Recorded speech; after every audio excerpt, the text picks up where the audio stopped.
It's almost like black olives on pizza or pineapple. What are you going to do? Oh, pineapple. And coming in at number one,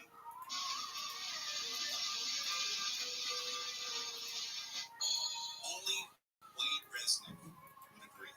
West Virginia.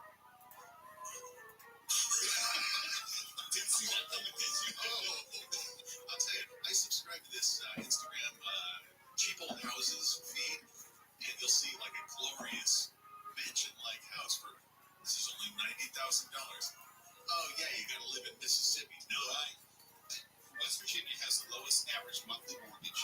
The average payment $961.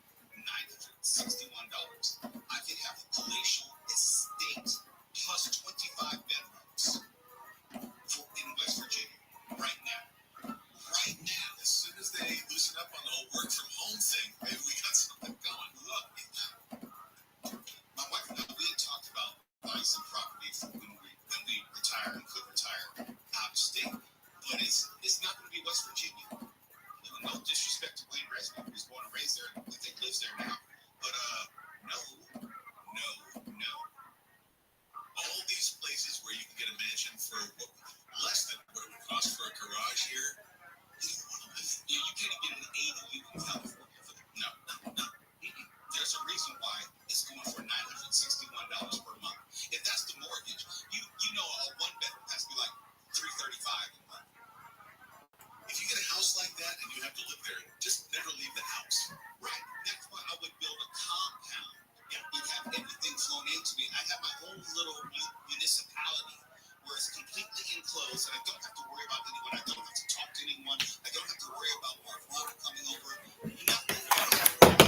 Here. Look, I'm going to have my 4th of July snow. Hey, you are invited. Stephen is invited. Stephen needs to figure out a way. He can figure out how to get out of this show for the other time. He's gone for like 3 weeks. It's just that bad. He can do it if he wants to. Okay, so 4 days. 4 days, 3 weeks is about the same. 3 weeks, 4 days, no different. It just seemed like a really long time because we both have abandonment issues. We miss you. Got you back. I love this. Monday. It's like we're okay, KFI AM 620 live everywhere on the iHeartRadio app. Now Mark on KFI 24-hour newsroom. A death investigation is underway after a woman's body was found in a park van near Mount Baldy in the Angeles National Forest above Claremont. The cause of death is unknown. President Biden has won the Georgia primary and wrapped up the Democratic presidential nomination after securing enough delegates. And Dr. Dre is getting a star on the Hollywood Walk of Fame March 19th. He'll be next to Snoop Dogg.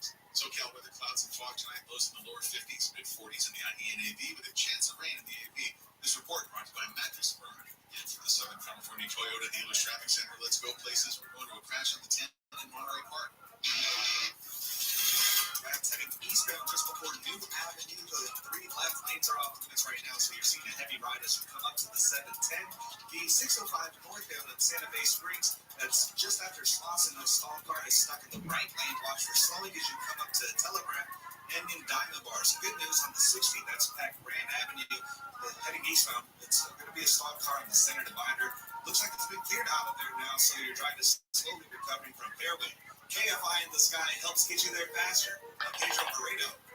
College hoops fans, it's tournament time. The thrill and excitement of March Mania is here. And you can get in on the action with DraftKings Sportsbook, one of America's top-rated sportsbook apps. New customers bet on any college basketball national tournament game and turn $5 into $150 instantly in bonus bets. That's right. To celebrate college basketball's most frenzied time of the year, DraftKings is giving new customers a shot to rack up some bonus bets. Download the DraftKings Sportsbook app and use promo code IHEART. New customers can bet $5 to get $150 instantly in bonus bets only with DraftKings Sportsbook. With promo code IHEART. That's promo code IHEART. The crown is yours. Must be 21 or older. Indiana only. Bonus bets expire 168 hours after issuance.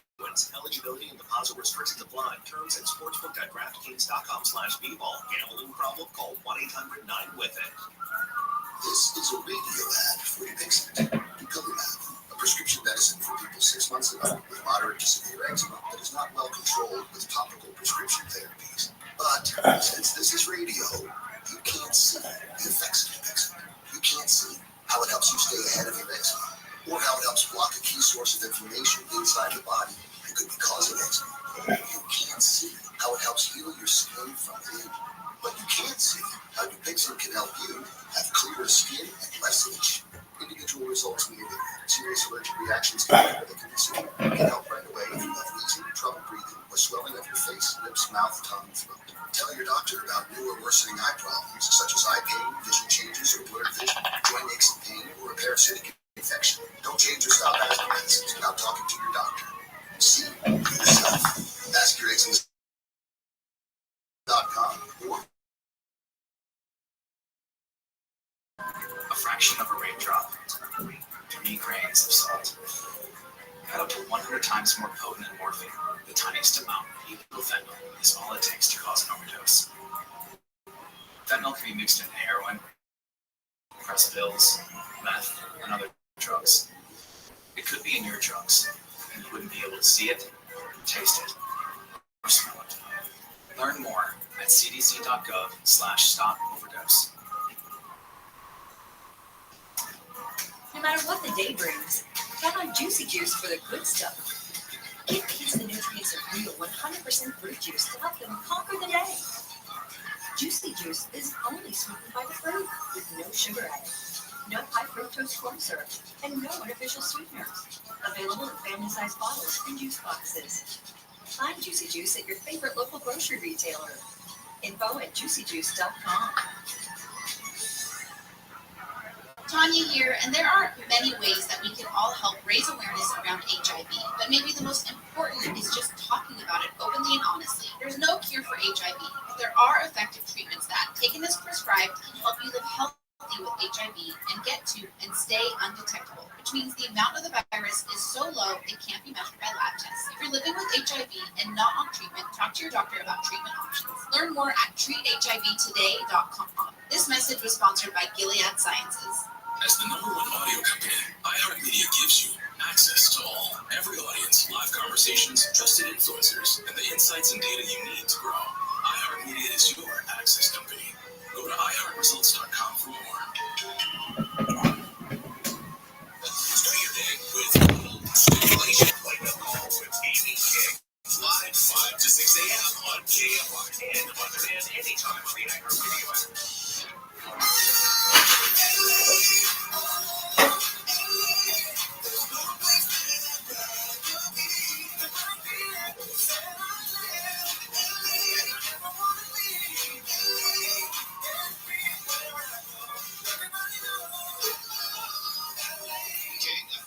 AM 640 is late. We're coming live everywhere on the iHeartRadio app.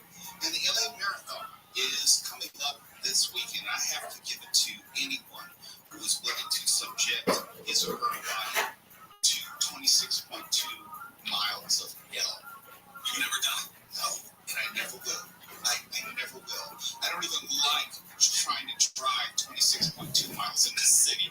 Why the hell would I pay money to register for the opportunity to run 26.2 miles in this city?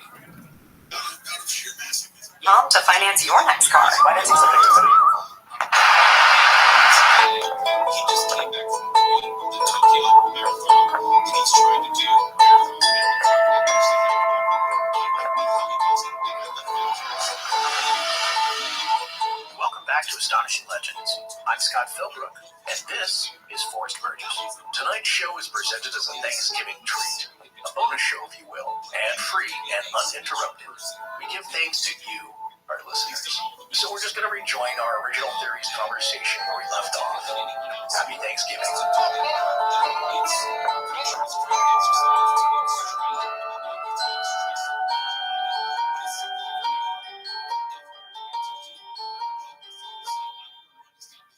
We do know that activity died down. Yes, that we do know. Most of it. That after this incident had happened, most of the Yeah, activity. people have talked about encounters, but they're not substantial. You can't attribute them to the level of things that were happening in those 13 months, which, by the way, I'd like to talk a little bit about numbers. Yeah, go right ahead. We made an allusion to this earlier, and I think this particular segment drives Cogswell, our skeptic, on board a little bit crazy. Well, But come on, he's coming at it from the perspective of a scientist, which is what he is. So yes, they have a different thought process than the freewheeling folks like us that like to conjecture. yes. Forrest has a friend who is a numerologist. Well, no, she takes it An enthusiast. as she called herself a dilettante. Yes. Yeah, Skip her. Yeah, well, shout out to you, Skip. She found it interesting, and there are really interesting aspects to it. But she reads books and goes to websites and different places of information on her own to just kind of brush up on it. But she does not practice. She does not make money off of it. She just kind of does it for fun. But she knows a lot more about it than either of us. So we asked her about it. Can we read her email here? Or I believe that's okay. Okay. I just want to remind everyone that in terms of the structural failure of the bridge, that I-bar 330 is the one that failed at joint C13. I also want to remind everyone that in the 60-some page report from the Department of Transportation or whoever did the report on the failure of the bridge, the conclusion that states exactly what happened to the bridge is paragraph 13 in the conclusions section. Additionally, the bridge collapsed almost 13 months to the day after the November 15th sighting that George and Linda and Steve and Mary saw of the Mothman in the TNT area when they were all in the 57 Chevy, which some people say is one of the first substantial sightings. There were a couple of sightings earlier, but either way, it was 13 months from the first sighting of the Mothman, give or take a few weeks, to the collapse of the bridge.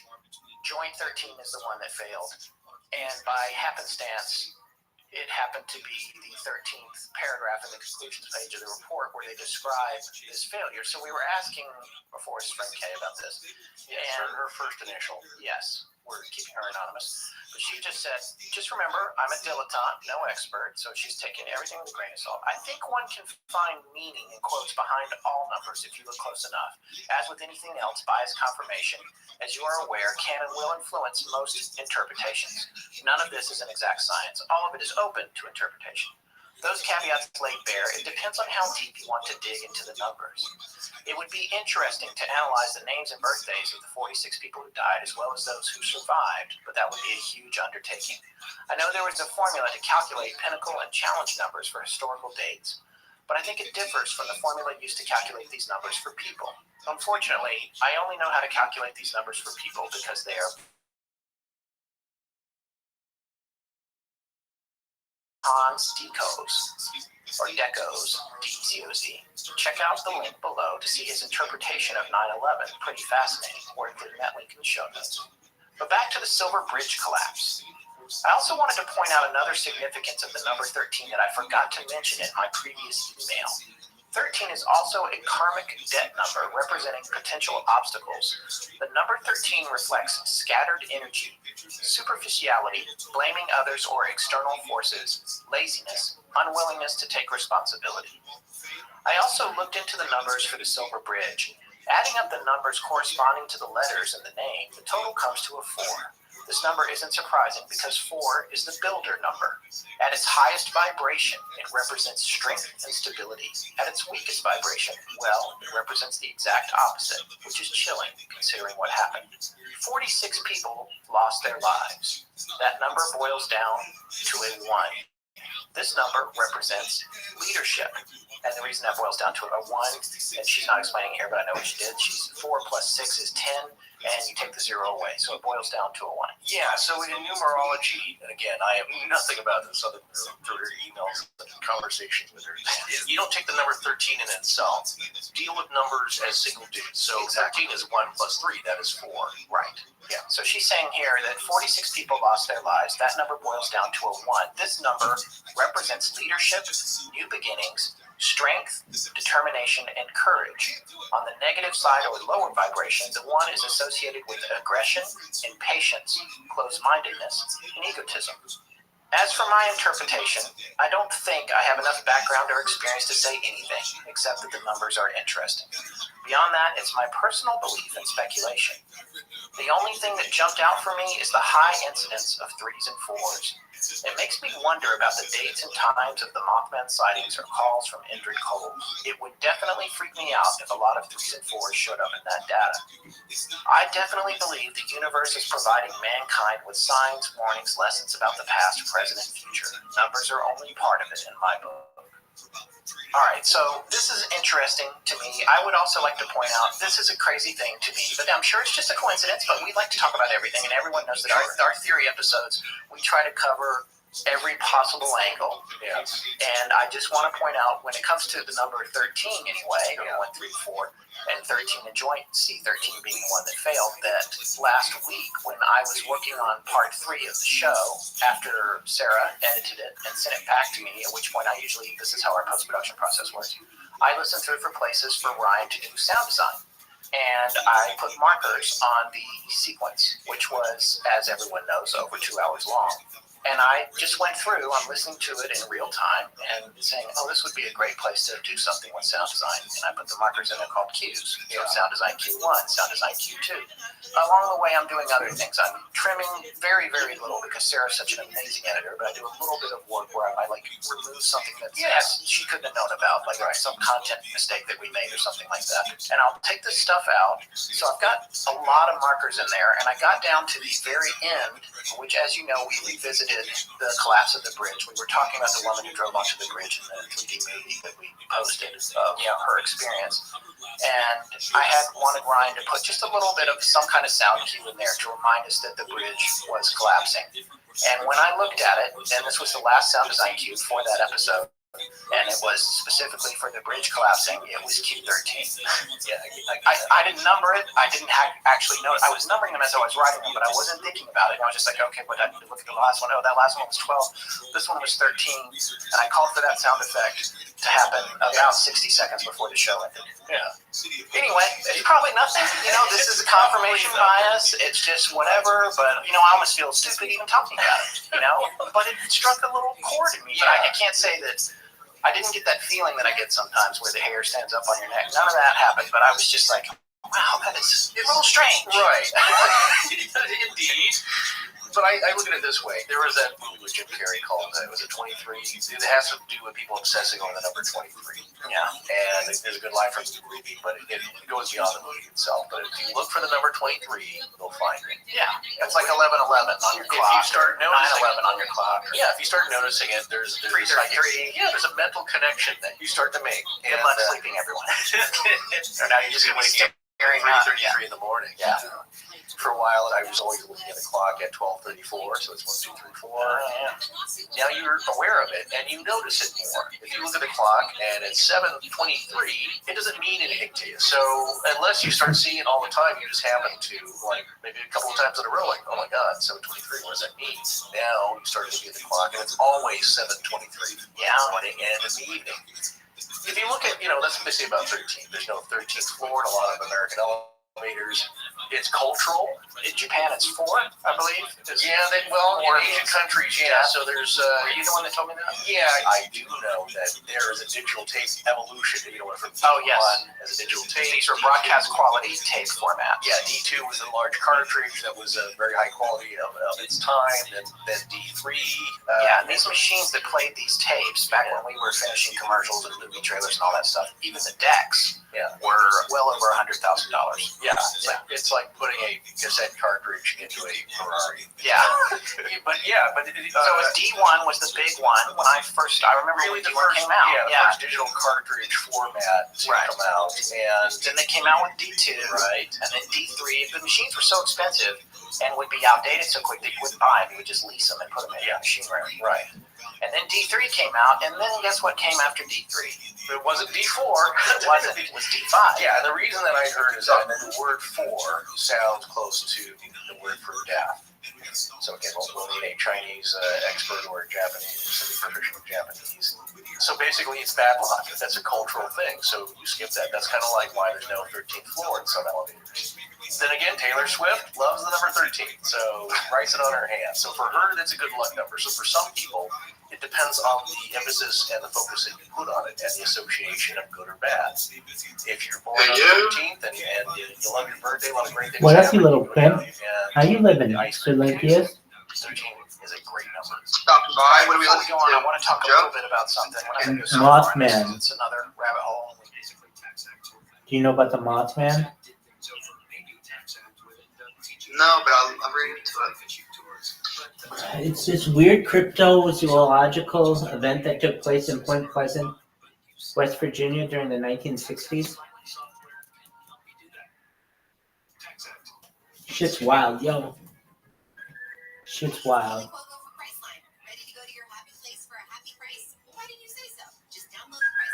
Hey, it's Kaylee Cuoco for Priceline. Ready to go to your happy place for a happy price? Well, why didn't you say so? Just download the Priceline app right now and save up to 60% on hotels. So whether it's Cousin Kevin's Kazoo concert in Kansas City, go Kevin, or Becky's Bachelorette Bash in Bermuda, you never have to miss a trip ever again. So download the Priceline app today. Your savings are waiting.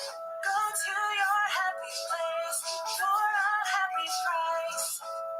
Go to your happy price, Priceline.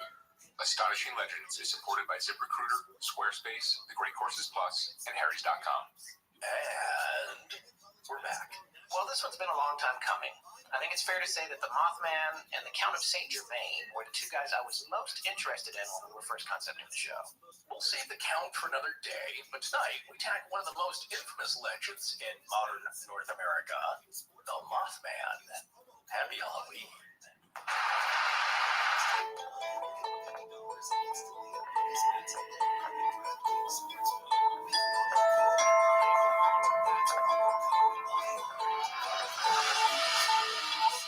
Welcome back to Astonishing Legends.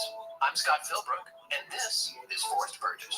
Human beings are under the control of a strange force that bends them in absurd ways, forcing them to play a role in a bizarre game of deception. Jacques Vallée, computer scientist, venture capitalist, and ufologist. Join us tonight as we dive into the astonishing legend of the Mothman.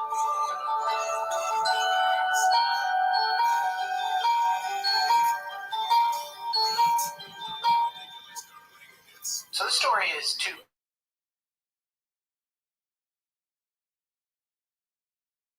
Skinwalker Ranch than I originally thought of when I read the book, Mothman, probably a long time ago. I read it years and years ago before we started the show. I think you're going to find a lot of that happening as we go with us and the audience, Scott. Yeah, there's more common threads than I ever expected. When we started out, I did not see that coming. Yeah, this has always been a big one for us, and a good one to do at Halloween. Yes, it's a perfect time of year for it, and it's not quite as everything in the kitchen sink as Skinwalker was, but there's some striking parallels, and I think you guys are going to hear them as well if you've been listening to all our shows. There's plenty of sync. Yeah, there's plenty of sync. Not quite as wide-ranging as Skinwalker, but you're right. As now we're fond of saying here, a confluence of phenomenon happening here. If you've gotten your information about this story from the movie, The Mothman Prophecies, which I love, it's a great movie. Oh, yeah. I really enjoyed it. I know we have listeners who have already expressed differing opinions about it. Some people are upset that it doesn't convey everything that happened, but when you make a movie, that's what you have to do. Yes. And it did a great job of making it into a good bit of entertainment, but it also left a lot of the real story out, which is, as I just said, Yeah, you can't do everything. You can't put everything in a movie. Yeah, exactly. The reality of everything that happened in Point Pleasant is that it doesn't all follow a suitable entertainment narrative. So, like a lot of folklore, the bits that don't fit into the structure get left out when the tale is told over and over in that environment. But what we do here at Astonishing Legends is we try to bring all the details back into the light, because that's the reality of the legend. And the beauty of the podcast format is that it's well suited for that. Now, if you've seen the movie, which came out in 2002 with Richard Gere, that's great. Forrest and I have both seen it several times, but if you haven't and you prefer to hear the real story first, we would encourage you not to watch the film until our series is completed. It'll be a lot more fun that way, and you'll know the true story that was the background for the film adaptation. And like I said, I read the book a long time ago. I can't even remember when, but it originally was published in 1975, which I didn't know. I thought it came out much later. Oh, yeah. Second or third edition that came out later. I just procured, which I Instagrammed and tweeted yesterday. I don't even know if you saw it yet, Forrest, but I got I did. hardcover 1975 editions on its way. You know, it's very cool. And the author, the great John Keel, a big name in this field, along with Brad Steiger, and actually they're longtime friends.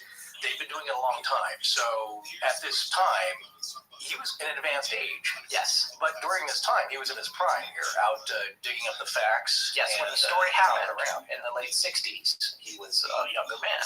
Astonishing Legends, as it is now, doesn't really afford us, much to our disdain, Well, we'd love to. the ability to travel to all the places we talk about. That is something that we'd love to do. And if the show continues to be successful and grow like it's been growing, maybe someday we'll be able to actually go to these places and report on them locally. Something I would love to do is go Legend trip. I think you did go there to that's one of the locations we'll be talking about, didn't you? Yeah, that's why I brought this up. I'm excited to say that I've been to Point Pleasant. I Yeah. stayed at Point Pleasant, and it was pleasant. It was, and I loved it. It's a great little town. I mean, I was born here near Death Valley in California, but I only lived there till I was about 2. My experience of growing up was in North Carolina, and small towns were a part of the fabric of my background, and I love small towns, especially in the South. You're essentially OB from Mayberry. Yes, that's me. Well, now you'd be a very successful film director. In Yes, that case, yeah. My hairline's not quite there. No, but I know exactly what you're saying. It's a kind of suburban / somewhat rural upbringing. And it's much different than somebody growing up in a major city. You have a lot more freedoms, a lot more time to check things out, the environment around you. I loved it, and I loved Point Pleasant. I went there, my friend Jerry, who you may, actually our audience will know because he's the one I interviewed for What's Gotten Into You, which is one of the favorite episodes of people about It's a creepy crawly one. Yeah, the bug that went in his ear. Anyway, Jerry was moving from California to New York, where my wife and I had just moved a year earlier. So I flew across the country, and we drove back together. I rode with him, so we did one of those kind of nonstop trips. We packed up a U-Haul van and put a mattress in a way where there was like just a gap where someone could lay down so that you could drive and sleep without having to stop. We covered the distance pretty quick, but we did stop in Point Pleasant. And we stayed there at the historic Low Hotel. It's in the movie. Yes, it is. And it's an awesome, creepy old hotel, which we just added a member to the Astonishing Research Corps who is a resident of Point Pleasant. His name is Michael Heineman. And he told me that either his grandparents or his great-grandparents actually used to own that hotel. But it was sold to a friend of the family. That was fascinating to me. But anyway, we stayed there.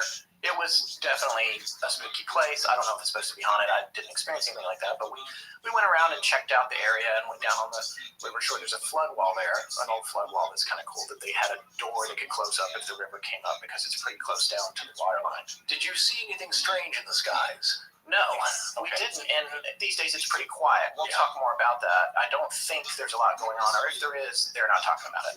They weren't talking about it then either. But what makes this story significant is that we always try to impress on people that, yes, we're telling you a lot of these things that happened, and there's always a general sense to believe that, well, this place is a hotbed of activity. And that might be true, but these things are also very, very rare. Yes. In an individual's life, something strange that you might see or an encounter that you can't explain might happen once or twice in your life. Right, and events are spread out. You get the sense when you hear the stories later that they're all compressed, much like it was with Skinwalker or whatever. But the truth is, these things take place over a long period of time. Now, in this case... Yes, on the other hand... In this case, everything that happened in about 13 months. Right. The bulk of it, although there are loosely connected events bookending it that go further back with, I saw this, I saw that. But the bulk of what most people attribute to us to being related to what has made this story famous took place over a period of about 13 months. But I think the number of incidents and accounts and witnesses, over 100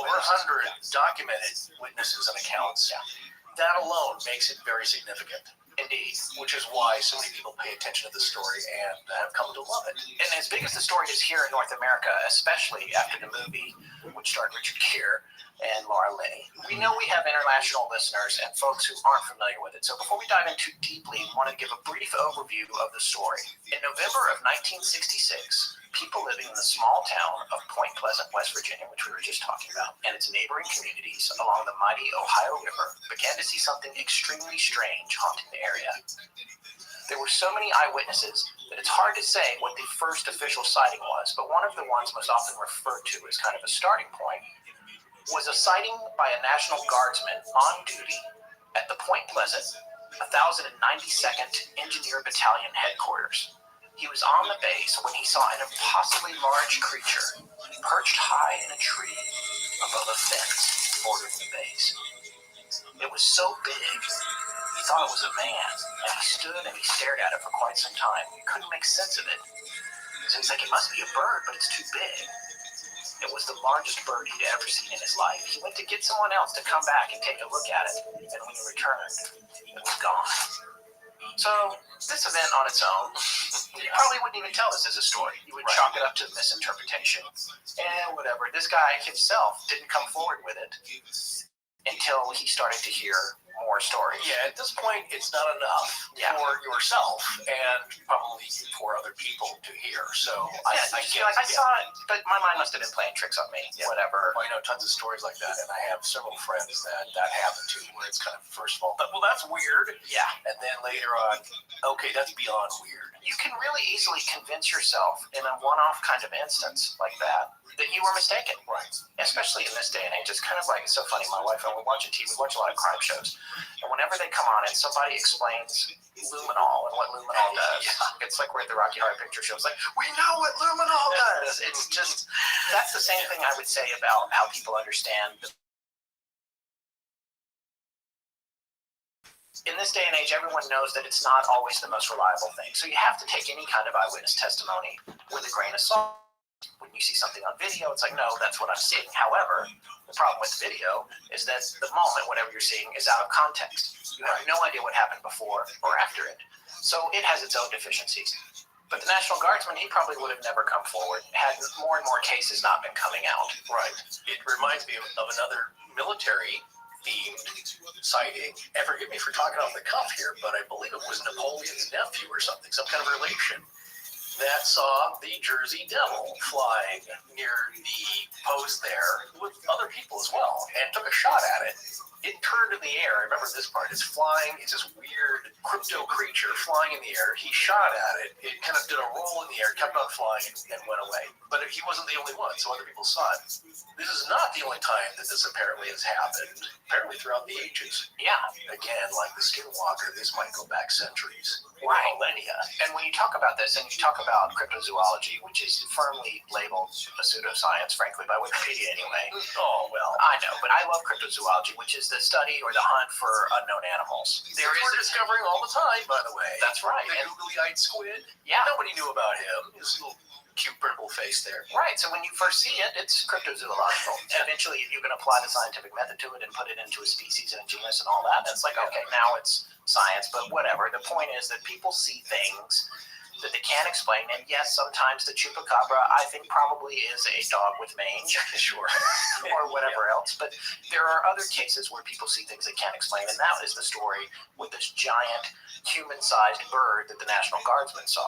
However, this story takes a whole other turn almost right out of the gate, because the very next day after the National Guardsman saw this thing in the tree, a traveling sewing machine salesman named Woody Durenberger had an encounter with an extremely strange man outside of Parkersburg, West Virginia, which is just north of Point Pleasant along the Ohio River. This man was not a Mothman at all, but he was humanoid, and he called himself Indrid Cold. His demeanor was extremely disturbing to Durenberger, to say the least. Although these two encounters are not necessarily the very first ones in this chain of bizarre events, they are as good a place to kick off the story of the Mothman as any. And so tonight, we're going to begin with Durenberger's encounter with Cold, a man who described himself, if he was a man, as a searcher. Hey, Scott, have you ever tried searching for the perfect job candidate? Absolutely. For every gig, there's only a handful of people that are right for it, but finding them can be a job in itself. I know exactly what you mean. In fact, with my current project, I had to call and email nearly 100 candidates trying to find people with the right qualifications and experience. Well, that was before we got hooked up with ZipRecruiter.com.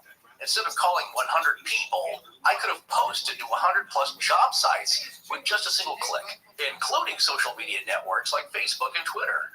It's also a great solution if you're looking for a job. You can easily post your resume on ZipRecruiter.com and get a notification anytime someone checks you out. As an employer, you can find candidates in any city or industry nationwide. Just post once and watch qualified candidates' resumes stream into ZipRecruiter's easy-to-use dashboard interface. The other problem with the old way is that you're then having to deal with a flood of inquiries. ZipRecruiter lets you quickly screen and organize job seekers to find the right person for the job and fast. Find out today why ZipRecruiter has been used by over 1 million businesses. And right now, our listeners can post jobs on ZipRecruiter for free by going to ziprecruiter.com/legends. That's ZipRecruiter.com/legends. One more time, to try it for free, go to ZipRecruiter.com/legends. And now back to Astonishing Legends with Scott Philbrook and Forrest Burgess. Okay, so we're going to talk a little bit about Woodrow Dernberger. I thought it was Derenberger, but I did hear, I think in the interview that we're going to have some excerpts from tonight, I heard it pronounced Dernberger. It's spelled like it's Derenberger. It is spelled Derenberger, but I think Dernberger. Either way, we're going to call him Woody. Okay. I think that's appropriate. So this story takes place on November 2nd, outside of Parkersburg, West Virginia, where Woody Dernberger was a resident of Mineral Wells, West Virginia, which is about 55 miles northeast of Point Pleasant. He's a traveling salesman. He sold sewing machines. Yeah, he had a service van that he drove Yeah, full of machines not only to sell, but to support his sales. Exactly. And he was coming back from Marietta, Ohio, right? Yes, driving south on I-77, just outside Parkersburg, West Virginia, where 77 and Route 47, also known today anyway as Staunton Avenue, intersect. And this was in 1966. I want to point out something that Keel said in his book. We're going to be referring to John Keel's book, The Mothman Prophecies, a lot during this series. But one of the things that he said was that the interchange there, and I think I-77 was relatively new at the time. And he even made some implications about it being an intersection for quite some time, and he sort of delved into a few references about ley lines, which people have mixed feelings about. Oh, sure. Yeah. That comes up again when we get down to the name of the character that Woody ran into, and I'll get back to that here in a second. But right now, whenever we do one of these shows, when something happens somewhere, I'm immediately on Google Earth. I've gone down to like Street View, and I'm looking, I was like, I'm there. Well, like what I love, since we can't afford to actually go. Yeah, we can't afford it. Where that really came in handy was the Somerton ad. You could see the intersection there. Yeah. And of course, it's all changed. There's an apartment building there. But when there's a definite location of something happening, especially in the intersection or crossroads, that's still there, well, you could find it. Yeah. I did the same thing. So I know that Marietta, Ohio, you have to realize it's kind of on the border. He's only about 13 miles away from Parkersburg. But he's heading home. He's had a full day of work. He's back. Anyway, this is right next to another river, the Little Kanawha River. Is it Kanawha? Well, I don't know. I did that YouTube thing where the lady said it. And I don't trust her. She's a robot. Yeah, you're right. Can't trust her. They're taking our jobs. And your medicine. Anyway, the little river that we said a second ago, which is a tributary of the Ohio. Anyway, so Woody's driving down the road in his panel van, his sewing machine panel van, and a car passes him. It's flying by him as he's heading south towards Route 47. And this car is being trailed by a low flying very closely. Yes, a UFO. It's about 30 feet behind it, and the UFO itself is 35 feet long and maybe 9 feet wide. Yeah. And it's floating and chasing this car that went by. So first of all, I'd like to know where that person is. Well, I've often thought about this. Were they in some kind of cahoots? Yeah. Because it was the opposite of what you see in Close Encounters, where the cop cars are chasing the ice cream cone there. Yeah. But it's a similar idea. The car zips past, and I can't remember from the interview if he described it as a black sedan, because then I started thinking, yeah, I can't remember that either. By the way, the interview we're going to be playing excerpts from, we have a link to in the show notes. You can listen to it in its entirety. The audio, it was a television interview, it's audio only, and it's about 30 minutes, and it's fascinating, it's fun and interesting to listen to. So yes, and it's always been my just internal interpretation here that somehow those two vehicles were connected. As Woody describes it, it's much like a chimney on an old-fashioned kerosene lamp. Right. The description of craft, right. And so it's kind of a weirdly shaped tube with flares at the end, bulging in the middle. Yeah. It's kind of end-to-end, so it's lengthwise, going down the highway, chasing or following, yes, in tandem, this car that zips past. Right. Now, what happens once it gets past? As soon as it gets past him, it goes up in the road in front of him, and it turns sideways and settles down low enough, and it does not touch the ground, but low enough that there's no way he can go around it. In fact, he tried to go around it. He had pulled off into the grass a little bit, but there was just no way. And he also indicated that it did not come to an abrupt stop. He didn't have to lock up his brakes or anything. No, it actually sort of slowed gradually. It gave him an opportunity to slow down. It meant to kind of get in front of him, slow him down safely, gently. Yes. Stop, because it had some business with Woody. I started thinking about the shape. You'll see pictures, of course, an artist's depiction and a And Chad's working on something too, which by the time the show goes up, you will see. Yeah. You will have already seen it. For you that have not checked it out, that are listening to the audio first, it kind of reminds me, you ever seen those foot roller massagers that are usually wood, there's knobby kind of things, and you put them on the floor, and I think you can roll the sole of your foot over. Yeah. Or kind of a more fatter looking dumbbell. Right. A small hand weight. Yeah. Very light. So that's kind of what you have to picture here, and that's what Woody's talking about. Like, what he means by the chimney on a kerosene lantern is that you have the boulder shape of the lantern, and then, of course, the smoke has to get out the top somehow.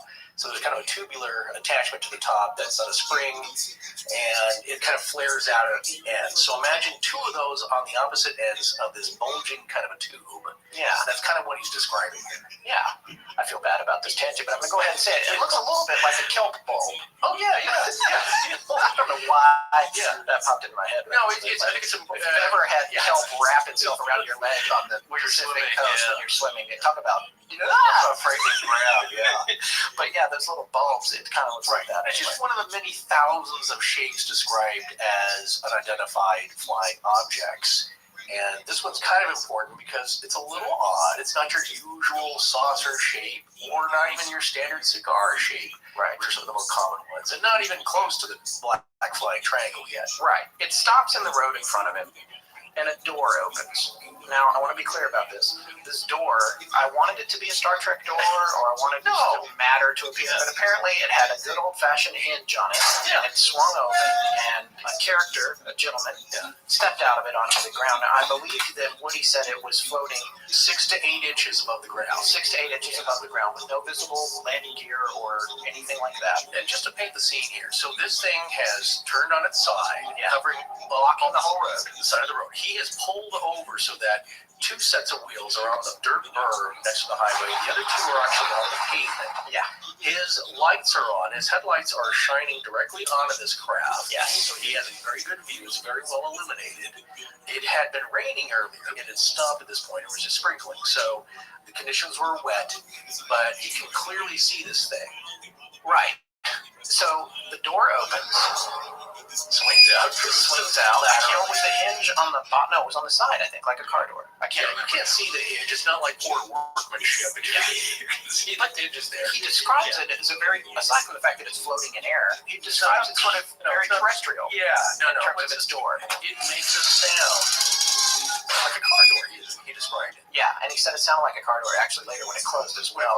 And this is a thunk. This comes back to a whole thing, which is going to be an ongoing theme in this series, of kind of an overly terrestrial nature to these seemingly non-terrestrial craft. Some of them, yes. Yeah. That's the one thing, though, Scott, that carries throughout all of ufology. There's every combination, varied description that you can imagine. No, it's like the famous wood cutting, right, with all the things in the sky that everyone said they saw. Yes, you're talking about the battle over Nuremberg. Yeah. That's a different thing. It's got a lot of shapes, though. I love those shapes. When I was a kid, I was like, wow. That was also documented. Tons of townsfolk had seen it. It was, I don't know, early in the morning, a little after 6 a.m., but the sun had already started cresting. And so it wasn't just one person, but now you're talking about a medieval description of very strange happenings. Yes. This is not bad. We have a very sober individual who seems clear-minded and not crazy, telling a very peculiar story. So this guy comes out of the crowd, he's walking towards the car, and he apparently is walking across Woody's headlights over to the side of the car that's safely on the side of the highway. The right side of the highway, and you wonder about this. Why does he come to the driver's side? Well, there's traffic. Exactly. He's following standard police procedure here. You don't approach on the side that puts you out in the middle of the road. You approach on the safe side, which is off. It's the other reason they park their cars at an angle, so that if another car hits it, it glances off. But anyway. Still doesn't keep people from hitting them. Well, because people are stupid. Well, there's a weird psychological phenomenon that I think especially people who are inebriated or intoxicated just gradually drift. It's like a moth to the flame kind of thing that won't burn them, but they drift over They can't kind of help it. They're attracted to it, and then they smash it in the back of a Department of Transportation works vehicle. That's why they have those giant scorpion tails on them for impacts. But this is all kind of planned. It's very smoothly done by this individual, and his whole deployment is very smooth. Well, yeah, and here's the thing, though, that Woody talks about. As he's approaching the car, Woody hears him ask him to roll his window down on his passenger side of his truck. Yes, and this is fascinating. The interviewer specifically asked him at what point he got this question. Woody said as he was walking towards the car. And what happened was Woody was hearing these messages from the guy who was getting out of the craft in his head.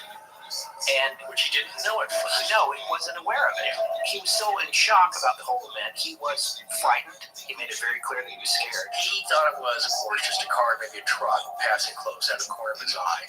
Then he gets a good glance at this thing. Imagine it. It's all happening kind of quickly. This thing turns on its side. That's weird.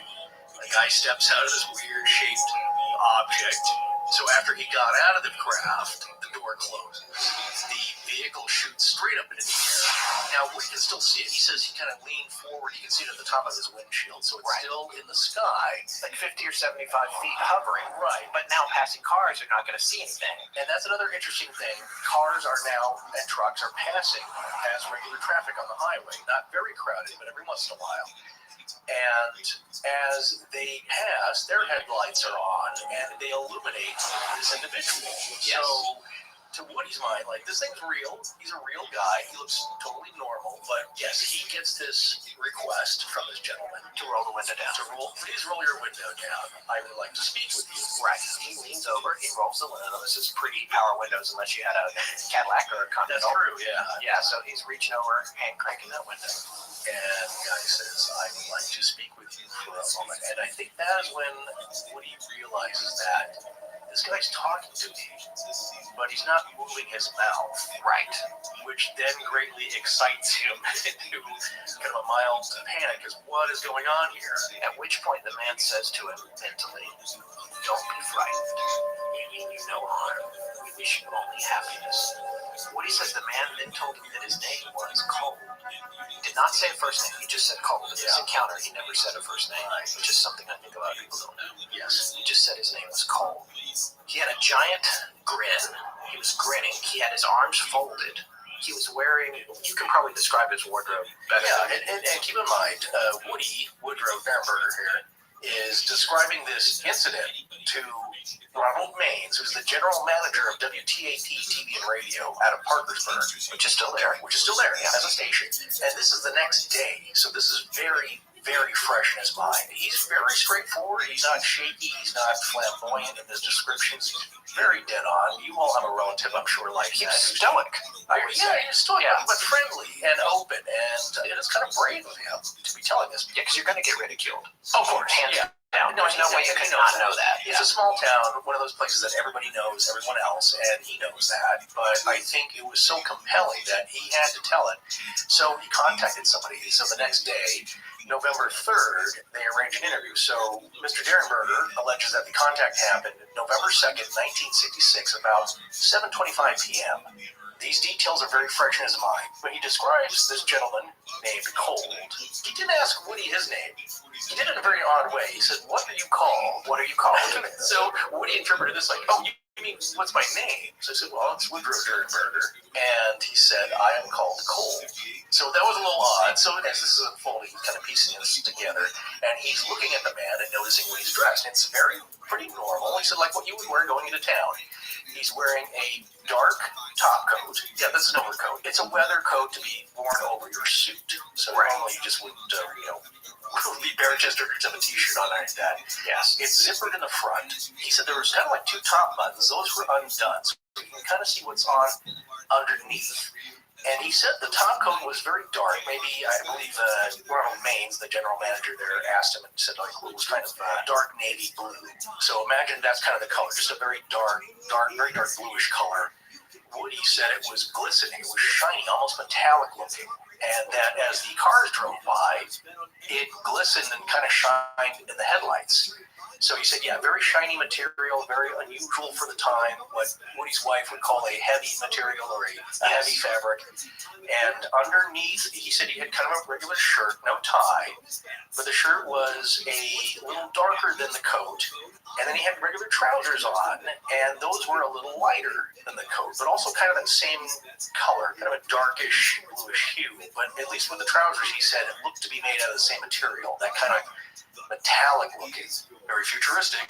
Yeah, every spacesuit you see in the 50s, they're wearing usually it's a silver suit of some kind. But earlier I thought it was kind of maybe a flight suit, but it wasn't. So just kind of normal clothes, but Yeah, no tubes on this one. No tubes, no bubble helmets, Yeah. no breathing apparatus. But he looks pretty normal, as Woody described him. Thick head of hair, dark brown, slick back kind of, but a little longish. And he said he had a deep tan, nothing unusual, not like a spray can.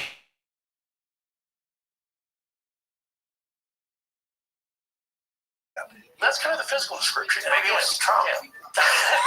I think he would have said orange. Right.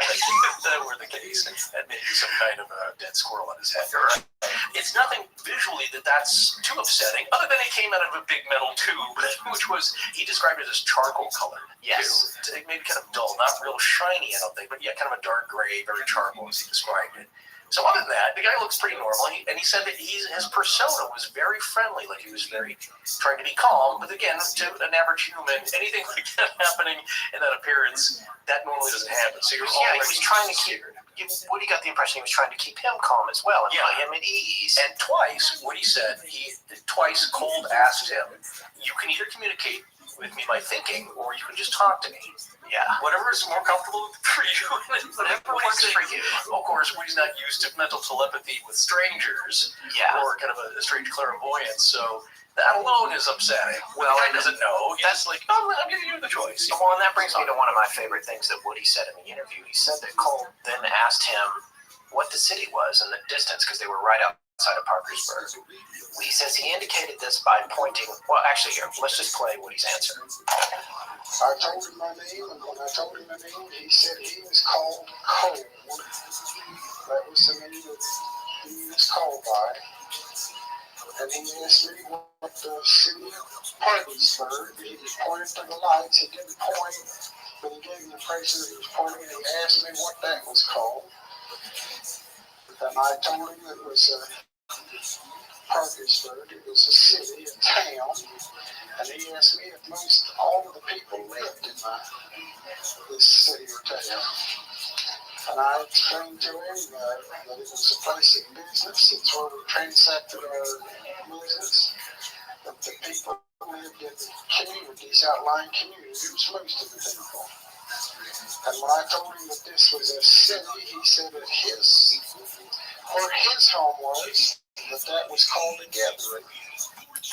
Right. Okay. So my favorite part of that is when Woody says he didn't point, he gave the impression he was pointing. I love that. He gave the impression he was pointing. So all of his communication is coming through into his mind.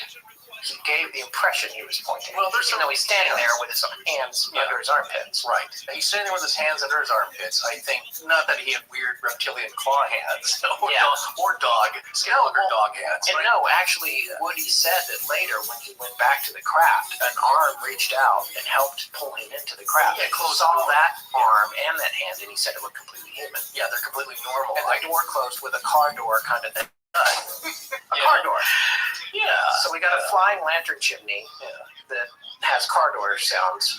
But a solid American car door. What's interesting here is that you can tell by the body language, I think, with the hands under the armpits as non-aggressive. Yeah. You see people do that, especially when their hands are cold. They got their hands tucked under their armpits, so arms folded. And it's kind of like, I'm real casual. I'm not trying to reach out to you and kind of strike. It lends itself, though, to the whole idea that these visitors, and there's going to be more of them in this story, don't exactly know how to look natural. Or how to behave normally. Their body language is a little weird. Yeah. Their voices are often described as sort of sing-songy and kind of unusual. Right. And this is a way of standing that, yes, you're capable of standing like that with your hands in your armpits. Yeah. And some people, I think, genetically are predisposed to maybe do that their whole lives, but it's not a majority of people. I think when most people stand with their arms folded, they stand with them folded in front of them, not necessarily tucking their palms up into their pits. But some people do that, but not many. Yeah, Mary Catherine from Oh, Mary Catherine Gallagher, yes. Molly Shannon. Sniffer armpit. Yes. No, I think in this, again, the gesture that he's doing, he's trying not to scare this guy. I'm sure he's an intelligent creature. Maybe he realized, like, well, there's not much I can do. I just came down from a big metal tube. He's going to be scared, and I'm communicating with him through my mind. But he's trying to be as nice as possible. But he does have some questions for Woody. Listen to this. He told me not to be frightened, which I was. I was very frightened. And as far as I can understand, this was all mental. There was no spoken words from him. I knew what he was asking me, but yet he stood there and his mouth did not move. He had a smile on his face. He appeared very courteous but friendly. So as the interview goes on, the journalist continues to ask him, did you ever believe in flying saucers prior to this incident? And he says, what would you think of a story like that if someone told it to you? I believe now that could happen. If someone would have told me yesterday before this happened, I frankly thought he was a nut. But I honestly believe now that it could happen. I'm surely not going to say it couldn't happen.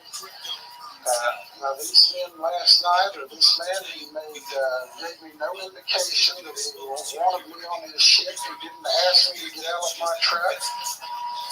As I say, he was very friendly and courteous. Right, so there's all of that. First of all, I love that he would say it was a nut. I love the expression nut. In our family, he joked about me being Opie, but one of my favorite things about the Andy Griffith Show was when they would call Barney a nut, or Barney and Andy would call Ernest T. Bass, which no one's going to know a nut. No, Ernest T. was the crazy guy who came out of the mountains and threw rocks at everything. That's right. There goes a happy man, there goes a happy nut. You know, obviously in the late 60s, people were calling each other nuts. Yeah. Not politically correct anymore. So please don't send any emails if you... that's the Peter Sellers from the... it's like, that guy is crazy, and he's like, we don't say that now. He said, well, what do you call them? He said, now. It's like, well, he's a little now. Yeah, it's a little... Anyways, but no, here's what's an interesting aspect of this. If you don't believe any of this, you think like, well, he's just got an angle here. Maybe he's going to write a book later. Who knows? So far, none of this Mothman business has happened yet. Yeah. Okay, so keep that in mind. Yeah. Secondly, it's a pretty darn good piece of science fiction. And what I mean by that is his details are creative.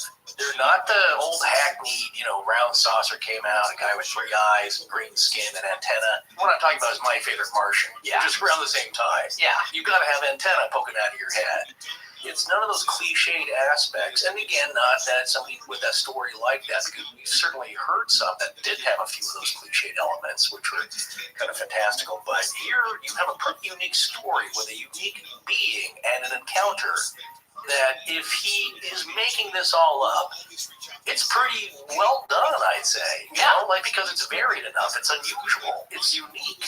That doesn't validate his story. I'm just saying that, again, if you want to take the tack that you don't believe it, I would give him credit, though, for the uniqueness of this. Yeah, there was a lot of interesting things about it. The journalist went on to ask him what kind of noise the craft made. And he said it's kind of like a helicopter, but much, much quieter, hovering. A fluttering sound. He actually does an imitation of it.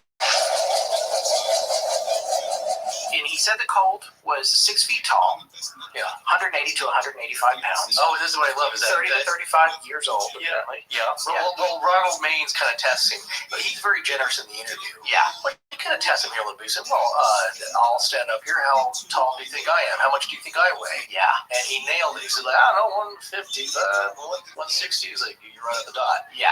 So just seeing if this guy's way off or whatever. But yeah, so he was saying that Cold was about 6 feet, maybe a little under that. Yeah. 5'10" or so, and about 100, I think 180 to 185 pounds. Yeah. So he's a good judge of that. And then he said you talked about Maine's testing, and he goes, so if he's talking to you telepathically, why'd you have to roll the window down? But Derenberger said it wasn't raining at this time, but it had been raining, and there was a lot of water on the windshield, and it was rain streaked. Yeah, so it's easier for us to see each other. Right, because he's like, well, did he have to do it to hear you? He's like, well, no, he can obviously hear my thoughts. Yeah. But he did it to get a clear view of him. I looked up the weather that night. I mean, it's obviously easy for Woody to remember because he's talking the very next morning. Right. There was just over 3/4 of an inch of precipitation in Parkersburg that night. That's kind of cool that you could find that out these days. Some places you can look up historical weather. Right. So that's kind of the setup here. He rolls down the window, and the questions are also interesting. Yeah. Because it's not take me to your leader. He just wants to know some basic information about what are the lights over there? Yeah. Is that where people live? What's going on? Again, he's not lost from out of town. Yeah. And he's looking for the nearest Howard Johnson. Well, and that's going to be an ongoing theme, again, with some of these visitations that come up during the course of the Mothman story is the people who are arriving clearly have a more advanced state of technology of some kind, or at least appear to. They give the impression that they do. But they are often seem disoriented with regard to where they are and what time it is. This time aspect especially is interesting. Yeah. So he asked him, how do you support yourself? How do you nourish yourself? He's like, well, I have a job. Do you have to work for a living? Like, yes. Yeah. And he then asks Cold gives that up. He said it was not clammed up. He was giving him information. Another thing is that had Woody not been so freaked out and scared at the moment, he said that he felt he would have answered more questions had he had the wherewithal to ask them. Yeah. But he was just like basically overwhelmed by the situation and didn't really ask him too much. Yeah, he said he had a lot more questions now that it was over, which is how anything is. It's usually what happens. Like hindsight, sure. Yeah, if I get into an altercation with somebody, all the things I want to say don't occur to me till the next day. That's the wind on the staircase. Yeah. He was asking basically like, well, what happens if you have to work for a living? And here's another interesting aspect, again, which would be good science fiction writing, I believe. Cole then says, well, I'm a searcher. I told him that I was a salesman, and he told me that he was a searcher. A searcher? A searcher. But he didn't tell you what he was searching for. No, he didn't. Yeah, I'm a searcher. So what is he searching for? It's a good question. What's gone lost or missing, or what does he have to corral? The other thing that's really interesting is the last thing, the sign-off, the last thing that Cold said to Woody. And these sign-offs are going to come up again with other encounters. The one that the movie made famous was, I'll see you in time, which is not what Cold said. That's what another character said in another encounter of Vadik, which we'll get down to that. He is the one that said, I'll see you in time. Cold said this, according to Woody. And he was getting into me. He stepped back from the truck about one step, and he said, Mr. Rumberger, we will see you again. And he didn't say I, he said we will see you again. This whole story, Keel himself said he probably would have dismissed it. He has had no shortage of encounters with people who are fond of UFOs and visiting, and that tend to have a tendency to make things up or want things to be true. Yeah, they want a little interaction, and they don't care how fantastical it sounds. People who also want attention from bad things they do. They don't care where it comes from. They just want some kind of interaction, connection, and attention. We've certainly seen plenty of that with our emails. Yeah. Sometimes people contacting us. But the point is, Woody wasn't the only man who encountered somebody like this on that night. Oh, no. Before we get on to the other accounts, though, did you happen to see if Ender Cold is online? Yeah, well, he's got a website. Well, actually, he's just parked on a domain name right now. Oh, he can't figure out where to put it. You know what I bet he's doing? I bet he's looking for a great place where he can design it himself super easy. Well, if he wants to do it himself, he should use Squarespace. Because if you're doing any kind of creative project, like creating a family album or promoting your site business, or even you're organizing roadside interviews for your interdimensional travel blog, you need a website. And Squarespace is the easiest all-in-one way to create your own fabulous website in days instead of weeks. With Squarespace, you can express yourself or promote your business with a stylish, professional-looking website that works for you right away. That's because the idea behind Squarespace is that you don't need to know all that stuff to have your own awesome website. They've done all the difficult coding and programming for you. All you have to do is choose from a collection of beautiful templates for your look, created by top-shelf designers, and then choose what you want your site to do. It's that easy. We're revamping our own website, and with just a few clicks, I was able to preview and compare several cool-looking theme choices so we can get an idea of what it'll look like. And Squarespace can handle all of our e-commerce stuff, right? Absolutely. Squarespace can do all of that. Another thing we don't have to worry about are all the updates, upgrades, patches, fixes, and all the other stuff that the alternatives expect you to fix. Also, themes don't become obsolete and discontinued. Squarespace has your back with their award-winning 24/7 customer support. So check them out at squarespace.com. Register a domain name of your own and start your free website or online store trial now. When you're ready to launch, use the offer code LEGENDS to save 10%. Squarespace. Make it beautiful. You're listening to Astonishing Legends with Scott Philbrook and Forrest Burgess. So as I said a few minutes ago before the break, this story might have been dismissed. Woody's story is pretty fantastical. There's a lot of things about it that don't make sense. If you have like a framework of how things might work with UFOs and laws of physics, and his story is very unusual. It's unusual, it doesn't make sense, and so therefore it's gotta be false. Or it's so unusual and it doesn't make sense in a cliched way. It seems more real. Exactly. Well, it certainly would seem more real if Woody's story wasn't the only one describing this type of encounter. So I'm going to read a short section from John Keel's book, The Mothman Prophecies. This is regarding an incident that took place on November 2nd, 1966, the exact same night that Woody encountered cold. The way the story came to Keel is that an elderly man went to visit a reporter who became a very good friend of Keel's and was someone that he worked with frequently and visited with whenever he was in the area researching the Mothman and the other goings-on, as my grandmother used to say, in Point Pleasant, West Virginia. Her name was Mary Heyer, and she was the star reporter for the Messenger. Mary had an elderly man come into her office and say, "I've just got to tell somebody this story." And I'm going to read it right here. He said this, and this is coming straight out of Keel's book. The story he unfolded seemed totally unbelievable to Mrs. Heyer, who knew nothing of UFOs at the time. But she knew the man and was impressed by his sincerity. And by the way, I want to point out that Mrs. Heyer was very well respected by all the locals in the area, as an upstanding journalist and someone you could trust. Yeah, from the Athens, Ohio Messenger. There we go, Athens, thank you. On November 2nd, 1966, he said, he and another workman were driving home to Point Pleasant from their job near Marietta, Ohio, on Interstate 77. As they neared Parkersburg, West Virginia, an elongated object appeared low in the sky and descended directly in front of them. They stopped their car, and a man emerged from the object and walked over to them. He looked like a normal man and was grinning broadly. He wore a black coat and kept his arms folded with his hands out of sight under his armpits.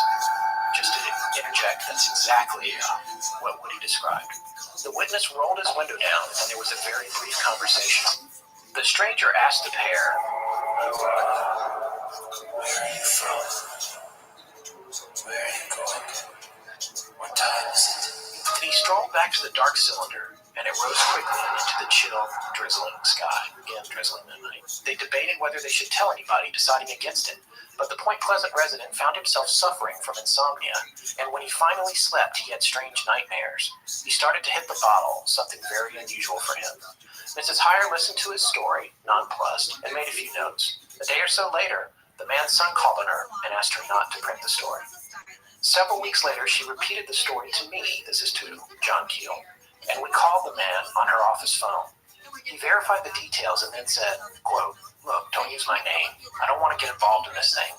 That scientist fella told me." "What scientist?" I asked. "A couple of weeks after this thing happened, a scientist from Ohio came to see us. He told us it would be better if we forgot the whole thing." "How did he hear about it? How did he find you?" "Damned if I know. Did he identify himself? Sure, but I can't remember his name. But he seemed to know what he was talking about. I couldn't get much else out of him. That's the end of that story. But the main thing here is that this guy, who doesn't know Woody, actually came in and told Mary Hire his story, and she actually didn't even think that much about it because it was so kind of crazy. Right. And she didn't realize what was about to unfold over the next year. Unconnected. Yeah. Unconnected to Woody. Yeah, the description's the same. The craft, the body language, the interaction. And again, the thing that comes up a lot, which we had already made an allusion to earlier in this episode, don't seem to know what time it is. Right. Where am I? Yeah. They just don't know exactly where they are, and they don't really get our living arrangements. Certain things, small things, they're amazed and befuddled by them, maybe. Well, it seems like wherever they're coming, if you believe any of this at all. Right. We have to prefer. We always prefer. We used to say that. Yeah. If you believe any of this at all. Yeah. It does seem like wherever these folks are coming from, they aren't able to gather a lot of information from here and take it back to where they are, or they aren't able to get information from there to here, back and forth. There's no connection. You bring up an interesting point, Scott, in that the things that are science currently, contemporary science and scientists, for those who want to play semantics with it, the model is that there are civilizations out there, and technically they are aliens, but maybe they're just like us. And they know about us because they've been receiving our radio and television transmissions since a little after the turn of the century. So say 1930s on, and beaming these signals out into space. So they know about I Love Lucy, Gilligan's Island, and those guys would have to be close because I Love Lucy only just passed Pluto in the last decade. Right, or maybe those transmissions are getting sucked into a wormhole. I'm just saying, that's the opening of contact. Yeah. They know about us, they've been hearing about us, and again, that is another SETI model. Somebody's been listening to us, monitoring us. And maybe that's what the Black Knight satellite does. Maybe it gathers the transmissions and then sends them through a wormhole. I hope they get better download speeds than I do. Yeah. Or upload speeds. But that makes sense. We get that. We're beaming. Our radio signals are traveling at the speed of light. They're being beamed off the planet. If you're close by or have someone to pick that up, they can. Well, you would know about all of our culture, about jobs and our living groups, known as cities. A multitude of information about everybody all over the planet. So if they're not able to get that, where are they coming from where they can't? Or maybe the vibration and the frequency is just off enough that it makes it difficult for them. They're able to transverse the planes, but there's some things, like you said, they only can get once they get here physically, like, well, are my clothes out of date? Or, right, geez, I shouldn't have worn a shiny jacket. Last time I was there, they were driving Cadillacs from the 60s. Yeah, that guy's wearing tweed. I've got something from the future. So it's interesting you mentioned that. The other thing that's interesting is that it includes what's called a Man in Black encounter. Yeah. Always coming afterwards to warn you not to tell anybody. It would be best if you dropped and forgot this. And this gentleman just thought he was from the university. Yeah. But obviously he's used to weird.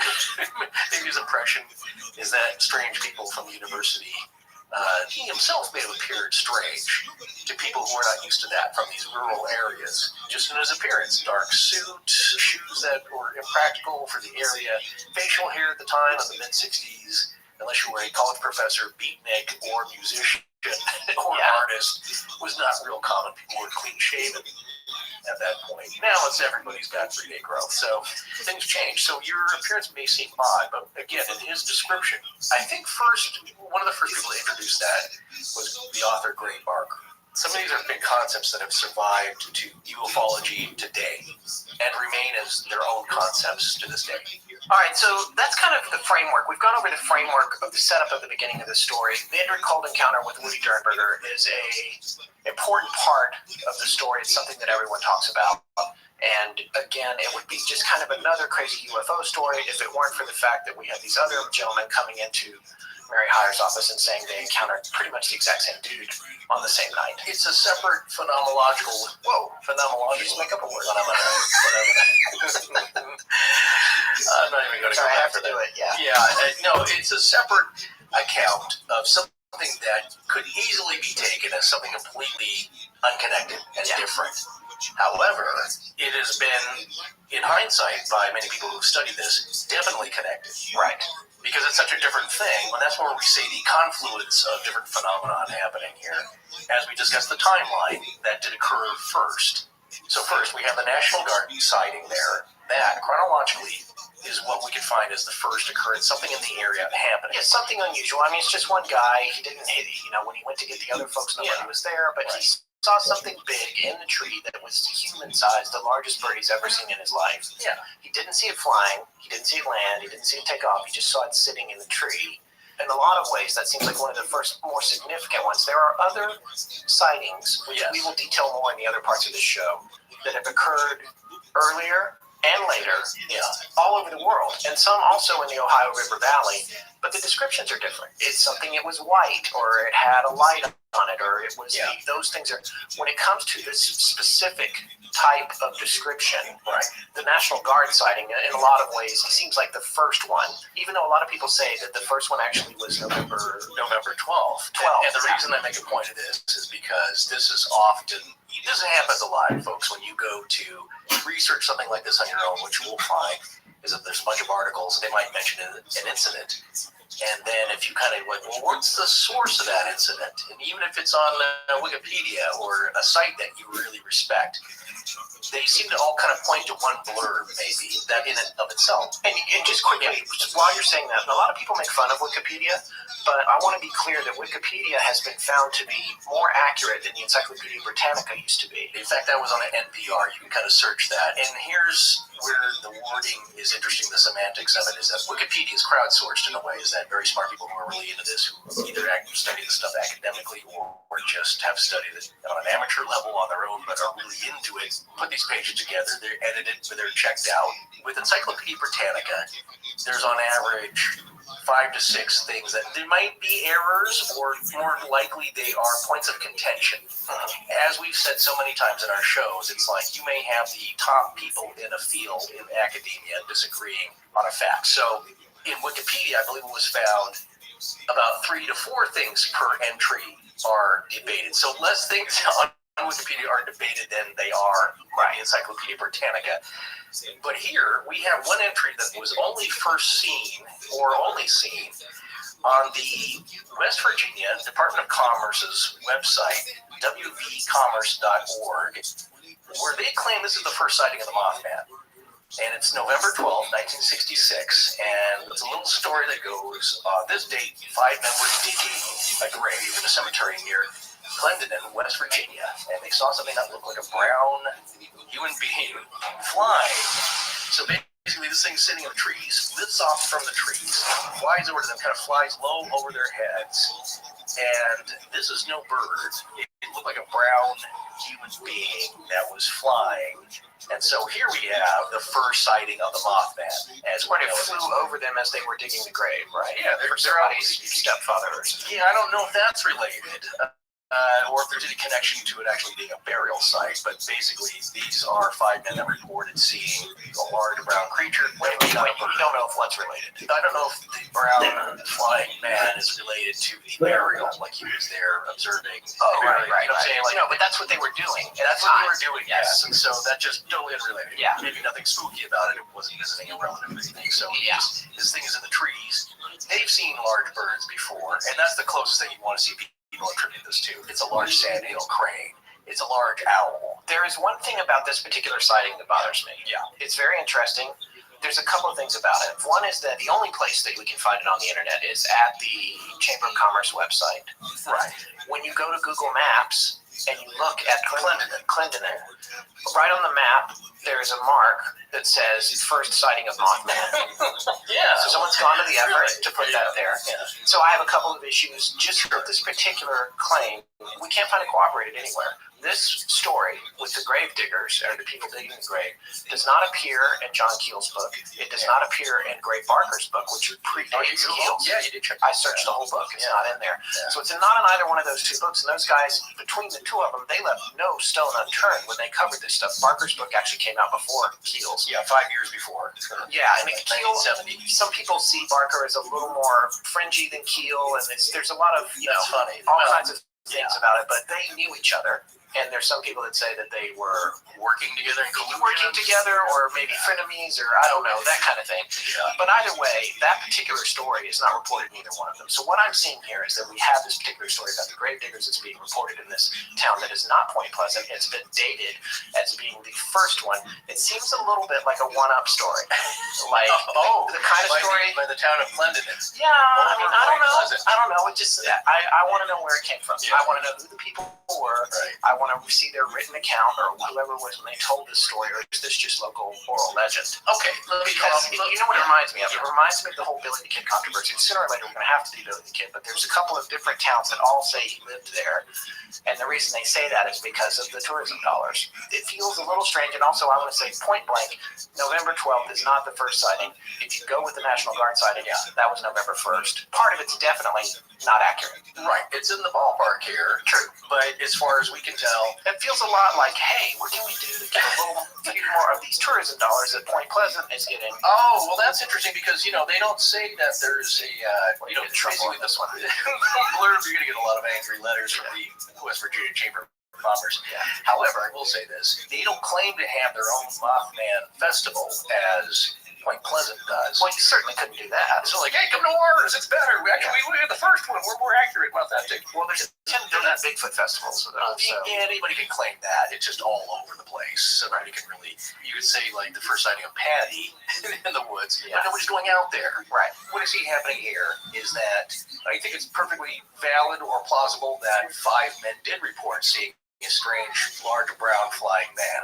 Yeah. That, whether you believe that or not, or what they saw accurately or not, that may have happened. How far is Clendenin from Point Pleasant? 79 miles southwest of Point Pleasant. Clendenin is. Southwest. I don't feel like the Mothman got down that way so much. I felt like he was going north, northeast along the river, staying close to the river.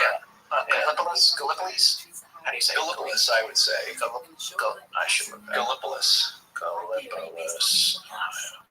It's not Gallipolis. It's Gallipolis. Gallipolis. Yeah, Gallipolis. So these towns are all along the river. The bulk of the sightings of this particular breed, for lack of a better word, of the Mothman occurred there. So maybe there's more than one, Scott. Maybe there is. Maybe there's several brown flying men. You got to start somewhere with a legend. Yeah. And I think what the Chamber of Commerce is saying, this is it. I don't think there's any big rivalry between Clendenin and Point Pleasant. No, of course not. Who's got the better museum? No. Who's got the There's better only one festival? museum. Exactly. By the way, there is only one. So it's all the state of West Virginia. So I don't see any collusion there, one-upsmanship with who's got the first sighting. Yeah, regardless, it's folklore, and it's probably silly to argue about it. Yeah, we're trying to be factual here. We are trying to lay out the timeline, but I think they're not so much. Well, yeah, more to the point, I said everything I could right there along the river, but there were some sightings that were actually pretty far away from the area. On the night of November 15th, 1966. Now we get going here. Yeah. Here's where the Things story starts picking up a lot of speed. In fact, 100 miles an hour worth of speed. This is 13 days after Woody's encounter with Ingrid Cold. Pretty fresh. Yeah. These events happening. Another point where we can say they may be somewhat connected. They may be, and also I just want to say from the point of a hoax or exaggeration or whatever, if you're trying to jump on the bandwagon of Woody's story is about a man and a UFO. This is completely unrelated to that in terms of the nature of the story. This is a more but it's cryptid story. Yeah, it's associated by time. The point that we had mentioned in earlier episodes, especially with Skinwalker, leading up to that, is that now we're seeing this pattern very much in general, and so the whole paranormal community, I guess, sees it as well. A lot of these strange things happen in conjunction. Same time, same areas, same place. It used to be seemingly unrelated. What does a Bigfoot got to do with a UFO other than Chewbacca piloting the Millennium Falcon? Right. What have these got to do with each other? Connections can be made, and a point we may have not said before, but people who study these things quite a bit will believe in one thing but not the other. Yes. So, UFO guy, Bigfoot is silly and stupid. Yeah, and people that research that are idiots. And people who say, ghosts? Oh, you bet. Bigfoot? No way. Right. UFOs? I don't know, maybe. So there's nobody that really takes all these into conjunction. And when you see reportage of all this together, you may not see any kind of linked occurrences from the investigator. They may dismiss stuff like, well, I don't do orbs. Right. Like, but 100 people saw this giant glowing orb. Yeah, that's not anything I have to do with. Yeah. However, these are connected events here that are very interesting because now, like I said, a lot of stuff, like a Spielberg movie, is happening in a very short amount of time. Considering that Keel's book came out in 75 and Barker's book came out before that, right? There's no shortage of things in these books that I think probably inspired Spielberg to write Close Encounters. I believe so. I think that's fair to say. Along with J. Allen Hynek. Yeah, and Jacques Vallée. But Truffaut played Jacques Vallée in Close Encounters. So all this stuff, Spielberg was consuming this stuff for sure. Yeah, which is awesome. There's nothing wrong with that. No, very enjoyable, truly.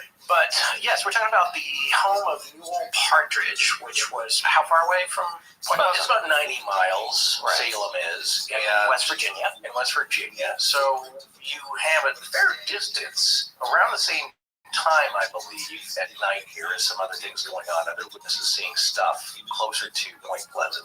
So this thing gets around. Yeah. So and it's fast. Yes, and this is November 14th, 1966, right, which is going to be 12 days after Woody Durenberger encountered Andrew Cole. Partridge had a dog. His family had a dog named Bandit. It was a big, muscular German Shepherd. And he, I guess, was going crazy on the porch around 10:30 that night. Around 10:30 p.m., Newell was watching television, and then he said the screen went dark, and then it came back on with an eerie herringbone pattern. And then he heard a loud whining sound from outside that he said was kind of winding up in pitch like a generator winding up. And I'm not sure if the TV was also making that sound, if it was coming from the television as well as outside. I think it was mostly outside. Mostly outside. Yeah. Well, now the dog is starting to go crazy. He's been taking him hunting, so he's very territorial. So Bandit, Partridge's dog, began to howl from the porch. He grabs his flashlight and goes outside to see what's going on. So when he got outside, he's looking at the barn about 150 yards from the house, and he shined a flashlight that direction. And that's when he saw the two red glowing eyes that to him looked like red bicycle reflectors. And he said when he was a kid, he went hunting at night all the time. He knows what animal eye shine looks like. He'd seen every kind of animal you could think of, and he said these things were huge. And being 150 yards away, to have them show up from that distance, there was something very ominous about it. Yeah, no tiny little beady bird eye is going to give you that amount of shine, at least in diameter, from that distance. Bandit apparently was not having that fear. No, he leapt off the porch and ran towards the hay barn. Right. So he takes off across the yard there, and Partridge, of course, yells at him to stop, and he's like when a dog sees a squirrel, or sees red. Literally this time he sees red, not hearing anything. Runs out after him. Now, Partridge goes back inside, he grabs a shotgun. And he then... This is not a man prone to fear, by the way. No, this is a man who's hunting. This is a man at going night, in the dark. Yeah. With wild animals. Up against wild animals with his trusty shotgun. He goes outside, and here's an interesting connection to a previous episode I noticed.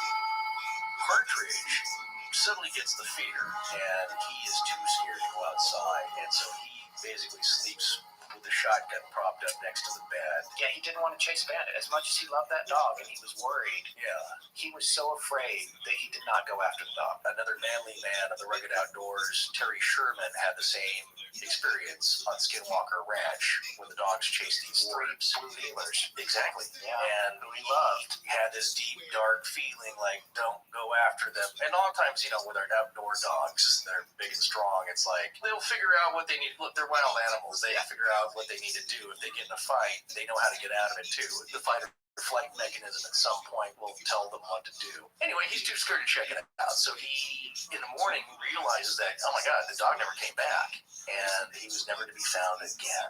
Yeah, so he gets up the next day and he's like, I've got to go down there. And under the comforting feeling of daylight, he goes down to the barn, about where he thought he saw the eyes, and he sees these dog tracks in the mud from Bandit. And he can see the tracks leading down because the ground was wet and it was kind of muddy. And then he sees the tracks right where he thought the eyes were, and they're just running in a circle, which Bandit never did, just kind of running back and forth in circles, and you can't really figure out what had happened, and there's no tracks leading away. Essentially, Bandit had vanished into thin air. Similar to a Sherman Ranch experience. It is. However, with this story and the things we're starting to put together about the Mothman, which clearly, as you've said in the past with Skinwalker and also with our interview with Linda Godfrey and the Dogman stories, these things need to eat. For all we know, the Mothman grabbed Bandit and took off. Oh, dear. And we're going to find out something that maybe supports that theory here in a minute with the next encounter. Forrest, you like hearing about crimes, frauds, and scandals, right? Are you talking about the upcoming election? Well, yeah, I am sort of, but I'm actually talking about the Great Courses Plus and one of our favorite lecture series there, Forensic History, Crimes, Frauds, and Scandals. And I just got done watching the episode Bad Boys of U.S. Politics. Are you sure you're not talking about the election? No, but I am talking about one particular bad boy from our political history, Warren G. Harding. He had extramarital affairs and paid huge sums of hush money to cover them up. He put his inexperienced cronies in high positions who then ended up embezzling large amounts of taxpayer money. He was involved in a corruption scandal with natural resources, and then he finally clocks out in what many people consider a suspicious death. Wow. And people think our current choices are unappealing. Just goes to show you there's nothing new under the sun, but you can always learn about something new with the Great Courses Plus. Exactly. And it's not just about politics, science, and history. You can learn about everything from health, fitness, and nutrition to food, wine, and travel. And these courses go everywhere you do, because you can watch them on your tablet, your phone, your laptop, or you can stream them on your TV at home. And now you can sample as many of these courses as you want with a month-long, unlimited, free trial membership. Well, thanks to learning all about him in this lecture and your endorsement, I know who I'm voting for in November. I'm writing in Warren G. Harding. No, that was not an endorsement by anyone. Secondly, he's dead. And third, he's widely considered the worst president in U.S. history. Well, yeah, but at least he has experience. Now, start your month-long, unlimited, free trial membership now. Sign up at thegreatcoursesplus.com/legends. Again, that's thegreatcoursesplus.com/legends. There's a conspiracy afoot. Your voice is too crazy. What are you doing? A car commercial? Come on. There's a conspiracy. Now back it down further. That's all I can do. There's a conspiracy to get you to pay about twice what you should be paying for quality shaving blades. Really? So who is it? The Illuminati? Spectre? The mustache wax kebab? Mustache? What is that? Mustache wax? Cabal. Yeah, I didn't finish it. It's who would want to keep you from shaving? That's the point. Who wants to keep you from using quality blades? Okay. I'm going to say no on the Illuminati. I've met a few of them, and they all seem kind of unkempt.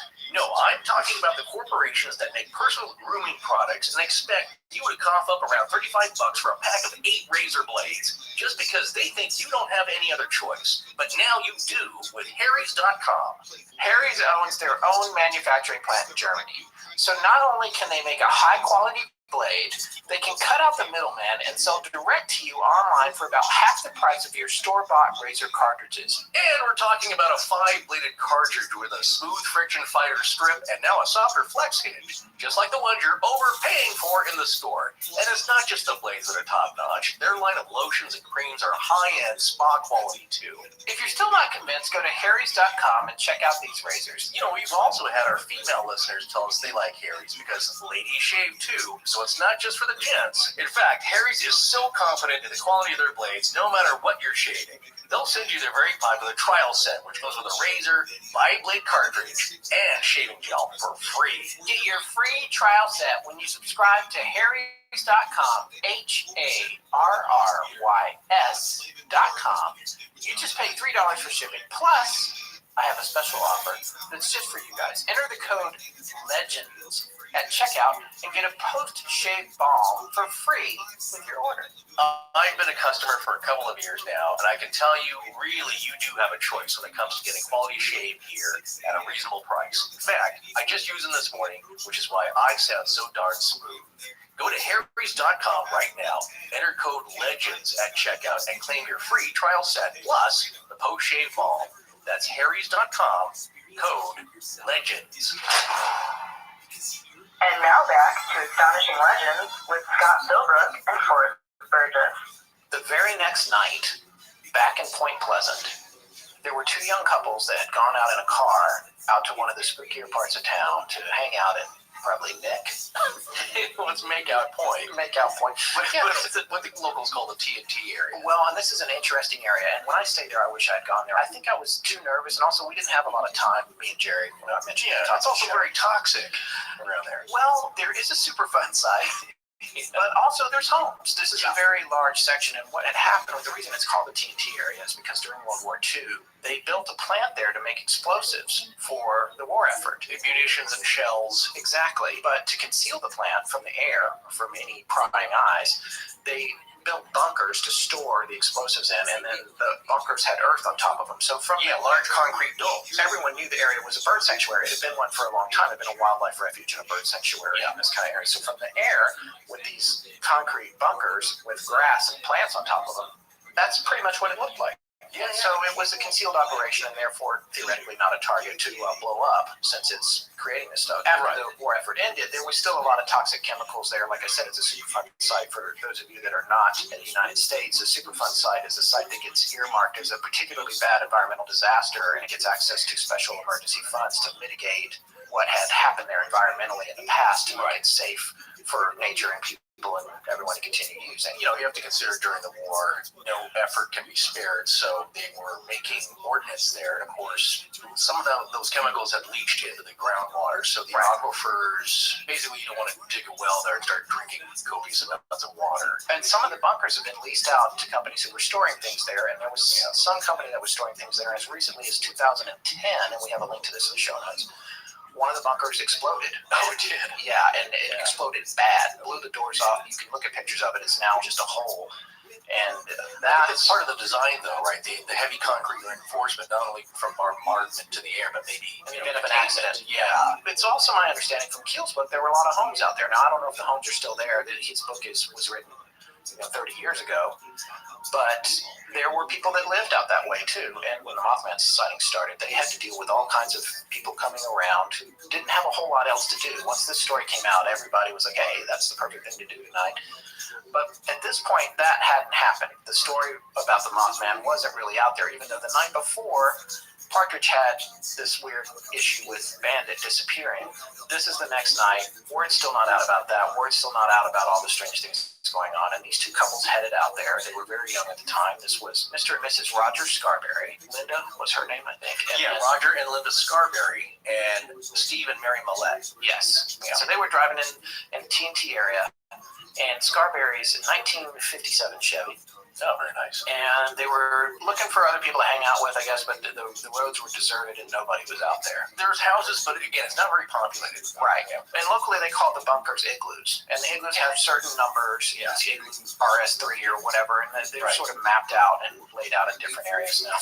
So they came back there to where there was a gate that was unlocked, and they could pull inside and sort of drive around. It's a classic sort of urban exploration. And it's also a great scenario for a spooky Halloween story. Right. Well, as they got up next to the actual plant where the explosives used to be made, Linda noticed something, and she told everyone, and they all looked over, and they saw two bright red circles.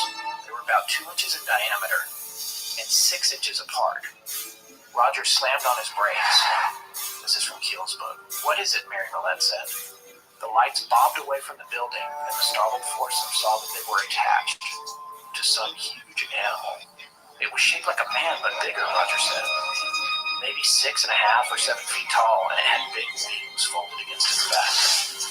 But it was the eyes that got us, Linda declared. It had 2 big eyes like automobile reflectors.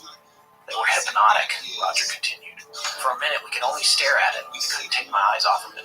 So they said it was gray in color, and it walked on sturdy man-like legs. And it turned, and I've seen this in a lot of reenactments, a lot of documentaries, but the way this thing walks with the big wings, it's scary looking. Like, I mean, I know they're reenactments, but this is a thing that is better off in flight, because when it flies, and they talk about it flying, a lot of times there's not a whole lot of flapping. It's almost like it's effortlessly flying. It has the ability to leap vertically straight up into the air.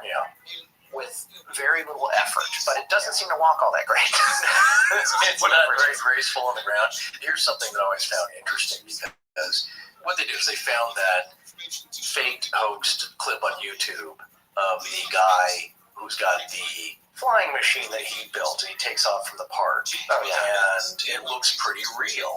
You know, we're talking like Brewster McCloud here, Right. Bud Court, look it up, folks. But he's flying around, and it's something that he made, but what you have to realize is that human beings are too heavy. Birds have like little air pockets and little air bubbles in their bones to make them even lighter. Yeah. Birds don't weigh very much. A sandhill crane weighs at the most 9-10 pounds, I think. Forrest brings that up because And that is a big bird, and we're going to talk about it very soon here, but that's the closest thing you have to grab to. Well, obviously, these legs aren't bird legs.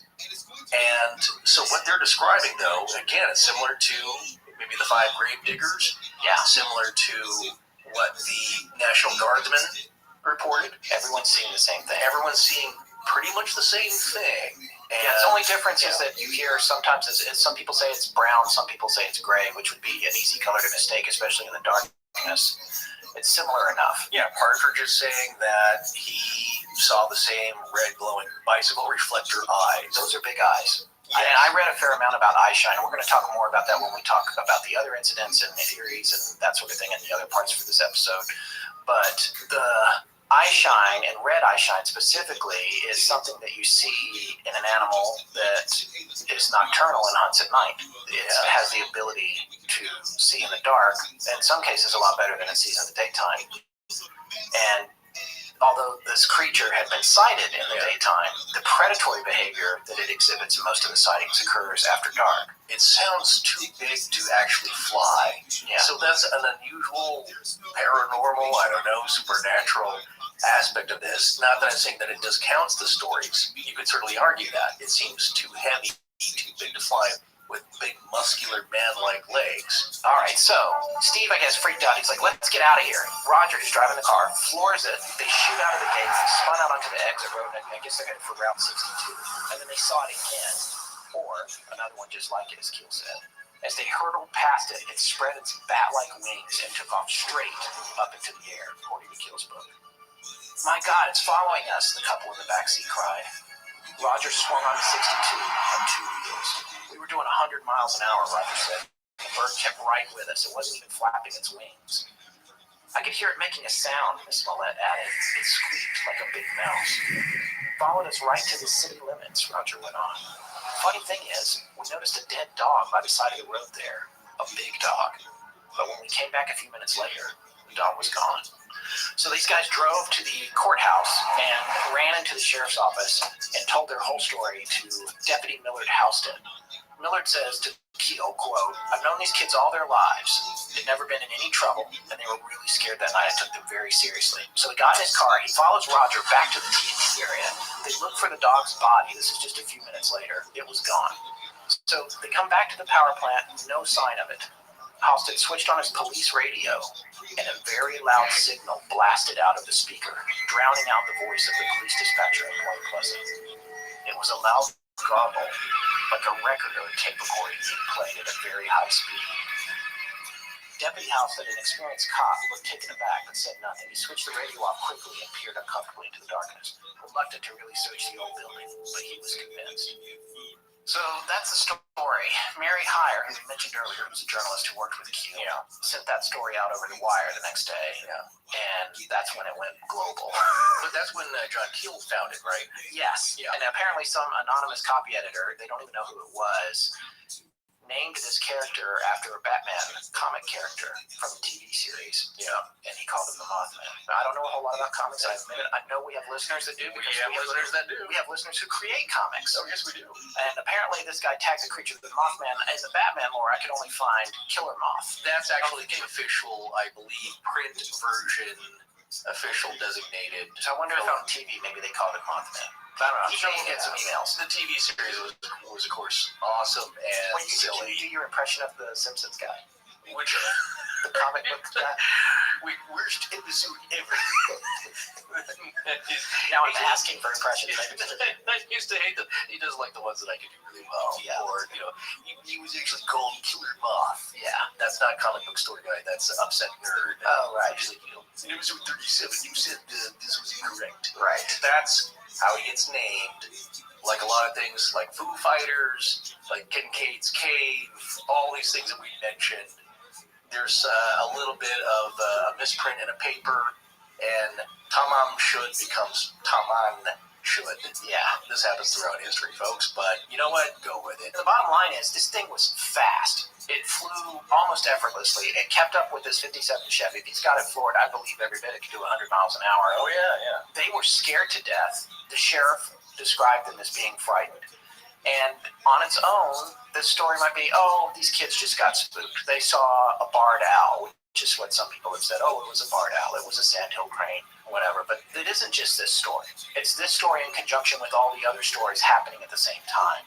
And these are just a few, just the first of a small number of witnesses that eventually will grow to exceed 100 people. Now, you can easily imagine that these additional people, some of them probably bought into hysteria and they saw something that really wasn't this thing. But if you take 100 people, if even 10 of them are seeing something unexplainable, and this was still only just the beginning of a long series of events, many of which we're going to share in the next episode, you're going to hear about more encounters similar to this one, and some that are even more bizarre and different again from the movie. The movie kind of only deals with the Mothman encounters, but there was so much more going on. There were Men in Black encounters that defy explanation. Indrid Cold showed up again, at which point he shared his first name. Up until this point, he had only said, I'm called Cold. He showed up at Woody's house later, and this time in a black Volkswagen. He's breaking with tradition. Yeah, he's breaking with tradition. He likes bulbous vehicles, apparently. Yeah. And then there were more stories of Men in Black all over the place. And then other strange phenomena, too.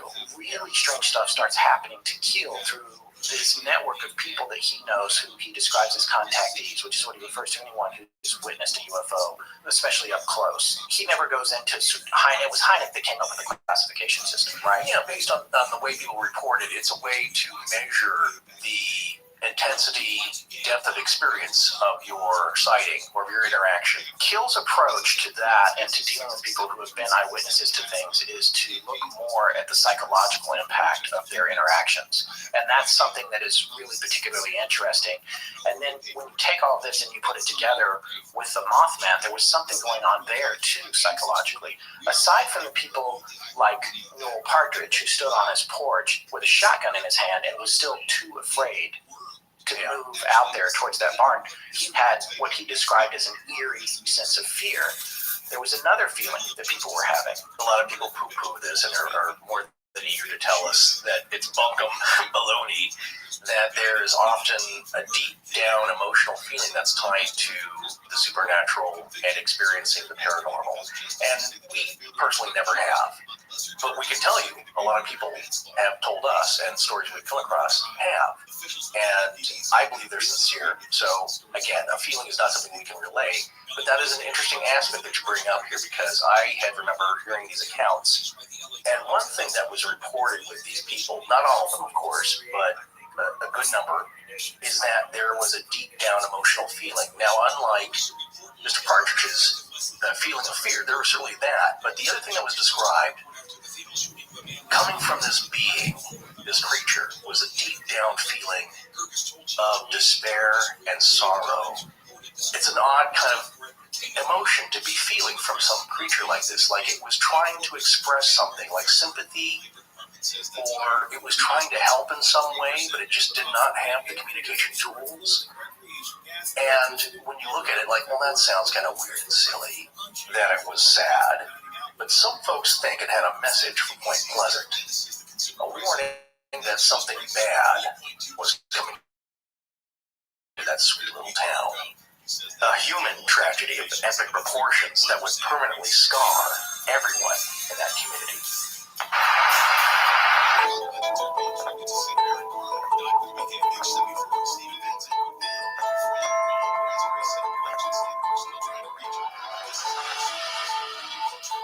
Well, that's going to wrap it up for part one of the Mothman. We'd like to thank ZipRecruiter, Squarespace, The Great Courses Plus, and Harrys.com for sponsoring us. We'll be back next week with the next part of the series, when things are going to get even stranger. Thank you to Jordan Pickering, Ray Castaneda, and Sarah Cozumera for lending us their voices. Our show is edited by Sarah Voorhees, and the theme is by Judson Crane. Sound design is by Ryan McCullough. Special thanks to the ARC and its lead researcher, Tess Feifel. But most importantly, we want to thank our listeners. You can find us online at astonishinglegends.com, as well as Facebook, Patreon, Twitter, Tumblr, Google+, and Instagram. Copyright Scott Philbrook And Forrest Burgess. Good night.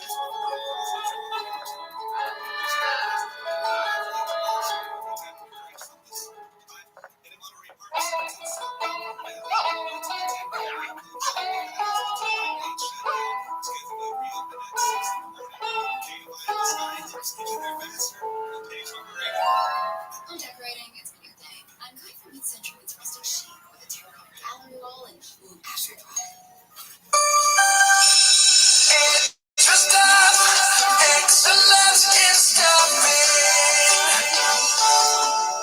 Have you ever wanted to give back to your community, make a difference, help the next generation? You can have all of this and make a great paycheck too.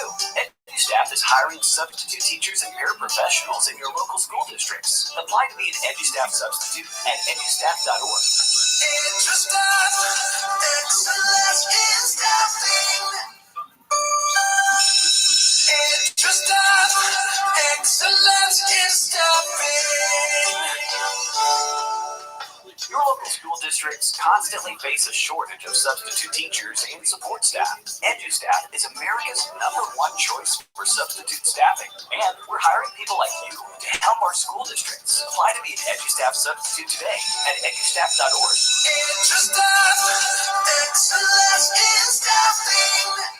Get year-round comfort knowing your home is backed by industry-leading Lennox equipment and expert technicians at Great Lakes Heating and Air Conditioning. Special savings opportunities and federal tax credits are available. So call 574-287-5046 or visit us online at greatlakesheating-ac.com/coupons to learn more.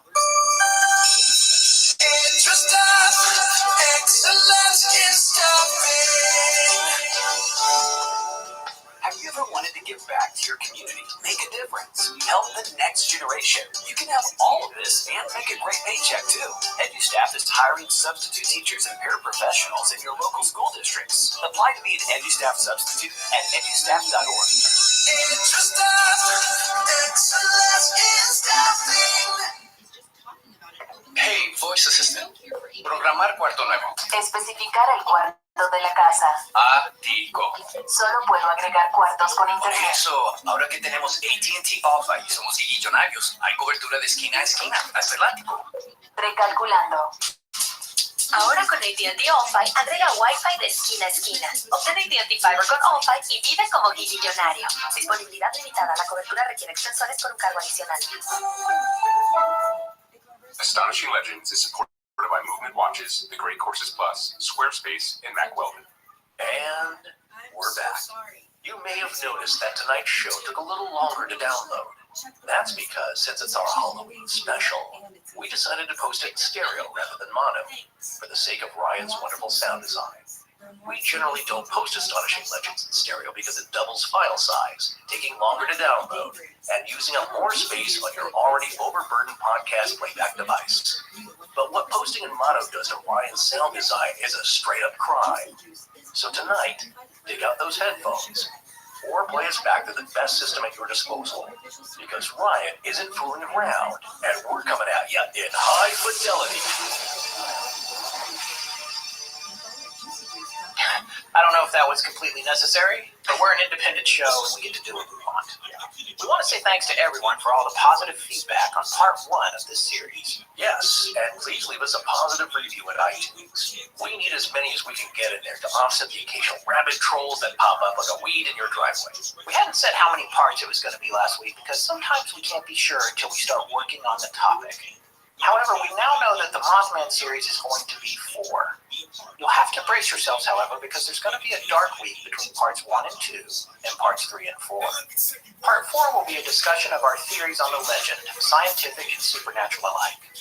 The Dark Week is there so I can manage Halloween with my son and also properly install and subsequently take down all of the animatronics and fog machines that grace my front porch this time of year. That's going to be fun. But you know what isn't fun? Being chased by the Mothman. Happy Halloween. This week, it's in addition to the LA Marathon.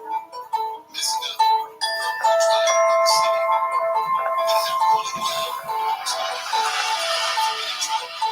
Welcome back to Astonishing Legends.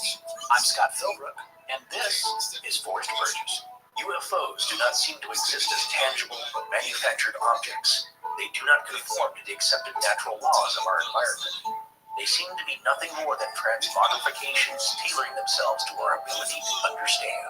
John A. Keel, author of The Mothman Prophecies. Join us tonight for the second part of our series on the astonishing legend of the Mothman.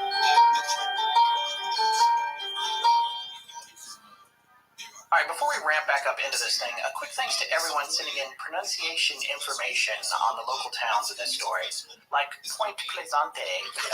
Just kidding, it's Point Pleasant.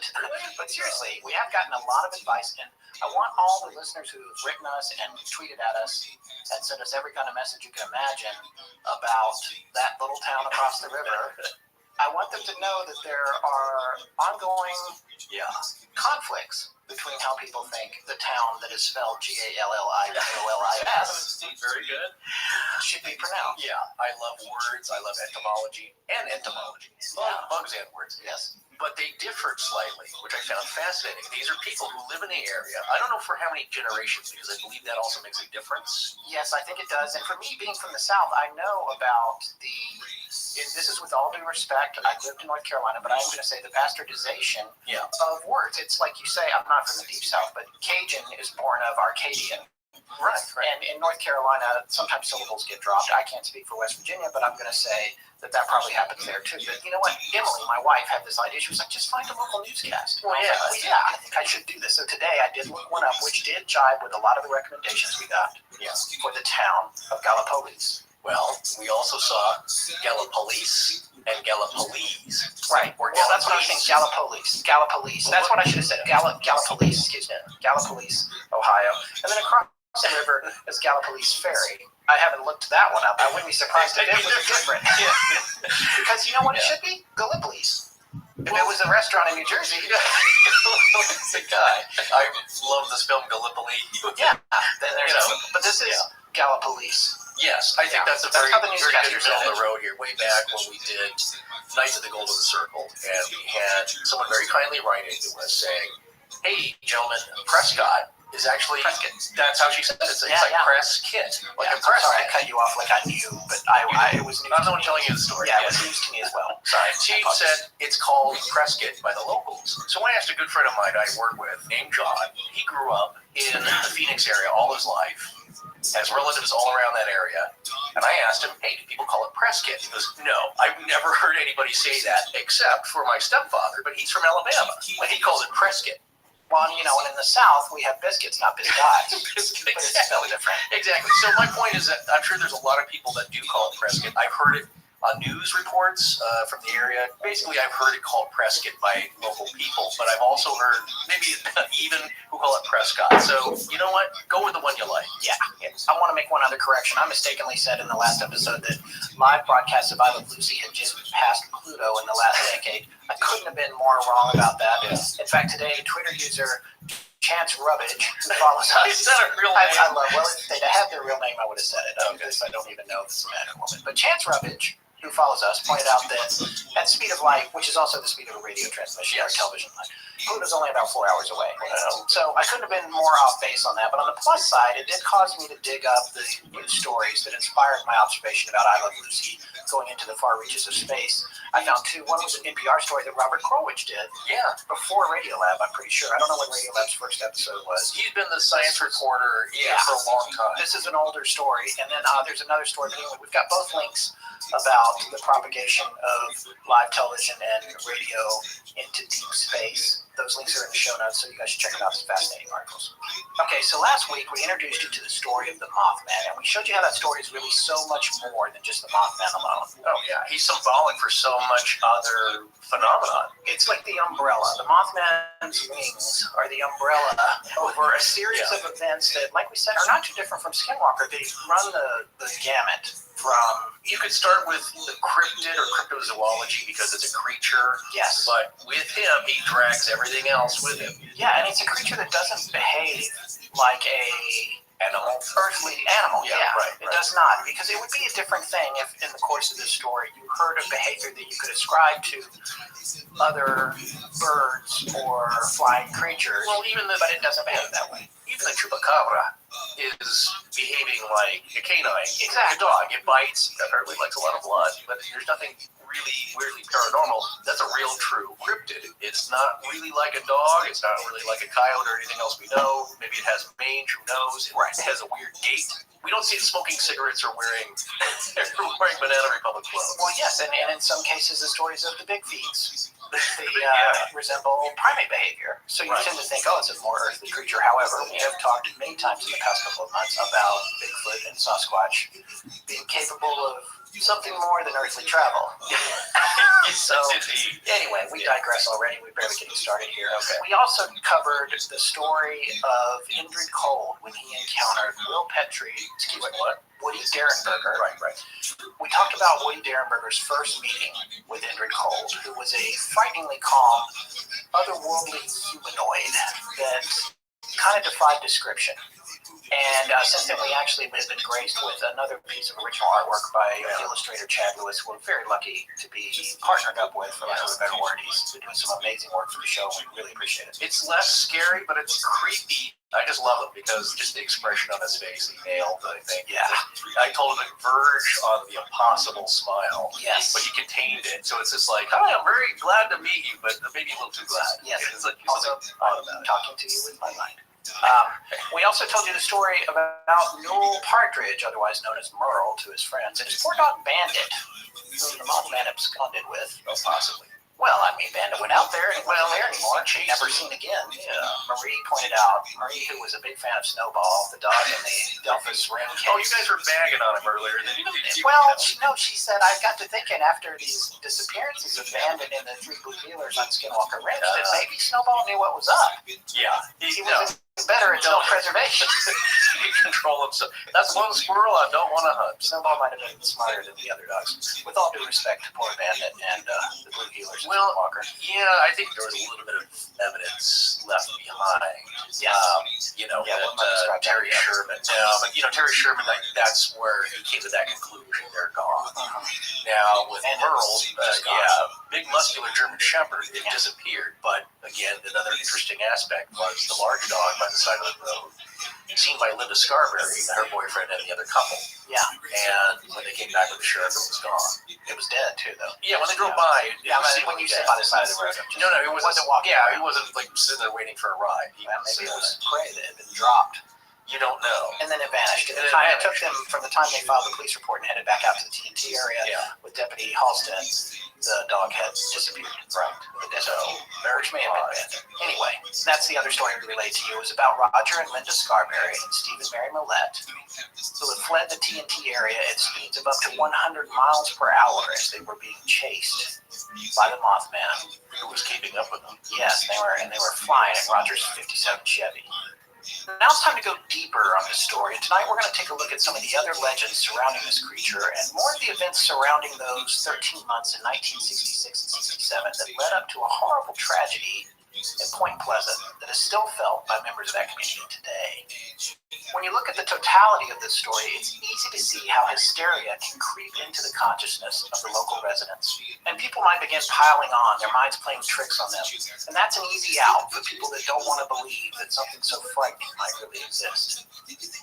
We'll talk more about the possibility of mass hysteria and other explanations, including supernatural ones, in part 4. But for tonight, we wanted to paint a more thorough picture of all the other types of events that were occurring concurrently, including the additional Mothman sightings.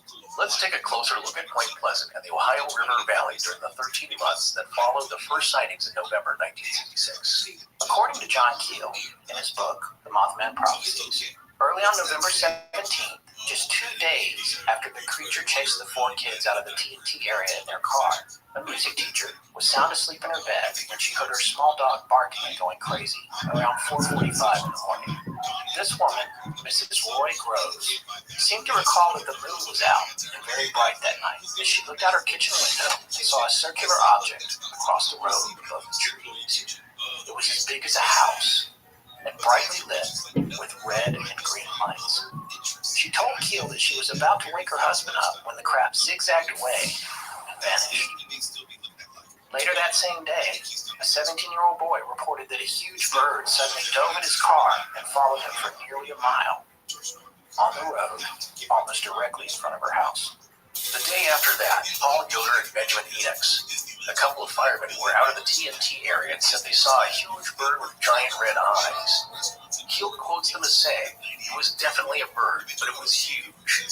The creature was turning up everywhere in the area." There were so many sightings like that. There were so many people that were seeing it, and they would say, "Oh, it was a bird, but it's huge." And even the people that said it was a bird had said they'd never seen anything that large in their lives. And other people said, "No, this was a man with wings." Well, yeah, these people aren't rubes. And there's a certain amount, and that's something that you mentioned about the movie, and we know that some of you haven't seen the movie yet, and we advise you to wait until we finish the series. But they're not going to confuse a crane for something that they would describe as a Mothman, especially on a sighting in broad daylight. They know what a crane looks like. I would reckon a city slicker might be confusing them because guess what? They're not out in nature as much as these folks are. They know their surroundings. They know their environment. They know animals. These people hunt and fish. When they say that they saw something that was not a bird, I tend to believe them much more than I would some highfalutin person in a big city who never seen many animals except on TV. It's like the description Linda said. This thing had big, muscular, man-like legs, not skinny bird legs. Yeah. And as you said earlier with Merle, these eyes that far away, reflecting that much light and that big around, there's no beady bird eyes. The 2 birds that you hear the most, yeah, some sandhill crane, Which can grow very, very large, but not that big. but their eyes Have have that feet. big. No, they still have tiny little They're pea bird eyes. eyes. They do have red on their head, Yeah. but it's Well, not reflective. No, and the red is not 2 red dots. No, it's just like a skull cap. Yeah. Yes, their crown area. So Yeah. it's the forehead area of the bird, which is just red. It's not even really that iridescent, Right. but it's just one red spot. It's not emitting light, and it wasn't even reflecting light. So And the other bird is the barred owl.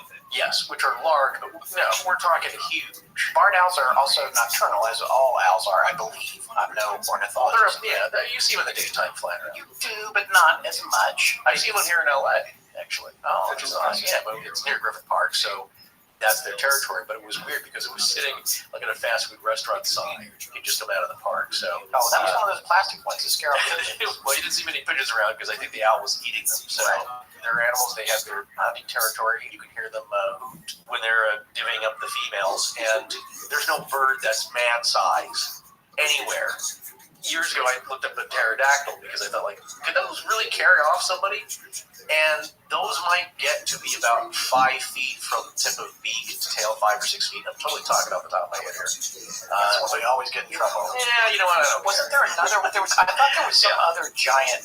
This is going to come up again in the theories episode. No, but there's larger ones, but there's no giant prehistoric bird that's, let's say, the size of a crocodile. You know, that No, but long. there is. There's that famous picture of Dr. What's his name? He's going to come up in the theories episode that he's standing in front of the large black bird. It's a reconstruction.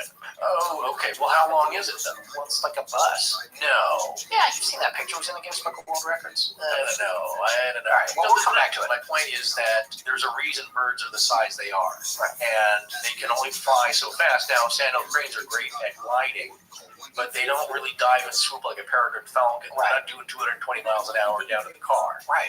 So that's another thing. I don't believe that they could flap and keep up doing 100 miles an hour. But, Well, they swamp gassed it. There you go. Yeah. Well, there's a thing about Mrs. Gross's story, though, that I looked into just because that's kind of what we do here at the show. And when she was talking about the craft that zigzagged away and woke her up at 4:45 in the morning, on that day, November 17th, in West Virginia, the moon wasn't out at 4:45 in the morning. It had rose and set much later that day, coming up a little after noon and setting a little before 10 p.m.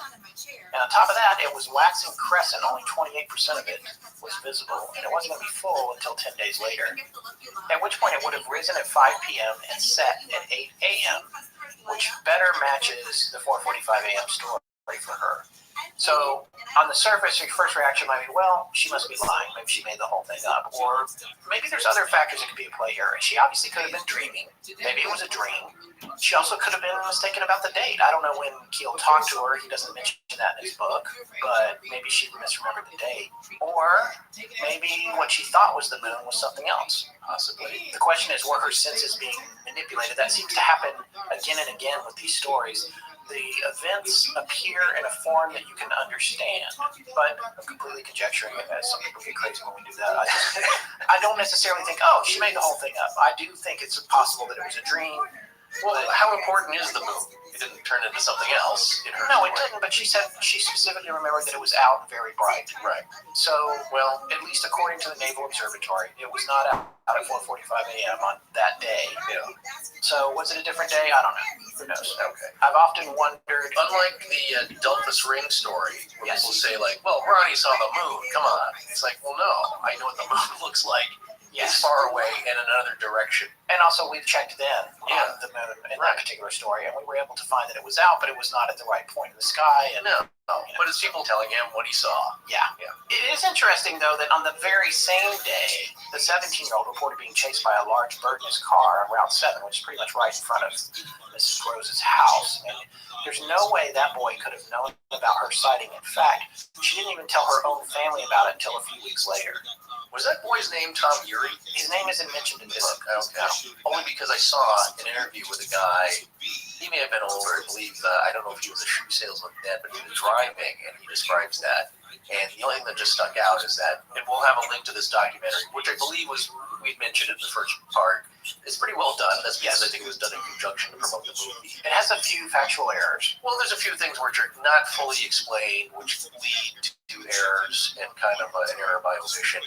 So they interviewed this guy, and he was a witness. And he doesn't look all that old now, so he's probably in his late 50s, maybe early 60s, but they showed him a picture of a sandhill crane. He's like, no.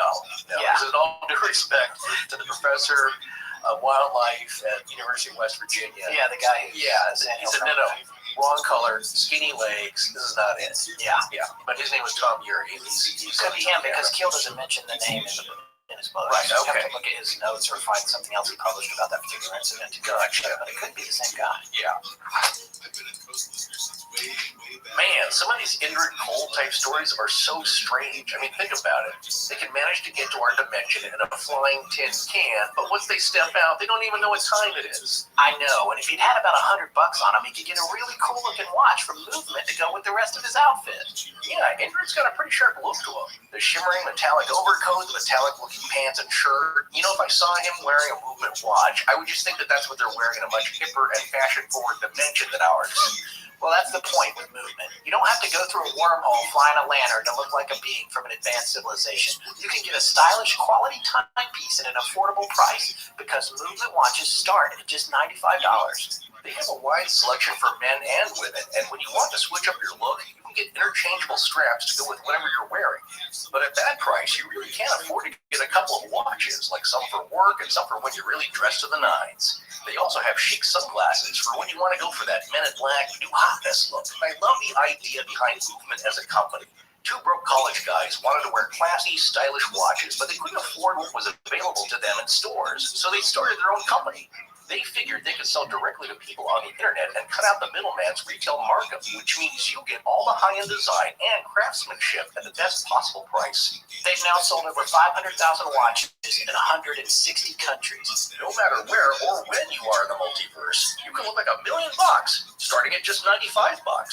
And with free shipping and free returns, it couldn't be easier to step up your watch game and start looking like a sophisticated adult human who knows what time it is. Get 15% off today by going to movementwatches.com/legend. That's MVMT watches.com/legends. Join the movement. Let's get back to the show. Later that same November, Kill reported that 5 teenagers were out for a drive when they saw a man-sized bird-like creature by a rock quarry. It saw them and turned and ran into the woods. He quotes them as saying no one believed them because they were kids, but they were genuinely scared. In another sighting, an elderly businessman in Point Pleasant became concerned when he heard his dog going crazy outside. Here we go with dogs again. He went outside and came face to face with what he described to Keel as a 7-foot-tall, gray apparition with flaming eyes. He apparently went into some kind of trance and lost track of time for a little bit. I guess no one can say what happened between him and the creature during those moments, but eventually it flew away. He was so beside himself with shock and fear, and he looked so pale that when he stumbled back inside, his wife thought he was in the throes of a heart attack.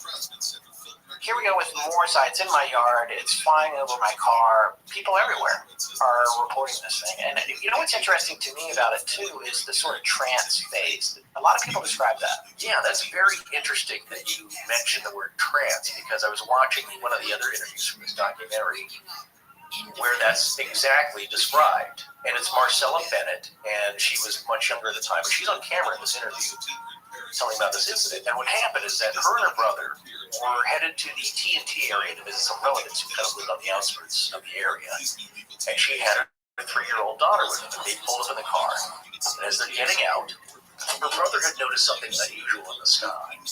Lights or something odd, and he wanted her to look at it. Hey, take a look at this. And she had no interest. She did not want to look at it. As she's making her way to the house with her daughter in her arms, there's some kind of figure that she notices out of the corner of her eye. Yeah, it's some kind of man or creature or something. And at that point, she goes into a trance. She falls down in a paralysis. And she realizes that I've just fallen on my daughter, but I can't help it. I can't move. And this thing is coming up to me.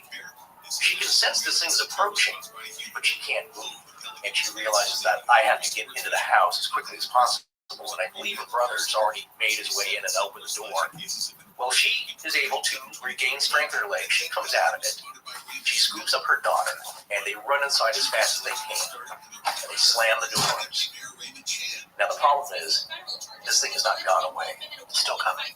It's making its way to the porch. And they can hear it thumping up the stairs onto the porch. And now it's peeking inside the house. So, well, mention that. They're freaking out, but they call the authorities. By the time they came out, this thing had gone, of course. They were terrified. And to this day, she is terrified and, was traumatized and had to seek medical attention, like counseling after that, because it was so different. It's not being spooked by a deer coming up to eat your flowers. What's fascinating about this, first of all, again, we go back to the trance. People are falling into trances. They're losing track of time. The elderly gentleman on his porch, it's like it's got a hypnotic quality. Well, Keel mentions that, too. He apparently had a fascination with hypnotism himself in his book. But the other thing I want to make clear is in part 1, we talked a lot about nocturnal sightings of this thing that was seen plenty of times in broad daylight. We're going to discuss a few of those today. Right. In broad daylight, it's a lot harder to mistake something for something else. Well, if the sun is out, you can clearly see what you're looking at. You're also less likely, as a general member of humanity, to be under the influence of something in the middle of the day. You mean a substance? A substance, yes. This is broad daylight with these people. But my question for you is, not that you would have these answers to this, before it turns into the market. This thing wants to be seen. It has no fear of being seen. In fact, it's like it's trying to make contact. Yeah, in some cases it does. In some others, it's kind of just doing its thing, sitting in the tree, swooping down, flying around, maybe buzzes somebody. That was the case of the 5 grave diggers in Clendenen. Yeah, we put the emphasis on. Yeah, we got an email about it today. Clendenen. Yeah. Okay. They saw this thing sitting in the trees. They all noticed it. A large brown man with wings. And it swooped over the car. Not real low, so they all had to hit the ground. It's like some... Wait, are you talking about the grave diggers again? Yeah, that was I thought they were standing in a hole. You said No, they're not all in the grave. No, but you said swooped over their car. They had a vehicle they arrived to the cemetery with. They said it kind of... Make sure we get the story. Oh, thank you. Okay, Even though we think that story might be made up anyway. I'm not sure it's made up. It's uncorroborated. Well, Except for by the West Virginia Chamber of Commerce. It's ahead of it by a day or so. Yeah, just in time to be the first sighting. We've already talked about it. Yeah, there's no festival that they're trying to beat them out. This thing flies over, and it's not attacking them. It's not doing a trickstery move, but it doesn't really care that it's being seen. Yeah. Much like a lot of people say with UFOs. They claim that there's cloaking devices and some kind of zip away, but in a lot of cases, it seems like they don't care that there's a busy highway or that people are noticing them. They're just out kind of doing their thing. Yeah, same with this. But in this case, though, I would say the stories much more lean towards this thing, if it is, as people have described, it's looking for some kind of interaction. Well, but it's not doing it very well. Right, and the other thought is that in a method that's similar to Indrid Cold, these encounters do seem to have a psychological, almost telepathic component to them. Yes, an emotional telepathy of sorts, too. Yeah, exactly. Let's talk a little bit about Connie Carpenter. She had one of the most intense sightings because technically it's a trace evidence case, which is, as we all know, anyone who's listened to several episodes of our show, is my favorite kind of UFO case is when it leaves something behind. A close encounter of the second kind, right? There's trace evidence. Yes, by the Hynek. And I don't know if this qualifies as trace evidence because it's actually a physical ailment, but I think it does. Connie was Mary Hyer's niece. To remind everyone who Mary Hyer was, she was the journalist in Point Pleasant that wrote for The Messenger, which I think was based in a different town. The Athens Messenger. Yeah. But she had an office in Point Pleasant where she worked in. Athens, Ohio. Oh, excuse me, Athens, Ohio. Yes, absolutely. I'm sorry to say West Virginia. I knew that Athens was in Ohio. I knew that. Or is it Athens? Stop. But anyway, John Keel and Mary Hyer became pretty good friends and investigated together during the 13-month period that we're covering in this series. So Connie was Mary Hyer's niece, and on Sunday, November 27th, 1966, Connie was on her way home from church. So this is broad daylight. It was actually about 10:30 in the morning on a Sunday. Not a nighttime sighting, as we're pointing out. She was driving past what is now known as the Riverside Golf Club in Mason, West Virginia, just 25 minutes north of Point Pleasant along the Ohio River. To give you an idea of the area, this is only 10 miles north of the TNT area where the mothman was thought to have possibly lived. The TNT area, which we mentioned before in part 1, which was a former military munitions base and storage area for explosive ordnance, and they were manufacturing and storing it there. Yes. And that accounts for the concrete igloos that were there. So there was a lot of really toxic chemicals that have leached into the ground and therefore into the surrounding ponds. So again, it's a super fun site, which means it does require a lot of cleanup. Yes, and it's also part of the McClintock Wildlife Management Area, which, you know, super fun sites in wildlife areas. Oh, it's going to be some area. But the TNT area is nearly exactly halfway between Point Pleasant and Mason, where the golf club is and was that Connie was driving by. So she's driving past this place in broad daylight when she saw a huge gray figure. She couldn't help but slow down and try to figure out what it was. It was over 7 feet tall, and it had gigantic, glowing red eyes. This is in the daytime. So now we've got glowing red eyes in the daytime, which rules out nocturnal eye shine, which we've all seen, and which some people have every time they're photographed. Right. We always say this in a description. It's almost like cliche. It's like everything's got red, glowing eyes. But a lot of that you can say, yeah, it's just how you're looking at it in the nighttime. I saw something in the mirror at night in the bathroom and it had red, glowing eyes. Well, maybe that, whatever it is. It's weird that it's there in the first place, but you could say maybe there's some light shining off of it. But more and more, it seems like these eyes are emitting a red or orange glowing light. What is that about? What is it about their place that they're coming from that's the normal thing? Yeah. So Connie starts slowing her car down because she's trying to figure out what this thing is. She said the eyes were focused on her, and it was staring at her, and she felt a hypnotic effect putting her into some kind of trance. She nearly wrecked her car, but somehow, almost unconsciously, continued to slow down. Then it happened. A huge pair of wings unfolded from this creature's back, spreading out at least 10 feet. They were wider than the creature was tall. For Connie, there was no question it was humanoid, and not just a bird. Then, it defied the laws of physics as it slowly lifted up off the ground without making any kind of sound, and pointedly without even flapping those giant wings. And to her terror, it made a beeline for her car, staring intently at her the entire time. Connie floored it to get away. She was the first of over 100 people that would have encounters during the winter between 1966 to 1967. So I have a question. This kind of backs up then a part of her story about what I was saying previously. I knew of this story, I knew of Connie's story, and I have a couple of other things to add to it about her experience. But you're saying, though, here, that it defied the laws of physics and slowly lifted up off the ground without making any kind of sound and pointedly without even flapping its giant wings. Yes, and that's not the only time that's been described. Okay, so here we go. What I've been saying is that this thing looks too big and heavy to fly. Right. Within the laws of aerodynamics as we know it, there's no lift on the wings like a bird. You can't just shoot straight up in the air. Unless you're a rocket. Unless you're Batman. Yeah, or Batman or Superman, exactly. Right. It unfolds its wings and just kind of floats up into the air, right? Shoots straight up. Yeah. The distinction I'm making is that now we're kind of out of the realm of some kind of normal cryptid biological element here into something even more paranormal. Yes. Extremely supernatural. Exactly. So high strangeness. Indeed, very high strangeness. And the fact that it can follow these cars at tremendous speed, so regular birds usually doesn't fly that fast. Now, I haven't even got to the trace evidence part of this case. First of all, Keel had said that the minute he met Connie, he knew her story was real. And there's a couple of reasons for that. One was that he describes her as a very shy, reserved 18-year-old. And as we said, his friend Mary Hyer's niece. She wasn't seeking any kind of notoriety, and pointedly, one of the most interesting things about her was that her eyes were swollen and red. Both of them. She had conjunctivitis, otherwise known as pink eye, and it lasted for 2 weeks after that encounter.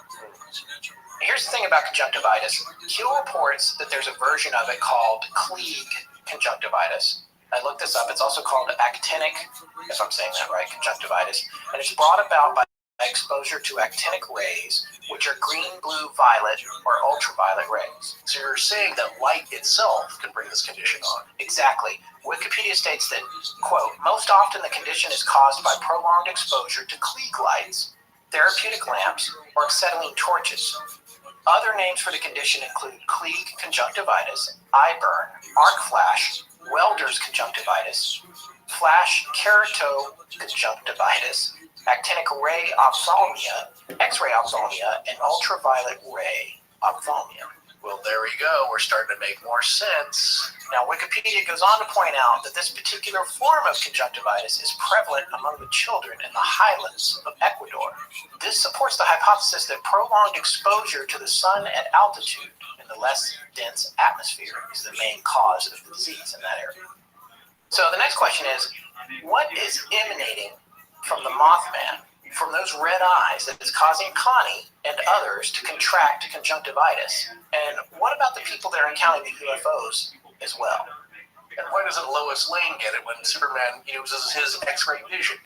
Well, he never points his eyes right at her. No, because you try him. But the point is that there's something being beamed, it seems like, if this is the cause. Because she wasn't the only one, and there was another young kid who, he had the same thing, and he had his right eye was really swollen, and as he told Keel, it never really healed well after that. So it's not just her. It is kind of like people who get really sunburned. Your eyes get puffy. In these cases, it really does seem more like the bacterial conjunctivitis, where it's just weeping, and it's just really swollen and red. So what are they seeing that is beaming towards them that is not usually of this realm? Here's the other thing, and this is a part of the reason that I think Spielberg probably drew a lot from this book, for Close Encounters of the Third Kind. A lot of people had started to figure out that they could come to this area and go to certain places at certain times, and they'd have a good chance of seeing UFOs. That's how much activity was happening. And in fact, Keel talks about there was one particular point where he had gone to a known site that he and Mary would sometimes go to, and there were a couple of teenagers there, and they had built a bonfire. And he had to go up to them and be like, "You're going to scare them away." You need to put that out if you want to see anything. Oh, were they there to try and see? Yeah, they were there to try and see something, but they obviously didn't know the protocol. So, well, no, not as well as he, but it's mostly within these 13 months. Yes, during this period, since the first Mothman sightings and running up to the final point, which we're going to get to at the end of this part. Right. That's also what was winding up everybody in this town. That when John Keel arrived, he said you could sense it. There was a palpable feeling of nervousness and angst, and that's actually conveyed very well in the adaptation in the movie. Yeah. There was a feeling, everybody knew that something was up, but nobody could figure out what exactly it was, and to a certain extent, it could fairly be described as an ominous feeling. Right, and for those of you who will just write it off as general mass hysteria, one, I don't think it really fits the definition of that. More so, yes, on the sociological scale, not so much on the medical, because there's different symptoms. But it's not as though there was a whole feeling of panic around a very specific thing coming into town. People just didn't know what was up because they're hearing these stories from a lot of people, as it's been implied, who were really decent folks. Yeah. Not hoaxsters, not shucksters or hucksters, These are people that are known in the town. It's a very small town. Everybody knows each other. And as the sheriff said, these 4 kids were good kids. They've never been in trouble. And they were so visibly shaken. In fact, Linda Scarberry had to have the doctor called because when she got home, she collapsed on the floor and was in just a really bad state. The doctor had to come and give her sedatives. Yeah, she was that bad. And, right, that's not a hoax situation. Could it still be misidentification? Yeah. Could they have had a close encounter with an earthly creature that they just didn't recognize? Yes, but whatever happened, she clearly had PTSD from a really frightening experience. Oh, sure. And a lot of people did, right, including Connie. Connie's husband, Keith Aker, if this is the same Connie Joe, I think is being I'm pretty sure it is. There's 2 Connies in Keel's book, but one is this Connie, and the other one that we're going to talk about a little bit later. Yeah, how her and her husband and entire family were visited by a strange man. So Connie's husband, Keith Aker, that's her married name now, is on camera, and he's wanted to set the record straight because she's still so freaked out all these many years later that she will not go on camera and talk about it. And he describes that night. They were dating at the time. 50 years. It's been 50 years. Yeah. Still affects her that much. It took me so long. I was counting my fingers while you were talking. No, that's why. Right. So he describes going over to her house. Now they're dating at the time, and so he knocks on the door. Mother answers the phone and says, "Well, she's in bed, and she does not want to come out of her room." So he goes to visit her, and it took a long time to get this out of her. For her to even describe what happened, she was that shaken up. So people see weird things. I don't know. Like, do people feel this after seeing the Chupacabra or even a Bigfoot sighting? I mean, there's people who claim to have seen Bigfoot. It's kind of exciting and sometimes upsetting, and sometimes they're freaking out. I've certainly heard stories where people were in their cabin, dogs freaking out. They can hear the knocking and the vocalizations, the weird ones, and they're frightened. But not like this. Yeah. This is different. Well, there are multiple cases, too, of people who said after the encounter in their cars, for example, they had to pull over to the side of the road and they threw up. Does that then go along with some kind of radiation of sorts? That's a really good question. Now that you mention, I hadn't thought about that. That's a very good question. Because again, if this thing's kind of burning your eyes in a way where you get conjunctivitis, the form of it, and you have all these other symptoms, like people getting sick, being sick afterwards for days. All right, so getting back to the group sightings, Keel had figured out, and Mary Hire both. I just want to call her Mary. I feel like I know her. That's fine. God rest both their souls. But Keel and Mary had figured out. Keel should be Keel, I think. Well, this is John and Mary.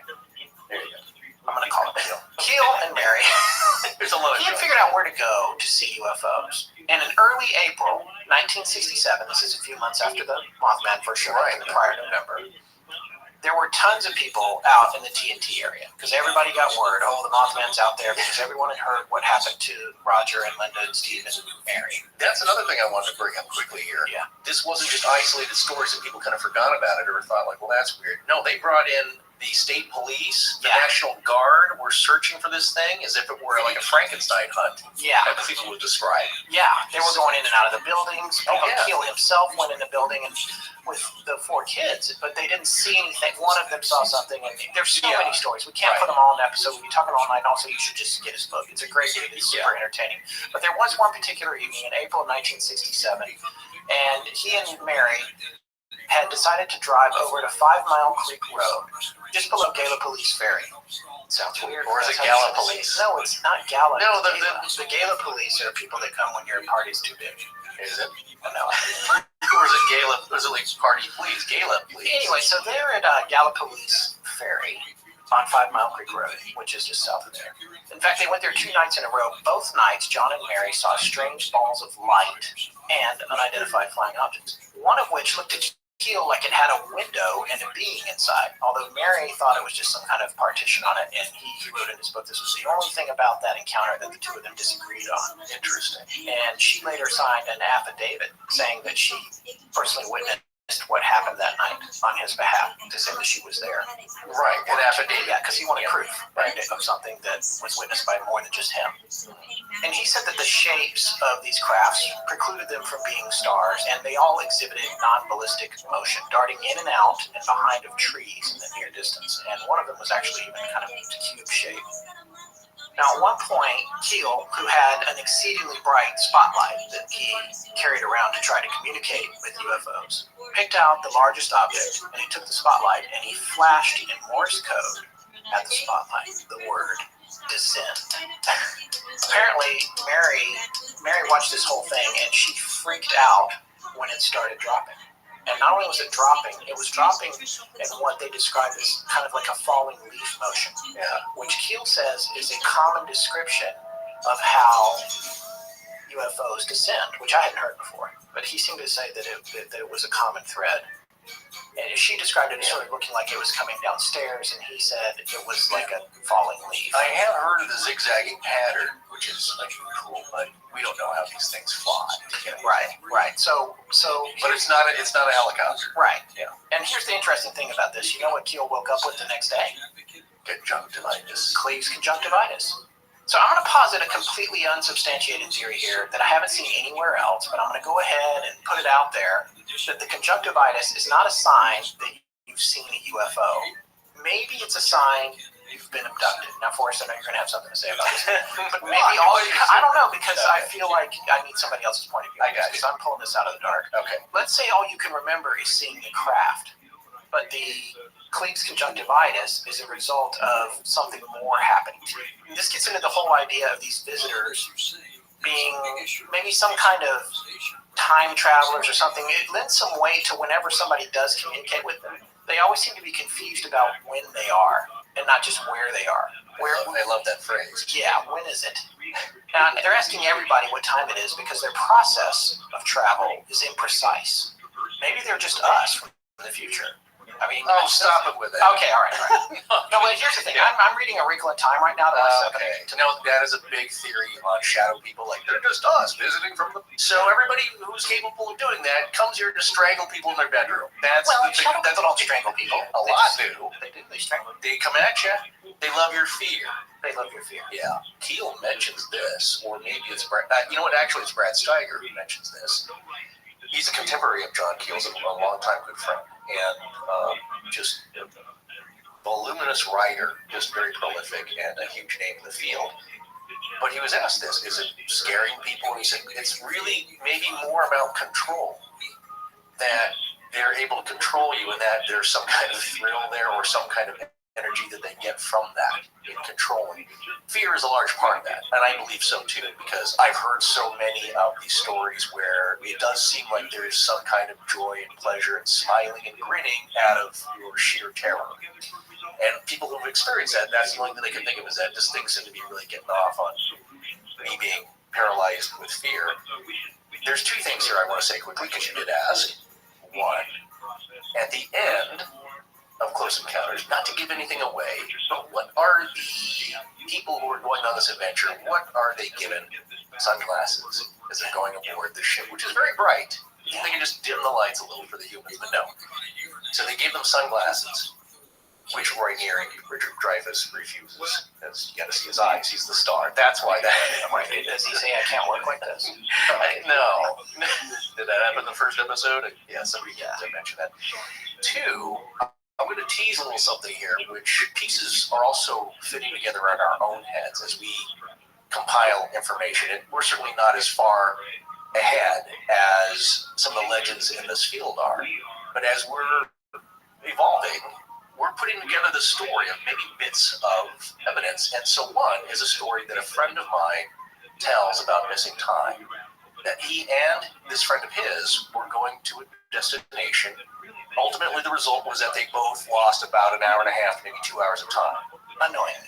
They showed up to an appointment, both late. And they're like, what? No, we left like an hour early. We really want to be on time for this. Like, no, the person you were here to meet has been gone for 45 minutes.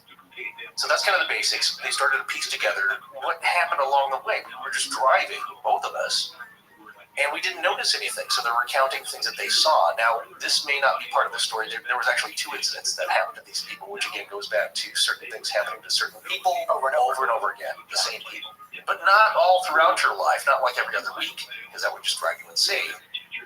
But a few times, which is a lot more than the rest of us. So one interesting thing that this person said, this friend of mine, said that he noticed something very strange on the side of the road, that a VW bus, microbus, the hippie surfer bus, flipped over and was on fire. I don't think at the time he said anything to his friend that was sitting next to him, but he's like, geez, I hope they're okay. I mean, there's seems to be being taken care of. It looks like just a regular car accident, except this thing's on fire. Kept driving. They recounted the story later, and the person that he was driving with did not see that at all.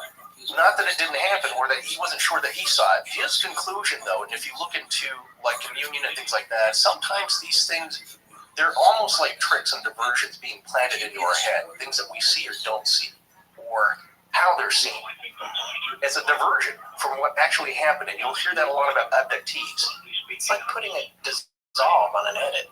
Yeah. You're trying to hide the edit. Here's why I'm saying this, because I used to be an editor. Yeah. Well, as we used to say, if you can't solve it, dissolve it. If you can't solve it, dissolve it. That's what the aliens are doing. You've hit the nail on the head. Well, no. They snatch you away, and when they bring you back, they don't want you to feel a jump in your own time. Right. So they set a car on fire on the side of the road. Which is probably when maybe something happened. Like Walter Murch says, blink. In that blink of an eye, when you look over there at that moment and you see that thing, it covers up the gap in time that you just lost. Exactly. So that is something important here, and I apologize if that sounds... Trademark that theory. What? If you can't solve it, dissolve it? No, I don't know. Yeah, when it comes to kidnapping. It's a big idea here that things are being stuck into your head as a way of keeping you from knowing what you really saw or experienced. So when you hear these stories about people, you have to keep that in mind too. They did see something. And I don't know if we want to talk about what good old Woody Durenberger saw. I had this thought later, even after we recorded part 1. What Woody saw on the road, well, it was very fleeting. That's quite a maneuver. Come swooping down.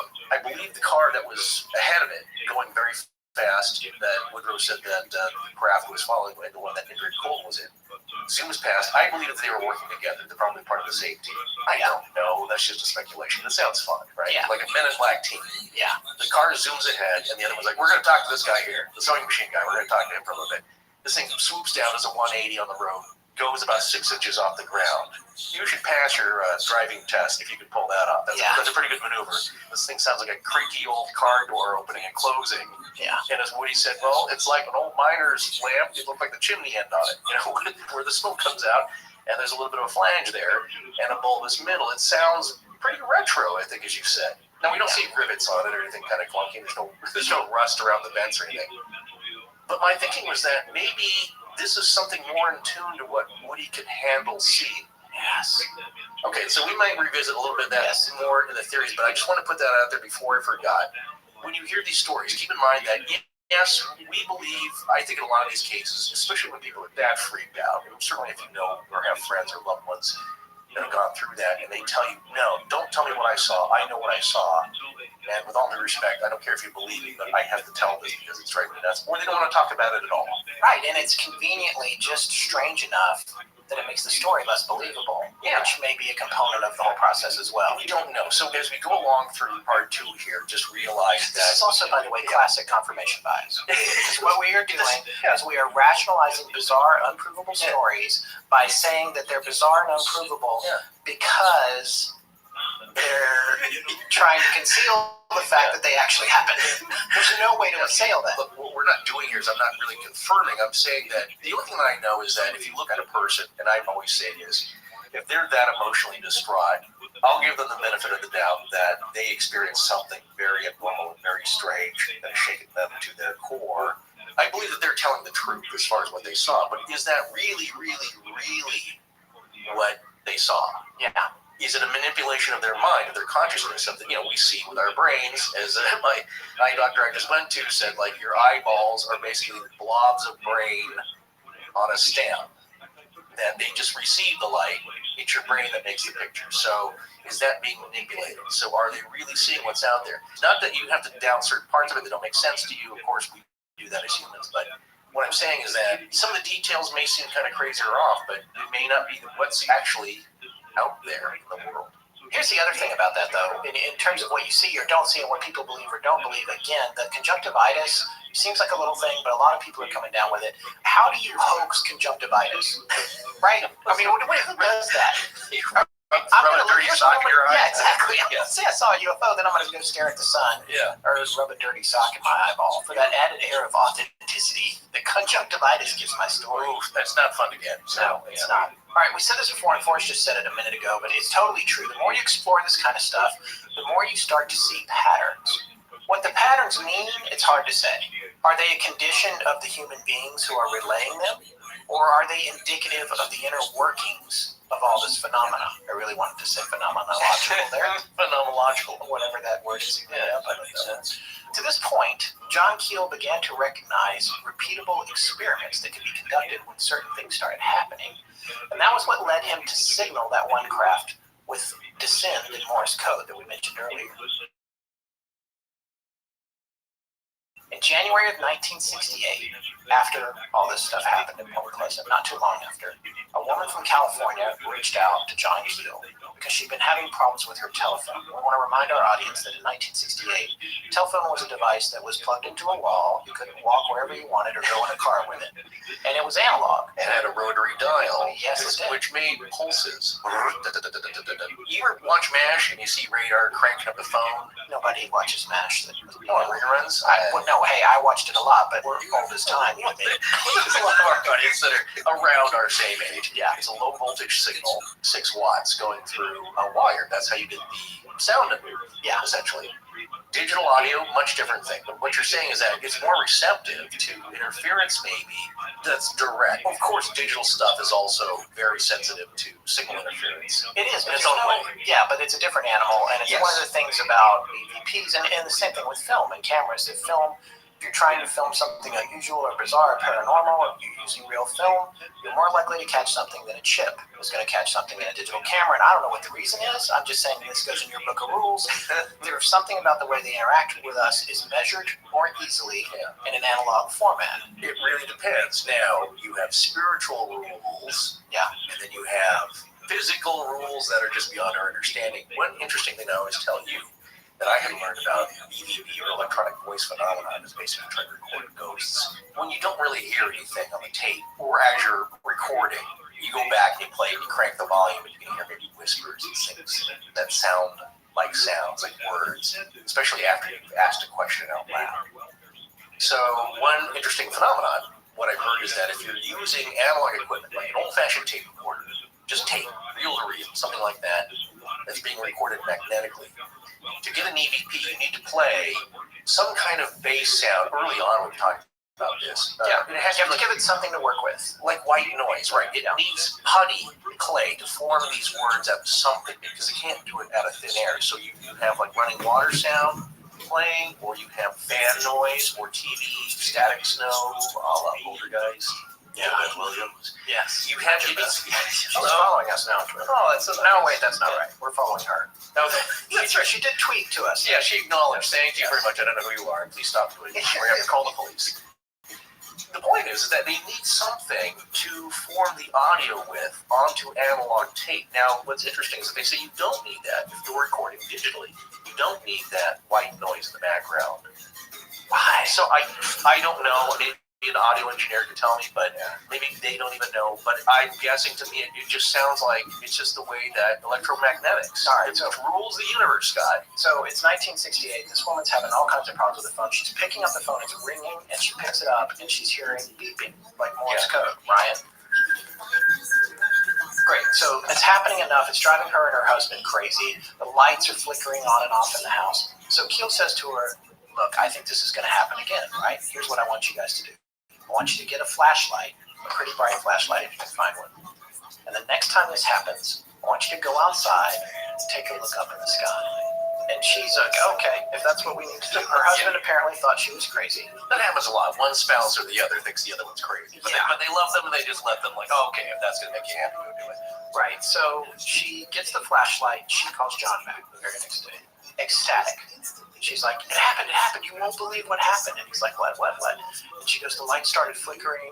We were having some weird issues with the TV. And my husband and I both went outside, and sure enough, there was a bright orange sphere over the house. And she said, I slowly raised the flashlight up and turned it on and back off 3 times, fast. And she goes, nothing happened. It just sat there. And we waited, and then it flew away.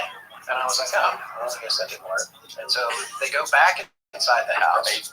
Her husband, though, at least had seen the orange sphere. Yeah, I would say that's a big deal in that story. So they come back inside the house. The door closes behind them.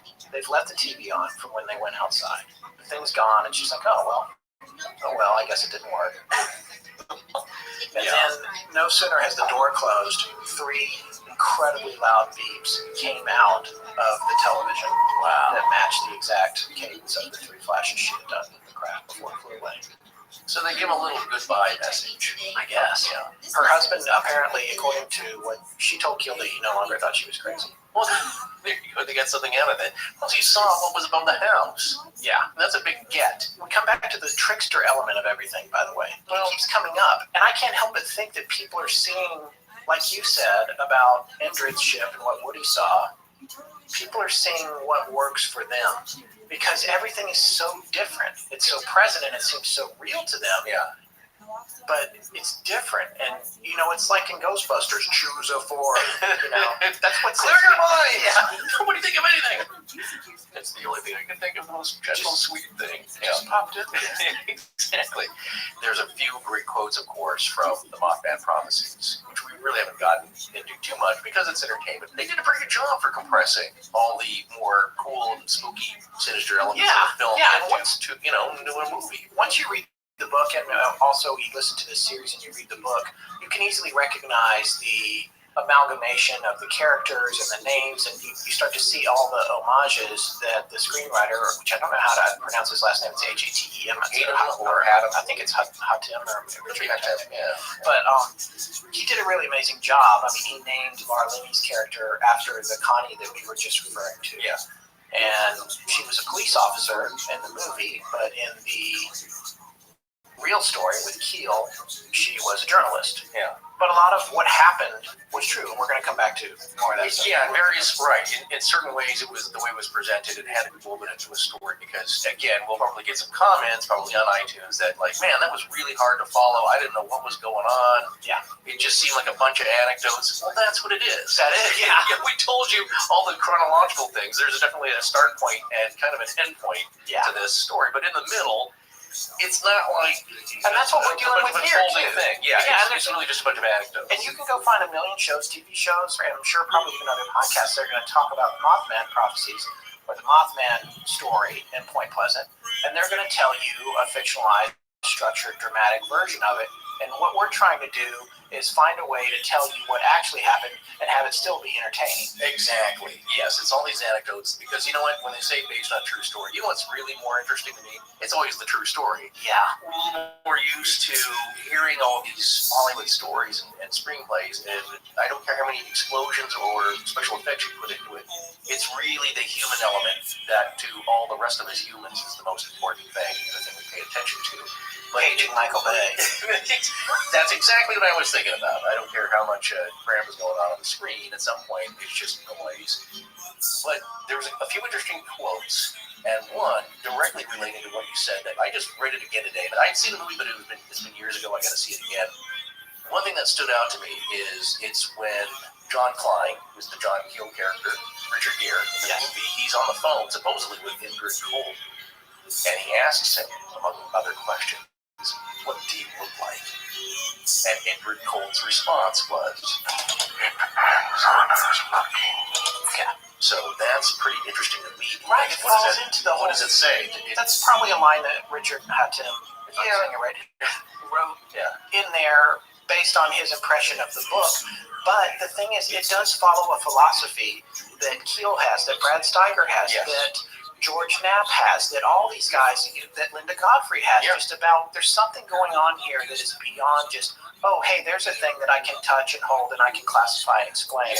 It's more about control of our perception and a reactionary perception. And it's not always to freak us out, because if you believe the Woodrow Durenberger story, that I really don't want to freak you out. I want to ask you a couple of things. We're just here to be friendly. We'll talk to you again. Yeah. And that alone is going to freak you out. We understand that. But it's kind of a presentation in a manner that is the most appealing possibly to a guy who's never seen anything like this, will never see anything like this again in his life, who's not used to this. But anything, maybe if they showed you what their true nature is, you would just have a complete psychotic meltdown. Scott, do you remember the Tylenol murders of 1982, where 7 people were killed in Chicago with cyanide-laced medication? I do remember that. I mean, I was a wee lad then, but I remember it was a big deal. It was one of the main reasons we have all that tamper-proof packaging nowadays. Exactly. Not only that, but new laws were enacted making tampering a federal crime. And also, that's when you started to see more security cameras in stores. Another weird side effect is that it sparked a rash of 270 copycat attacks within the first month after the last death was reported. The FDA was able to confirm that at least 36 of those attacks actually involved real tampering, which are basically a form of small-scale terrorism. It also led to reports of pins and needles found in Halloween candy, razor blades and nails found in hot dog packages, hoaxes, dogs and cats living together, mass hysteria. You've been watching the lecture series, Forensic History, Crimes, Frauds, and Scandals at the Great Courses Plus, haven't you? I have. Pretty much each one of those lectures in that series deals with a topic we talk about on the show, and certainly hoaxes and mass hysteria come up quite a bit in our research, as you can imagine. They really do. And with over 500 courses and 6,000 lectures on the site, and new ones being added all the time, you're bound to find something you can learn about that's fascinating. Whether it's Heroes and Legends or Neil deGrasse Tyson on the inexplicable universe, to learning how to raise kids who thrive, mastering Tai Chi, or even the meaning of life, yes, that's also a lecture series. The Great Courses Plus has something for everyone. And you can watch them whenever and wherever you are, because you can stream these videos on your tablet, laptop, or phone, or stream them on your TV at home. Why not make yourself a smarter and more interesting human being in your spare time? You don't have to take our word for it, because you can check out any of these courses yourself with a month-long, unlimited, free trial membership, just for our listeners. That's right. Start your month-long, unlimited, free trial membership now by signing up at thegreatcoursesplus.com/legends. Again, that's thegreatcoursesplus.com/legends. And now, back to Astonishing Legends with Scott Philbrook and Forrest Burns. So just before we started this series, we added a new member to the Astonishing Research Corps, which we mentioned in part 1. His name is Michael Hyman. Michael is a forensic chemist and lifelong resident of Point Pleasant. That's a 2-pal sock up there. Yeah. And he's already been participating a lot in our research, and we got some good information out of him about the local area. There was something very interesting that he told us, and I just wanted to share it with you. He has a friend that has a theory that a lot of the Mothman stuff was amped up by the government as a distraction. Now, this sounds very conspiratorial kind of idea, and he himself said he's not necessarily all the way on board with this theory, but there's aspects of this that people need to know, because there's some local information here that you're only going to get on Astonishing Legends, folks. We always try to go a little bit deeper. We're always going to bring you at least 1 or 2 facts that you haven't heard. Hopefully 50 million other times this has been covered. Sure. And that fact is that Point Pleasant is home to a facility that is part of the Defense Logistics Agency. I had never heard of that. It had to be explained to me what it was. Yeah, every big organization needs and relies on their logistics. Like if you can drive out to Vegas here on the 15th, you'll see the Yermo Annex Marine Logistics Base. Yes. Out in the middle of nowhere, and there's bumper traffic. This group is apparently charged with storing the materials necessary to national defense weapons in the event of war. In some cases, weapons materials are the things you need to manufacture weapons, which is kind of works in line with the long tradition of manufacturing weapons in Point Pleasant in the TNT area, right, for World War II. Sure. And apparently, just 15 miles north of Point Pleasant is one of the last two plants in the U.S. that makes ferromanganese. And we have reason to believe that this material has been stored by the DLA in Point Pleasant. Whatever's really going on, we're not sure. What I can tell you is that Keel makes a reference to this facility in his book, but does not out it as what it is. He said that he was concerned about national defense and telling secrets and that sort of thing. So he kept quiet about it, but he did say that he would like to meet and kick the butt of whatever general okayed putting something like this in a populated area. Right.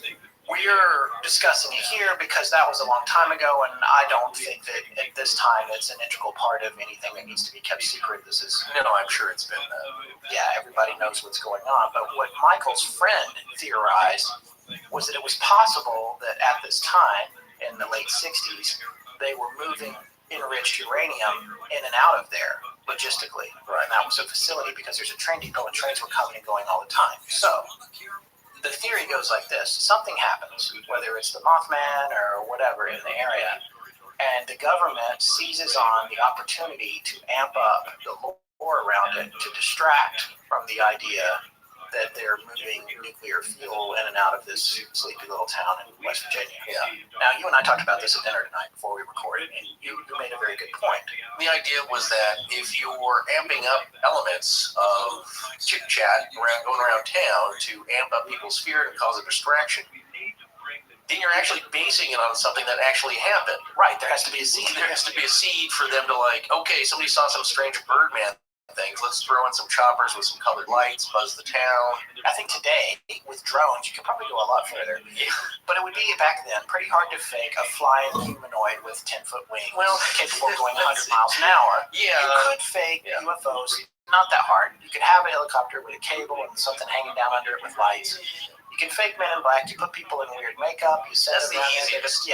That's the easiest one. Right. But this begs the question, this theory is not as crazy. I could see this happening because this is misinformation. It's Piggly Wiggly. There's a Easy 7, Easy 4. Remember, there was an outbreak at Devil's Tower that they had to evacuate everybody. Right. And they were gassing everybody with sleeping gas there to create a diversion. So you have to get everybody out of the outlying areas. What do? We fake a radiological or biological contaminant spill. Right. We got to get everybody out of town. Get them on the trains, get them out of the area. So nobody sees anything in the sky to breathe. Yeah, but I just remember as a kid, let's Piggly Wiggly. That looks like a fun place to shop. Right. He's making a reference to the truck that was the undercover. Right. They quickly manufactured. They get semis out. They cover up these government trucks with these brand names, so it looks like it's just a convoy of goods. Piggly Wigglies, they have them all over North Carolina. I don't know if they're still there. I feel like they might be out of business now. Well, we never had any in our area, but the grocery stores. In the tri-state Pacific Northwest area, including Montana and sometimes Colorado. Okay. So never Oregon, though. Yeah, I can definitely see something being staged, even on a somewhat large scale like that, but for a very specific thing. Now, the problem I have, though, with uranium is that it's not semi-loads in a giant caravan that they got to cover up. If they're moving uranium out, I think they would just do it. It's not like a giant earth mover truck that has to come into town. Everybody's like, what the heck is that? Right. You load it up on a semi, you're playing rapid, maybe it's lead lined and sealed, maybe you got a couple of Jeeps out in front of it, and that's all you need. Or you put it on a train, and you have the train come in, it comes in the middle of the night, they offload it. Unless it's a daily thing, like, 4 to 5 shipments a day, people are going to start wondering why. We got to create some kind of a day. Well, there was apparently that much traffic, according to these guys. Yeah. Well, again, you can do that, but you know what? I've seen government operations. I've been driving on a road trip out in the middle of nowhere, and I'll come across a military convoy, not real fast, but you pass them. Sure. It's a couple of unmarked type semi trucks, followed by some heavy armament. We're talking about Humvees with the Browning 50 cals up top. Yeah. Canvas, not ready to fire, but it's like, you don't want to create a diversion up the road and try and stop them. This is not Travolta in that Broken Arrow here, where you and 20 of your henchmen are going to try and stop this thing.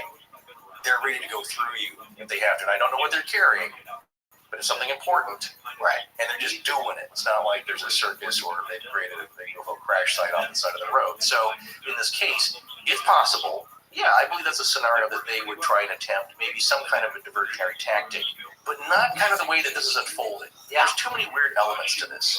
All right, so as we said earlier, sadly, this area has a history of being involved in war, which in itself always seems to draw a certain kind of attention when you're discussing the paranormal, if you believe in any of this at all.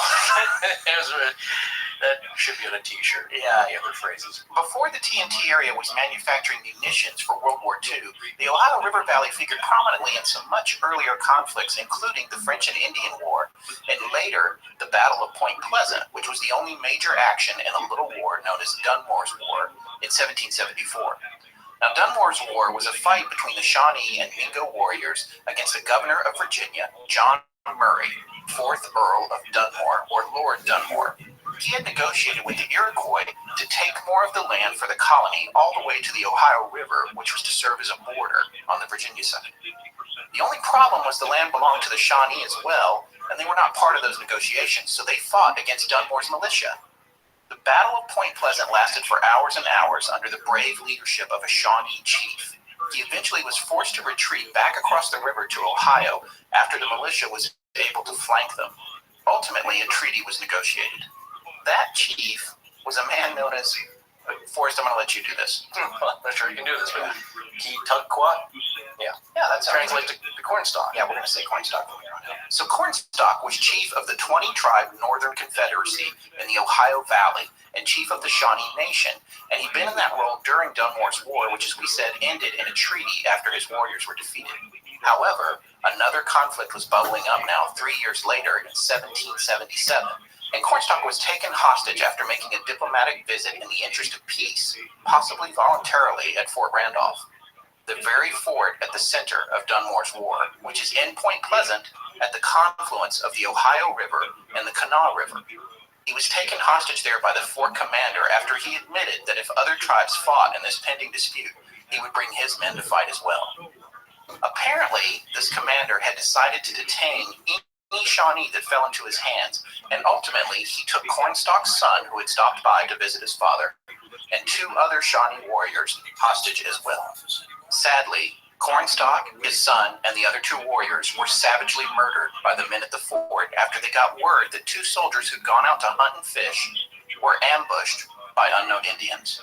The soldiers barged into his comfortable quarters, and according to the legend, they were startled at how stoic and brave he was as he stood his ground, looking them in the eye, even though they were clearly there to kill him. He unloaded 8 muskets into him, and as he lay dying on the floor, he supposedly uttered these words: I was the borderman's friend. Many times have I saved him and his people from harm. I never warred with you, but only to protect our wigwams and lands. I refused to join your pale-faced enemies with the redcoats. I came to the fort as your friend, and you murdered me. You have murdered by my side my young son. For this, may the curse of the Great Spirit rest upon this land. May it be blighted by nature. May it even be blighted in its hopes. May the strength of its peoples be paralyzed by the stain of our blood. Well, it would be at this point that we'll remind our listeners that Fort Randolph, where Cornstalk was gunned down, was nearly in the exact spot where Woody Derenberger encountered Indrid Cold on that rainy night in 1966, only 8 days shy of exactly 189 years later. Many people believe that curse exists to this day, and we can point to dozens of events in the area attributed to it, one of which will be the last thing we talk about tonight. The rest we will save for our episode on the theories. You cannot ignore Native American legend and origin story with all of this. It's the root of every story we cover that takes place in North America. Every story. And even the Kekowski intruder. Exactly. And the Laughing Indian. Right. Those are personal stories, but we find them in the personal stories, we find them in the more famous, in astonishing legends that people have heard. It's always there. One thing that Linda Godfrey mentioned in your interview with her that I thought was fascinating, and I read this part of the book, that the sightings of the Beast of Bray Road and different wolf men of the southern Wisconsin area, when you take those sighting spots on the map and you overlay that with Native American burial grounds, they match up pretty darn close, almost exact. So she's convinced that there's something going on with just the energy there. If you want to say ley lines again, something has got to do with geographical location. And that fort where Cornstalk was killed and where the fort was, and in fact, Cornstalk fought for the French in the French and Indian War. All of that stuff all took place, when you talk about ley lines, at the same intersection that Woody saw Indrid Cold. And also, that's quite a curse, man. When you're like in a lot of pain on your last breath, that's a heavy one to lay down. Maybe it's apocryphal. I don't know. Maybe it's a great story. Yeah. As we said, we'll talk about it in our episode on the theories, but a lot of stuff has gone bad. We're talking about mining disasters, some of the most famous ones in North America. Yeah. And a lot of people have tried to connect it back to that. But it's time to move on to our next story. This is one of my personal favorites out of Keel's book in the area. Let's say a juicy one. Oh, you didn't have to. But it is Halloween. It's Halloween.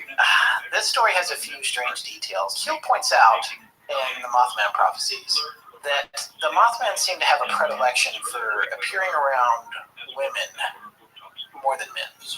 On top of that, he recorded an unusually high number of incidents of that being connected to women's menstrual cycles. There's no other way to say it. There's something going on there, though. Yeah, it's fascinating. Well, enough that he started asking it to every woman that he interviewed. I know it sounds kind of improper, especially back in the late 60s. Well, yeah, but he said this is important because it's maybe some kind of a clue out of something with very few clues. In March of 1967, a story came to light that took that observation further than he ever imagined. And for me, this story goes into Mars Attacks territory. I don't know if you've seen that movie, folks. So we always talk about it's funny and delightful and also really disturbing in a lot of ways. On the night of March 5th, 1967, a Red Cross bloodmobile was traveling along the Ohio River towards Huntington, West Virginia, when the driver, Bo Schertzer, noticed a bright white light peering out of the woods off the road and heading straight for the truck that he and the nurse were in, which was fully loaded with a fresh day's supply of donated blood. The nurse yelled, "My God, what is it?" Bo floored it. Now, we all know that a 1967 panel van, because I'm a car guy, and you don't have to be a car guy to know this, I'm not saying that to be condescending, a 1967 panel van is not going to have a lot of get up and go. It's got a larger V8, but it's pushing a lot of weight in air. So it's going to take a while to get up and go. This particular one's carrying a lot of blood. Yeah. Especially against a UFO. In my mind's eye, what I'm seeing here when I hear about this scene unfolding is kind of like the steamroller running over the security guard in Austin Powers. In slow motion. Yeah. I just don't think that. I can hear the engine whining now. Yeah. Probably only got 3 gears. But nevertheless, they're flying down the road as fast as they can go. Bo, who was driving, was just 21. And he's getting pretty scared. The nurse is scared to death. We don't have her name, I don't believe. He rolls down the window and leans out to see if this thing is still above them. And not only is it still there, it's having clearly no difficulty keeping up with the bloodmobile. At this point, he notices a metal arm coming out from this craft and moving its way down towards the side of the bloodmobile. The nurse, like Bo, was in a full-on panic. She screamed, "It's trying to get us!" Another metal arm appeared on the other side now. This is the Mars Attacks part. It's some kind of claw trying to wrap itself around the bloodmobile. The claw knows all. Yeah. So it looked like it was going to be all over for them when some other cars appeared in front of them. The oncoming traffic must have startled the craft. It broke off its attack and vanished. Bo and the nurse filed a police report that night immediately, and according to Keel, it was mentioned on the radio, but never picked up by the papers. They probably thought it was too fantastic. Well, it's a little scary, too. Keel said he just couldn't figure it out. To him, it felt like a misdirect to make people think these things were after blood. He didn't trust it. He said he contacted the Red Cross to ask them about missing bloodmobiles, and they told him he was nuts. Wait, he's not talking about the one that was being driven trying to get away. He's talking about just in Other general. cases. Yeah, just other general. Cases, yeah, but they apparently did not indulge his. No, with a puncture hole on the top, and it's all been sucked dry. Well, this is the thing. Like, and I think you said the other day when I first mentioned this story to you, so that's going down with a giant straw. Well, that's the movie. That's the movie version. Oh, right, yeah. But I mean, or it's a UFO pilot by vampire. but it's interesting to me what Keel's saying about, like, this is, I don't believe this. I feel like this is a misdirect. But why are there so many misdirects? Why are there so many red herrings? What is happening? This is a ridiculous story. Yeah, but you don't know what's herring and what's not. Going back to another quote. Yeah. From the movie. He goes, For the Mothman Prophecies. Yeah, the Mothman Prophecies. The movie, John Klein, the John Keel character, Richard Gere, he asked the professor, because you always got to go to an expert. That's every part of these movies. You got to seek out the expert. Yeah. And to the expert, the Alan Bates tells him. We're still waiting to be called for cameo, by the way. In any kind of movie, yeah. Okay. Just Ernest Saves Christmas. we were probably killed off just for doing this. But he goes and asks him, he said, like, hey, if they're advanced beings, why don't they just tell us what they're up to? What's on their mind? And he has a great response, which is, their intentions aren't human. That stuck with me since the beginning, because it's like, what he's saying is that you're not going to understand it. Right? They have their own reasons, which you may not be able to comprehend. Yeah. So why all these crazy things are happening? Or He why also says, why don't they just explain themselves to us? And he says, yeah. Have you ever tried explaining yourself to a cockroach? Yeah, you're more advanced than him. Yeah. I think about that every time I walk my dog. I go past about, like this time of year anyway, about 10 really busy ant colonies. Yeah. And sometimes I think about, what is their perception of me? They don't see me coming. If I misstep, I could kill 100 of them in one step. Yeah. It just comes out of nowhere. They're gone. The colony keeps moving on. It's a natural disaster for them. But we had a listener write in on Facebook and been making that same comment. By the way, go out of my way not to step on me. I just want to make Oh, that's very nice and Buddhist of you. Yeah. The point is that you and our listener was making is that our perception of them as just this greater force, this element, that our perception is much different than how they're seeing us. It's like the quote saying, you see a car accident on the road, and the window washer, who's up several stories, sees it before you do. It doesn't make him God. It doesn't make him clairvoyant or even advanced. He's just got a better vantage point.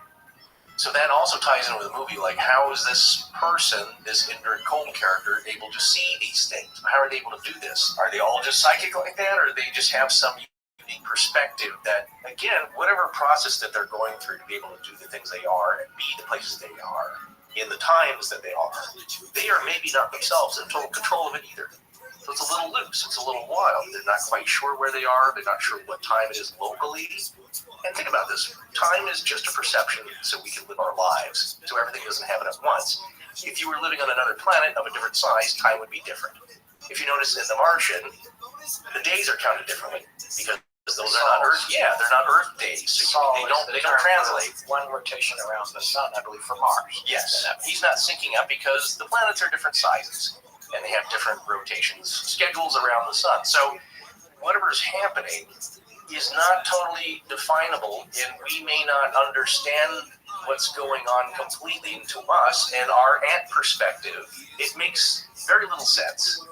But to someone in another perspective, they may know what's going on. And there's no hope of us ever understanding. Not until you get there. As Forrest likes to say, folks, live with the question. You have no choice. You know, not to brag or anything, but we've had more than a few people tell us that our show has inspired them to do their own creative projects, which makes us feel good. Probably because they're thinking, if a couple of rambling knuckleheads can put out a show, why can't I start my own blog? And they're right. Whatever you're thinking of doing, from a blog to setting up an online store for your side business, you need a website. And that's where Squarespace comes in. You don't need weeks of training or thousands of dollars to build your own sweet-looking website. Squarespace lets you express yourself or promote your business with a plug-and-play functionality. You'll be on the web in days instead of months with a sleek, modern-looking website that works as soon as you launch. That's because Squarespace does all the heavy lifting for you. All you have to do is pick from their collection of professional-looking templates created by industry-leading designers. Then you just select what functions you want your site to have, and you're on your way. It's that simple. And setting up e-commerce with Squarespace is also a snap. You don't have to worry about fixing and updating all your back-end widgets and stuff either. Squarespace does that for you and can answer all of your questions with their award-winning 24/7 customer support. Next time you're online and you see a cool website that's sleek and modern-looking, I'll bet it's a Squarespace design. See what we mean for yourself by checking them out at squarespace.com. You can register a domain name of your own right there and start your free website or online store trial now. When you're ready to launch, use the offer code LEGENDS to save 10%. Squarespace. Make it beautiful. You seem extra relaxed and comfortable, especially for a recording day. What's going on with you? It's my underwear. Definitely underwear. Well, I agree. Good quality socks and underwear can put a spring in your step, so I'm guessing you're talking about your Mack Weldon underwear? Yep. Not only that, I recently got a compliment from my very special lady friend. She said my Mack Weldon underpants gave her teenage thoughts. Well, those teenage thoughts were probably about Sean Cassidy, but I see where you're going with this. And not that I want to come along, but I will agree that they're better than anything you've probably worn in the past. You can just tell by the stitching and the cuts that they're better designed and made with better quality fabrics than what you're used to. And not only do they make you feel good throughout the day, but you look good at the end of the day, if you know what I mean. I do, while trying to keep all unsavory images out of my head. But Mack Weldon's not just about your nethers. They also carry the most comfortable socks, shirts, undershirts, hoodies, and sweatpants you'll ever wear. Give them a try and see what we're talking about. And if you don't like your first pair, you can keep them, and they will still refund you. No questions asked. They want you to be comfortable. Go to MackWeldon.com and get 20% off using the promo code LEGENDS. That's MackWeldon.com. Use the promo code LEGENDS to receive 20% off your order. Great looking, great performing, in the bedroom. We're done here. You're listening to Astonishing Legends. You can't talk about the Mothman prophecies, or John Keel more specifically, without talking about Men in Black. Now, we've made some allusions to Men in Black throughout this series so far, but now we're going to get down to it because there's a lot of stories. There's a lot of them in the book. The book is really worth reading. Mothman Prophecies by John Keel. I would highly recommend it, and it's good reading if you're enjoying this series. But I picked out what was my favorite Men in Black story from the book. Just a side note here, was that idea first proffered by Gray Barker in one of his books due to a sighting that was he one of the first ones to mention that in print? I know his book came out in 1970, 5 years earlier than John Keel's. It is my understanding, and I could be wrong on this, we'll have to check into it. Yeah. It's my understanding that Gray had made descriptions of these types of people showing up, but had not classified them. Yes, exactly. And that Keel came up with the idea and the phrase Men in Black. Gotcha. But that there were encounters with people who were showing up after sightings. Yes. And making requests of folks who had been eyewitnesses. Right. And Barker reported on that, and Barker is a whole other story, and we'll cover him as we get further into the series. Everything that he said couldn't necessarily be trusted. No. So based on just sincerity, I'm going to give this all to Keel. Yes. Okay. Yeah. So all kinds of strange things are happening around Point Pleasant now in 1967. There was even a woman going around town telling everyone that she was John Keel's secretary. She would show up with a clipboard and she was questioning people. The locals trusted him, so they would always let her in. The only problem was Keel didn't have a secretary. He has no idea who that person was. That's when the Men in Black started showing up, and this is probably one of the best Men in Black stories there is. Yeah. January 9th, 1967, less than 3 months after the first sightings of Mothman and the UFOs, a man showed up at the Christensen family home. This man was 6 feet, 6 inches tall, with incredibly broad shoulders, and they estimated that he probably weighed around 300 pounds. He was apparently wearing a fur Russian-style hat and a long black coat that was too thin for the weather. He told them when he came to the door that he was from the Missing Heirs Bureau, and there might be an inheritance available for the patriarch of the house, Mr. Christensen. He then said, "This will only take 40 minutes. He was very precise. Well, I like that he's defined. It's going to take 40 minutes. They invited him in, and they noted that when he took his hat off, his head was strangely large and appeared to be recently shaved. He had a normal-looking nose and mouth, but he had bulging eyes like someone with a thyroid condition, and they were far apart. And to make things weirder, only one of them moved. The other eye was stationary. They speculated that it might be a glass eye. When he took his coat off, there was a strange gold badge on his shirt that Connie, Mr. Christensen's wife, and a different Connie from the one we mentioned in the first part of the show, she saw this badge. And the man clearly didn't want them to see it. He had been kind of sloppy about taking his coat off, and as soon as it was revealed, he covered it up with his hand and hid it away. But Connie had time to see that it had a large, what looked like a K on it, with a small X next to it. Keel later conjectured that the large K was actually a sigma, something that he had heard other contactees say they had seen in visitations that they had had from similar people. The man had no suit jacket under the big coat and was wearing only a short-sleeved shirt. His pants didn't fit properly. When he sat down, the bottoms of them rose up to his calves. He was wearing shoes with thick rubber soles, another common theme with men in black. The strangest thing about him was that there was a long, thick, green wire attached to the inside of his leg. They could see it coming out of his sock and vanishing up under his pants. Connie Christensen said that it looked like it may have actually gone into his leg under a large brown spot of some kind.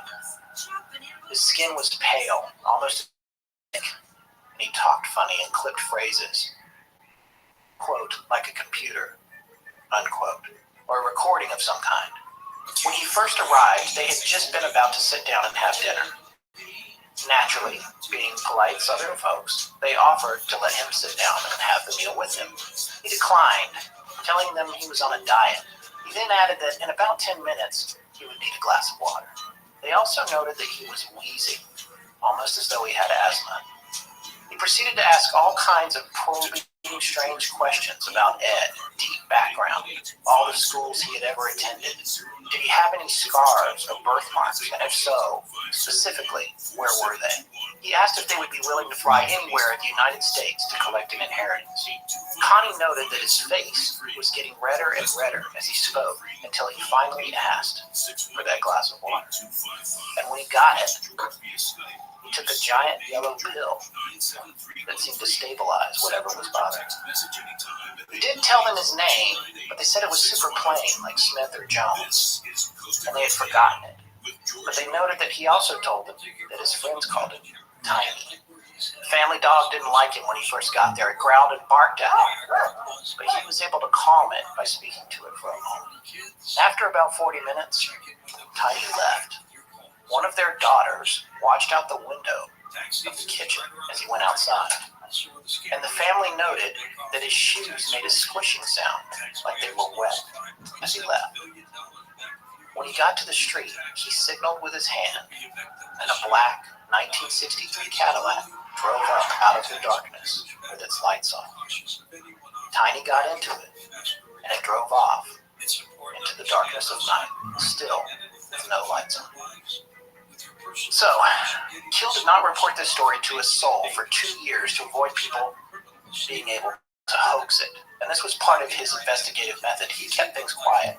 He did not share information, including with Gray Barker or with other folks about the specifics of cases like this, because he didn't want details to creep into hoax stories from other people. Right, you want to keep it separated and isolated to preserve the integrity of the facts. Yeah, exactly. And for him, he felt this was a particularly strong Men in Black case because there were 5 witnesses, the entire family, an intelligent, well-educated family by Keel's assessment. The day after Tiny left, a woman called the house and told Connie they'd found the heir they were looking for, so there would be no need for them to fly and collect an inheritance. So the visit was over. Well, it only took 40 minutes. So the squishy shoes, I have a theory on this guy. He's a reptile. I think he's either a reptile or he's amphibious. Oh, really? That's just joking. He needs the water. He can't breathe. He's wearing some weird costume. He doesn't know how to act. He doesn't know how to talk. There's been so many movie references tonight, but I don't know if you remember in The Fifth Element when the big ugly warrior thing tries to appear like a person. It has to concentrate really hard. It squishes his head down into it's a human form. Yeah. That's what this feels like. It's like these things are struggling to interact. Even closer to your Mars Attacks reference, do you remember the scene with Mike Myers? It's the actress Tina Marie, I think. She looks gorgeous, but she in a 50s way. Yeah. But she's chewing gum, and of course, no spoiler here, but she pops out and turns out to be one of the creepy-looking brain aliens. Yes. And she was chewing the gum, they figured out, because there's too much nitrogen in our atmosphere, but she needed the gum to kind of keep her stabilized. Yeah. This is all the hallmarks of a great sci-fi. Yeah. But if you take him at their word, then yes, he is kind of just holding it together in our realm or whatever state he's got a hold.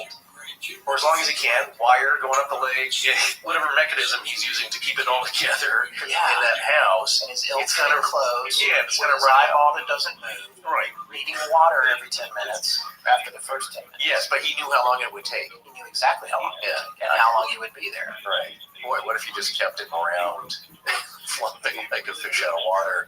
There's another thing about this. It doesn't feel threatening.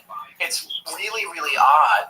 But the other sense that I had, if you're looking at the big picture of all this and making stuff up out of whole cloth, which is what I'm going to do right now, you're, in a way, if there's any kind of governmental collusion going on, then I would suggest that the men in black are non-human allies that are allowed to make assessments with witnesses because they are trying to determine if these contactees have been in touch with something that is dangerous to humanity, and they represent a benevolent higher intelligence that is trying to protect us from the wrong kinds of encounters. Wow.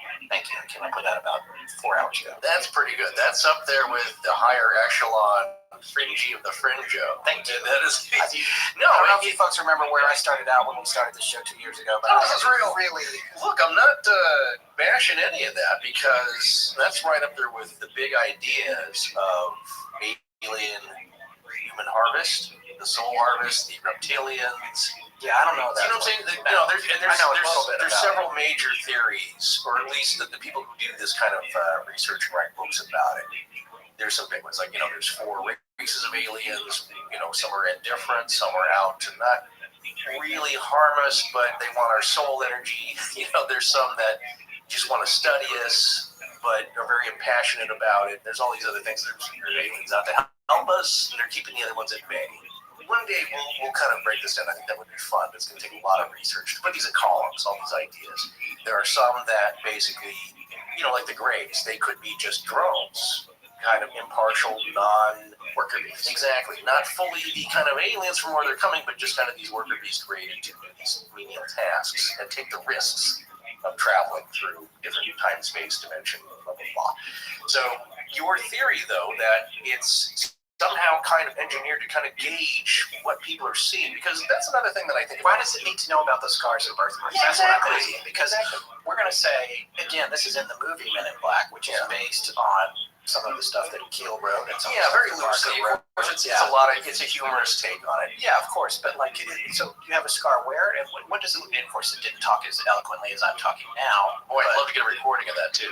Yeah, but you have a scar, and would that be between your third rib or your fourth rib? Because if it's the third rib, it's the Andorrans. If it's the fourth rib, Earth's got about 10 days. That's the kind of. And I know I've really gone off the deep end. Well, let's hear it's just an idea. Too many episodes in a row about this kind of stuff. I'm going to get back to some historical things here soon. The Old West. I've gone into orbit. Yeah, I've gone into orbit personally. The first thing I thought about, wow, this has got to be the first instance of the Nigerian prince scam. You have won $12 million. But you must fly to Nigeria. Yes. But you're not there. Yeah, there's no flight, there's no prince. You don't want anything. But we want your information. Yeah. It's not totally effective. They go around and they threaten people, and people are suddenly freaked out. And I've heard lots of cases where they show up and they don't say anything. They're just a weird-looking guy with a Stewie, from the Family Guy, giant-sized football head, weird eyes, who just kind of stares at you or looks off into the distance and doesn't really say anything. to the ones which are more threatening, like we're going to get you, and better not talk about this. People will think you're crazy. Also, it could bring harm to you and your family. The more direct threats. But then again, people are telling these stories here and there. I'm sure a lot of them are just they see something so weird, and that's the end of it. Now, a friend of a friend. This is the first time I've ever heard of it happening with somebody I knew about. He went out, took a road trip way out to Rachel, Nevada, in Area 51. Was looking at Roswell and all that good stuff. And when he came back, and I believe this was that Area 51, he drove up to Freedom Ridge, I think, which is the highest vantage point you can see legally as a civilian. When he came back, I think a day later, he got a visit from kind of a government man. Now that I'm thinking about this, I haven't really thought about it much since then, but we're asking, like, what happened? He's like, well, he's got a dark suit. He didn't seem weird. He seemed like a government agent type. And his message, though, is, we know about you. We saw you out there. Don't ever come back. And we were thinking, like, well, we believe this guy, but, like, really? Just a guy parked on a ridge, just binoculars and maybe an old crappy camera? Like, what do they care? They follow this guy? Yeah. What do you mean they know about him?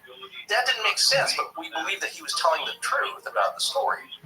So now that I think about it, yeah, that's a Men in Black thing, but getting back to the earlier point, what are they doing and why? Is this really the best method to intimidate people? Could you just, use the little flash device? The story doesn't sound like intimidation to me. No, it's not. Information gathering. It is, but the question is why? Yeah, it's why. And then, is there a better way other than going door to door, where this will take 40 minutes unless I explode into reptilian? Well, and I cut this story from our script, but there was another one with the teeny tiny little guy who was 4 feet 6 inches tall, came into Mary Heyer's office. Yes, that's right. And was asking her all kinds of weird questions. Yeah. Telling her that he was a friend of Gray Barker's. Yes. And that Gray Barker would be the other author who was actually proven to have participated in hoaxes. Right. But at the time, Keel and Barker were collaborating a little bit. Yeah. As Keel was working on his book, Barker's book had already come out. Right. There's some people that theorize that Barker was pranking Keel in some cases. But he had done that. He and I think maybe the same partner had faked a letter to famous contactee Jordan Adamski, and saying like, we're very pleased with your work and your tales about UFO stuff. And of course, he took it seriously. They got some Department of Defense letterhead or something. Right. Yeah, it's kind of funny, but it's cruel in a way. Yeah, it is cruel, and that I think plays to Barker's personality, which again we'll get into more later. But well, he's another prankster. A human prankster. But there was so many things that happened to Keel that were not explainable by that. No, that's the other thing that in a minute here. The really fascinating stuff is like, well, he's just being pranked, but like, how do you prank some of this stuff? Because you can. Yeah. So that's what's really interesting to me. Before we move on to the last section of this episode, I did want to say, first of all, there's a lot of other Men in Black stories in Keel's book, so I would say pick that book up if you haven't seen it yet. There are no Men in Black in the movie, from what I can remember. I don't think they even touch on it at all. No, not as far as I can remember, but I was going to mention another great author who's also a contemporary of John Keel is Lauren Coleman. Yes. And he's written a book on Mothman, and I think he kind of bills himself more as a cryptozoologist, so he really is into the cryptids and yes, he's done a famous sketch, which I think we've appropriated for one of the episodes. Yeah. Hopefully he won't come after us. The sketch is very nice, the one he did, of the Mothman, based on an amalgamation of sightings. Right. So anyway, he's got a great book. Look for that. I'll link to that as well. Before we move on from the Men in Black, though, I did want to mention that on January 13th of 2012, two very strange-looking men were caught on tape entering a hotel lobby in Niagara Falls. They had shown up to talk to someone who worked at the hotel who had seen a UFO a few days earlier. He was off that day, but the clerk who was there and the other people that saw these two called the guy in question to let him know what had happened. You can find the video online. We have a link to it in the show notes. Here's the audio from the phone call describing the event. This was January 2012. There's a couple of really strange-looking men that were here, and they kind of freaked everybody out, and they were asking questions about you. And of course, now I'm getting a little bit nervous, and I'm like, what are you talking about? And he said, well, they were, I don't know how to describe them except for extremely odd-looking. They were the exact same height, they were wearing the exact same clothes, and they had the exact same faces, like they were twins. And he said they were wearing black suit, black trench coat. They were wearing like old-fashioned Finero hats. They had extremely pale skin. And he said they came in and they asked for you. And I said, I'm sorry, he's actually not working today. And it seemed like they didn't believe me, so they started to walk around the hotel, and shortly after they went to the tour desk. But they freaked me out, and I really wanted to tell you that there are these weird guys here looking for you. So, of course, now I'm a little bit skeptical and a little bit freaked out all at the same time. So the first thing I do is I run into my security office, and I rewound the cameras, and sure enough, here comes two gentlemen through the front door, looking exactly how he described. Then the next day, I was talking with my tour desk, and one of them asked to talk to me.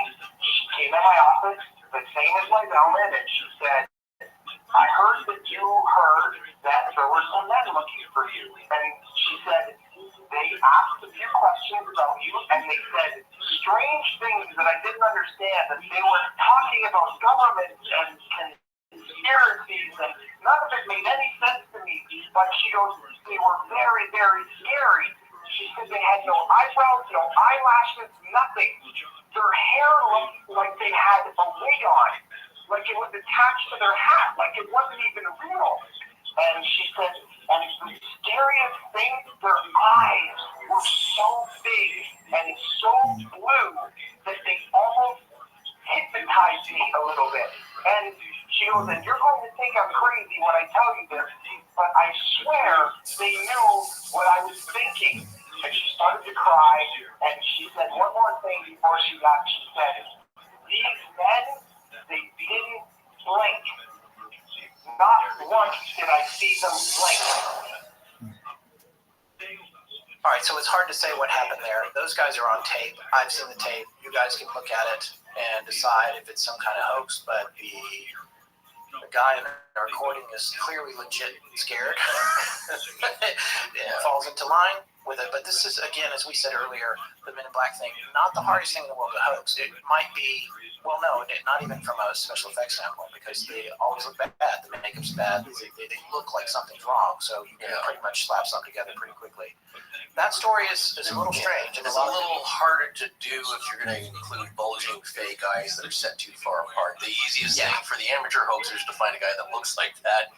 The guys in these videos, though, look pretty good. They just look a little off. They even have a hat, so yeah, you can fake that, and but to what? And I guess you get a little fame out of it. To what point? So that's interesting. Yeah. But anyway, it's one of the few times I've seen it actually on tape, where somebody's claiming that is what this is. A couple of Men in Black. One of my other favorite stories involving, which I did not know involves Men in Black, because it's an addendum to this story, is the Solway for Astronaut. Yes, the picture we talked about. Yeah, we talked about it. You can look that up. And apparently that guy, after he took that, got a little visit and a car ride in England by a couple of Men in Black, drove out something like 45 minutes, and then questioned him a lot, and then left him there. Which, again, I don't know if that's just a cruel prank or like, yeah, we're done. Thank you very much. Oh, yeah, you'll find your way back, I'm sure. Well, they seem to be confused about the pleasantries and the interchanges and what's convenient for humanity. Exactly. Well, they don't really care. All right. So this part of this episode brings us to an event that took place in Point Pleasant late in 1967 that is considered the bookend to the first sightings of the Mothman earlier in late 1966. It's hard to explain how this all boiled over and became so intrusive in John Keel's life, as he describes in the book. He had a network of people that he calls contactees, which are people that had encountered any kind of thing, whether it was a UFO or Men in Black or the Mothman or whatever. And he kept track of all these people, and he kept them separate, and he kept their information private, because he found, and he talked about this in the book, when he first started doing this kind of research, when he would divulge real names, people would get flooded with looky-loos, people coming to their house, all that sort of thing. So he goes out of his way to protect his sources, in spite of the fact that he would like to share them.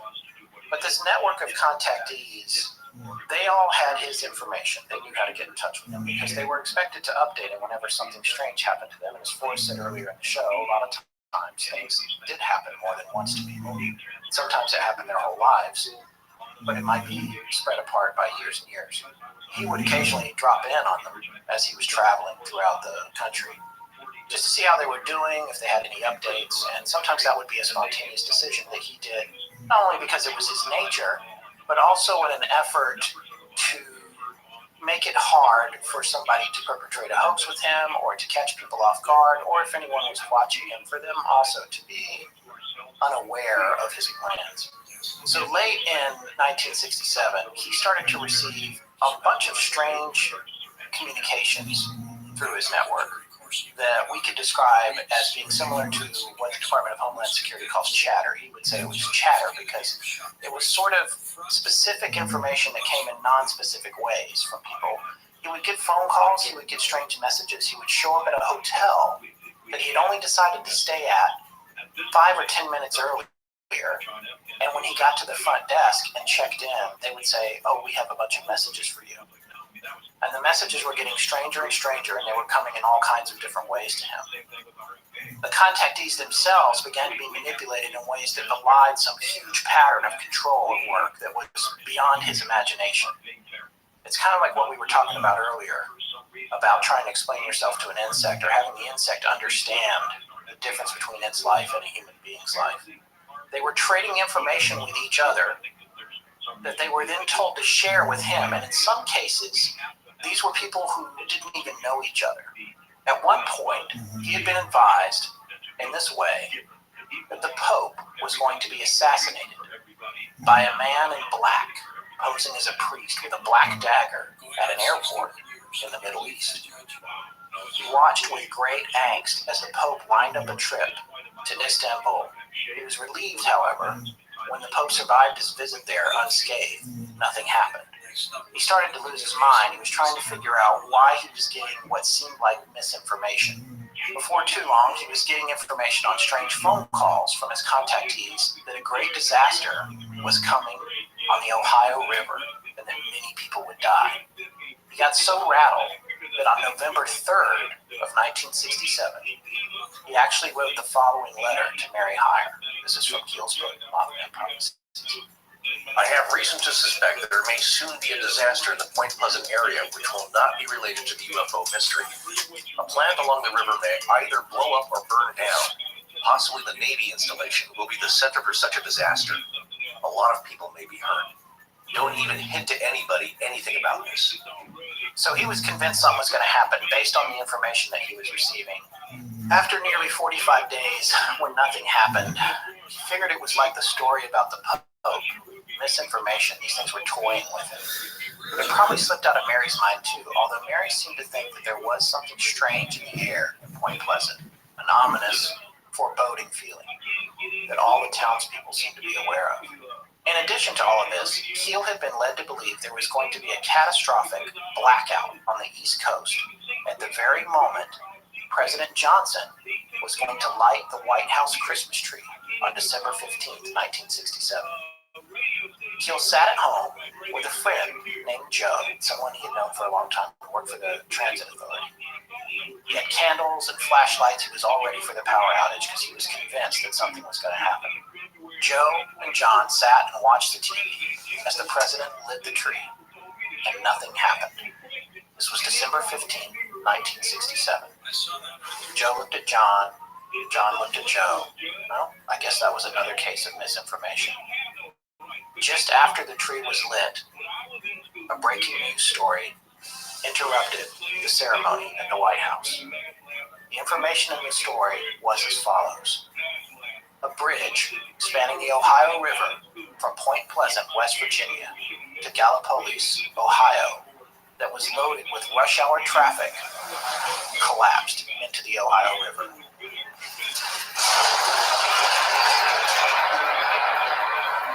This bridge, known as the Silver Bridge, took 31 vehicles into the river with 64 people in them.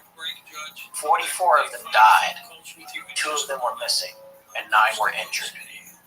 The entire event took 60 seconds. The tragedy resonates to this day. Whomever had been trying to get messages to John Keel had told him that this would happen, but not in a way that he had enough information to prevent it. The story might end there, except that Keel points out that 3 years later, on November 27th, 1970, Pope Paul VI was nearly assassinated by a man in black robes, dressed as a priest, at the airport in Manila. A Bolivian painter named Benjamin Mendoza, a practitioner of black magic and witchcraft, who was carrying a long black knife. Witnesses said he seemed to be in some sort of trance during the attack. Security guards saved the Pope that day, and one of them described the look in the Pope's eyes as one of great import and almost peace and serenity, as though the Pope knew the incident was coming. What had John Keel uncovered? What had he tapped into?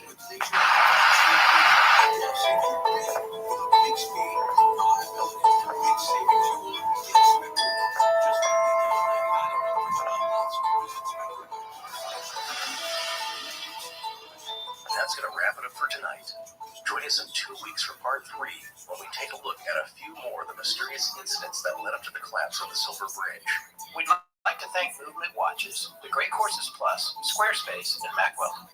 My name is Kirsten McGurvey. Josh Trosper. My name is Chris Childs, and I get permission to use my voice on the Astonishing Legends podcast or the show to use however they see fit galaxy-wide in perpetuity. Our show is edited by Sarah Voorhees, and the theme is by Judson Crane. Sound design is by Ryan McCullough. Special thanks to the ARC and its lead researcher, Tess Feifel. But most importantly, we want to thank our listeners. You can find us online at astonishinglegends.com, as well as Facebook, Patreon, Twitter, Tumblr, Google+, and Instagram. Copyright Scott Philbrook and Forrest Burgess. Good night.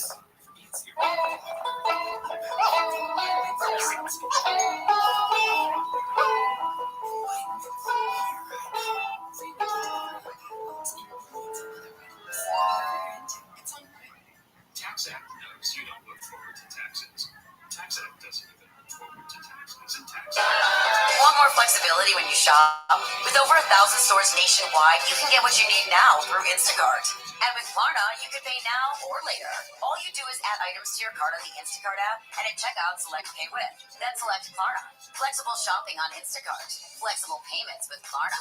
New customers get $15 off your first 2 orders of $60 or more when you pay with Klarna using code 15Klarna. Terms apply. See Instacart.com or download the app for more details and just start shopping.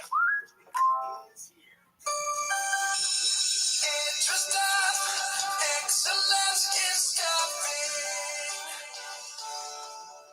EduStaff is America's #1 choice for substitute staffing, and we're hiring substitute teachers, support staff, and more in your local school districts. Make a difference in your community while earning great pay. Apply today at edustaff.org. That's edustaff.org.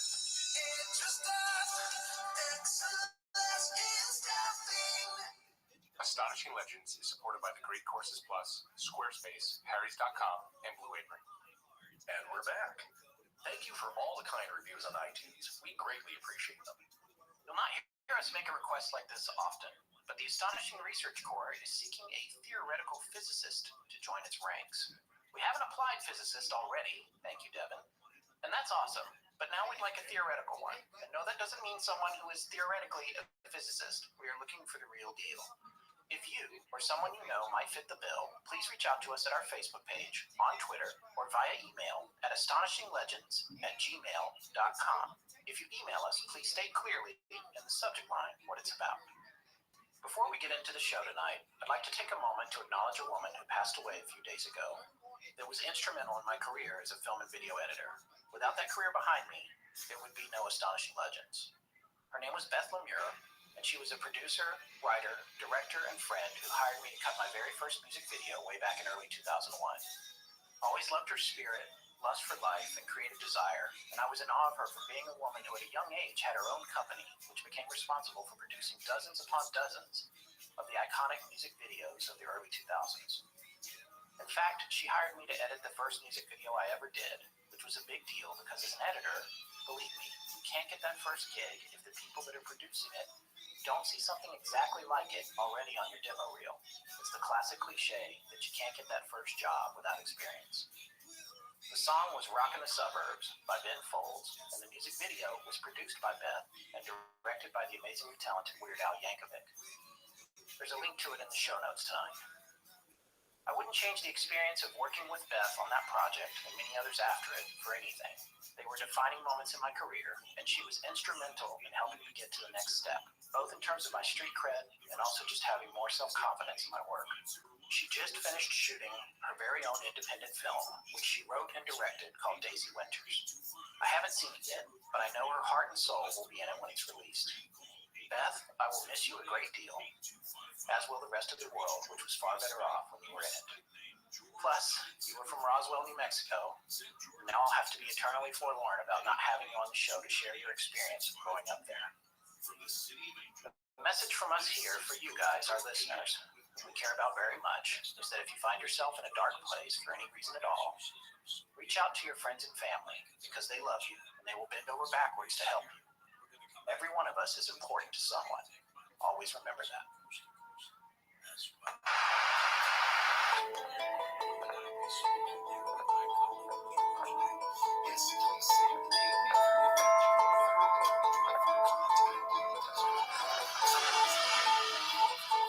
Welcome back to Astonishing Legends. I'm Scott Philbrook, and this is Forrest Burgess. They've done it again. Those lousy bastards have done it again. They knew this was going to happen, and when. And they gave me all that bilge about a power failure. They knew. They just didn't want me to be able to warn anyone. John A. Keel, The Mothman Prophecies. Join us tonight for the third part of our series on the astonishing legend of the Mothman.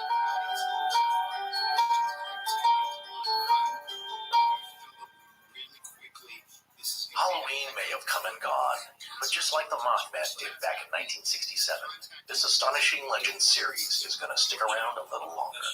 That's right. He stuck around all the way till Christmas, sort of. Well, he bailed out. Yeah, he did bail shortly before the holiday after a tragic incident with the collapse of the Silver Bridge, which we mentioned in part 2.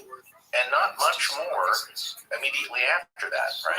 No. Each part of this adds to this whole mystery, each little strange twist and turn. Yes, it does. And so let's recap a little bit what we talked about in the last episode, which was 2 weeks ago. We took a look at a few more incidents that took place in Point Pleasant and the surrounding areas. We talked about Connie Carpenter's encounter with the Mothman at the golf club in Mason, where she saw him in broad daylight. We talked about her ensuing conjunctivitis, or pink eye, and other folks who had come down with that, including John Keel. We discussed the distraction theory as it related to the Defense Logistics Agency in the area, and the possibility in a theory that one of our ARC members' friends had, that enriched uranium was being moved through the area at the time. And we also touched on Chief Cornstalk's death, his ensuing curse on the area. And one of my favorites of the anecdotal stories, Bo Schertzer's Bloodmobile UFO story, which truly might be one of the greatest UFO stories I've ever heard. I so wish there was a picture. I still, it's funny when you Google it, there's some images that come up, but I still love when you said to me, it's like, was a giant straw? Well, that's certainly been in a few sci-fi movies, like Starship Troopers, where the large bug was sucking the brains out of people's heads. Yeah. The other one that it reminded me of, this isn't Toy Story, was it the stuffed little three-eyed aliens in the toy bin? Oh, yes. The claw nose. Yes. It comes down, it's plucking plushy aliens out, but this was far more sinister. Yeah. And we'll get to this in the theories section in part 4, but it begs the question why. What were they after? I don't think the answer is so immediate that comes to mind. So we also talked about the Men in Black story. There was the particular one with Connie Christensen and her family, with the gentleman who had the bug eyes. The bug eyes, which only one of which moved. Squishy shoes, green wires coming out of his socks. He was very polite, though. Well, no, he's very polite, and he's exact. I wish people come knocking at your door could tell you exactly how long this was going to take. Yeah. Like, I'm going to be at your door for the next 15 minutes. The description was, again, I go back to him just, whatever's underneath the facade, he's just barely holding it together for 40 minutes. Yeah. And sweating, I think. Yeah, so take his little yellow pill. 10 minutes in. Yeah. A little strange. And then we finished last week with the tragic collapse of the Silver Bridge just before Christmas of 1967, December 15th, 1967, actually. That incident claimed the lives of 46 people, 2 of which were never found. Yeah, and the whole thing took only just 60 seconds. We're going to talk a little bit, or a lot, about what exactly happened to the bridge later tonight. And finally, we told you about the experiences that Keel was having with regard to receiving a form of paranormal chatter that seemed to be deliberate misinformation mixed with real information that slowly began to drive him completely crazy before he realized that some of it was real after all when the bridge collapsed and some other things happened in the ensuing months and years that correlated with the information he was getting. It's really mind-blowing, actually. Well, the misinformation may not have been purposely deceitful, just not able to be concretely interpreted by those who were giving it to him. Yeah, it could be that the senders were having an issue with their keystrokes. Yeah, in a manner of speaking, sure. Yeah.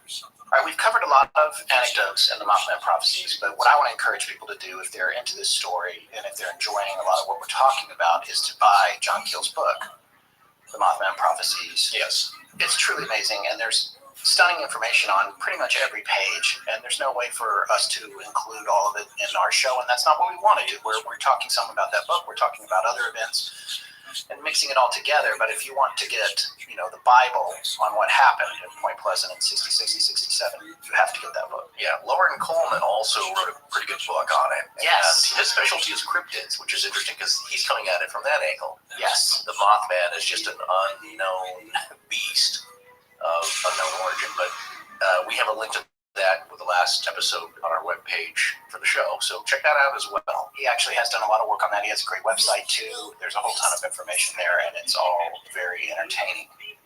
All right, so whenever we have to read a book for the show, I am always struck, usually, there's 1 or 2 stories in it that really freak me out for whatever reason. Jump out at you? Yeah, they jump out at me. Sometimes it's literally jumped out at somebody the anecdote is about. Yeah, sometimes, yeah, exactly. In Monsters Among Us, in Linda Godfrey's book, it was the 2-dimensional wolf that came out of the corn. I had a problem with that. Well, there's a lot of things wrong with that from our standpoint of logic. It's an animation cell of a wolf that came out of the corn. It just doesn't make sense. And then in Keel's book, The Mothman Prophecies, there was a little anecdote that really struck a chord with me, and I wanted to share it with our audience because it ties into an ongoing theme that we're going to introduce a little bit, sort of theoretical discussion around this, even though part 4 is going to be our primary theory discussion. But I think you might be able to call this incident the first significant UFO sighting that you could connect to what MUFON would call a flap throughout 1966, 1967. Yeah, a rash or a hot spot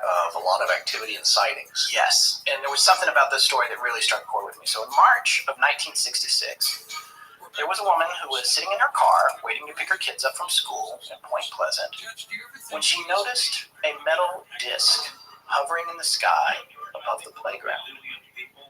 The altitude was not indicated, but this woman noticed something extremely strange about this craft. There was an opening in the side, like a doorway. Keel describes it as a kind of aperture. I love apertures. For those of you who don't know what they are, photographers will, of course, because it's one of the coolest things in the world about a camera lens.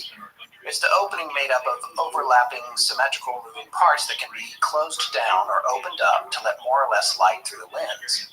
And technically, when you look up the word aperture, it's just an opening of any kind that allows light to pass through it, so it doesn't necessarily have to be mechanical. But in most cases, that's what you think of when you say that word, and I think that's probably what he meant when he described it that way in the book. You'll sometimes see them as doorway portals, I think, in spaceships. Well, no, that's exactly right. Well, I don't know what we're getting to, but it made me flash on, I think, was it Alien? The first one? Yeah. They're closing off duct portals to close down the monster. It's always an aperture. In fact, my favorite spaceship aperture was the one in the top of the Millennium Falcon when Lando Calrissian pops up to rescue Luke from falling to his death under the Cloud City. Yeah, it just looks cool. It does. It looks amazing. And then there's also Aperture Laboratories, which is connected to the game Portal, which I'm sure many of our listeners have played. There you go. It came out a while ago, but there's several versions of it now. I digress. So this woman's sitting in her car waiting for her kids, and this UFO is hovering over the playground with an open aperture in the side of the craft. Now that alone would be enough to rattle most folks, but there was more to it than that. There was a man standing outside the doorway, in the middle of the air, floating. So he's doing a spacewalk, but not in space. Yeah. And with no tether. Right. He's just floating outside Yes. the door. Like some sort of Norse god, I guess. But he's wearing some kind of shiny silver skin-tight outfit and apparently had incredibly long silver hair. He sounded to me like a member of the Village People. Actually, if they had a spaceman. Yeah. Although this was 1966 and the Village People didn't get together until 11 years later. No, but it sounded like a storm when the mutants there. He probably showed up early for the Village People auditions because, they have a problem with time. They don't know. Like, is it time? Is it time to audition? Yeah. No. Okay. Well, no, but it's an odd sight, and as we've seen so often in these descriptions that we're relaying here, something that seems like it's coming out of a comic book. Yeah. And a period comic book of the late 50s, early 60s type. Yeah, and she noticed that it was looking down into the schoolyard, and I guess at that point her kids came bounding up to the car, and they got in the car. She looked away as they were climbing in, and when she looked back, Disco UFO dude was gone. You know what? Shiny silver suits are very common, so it must be a very traded commodity textile elsewhere off this planet. Right, it's like the spice routes were in days of yore. There's some planet that's covered with shiny silver suit merchandise. Again, it comes up a lot. Now, what you don't hear, though, is the long, flowing silver hair. Yeah, that's pretty much. Again, that is superhero comic book stuff. Yeah. Well, and who else had shiny silver suits? Like Collins. Yes, the Slimmers. That's what I'm saying. Yeah. There's something about metallic outfits. Indrid Cold had that very dark navy or graphite-colored, metallic-looking overcoat and pants. So they have much more advanced and breathable fabrics than we do. Yeah, well, they should. Yeah, of course. You would guess that. They can walk in midair.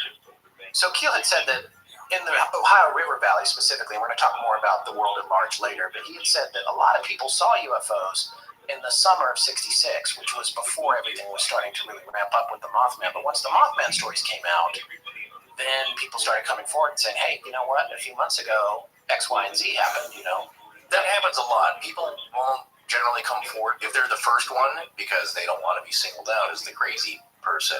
Yeah. So they feel more comfortable once stories start emerging. Right, the climate changes. Suddenly it's okay to talk about this. Well, exactly, especially in this close-knit town, small town. The other thing I wanted to say is you have to consider that just because no one's reported it may not mean, of course, that no one saw anything. And also, it may not have been the start of UFO activity because no one has seen it. Right. There's a lot of reports of cloaked things coming into view and also disappearing. That's true. Yeah. And even Keel wrote in his book when he and Mary Hyre were, I'm pretty sure it was Mary, it might have been somebody else, but I'm pretty sure it was her. They witnessed an object go behind a cloud that was clearly a UFO, or at least they felt that it was a UFO. Right. And it was behind the cloud for an inordinately long amount of time, longer than it would have taken to traverse behind it.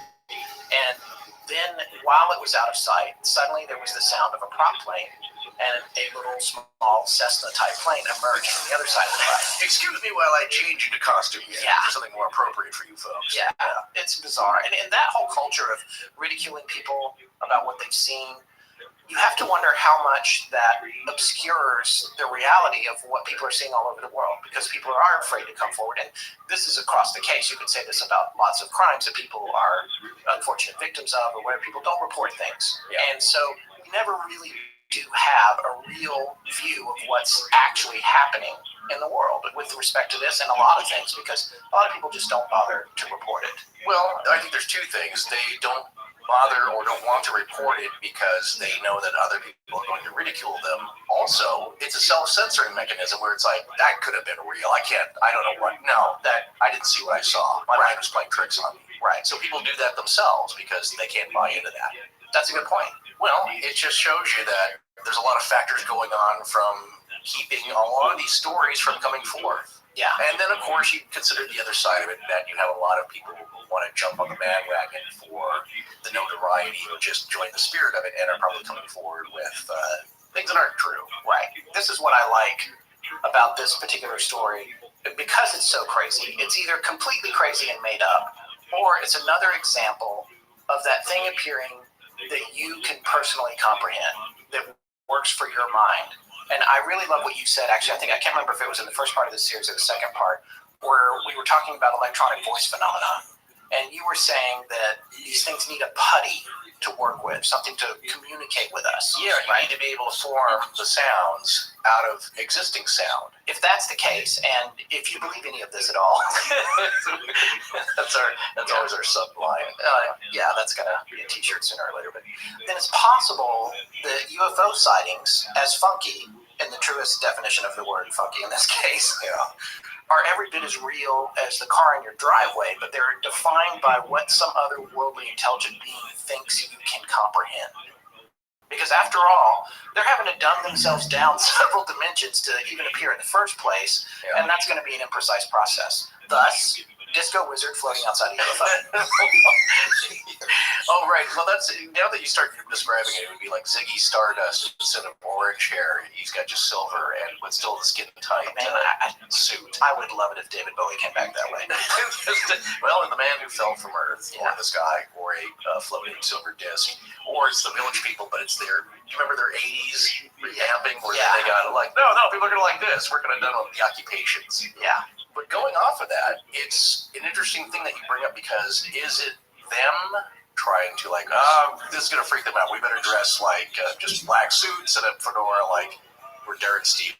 We're just business people here. In order to not freak people out so much or maybe see something and pass it off. Or is it your own mind? My eye doctor just said, that your eyes are just blobs of brain on a stem. Right. The eyes are just receiving the light. It's your brain that's processing what this is. And we'll talk a little bit more about this and the myth of Columbus's ships. Yes.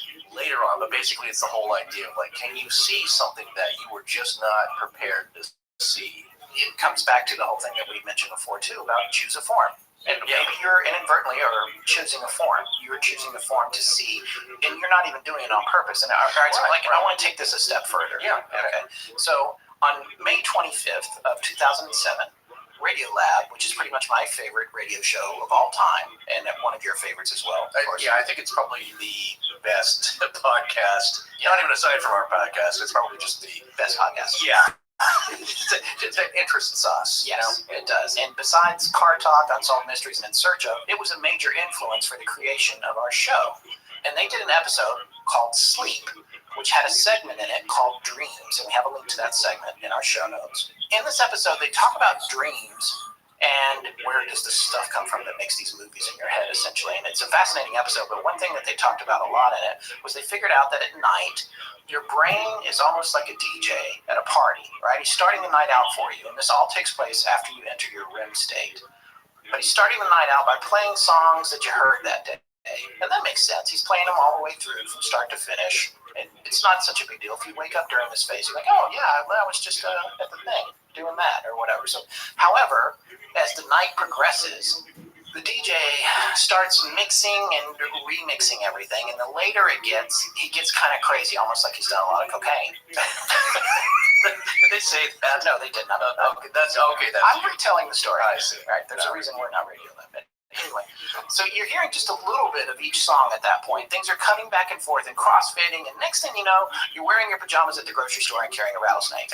So you're saying that they're running out of suitable material. He's throwing everything into the kitchen sink. Yeah, your brain just starts to mash all this stuff together. So the leap I'm making here, and I'll readily admit that it is a leap, is that if people are seeing what works for them, like Woody Derenberger seeing Indrid Cold in his flying lantern, and this mom seeing UFO Disco Wizard, or the little girl in Monsters Among Us seeing the werewolf in Torrance, then what happens when a whole lot of people are involved in seeing something? Are all their minds giving feedback and producing something either more common or crazy or frightening? And so I'm just trying to put out there that this idea that if it is a reactionary appearance, what happens when you involve hundreds and hundreds of people? And why, for a lot of them, is it the same thing? That's what perplexes me. And people have commented so far saying like, well, it was mass hysteria, or the government was spraying crazy juice on the people, right? And they're going bananas and they're just recording it a la MK Ultra.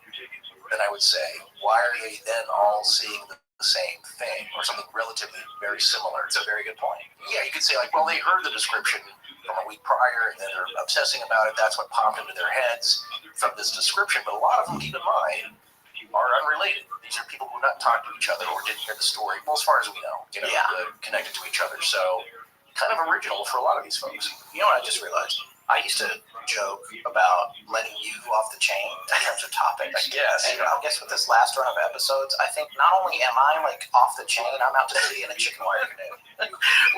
well, I'm very interested to see where this goes. All right, well, as we proceed. Well, not just this episode, but in our entire career here, where you're just really custom-made tinfoil hat. Yeah, that's another thing we got to get into with the new story. I'm convinced that it can be our pet rock. I think we can make a fortune off tinfoil hats. We're going to get sued. Somebody's going to get cut. Just speaking to your point, I think when you come across these things and they're just so bizarre and they don't make sense, and they're really even so far off the chain, as you would say, that it doesn't even sound made up. Right. That's where it crosses this line. Yeah. And so what if each sighting is custom tailored for the person who's seeing it? What if some intelligent, borderline omniscient beings are doing their best to send us messages that come to us in these odd wrappers because there's a gigantic gap between not only our technology, but our very plane of existence? And it's like trying to place a phone call from one dimension to the next. Absolutely. But this reminds me again of the scenario where it's maybe an outside influence acting upon your natural brain processes, especially when asleep. That's all very fascinating. And something that scientists don't really have a whole grasp on what happens when you sleep. But it reminded me of the movie Inception, and one concept I really loved in that, because it was kind of freaky, is that when you enter into other people's dreams, you have to be careful not to be noticed too much, because the people in the dreams will start to notice you don't belong here. Right. And eventually they might turn on you. Yeah. And they become interested in, what are you doing here? You don't belong here. So in that person's brain, there's a subconscious part of it that realizes that this isn't right, even though it looks similar. This is outside foreign material here. Right. So it causes distress. Yeah. These concepts are interesting because the points you're bringing up is one part is going on is a combination of several different things. You can even take this back to crop circles. I know a lot of crop circles are hoaxes, but I do not personally believe that they all are. And well, that's even a change from when I first discussed I never ever said that I thought all crop circles were hoaxes. Yeah, I think a lot of them definitely are, but I don't think they all are. No, I think what it was that I was teasing you about is that I think at some point you said the more complex ones seem to be more man-made than the crude ones. In some ways, the progression is, I do feel a little bit like some guy sitting in his basement outside of Stonehenge, digitally mapping out, and using GPS to, but the genetic modifications, whatever, that's for another episode. But the only thing we can discern from them, it seems to be some kind of communication. Right.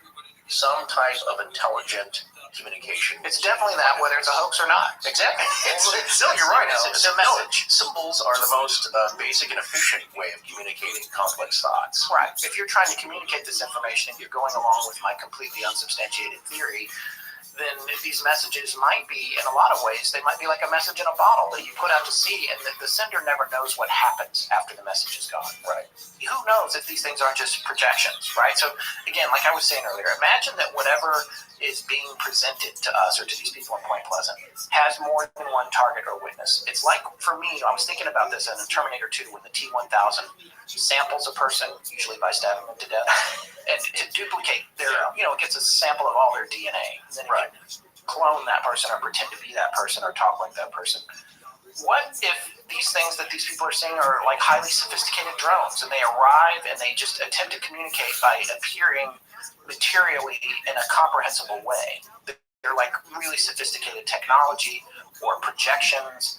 It's Indrid Cold and his lantern is coming down, and that's the thing that they knew that Woody needed to see in order for him to even listen to what was being said. Right. As opposed to a little green man or whatever, although that might work too for Woody. But well, no, that totally would have freaked him out even more. I mean, he's terrified, of course, because just these circumstances are outrageous. You don't normally see that. Right.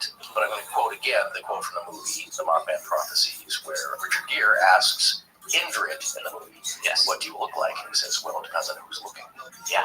I just wanted to put all that out there to sort of frame the events that we've already discussed. And then we're going to talk tonight about the culmination of things that began to affect John Keel personally, leading up to the tragic collapse of the Silver Bridge.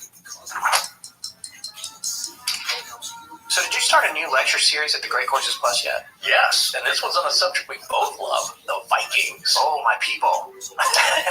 Hey, everybody's your people. But I did. I came to, if you look at my... Okay. All right, whatever. I'm not a Viking. No, but anyway, the Vikings are cool, not only because they had such a huge impact on the history and cultures of Europe and Western Asia, but maybe even the United States, too. Well, that's one controversial line of thinking. But what's cool is that archaeologists are continuously finding new evidence of their settlements in places previously thought that they hadn't reached. So if you really want to know the whole story of the Vikings and their astonishing impact on history, you gotta check out this series called The Vikings at the Great Courses Plus. Yeah, you're just not going to get the depth of information from a documentary or an article online as you're going to get from a whole course of lectures on a topic taught by the top professors in that field. Documentaries and articles only have so much time and space to present their information. But with the Great Courses Plus, you get the bigger picture on a topic, especially the backstory, and all of it with the accuracy, which we find crucial. Like the term Viking itself. It comes from the Old Norse word vik, meaning a small cove or fjord, right? Right. Typically, it would be a place where a band of pirates would hide out and lay in wait to rob a merchant ship. So to the old Scandinavians, it specifically meant ne'er-do-wells who would go out a Viking or out robbing and raiding. Then later, it generally was a name for any Scandinavians who went overseas. Yes, initially to raid and plunder, but later also to trade and establish settlements, and even become kings of foreign lands, like King Canute of Denmark, who conquered England in 1014 and 1016. This series has 36 lectures, and each are only about 30 minutes long, so it's a really easy and entertaining way to find out more about a subject you're interested in. Plus, you can take them with you wherever you go, because you can watch these courses on any of your mobile devices, or stream them on your TV at home. You can watch a few minutes of one lecture while you're waiting for something, then pick right up where you left off later on. It really makes learning convenient and fun. See what we mean by taking advantage of a special offer for our listeners. Get 1 whole month of free, unlimited access to any one of their over 500 courses and 6,000 lectures, with new ones being added all the time. That's right. Start your month-long, unlimited, free trial membership now by signing up at thegreatcoursesplus.com/legends. Again, that's thegreatcoursesplus.com/legends. Hi, I'm Jess Colvin from Australia, and you're listening to Astonishing Legends with Scott Philbrook and Forrest Burgess. And now, back to the show. One of the things that I love about John's book is, and I say John like I know him, so I shouldn't do that. I don't know him. Well, he's a very friendly guy, though. Yes, he was. But one of the things that I love about his book is that investigatively, he was really quite sophisticated. He did a really good job of protecting his sources. He, as we mentioned in our earlier episodes, when he heard a crazy story, he didn't share it because he didn't want to contaminate like a hoax pool. Well, exactly. That's really clever stuff to be doing, especially back then when nobody was really paying super close attention to this kind of thing. Right. It's a little bit of a blind study. I try to isolate the sources, and again, so not to contribute to a feeling of mass hysteria, in that narrow definition, to keep it isolated so you can get more genuine data. Exactly. He took like an empirical approach to gathering evidence and conducting experiments. To that end, he actually took the 4 kids from the most detailed sighting of the Mothman, the one that we talked about, the 4 kids that were out in the car by the TNT plant, Roger and Linda Scarberry, Steve and Mary Millette, and then he also got his journalist friend, Mary Heyer, and her niece, Connie Carpenter, who was the one that saw the Mothman on the golf course in the daytime in Mason, West Virginia, and a few others, including, I think, Connie's husband, Keith, and Linda Scarberry's mom, Mabel. Her married name was Aker, so it was Keith Aker. Yeah. Ikeer. Keel had assembled 10 folks, and they all decided to go out there. When they got there, Connie and her husband, Keith, were the only 2 who would agree to go inside the abandoned building with Keel. Well, especially for her, she was pretty traumatized. Yeah, but he said that night she was pretty upbeat. I think she had moved past it, and she feels that people have her back now. People believe her. And he had a lot of experience. He says this in the book, exploring abandoned places and spooky things or whatever. He was kind of used to it. Yeah, legend tripping. Yeah, I don't know if you've ever done any kind of urban exploration. I have. It's easy to get spooked. Well, and it's dangerous, by the way, kids. So don't do it. Often it's private property, so don't go trespassing. you're going to get hurt and arrested. Yeah, and arrested. Like how that's just an added bonus. Yeah. Because not only do you break your ankle on a faulty floorboard. Then you get the mandatory tetanus shot. Yeah. And arrested. And then it's expensive. Yeah. Most of the time people do that and they don't get permission from the owners. That's true. Somebody usually owns that property or building, whether you think it's abandoned or not. Yeah. My question to you, though, sir, is that you will not go to some place like Greyfriars, but would you go to a place that had repeated UFO sightings? Yeah, as long as they were far away, sure. Yeah, I guess UFOs freak me out less. Maybe that's because the things that I've learned from doing our show, I'd be more freaked out than like the power of these orbs, which we've talked about. I'm going to talk a little bit more about. They never really scared me before, but it is a little more frightening. The mental manipulation part of that is scary. I don't even mind that part if it's for a little bit. I don't want the actinic conjunctivitis. No. I don't want any of these side effects, the bleeding ears. Yeah. And that's what we're going to talk about here, actually. It's funny we should mention that because Connie and her husband Keith and Keel went into the building when everybody else waited outside a safe distance away. And like I said, Keel had noted that she was really upbeat. They were creeping around inside the building, looking into old boilers, looking for the Mothman, and they saw nothing. They were just about to leave the building, and they were pretty much at the door where they were going to come back out to where everybody else was. Connie took one last look back over her shoulder and screamed bloody murder. Those eyes, he's there, she yelled. Keel goes on to explain that her upbeat mood had gone now in a matter of seconds to abject terror. They rushed her outside, and then Keel ran back into the building, nerves of steel, while the larger group tried to calm Connie down. When Keel got back in there, he didn't see anything. He looked all around, couldn't see anything. He went back to the wall where she had seen the red eyes. He was examining it with his flashlight. There was nothing reflective on the wall that he felt she could have misconstrued as red eyes. So essentially, he saw nothing. He comes back out to the group, and Mary Heyer, who was there, as I said earlier, said to John, quote, "We thought we saw something back of the plant, a tall figure running. Was it you?" And John replied, "No, I was inside the whole time. I just came right back out to you." And then Linda Scarberry's mom said, "What was that loud noise?" And Keel hadn't heard this noise, but I guess she described, and they all described, a loud, hollow, metallic noise that sounded like something metal falling, possibly all the way from the top of the building. And then Mary looked at John and said she felt like the air had changed. They wanted to get out of there because there was an oppressive feeling. And at that moment, they noticed that Mary Millette was bleeding from her ear, which is what you just mentioned. In the movie, that happens to Will Patton. One of the things that I found from reading this book in so much detail and then looking at the movie and the adaptation and everything is really fascinating is when I was watching the movie, because you and I both have experience in entertainment and you know a little bit about how it works behind the curtain, right? Both in terms of production and writing, and because I'm married to a writer and you've done some writing and that sort of thing. And when I watched the Mothman Prophecies, I remember thinking, oh, I'm really enjoying this movie. What a crazy story, but I'm sure that part's made up and that's made up. There's no way that happened.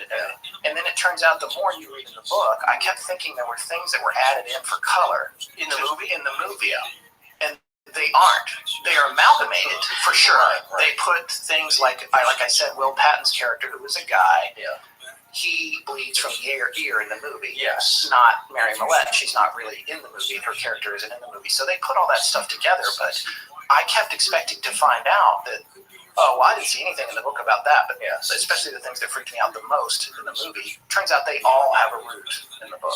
Just maybe not to the person or not to the person. Exactly. It's a different thing because there's more people that it's happening to, and you can't talk about 100 people in a movie. No, but it's a creative way, though, to get these little incidents into one complete story, because then what you would have, if you describe them as each individual seeing or experiencing these things, you would have the complaint that some folks have had about this podcast, in that it's just a bunch of little anecdotes all over the place. There's no line through it. Well, in a movie, you need that. You need to follow the same characters. You can't have 100 characters, experiencing all different things. You need maybe 4 or 5 characters tied into one complete story. So I can understand them doing that. Otherwise, it's called a documentary. I feel like the only significant event in the movie, a fatality that happened to a character I couldn't find any parallel for that in the book. It wasn't...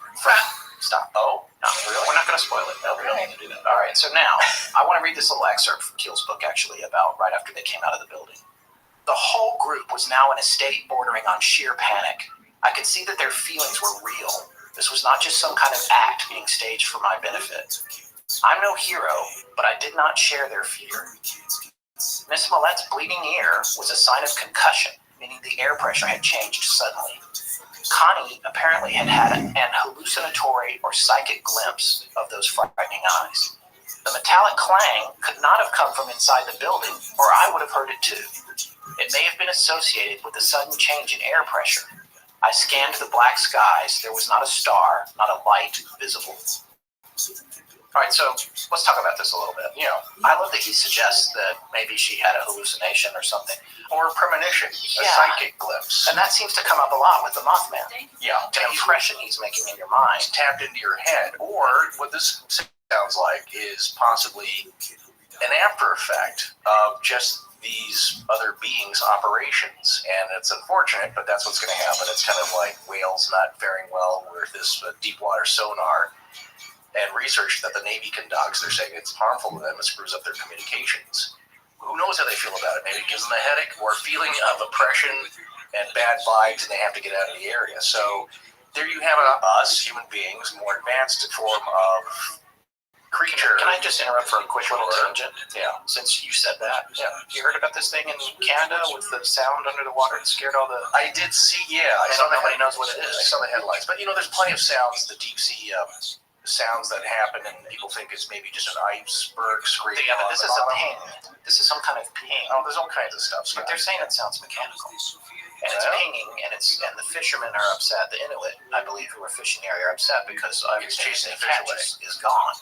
And there was a thing a few years ago with the Navy. The U.S. Navy has been wanting to use what you were talking about, and it got banned. It went to court, and so they're supposedly not using it. And so now the Canadian military, I guess, is exploring to try to find out what's going on at the bottom of the... The feeling, though, with that it is of terrestrial nature, right? It is something explainable, or they don't... No, just nobody knows anything. Nobody knows. Okay. There has not been an acknowledgement that it might be terrestrial. USOs? That's what I'm wondering. I'm just saying. Or the Navy went ahead and did what they weren't supposed to do anyway, which is entirely possible. But but you wouldn't think. And I guess the locals, the Inuits, are distrustful of Greenpeace. So I heard from NPR that's pretty interesting. Greenpeace used to try to scare away seals because of the seal clubbing thing. Yes. But Greenpeace said we don't do that anymore. We support the Inuit because what they do is sustainable and that sort of thing. And it's not us. Well, it's a conflict of interests. Yeah. So I don't know what's going on there. That's a tangent. It's one of our patented tangents. It comes back and we can get back on course here. Yeah, patent. No, but the point is the same though. Whatever's going on, who knows? From another planet, interdimensional, whatever that is, may not be directed towards us. It's just a weird mechanical, industrial, on their level, side effect. Right. You don't stare into an arc welder's spark, I always do, unfortunately. Don't do that. don't stare into the sun. Yeah. No, I don't do. Yeah, exactly, because you end up with these similar conditions, but there are occupational things, along with infrasound. Yes. There are physical things that happen. We just don't know the origin, but there are real physical effects. Well, and that's the thing. Whether Connie was hallucinating about the eyes, right? The whole group heard the sound.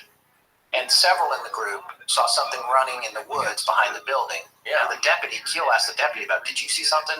And he was just like, I don't know. Maybe it was a deer or something. Right. So you've got these different perspectives. And then on top of that, Mary Millette's ear is bleeding. Yeah. So we're having physical side effects to whatever took place in those moments. The bleeding ear and the loud sound, those are not hallucinations. Those are things that are happening.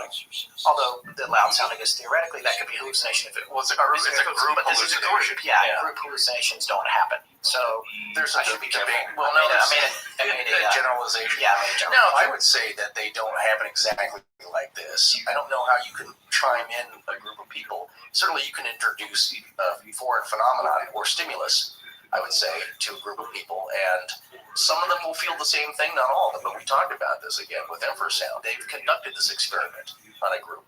There's a loud bang at the same time that people hear. Right. It's kind of like, remember, we talked about this before, you hearing the loud train or something crashing in the hotel room there, the old Monte Vista. Yeah. And I didn't hear anything, but that's going on inside your head. Yeah, well, that's exploding head syndrome, which I have. Right, but now if I had it also at the same time, that would have been real wacky. Well, especially if nothing had fallen, you know what I'm saying? Because you you have all these factors. Now that doesn't make sense to me because we You can't have the same exact phenomenon unless something's manipulating us from outside. And here's the other thing, too. When Keel talked about how Connie was in a state of abject terror. But she wasn't going in. That's why I asked you that. No, she wasn't. She was fine going in. So something overcame her. They were just about out of the building. She could have come out and been like, oh. It was like it wanted her to know it was there and it knew she was there. Right. And or it was trying to get away. Like, oh, I'm sorry you saw me. Yeah. I'm split now. Well, and this feeling of terror that's going to come up again later, that reminded me of what Terry Engel and Sherman went through at Skinwalker Ranch whenever those orbs got near them. Absolutely. Something's going to come up here in a minute that we're going to discuss with Keel, too, of this feeling of abject fear beyond fight or flight, total paralyzation of just... We hear this all the time when people describe to us, or they email us their stories about bedroom encounters with strange beings, shadow people.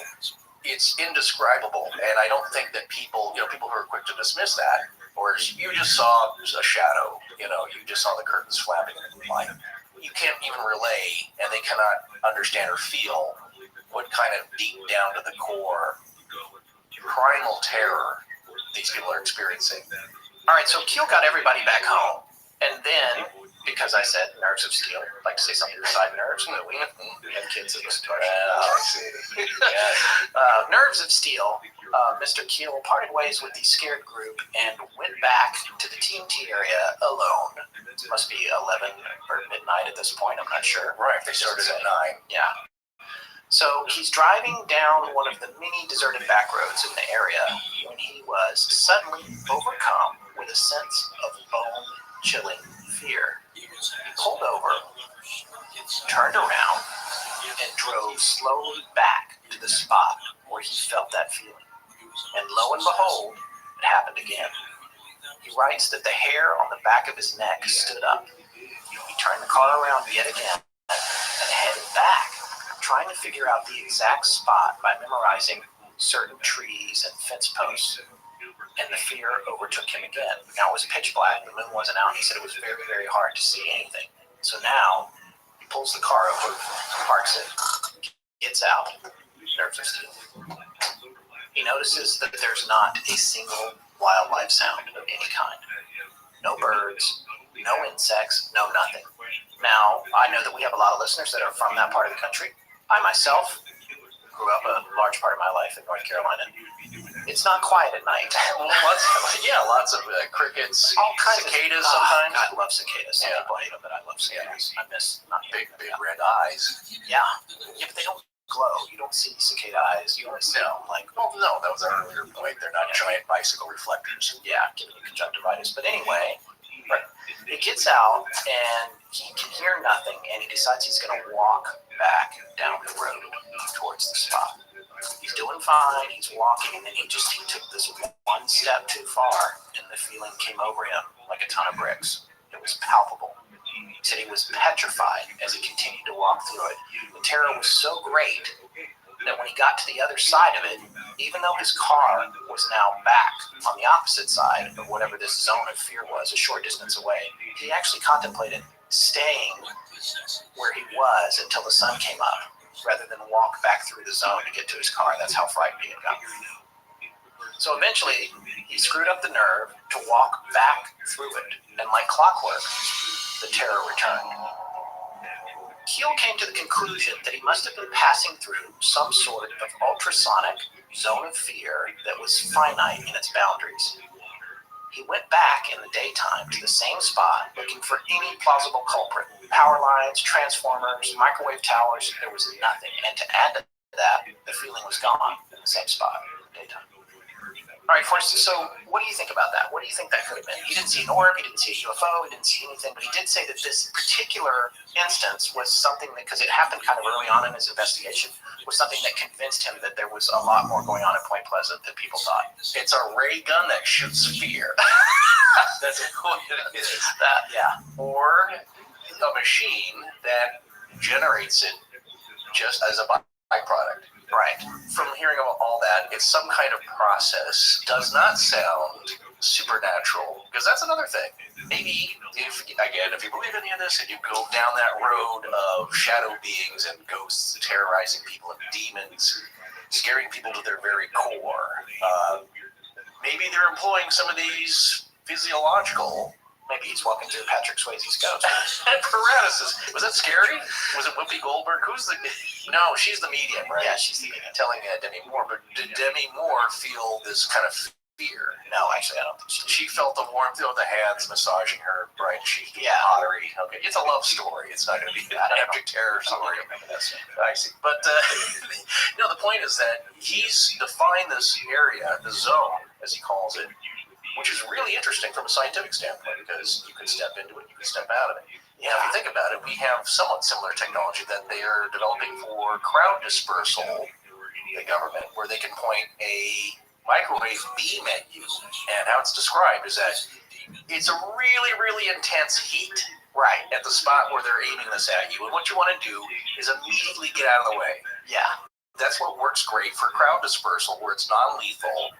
You immediately want to leave the area as quickly as possible because you cannot stand it. So that's like McDonald's chairs. They're designed to make you uncomfortable after about 10 minutes. Eat your dang Happy Meal, get the hell out. That's kind of, we don't charge very much for this, but we want you to eat it and get out so we can turn this over. We make it up in volume. Yes. I actually sampled and experienced a new technology, well, even now, this would be like maybe 10 years ago, that a company, a vendor had come in wanting us to use it for some of the large corporate events I sometimes worked on, where it was a directed beam of audio, of sound. It was a speaker. It was a flat panel speaker, and that was interesting. It wasn't a cone, it wasn't a beam, it was not a ray gun.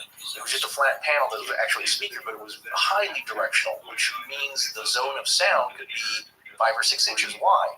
You think, like, it's kind of a gimmick. The other weird thing is that you could bounce it off walls, like a laser beam, onto somebody's head. They'd be the only person to hear the audio coming out of the speakers. So what's interesting is that at a large convention or crowd, say like you're down, you're at the convention center for Comic-Con, let's say, and you want to advertise your specific product, you can point it at somebody in the crowd and freak them out. Yeah. Because it's like, Thor is listening to you, my friend. Buy my new comic. And then, what? You don't know where it's coming from. In that way, it's kind of a really interesting technology because the people next to you won't even hear it. Just you. And that's nothing special or mystical about it. There's nothing paranormal about it. It's just a control of sound waves. The other application is that it's good for sometimes submarines. You're in a large metal tube. It's very noisy. People are hearing different commands. Different stations are hearing different commands, which may conflict with the station next to you. So instead of everybody having to wear headphones so that they can only hear the channel they're supposed to hear, you would have a speaker above you. So you're only hearing the commands and instructions that you're supposed to hear. The person next to you isn't getting confused, and then they're not getting flooded with noise pollution. I feel like that might be classified information. No, the guy told us. I know that it was being tested at the moment. So you can control different stimuli, I guess, in a very general sense, in a very directed area. So when you take a look at him going to this little area, fear, no fear, stepping in and out. Right. It's in the middle of the night. In the middle of nowhere. Well, that also adds to the fear, of course. You know what I'm saying? It adds to the spookiness. But this guy's been around the block. He's not shaken up much. Right. I believe that it is some kind of byproduct. I'm not sure if it was directed at him. But who knows? I don't know. Certainly. It could be a warning, though. Well, I think it almost like a sentry or something to scare you from going down the road and get you to turn around and go back. Exactly. That's my point about the crowd control. Leave the square now. Yeah. Go home. And we mentioned this in an older episode we did, and you mentioned it a few minutes ago. We did talk about infrasound because Keel talks about, he calls it ultrasonic in his book. Now, this is 1975. Yeah, a little bit before a lot of the study. Yeah, but he talked about how he felt that this ultrasonic sound could engender a feeling of fear. He himself was ascribing a technology reason to what he thought was happening. We mentioned this experiment that happened in September of 2003, but I just want to read this article real quick. Again, this is an AP article. Mysteriously snuffed out candles, weird sensations, and shivers down the spine may not be due to the presence of ghosts in haunted houses, but to very low frequency sound that is inaudible to humans. British scientists have shown in a controlled experiment that the extreme bass sound, known as infrasound, produces a range of bizarre effects in people, including anxiety, extreme sorrow, and chills, supporting popular suggestions of a link between strange sensations. You can't hear it, Richard Lord, an acoustic scientist at the National Physical Laboratory in England, who worked on the project, said Monday. Lord and his colleagues, who produced infrasound with 23-foot pipe and tested its impact on 750 people at a concert, said infrasound is also generated by natural phenomena. Quote, some scientists have suggested that this level of sound may be present at some allegedly haunted sites and so cause people to have odd sensations that they attribute to a ghost. Our findings support these ideas, end quote, said Professor Richard Wiseman, a psychologist at the University of Hertfordshire in southern England. Lord and Wiseman played 4 contemporary pieces of live music, including some laced with infrasound, at a London concert hall and asked the audience to describe their reactions to the music. The audience did not know which pieces included infrasound, but 22% reported more unusual experiences when it was present in the music. Their unusual experiences included feeling uneasy or sorrowful, getting chills down the spine, or nervous feelings of revulsion or fear. Quote, these results suggest that low-frequency sound can cause people to have unusual experiences, even though they cannot consciously detect infrasound, said Wiseman, who presented his findings to the British Association Science Conference. In terms of natural phenomena, infrasound is also produced by storms, seasonal winds, and weather patterns in some types of earthquakes. Animals such as elephants also use infrasound to communicate over long distances or as weapons to repel foes. All right, again, so that was 2003. Right. It's amazing to me that Keel had some sort of knowledge of this idea in 1975. Well, he was trying to quantify the experience that he had witnessed himself, but of course, the phenomenon has happened ever since this Earth was around. Yeah. Because sometimes it can be wind going through trees or power lines. It's a kind of a low vibration. People have often, said about the Dyatlov Pass incident. Well, it was probably just infrasound, including Donnie Eichar. Yeah. Look at that video because as he's saying it, he just kind of looks off, and it's just so Yeah, telling. He's like, not casting any aspersions on all that. No. My point being is that doing what your publisher tells you. well, maybe so. But people, they say like, well, maybe it was whistling through the trees, but it's like, well, no, there are specific geographical and geological instances that have to happen before that infrasound can occur. So they're on the slope of a mountain, kind of open. Now, if they were in a canyon, okay, I totally believe that much more. If they were in a copse of trees, as Scott likes to say, A copse. depending on that from George Knapp's. Right, exactly. I knew the word, but I can't take credit for it becoming part of my personal zeitgeist. No, it's just another fun word we like to say. Depending on how the trees are growing and how closely they are situated to each other and how the wind is coming through them, that can produce infrasound. Well, wasn't there a story about an air conditioning unit or something that was rumbling and making people sick? That is the original story where, not remembering the names, but it led to the first study and I think paper or report on it where... Don't hold us to the details. Who are you telling that? Everybody. You're telling that to everybody. I'm telling the listeners. Just do it. Just do it. This is the story. Okay. There's a guy who was a guy who worked in a basement at a research facility or university, and his hobby was fencing. So he was working on his foil, which is your sword, which is a very thin, flexible blade, so you don't actually stab anybody, jab it with it, it's going to bend. So he has a device. He starts noticing this thing is like vibrating wildly. He's a scientist. He's a skeptical man by nature. He's like, okay, what's causing this? This is not right. There's no ghost. I don't see any person with a bed sheet and holes cut out. There's nothing ghost-like. That's not where his mind went first. He's like, okay, that's very, very strange. I can see it. I can feel this kind of maybe some uneasiness. But he then took to finding out exactly what was causing it. And they found it was, it's the air ducts in a AC exchange above. So there's hot and cold air running through it, air conditioning. And when the joints aren't fitting properly, you get a little vibration like a whistle or a flute. It was the air passing through these ducts that was causing an infrasound scenario right there in that room. And what it is like, you're now at the confluence of these sine waves. You're hitting a peak like waves. You know what I'm talking about. Yes, Yeah, so it's constructive interference. Very good, yeah. But what it is it is an amplified effect. So, we all may experience a little bit of it in an old building where the pipes aren't fitting very well. You may not get all those experiences like a feeling of dread, but he noticed that, whatever it is, it's really at this point in the room where the sword was clamped down. He's getting a hot spot of this. That's why it was vibrating so wildly. This is like a human dog whistle of fear. A little bit, yeah. No. But you know what? Let's talk about it. You know what's interesting about this? The Mythbusters took a look at this. And I didn't know that until today. I looked it up. Mythbusters episode 193, which aired on October 28th. It was part of a Halloween special, 2012, before they went off the air. God rest that show's soul. They took a look at infrasound as fear-inducing. They went out to 4 abandoned cabins in the woods, and they filled one of them with this imperceptible infrasound. And then they had 10 people spend 3 minutes in each cabin.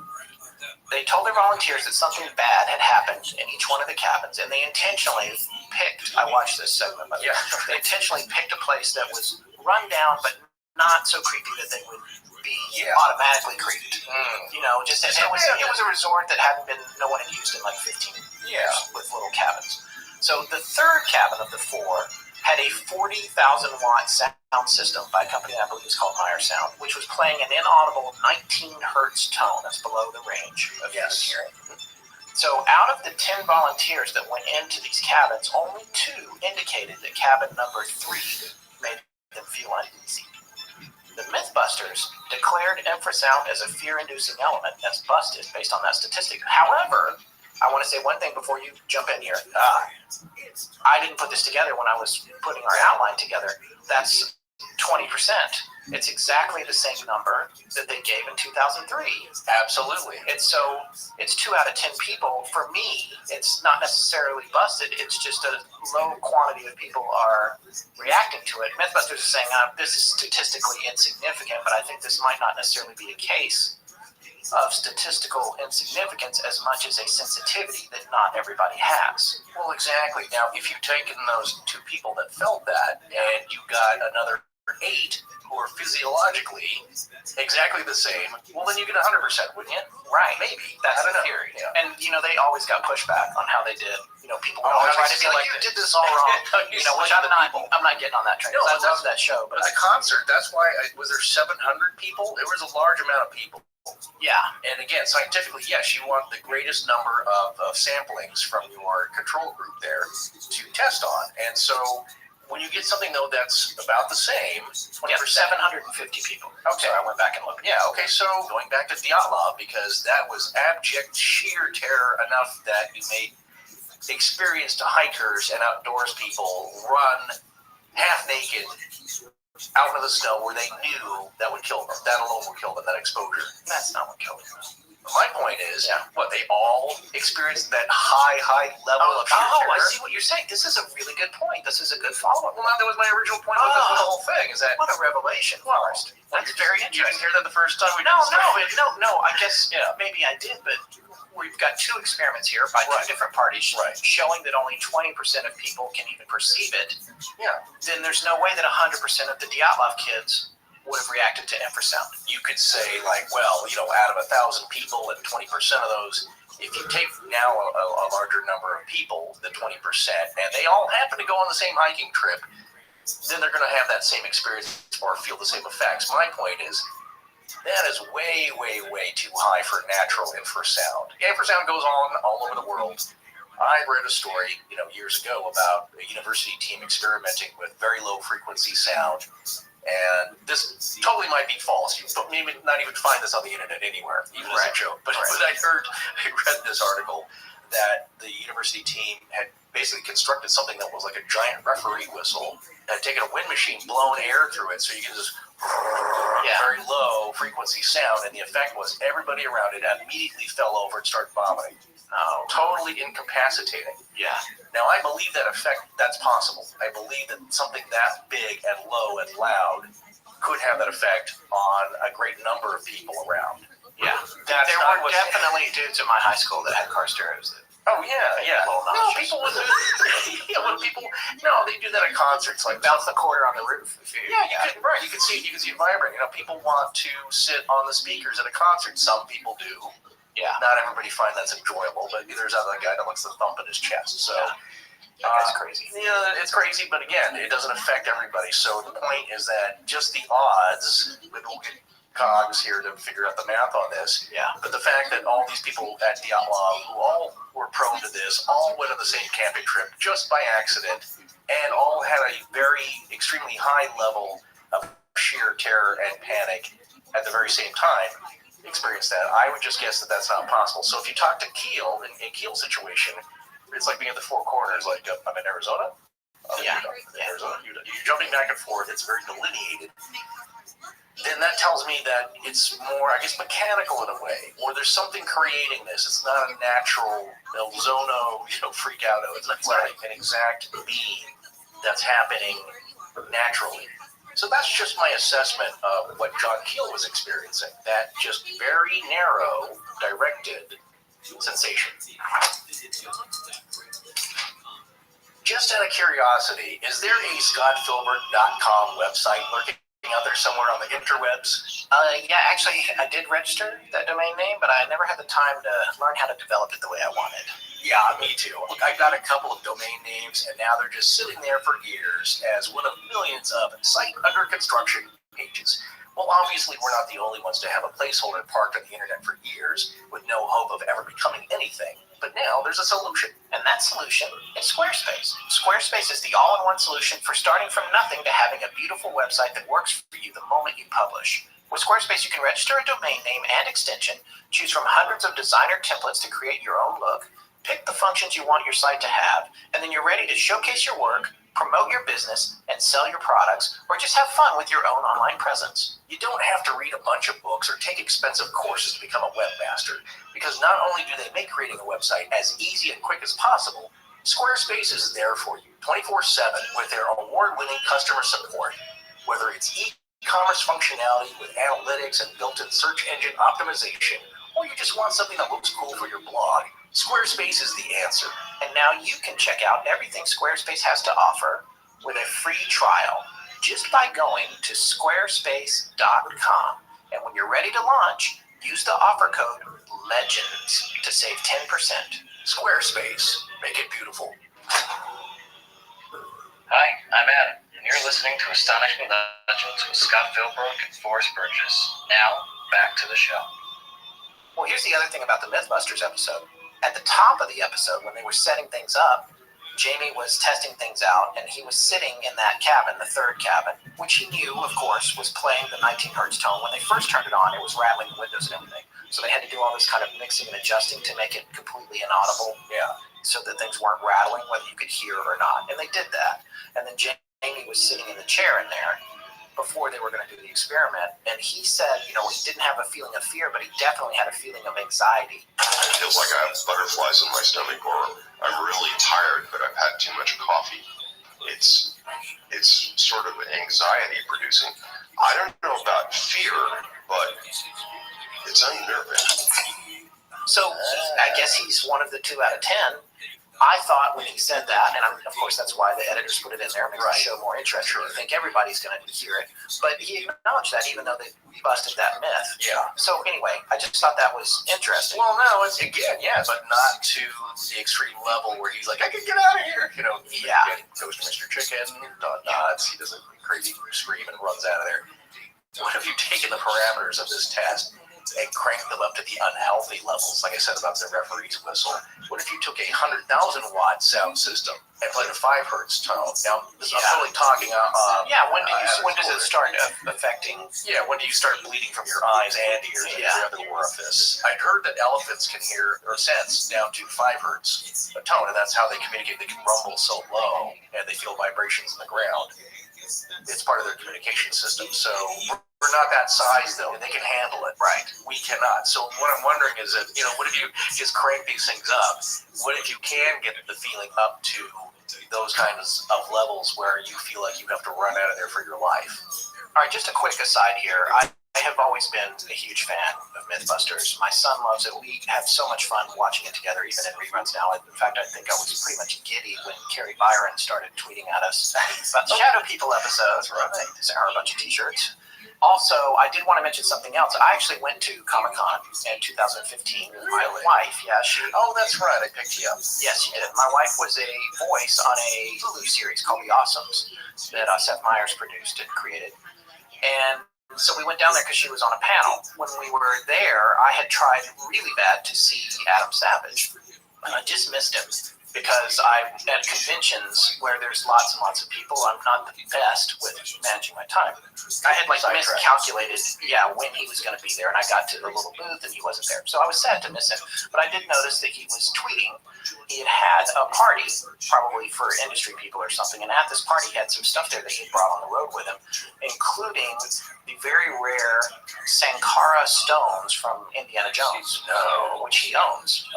The original in the film. Yeah, and he had them there in a case, and one of them got stolen at this party sometime after 9:45 p.m., I think on July 12th of 2015.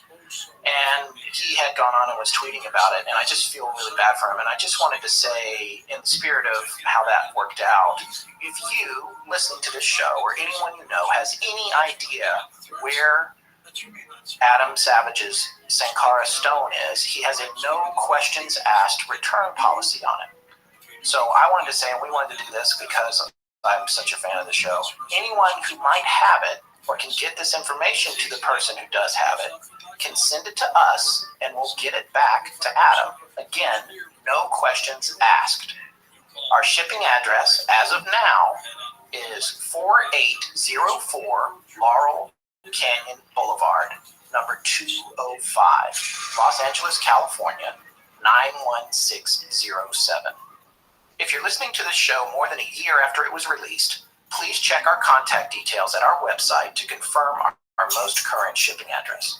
Well, I got one thing to add here. May the dastardly nerd who took it feel the wrath of Kalima. Nice. Okay. I grabbed Thar's hammer. I just out-nerded you right there. No, thank you, but no, I would also probably check eBay. Well, hey, okay. We should put it to the ARC to see if they can find it. Well, it's hard to sell a stolen item like that. Yeah, even to fake it, it's probably sitting in his little figurine collection, or I doubt it's like sitting on the cubicle wall of his graphic design shop. Yeah. Okay. Anyway, moving on. Let's get back on topic here. Good luck with that, Adam. I hope you find it. I was tweeting with him a few days ago. He did confirm that he still doesn't have it back. All right, so now I want to talk a little bit about the things that happened to John Keel leading up to the collapse of the bridge. There were events that seemed to belie some sort of omniscient presence that knew every choice that he was going to make before he made it. And this is the part of the book that really, really blew my mind. And sometimes it seemed like whatever was messing with him had an ability to see the future, and it knew everything about him, even things that he didn't know about himself. A lot of this did make it into the movie in a fascinating way, but firstly, I want to take a look at another sighting that demonstrates how this kind of stuff was happening to him. NICAP, the National Investigations Committee on Aerial Phenomena, calls 1967 the mother of all sighting waves. We actually have a link to NICAP sightings from 1967, and it's the full report. It is astronomical how many UFOs were popping up, not just in Point Pleasant, all over the United States and all over the world in 1967 specifically. In this story, which was from Keel's book, in January of 1967, a man named Tad Jones was driving down Route 64 in Dunbar, West Virginia. Now, Dunbar is about 49 miles south-southeast of Point Pleasant. And Route 64 was brand new at the time. In fact, it had just been completed. They were probably still painting the stripes on it. And Tad came upon a huge vehicle blocking the road. He thought it was a construction truck, and he slowed down. And then as he got closer to it, he realized it was floating in midair about 4 feet off the ground. He said it was a metallic metal sphere about 20 to 25 feet in diameter, and that it had, get this, according to Keel, 4 legs attached to it that all had wheels at the bottom of them that looked like caster wheels. There are other reports that say it had only 2 legs, and that also say it had 2 antennas sticking up on top of it.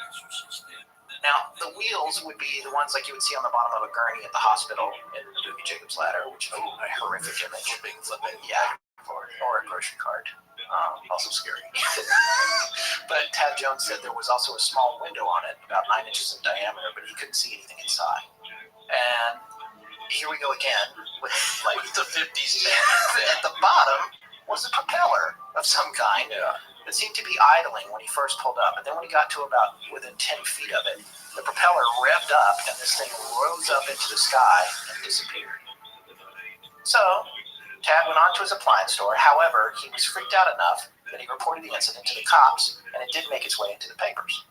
Here's actually a really interesting article in the Beckley Post-Herald from Beckley, West Virginia, Friday morning, January 20th, 1967, with an interview with Tad Jones about what he saw that day. I sighted this object quite a distance from the road and thought it must be State Road Commission equipment. I couldn't drive around it because it was about 20 feet diameter and blocked the westbound driving lanes. I got out of my truck, walked up, and looked it over, Jones said. It was hovering above the roadway, about 3 or 4 feet. It had 4 wheels, and on the bottom of the ball was a propeller-like apparatus which was revolving noiselessly. At the top was a round window with 2 antennae. In the middle of the object was a protruding flange or seam, which indicated to me that it had been connected together in some way. It was aluminum in color. I looked up at the window, but didn't see anyone. I stood there a minute, and then it gently rose, and without any exhaust, or odor, or any noise whatsoever, it went straight up. I watched it for what must have been a minute, or a minute and a half, until it passed from sight. I was amazed. It was some time before I got back in my truck and went to work, and quite a bit later before I decided I'd better report this to the Guthrie Air Force Base Radar Force. Right, so there it is in his own words. No noise, no exhaust. Right. It sounds like a balloon, a little bit to me. Oh, well, you're going back to the Bigelow Aerospace designs. Yeah. The strange, stealthy balloons. Anyway, so that's the article. On the surface, that's just another sighting story. Right. Here's the thing that's different about it. A few days after Tad's sighting, an issue of True magazine hit the stands with an article in it that John Keel had written. True magazine was printed from 1937 to 74, and it changed a lot over the years. Originally it was called like True Magazine for Men or something. Yeah. It was all outdoorsy. Yeah. But then there was another editor that took over, I think, in the 50s, who was super UFO-y. No. After 1947, this got really popular. Yeah, exactly. Still for kids and sci-fi, buffs, but mostly it's kid stuff. But John was a contributor. I'm sure he was sitting in these great stories. And so he had sent in a freelance article to contribute to True magazine. And this particular issue came out just a few days after Tad's sighting in Dunbar. The article had a ton of illustrations in it. It was all about UFOs, and there were all kinds of objects. A lot of them had been completely made up by the illustrator, who Keel had no contact with. Yeah. There was, however, one craft in the article that stood out to Keel. He himself had not seen it until the issue was published. It was a metallic sphere with wheeled legs and a propeller. The artist had exactly drawn what Tad Jones saw just a few days before the magazine was published. Only the magazine was well into production when Tad's sighting happened. The layouts that the illustrator had done were baked in weeks earlier. Now, this wouldn't be all that surprising if it was just another saucer with a dome on top of it, or a cigar, what everyone always talks about cigars and saucers and discs. But a craft of this particular type had never been described in an encounter before, according to Keel. And he says, or since, in his book, although that book was published in 1975. So to summarize, just to get the big picture here about why this is so weird, Tad Jones saw a craft that had already been drawn by an artist for a publication that had not yet been released, and an accompanying article that John Keel had written. With this, there's an implication of precognition on the part of the event itself, or the suggestion of the manipulation of time, specifically with a desire to mess with John Keel. Are you saying that this guy saw something, or was made to see something, and that would get back to Keel, and that was planned? Yes. That's what I'm saying, and I'm saying that that's what Keel said to believe. That was his feeling. That's when he was starting to unravel a little bit. Why is the machinations of all this happening specifically to freak me out? Right. Casey talks about this, the Spiritus Mundi, the band of thought that encircles the earth. Why did Da Vinci come up with flying machines and flamethrowers and things that had no practical engineering capability at the time? Yet he was coming up with ideas that seemed far ahead of his time. Yeah. And really in the band of thought, is there any time or space? It's all one long now. So this guy's pulling something. But, we've talked about this before, the second connection between things that happen, natural phenomenon that happen, or unnatural phenomenon that happens, and people's thoughts, especially people that are directing their thoughts towards the phenomenon. Here's the other thing about this particular craft, and Tad Jones, by the way. He owned an appliance store. This thing sounds like an appliance. If you went into an appliance man at this time and said, what do you think a UFO looks like? That's this thing. It's got a propeller on the bottom and wheels, and like that goes back to what we were saying at the beginning of the show. It's like he's seeing what works for him. However, it has this added dimension to it now, where some illustrator that this guy's never met, never known, had no idea, had drawn this thing before he saw it. Yeah. So it was drawn for this magazine. Keel hadn't seen it.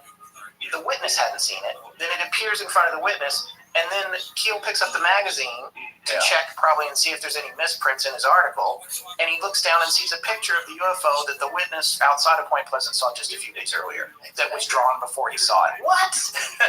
Yeah, exactly. I mean, and these are the things when people say, the Mothman, man, that movie doesn't cover anything. And you're right. This stuff is not in the movie.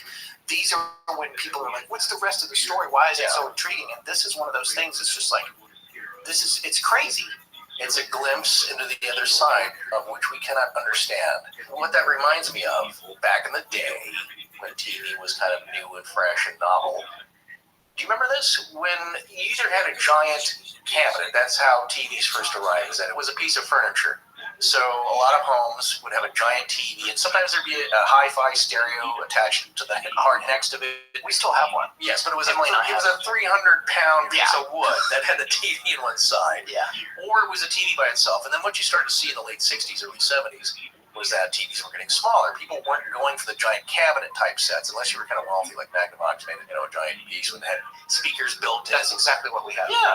Because Emily grew up watching Saturday Night Live on it. She always wanted to work on Saturday Night Live, which eventually she did. Yeah.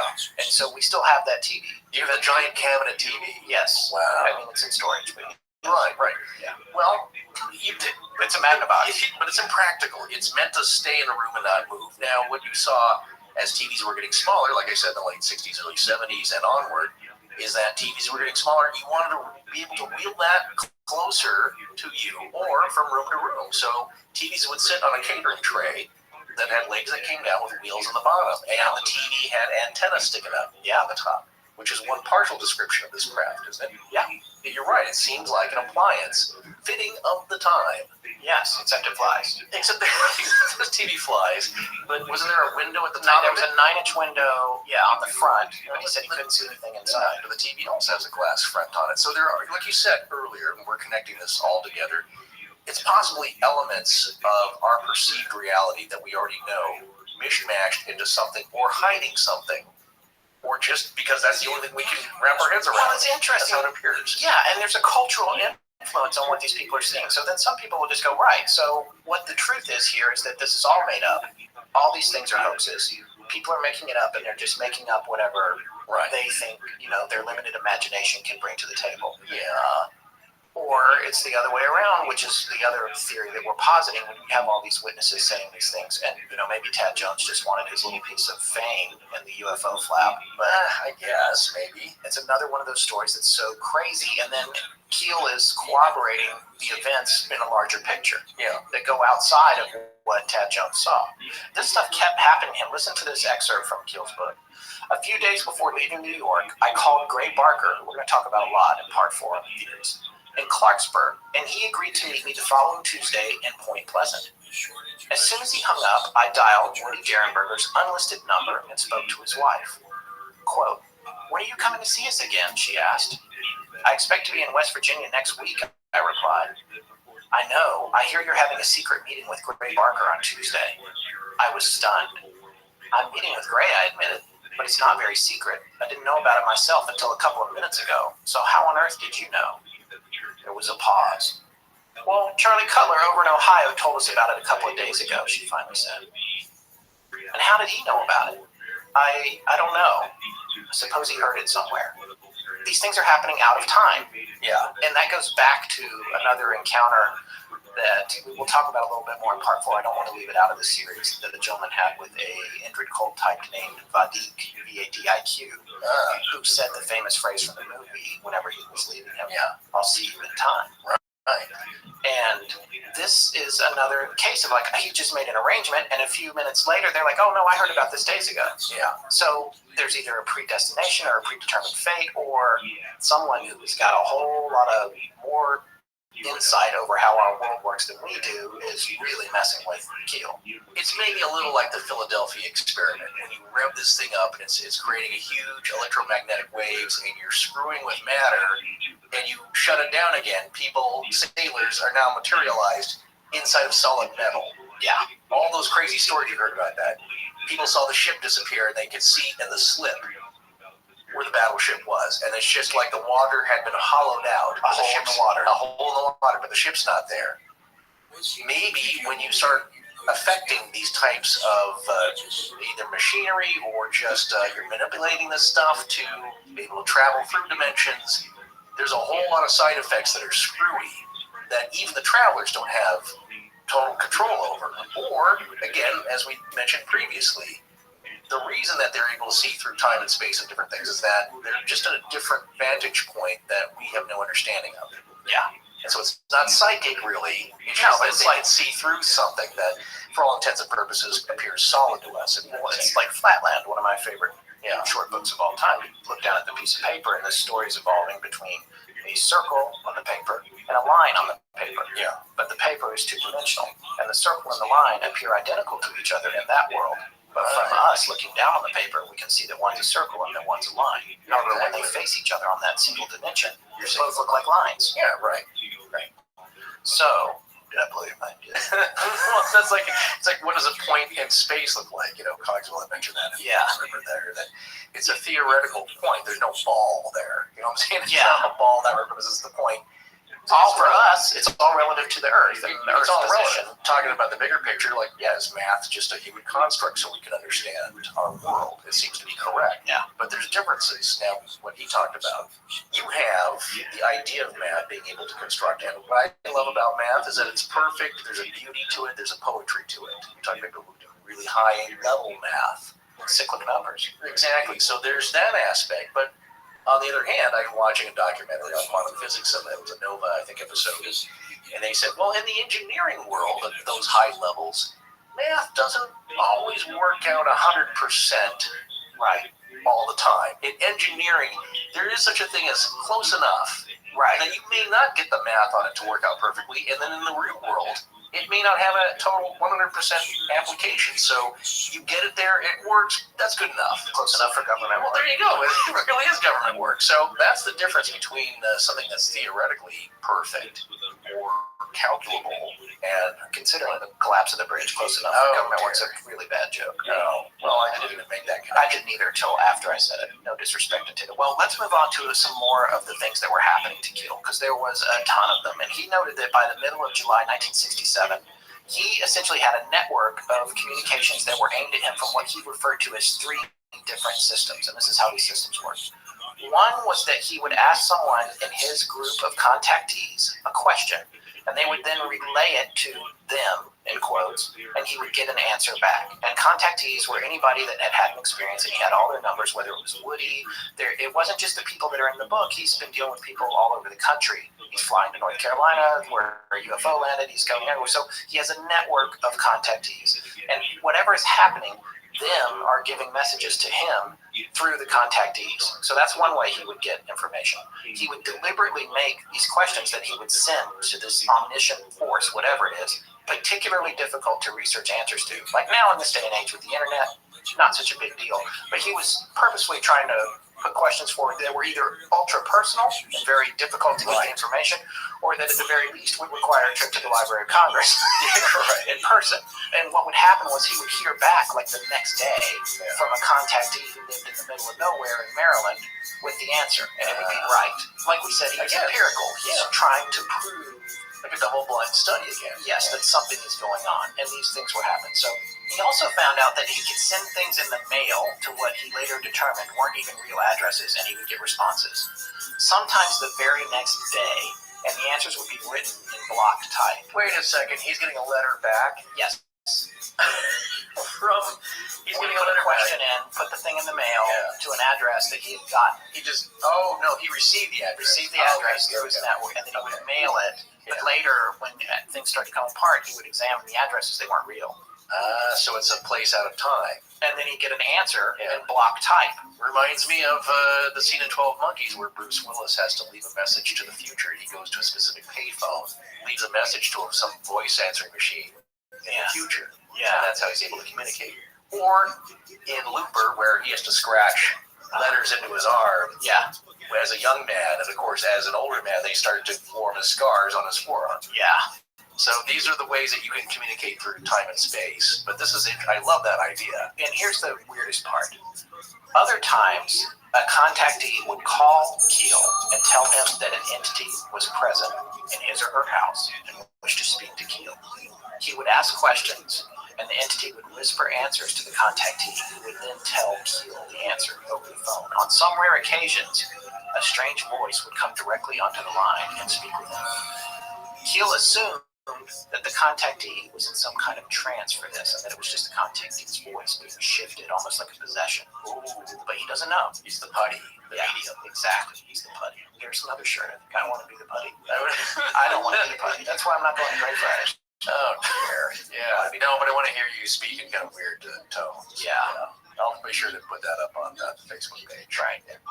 Also, during this time, Keel's phone was ringing off the hook all hours of the day and night, with nothing but beeps and electronic sounds. His phone bill was outrageous because all this stuff was happening.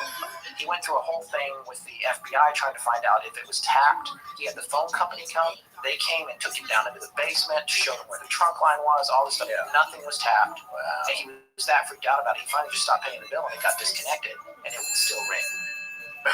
So that's a cheap way to get out of your phone. Yeah, there was all this kind of stuff happening with these sounds and stuff. And then other things are happening where he's being professionally screwed with as well. Right. He had a publisher who said, I need something, you haven't sent me anything in a while, because as a writer, a freelance writer like this, you're constantly sending stuff to True Magazine or wherever, trying to make a buck. And this publisher asked him to send something. He got some manuscript out of his trunk, and he looked at it. It was his. He wrote it, and he was like, oh, this is a good one. I wrote this a while back. It's a fun little short story or whatever. Yeah. He ships it to the guy.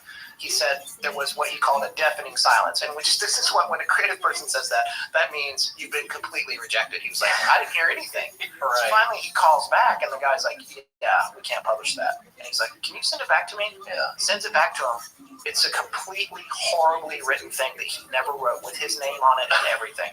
Somebody's ghostwriting for him? Somebody took the thing that he mailed, the manuscript he mailed, and replaced it with a really bad manuscript. And on top of that, it wasn't like he accidentally grabbed the wrong one from his trunk. It was a totally different typeface and everything. So even if he had absentmindedly grabbed the wrong manuscript from his trunk when he sent it out to be published, it still would have been something that he wrote. This didn't even have the typeface from his typewriter on it. So his story wouldn't actually get out. But it wasn't even about the story. It was just about undermining him professionally and messing with his mind.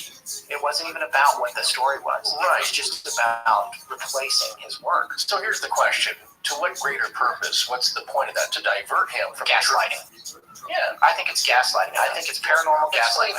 All right, so gaslighting is a term. So a lot of people will know what it means, and others won't. The beauty of it is that its origin is from a movie called Gaslight, where the main character is trying to make this woman think that she is completely insane. I think it's his wife. I've seen it in film school years ago. Yeah, so that's gaslighting, when you're just like, I just saw you on the front porch. How'd you get out here? You go out of your way to make someone feel like they've lost their mind. And that's what it seemed like was happening. Now, here's something really important that I want to mention now, and we're going to talk about it in part 4 more in depth. There is definitely a strong possibility that a portion of some of this stuff was Gray Barker messing with Keel. Yeah, which is pretty messed up. Yes, it is. And we're going to talk about Gray Barker more.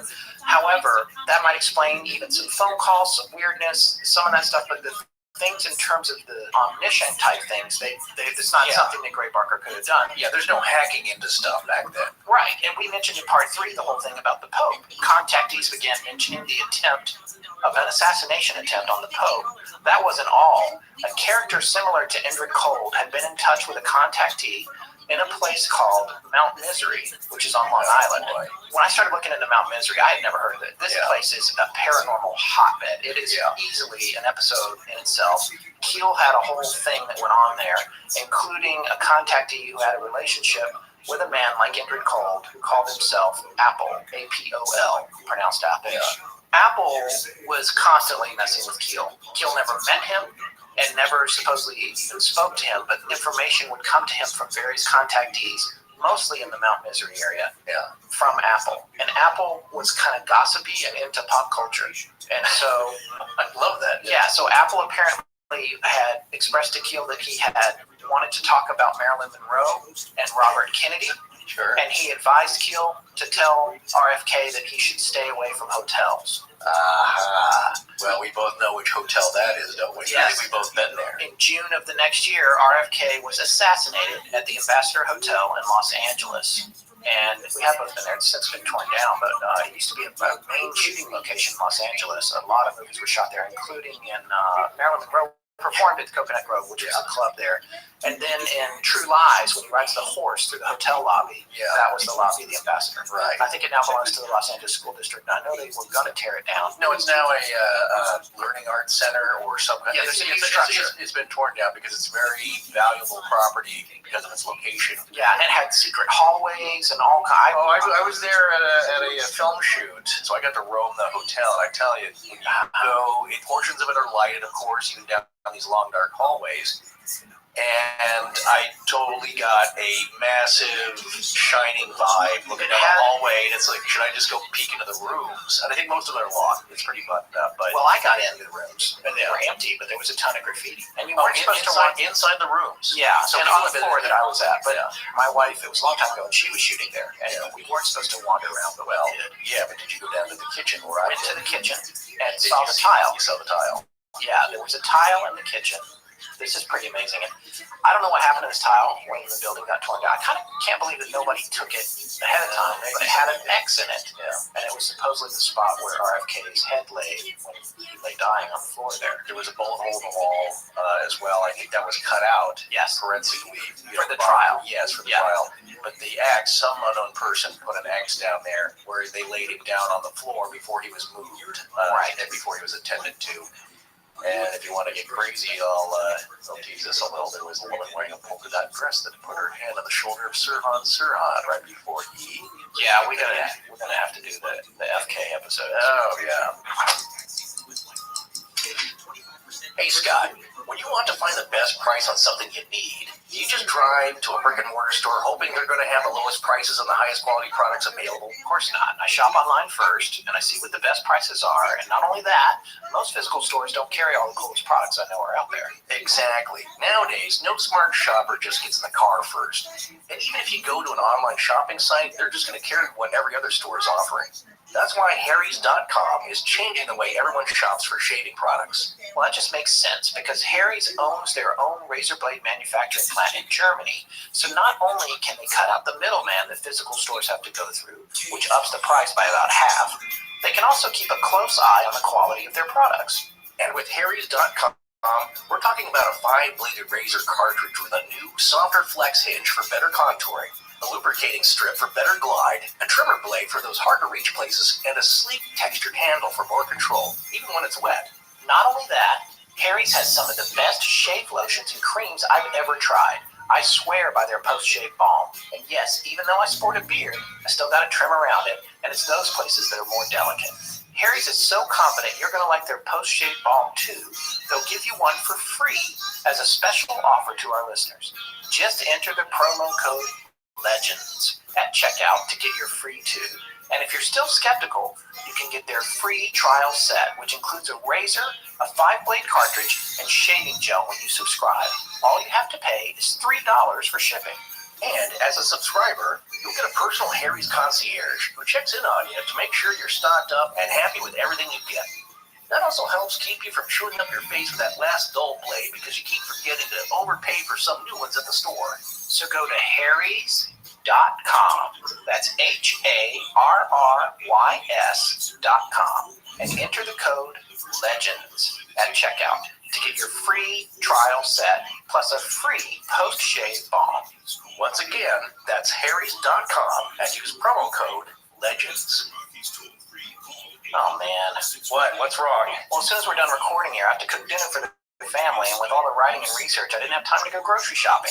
Wow, you are such a disappointment. But wait a minute, you don't have to go shopping for dinner fixins because you're still subscribed to Blue Apron. You're right. I was just fishing for some sympathy. But seriously, Blue Apron really is a huge problem solver for me and my family because although I love cooking, grocery shopping, not so much. And who wants to make time for that these days? Yeah, that and you also come out looking like a hero because Blue Apron makes it easy to serve up delicious restaurant-quality meals with seasonal, artisanal ingredients sourced from their community of family-run farms, fisheries, and ranchers.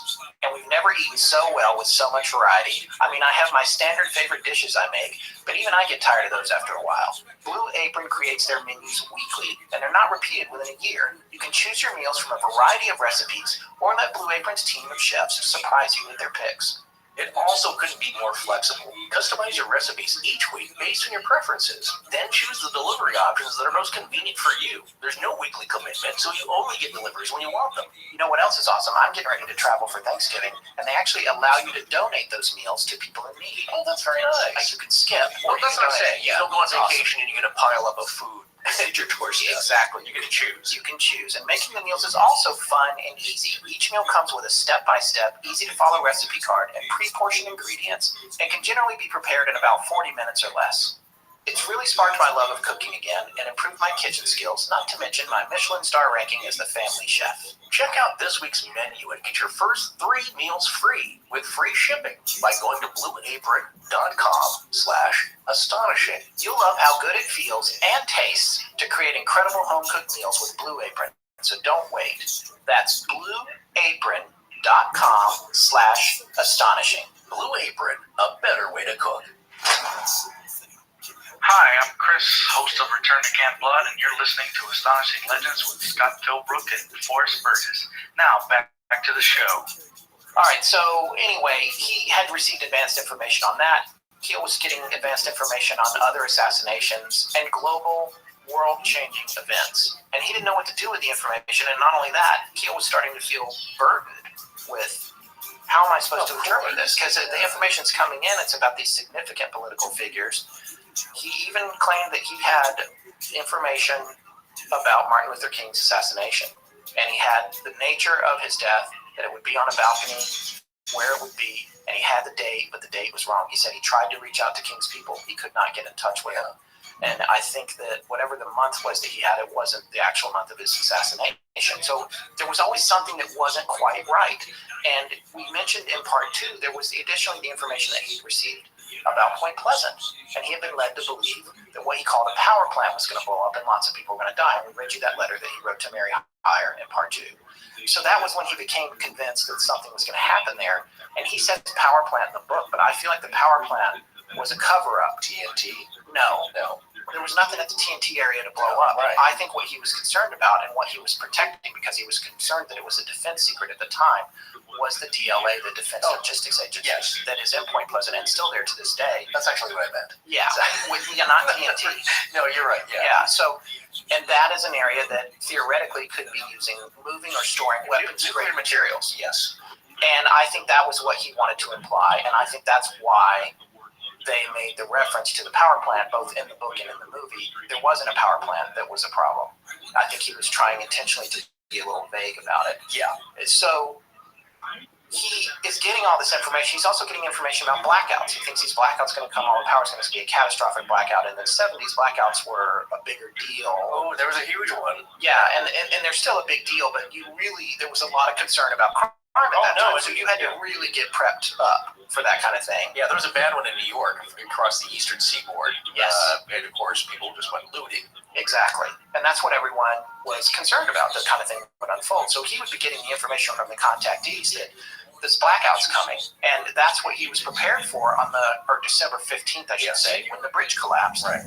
He was prepared for a blackout. And he had, as we mentioned in part 2, a friend of his over. They had candles and flashlights, and they were just kind of waiting for when the president lit the tree, the Christmas tree. Which president was it? I keep forgetting. Johnson? Oh, yes. President Johnson. And the tree lit up, and nothing happened. And he was like, oh, that's strange. And then they had the breaking news thing came on. Right. A bridge has collapsed on the Ohio River. We already told you that story. So the question is, why is he getting all this information? Going back to the attempt on Pope Paul, here's another example of how this played out for him. It's an excerpt from his book. Convinced that Pope Paul was about to be knifed to death at the Istanbul airport, I rented a car, loaded it with flashlights, candles, food, and bottled water, and drove out to the Mount Misery area to await the blackout, because there had been an implied blackout that was going to happen with that as well. I don't know if I'd want to wait it out at a place called Mount Misery. Well, he had a lot of contactees there. He knew the area. He's familiar with it. True. So on the way, I stopped to see one of my contactees, and he informed me that a spaceman had just been to see him and had left a silly message. Quote, tell John we'll meet with him later and help him drink all that water, end quote. The contactee had no idea that I had several quarts of spring water in the trunk of the car. So then he gets closer to Mount Misery. He picks out a motel randomly. The motel clerk comes up to see his identification, which he said was really strange. He presents his driver's license. This is John Keel. The clerk says, we've got a lot of messages for you here, Mr. Keel. She pulled out a sheaf of message slips. I started to protest since I had not even known I was going to stay at that motel until minutes before. The messages were all nonsensical, meant only to prove once more that my movements were being anticipated. As we said in part 2, 3 years after this, on November 27th, 1970, there was an attempt on Pope Paul VI's life at the Manila airport. It wasn't Istanbul. The Middle Eastern portion of the information he received and the date were wrong. He knows that these things are critically important, but there are puzzle pieces that are missing. The date and the location isn't right. Yeah. And so it's useless to him, other than to just freak him out. But is that the point? Or is it something like, well, it's an alternate time stream, an alternate reality that is fading in and out that nobody can seem to really get correct? Or is it just the trickster, prankster element? Here's the other thing about it. Mary Hyre, too, was having dreams about what was about to happen in Point Pleasant. He was actually flying back to the Point Pleasant area after checking on some UFO sightings or landings in North Carolina. And he landed at whatever airport you fly into, and Mary Hyre picked him up from the airport. And so they're riding into town. She's probably taking him to this hotel, which he always stayed at, which I think was the Blue Fountain Inn, which is now a Regency Inn, I think. I looked it up. That was John Keel's headquarters. It was in Gallipolis Ferry. And she had picked him up from the airport. She said, just before I got your letter, I had a terrible nightmare. There were a lot of people drowning in the river, and Christmas packages were floating everywhere in the water. He said, maybe you were just picking up my thoughts somehow.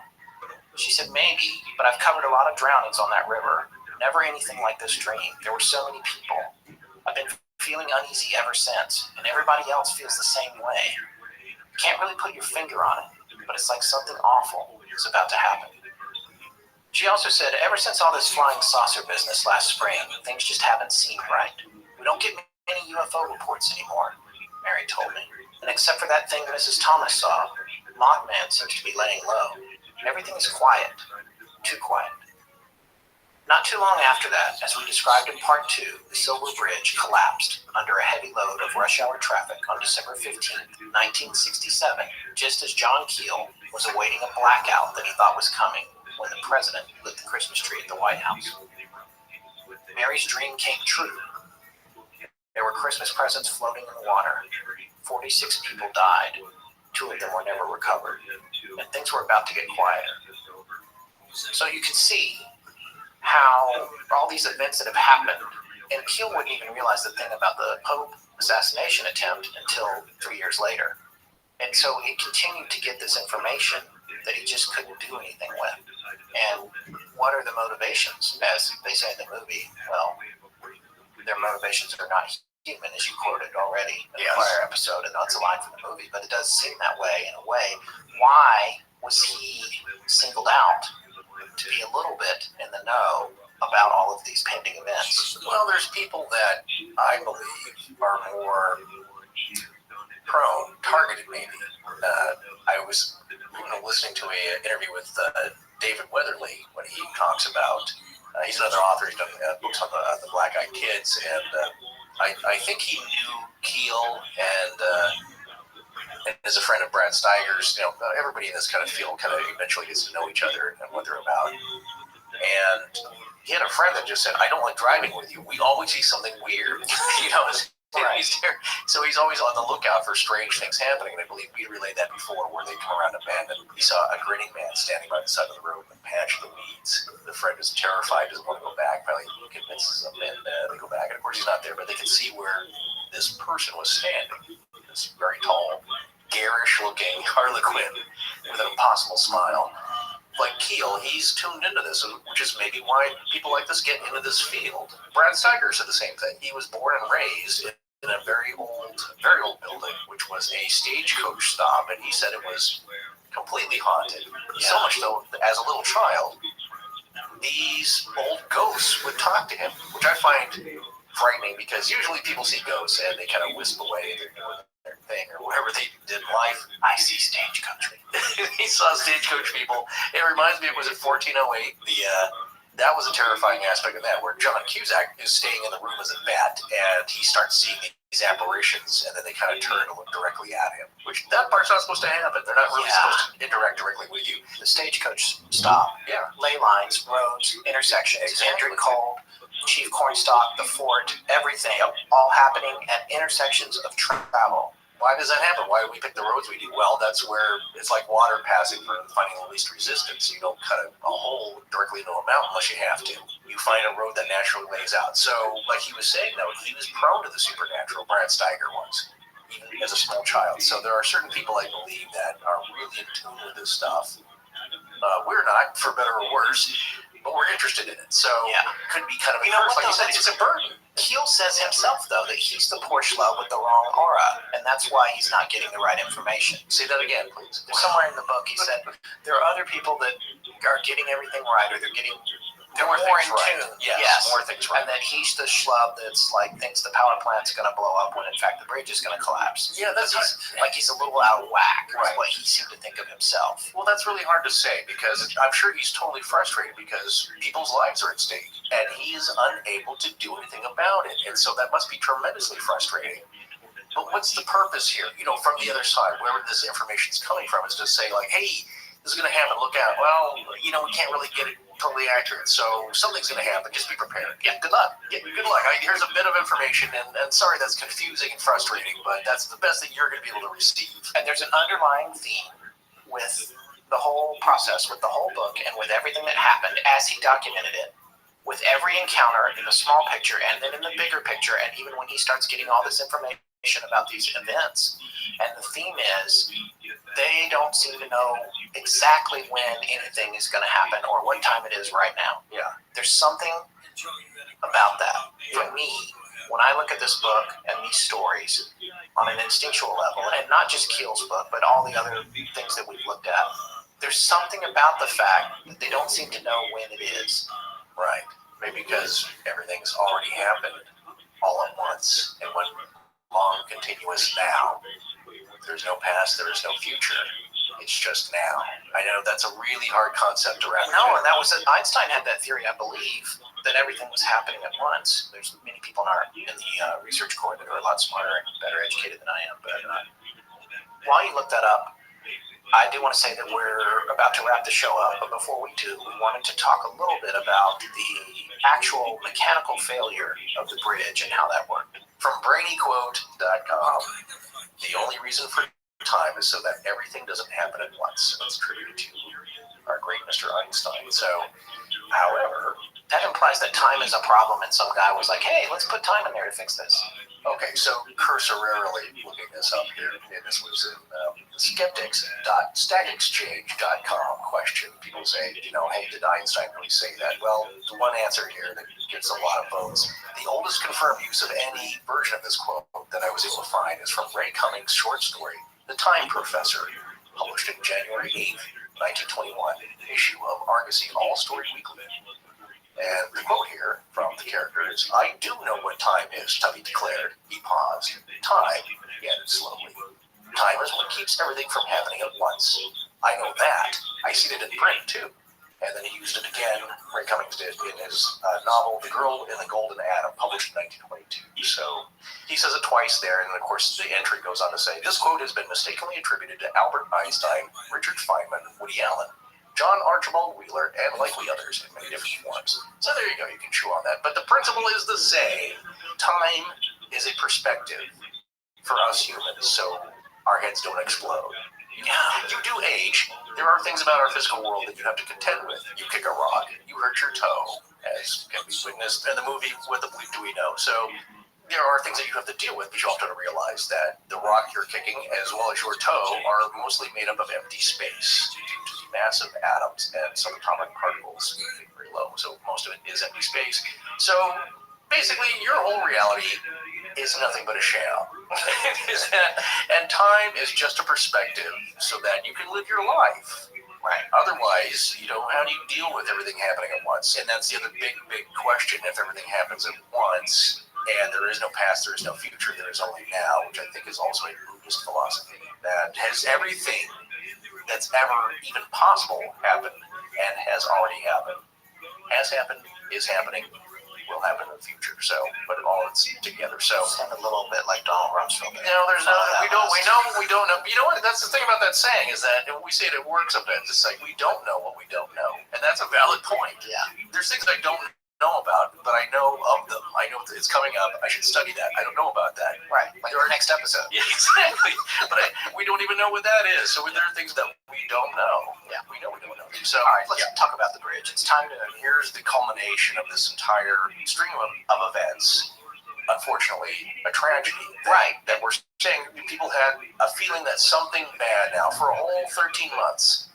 People in this town and John Keel, not exclusively, have felt that something bad is going to happen. Well, it's funny that you mentioned the number 13 because there's sort of an odd numerical thing going on with the bridge collapse. It doesn't necessarily mean anything, but Marie Mayhew, who is one of our illustrious members of the Astonishing Research Corps, dug up the actual traffic report from the collapse of the bridge. A lot of pages are missing from it. It's scanned. It's online. It's odd that there's pages missing. I don't believe it's a conspiratorial thing. I think it's just kind of that classic sort of Summer Tin Man thing, old files, pages disappear. Sure. So, yeah, not redacted. Not redacted. So what I want to do here is I'm going to read a little bit from the conclusion section of the report. Conclusions. It is concluded that at about 5 p.m. on December 15th, 1967, the US 35 highway bridge between Point Pleasant, West Virginia, and Conaga, Ohio, suddenly collapsed, with the three suspended portions falling into the Ohio River and on the Ohio shore within a period of 1 minute.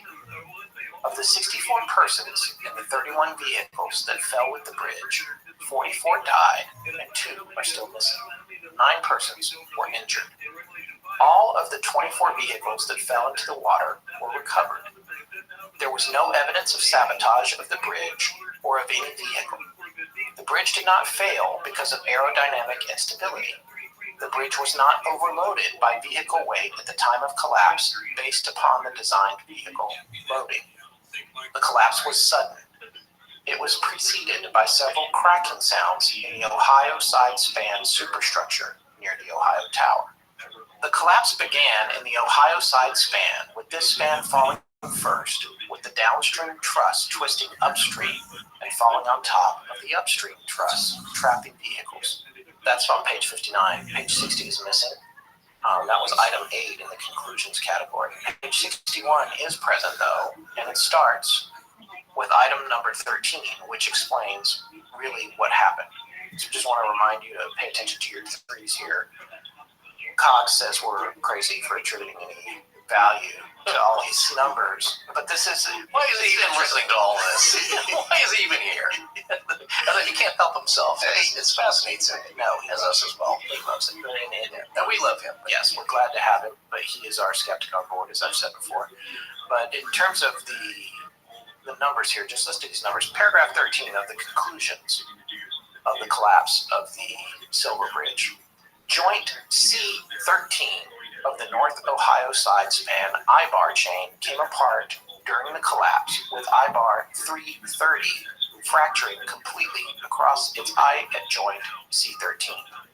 I-bar 33 separated from the pin at joint C-13, either before or after I-bar 330 fractured. The sequence of failure of joint C13N will be determined after completion of laboratory tests, further investigation, and analysis of all facts developed during the investigation.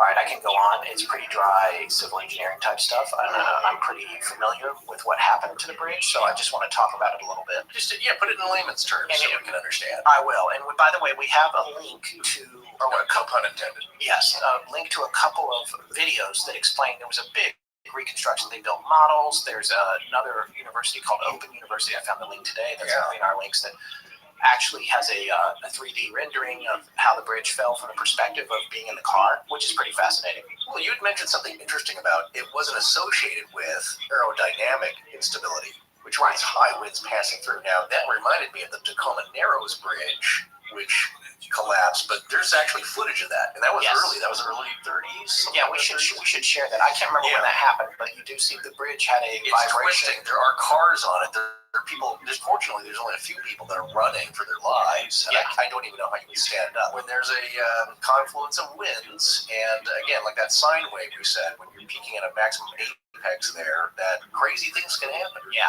Not with this case. No, and here's what went wrong with this bridge. It was, as many articles have pointed out, designed to fail. And there's a reason for that. It used for its suspension, the way a suspension bridge works is that the cables that go to the towers and back to anchors on the land support the road deck below. You're holding it up. That's what you're holding it up. Yes, you're suspending it. And there's flexibility, which is good because bridges need it for wind and for loads that come across. Now, the bridge was built, I believe, in 1928. Yes. And when it was designed, the Model T or whatever weighed about 1,500 pounds, and trucks at most were 20,000 pounds, I think. Well, that wasn't a new design either. That design, the I-bar design, had been around for 100 years about. Yeah, it had been around, and they reinforced the deck over the years because some people said, oh, there were too many cars, there were modern cars on it. It was actually supposed to last from 1928 till 2028. So, there you go. It was supposed to be a 100-year bridge. Now, the easiest way to explain I-bar construction is, because I didn't really understand what that meant until I started really digging in on this, but essentially, when you look at a suspension bridge, usually it has cables, like the Golden Gate Bridge has this big cable, and that cable is made up of like 1,000 little cables all intertwined and wrapped around each other for strength and redundancy. Now, think about this. You might logically think if you had say a 5 or 6 inch diameter solid piece of core steel in a rod, you go, well, that's solid steel. That's really heavy. It's really strong. Well, actually, a cable that is 5 or 6 inches in diameter, made up of thousands of little strands, is much more strong. Exactly, and much more reliable, and it has, again, this is an important word, redundancy. Exactly, because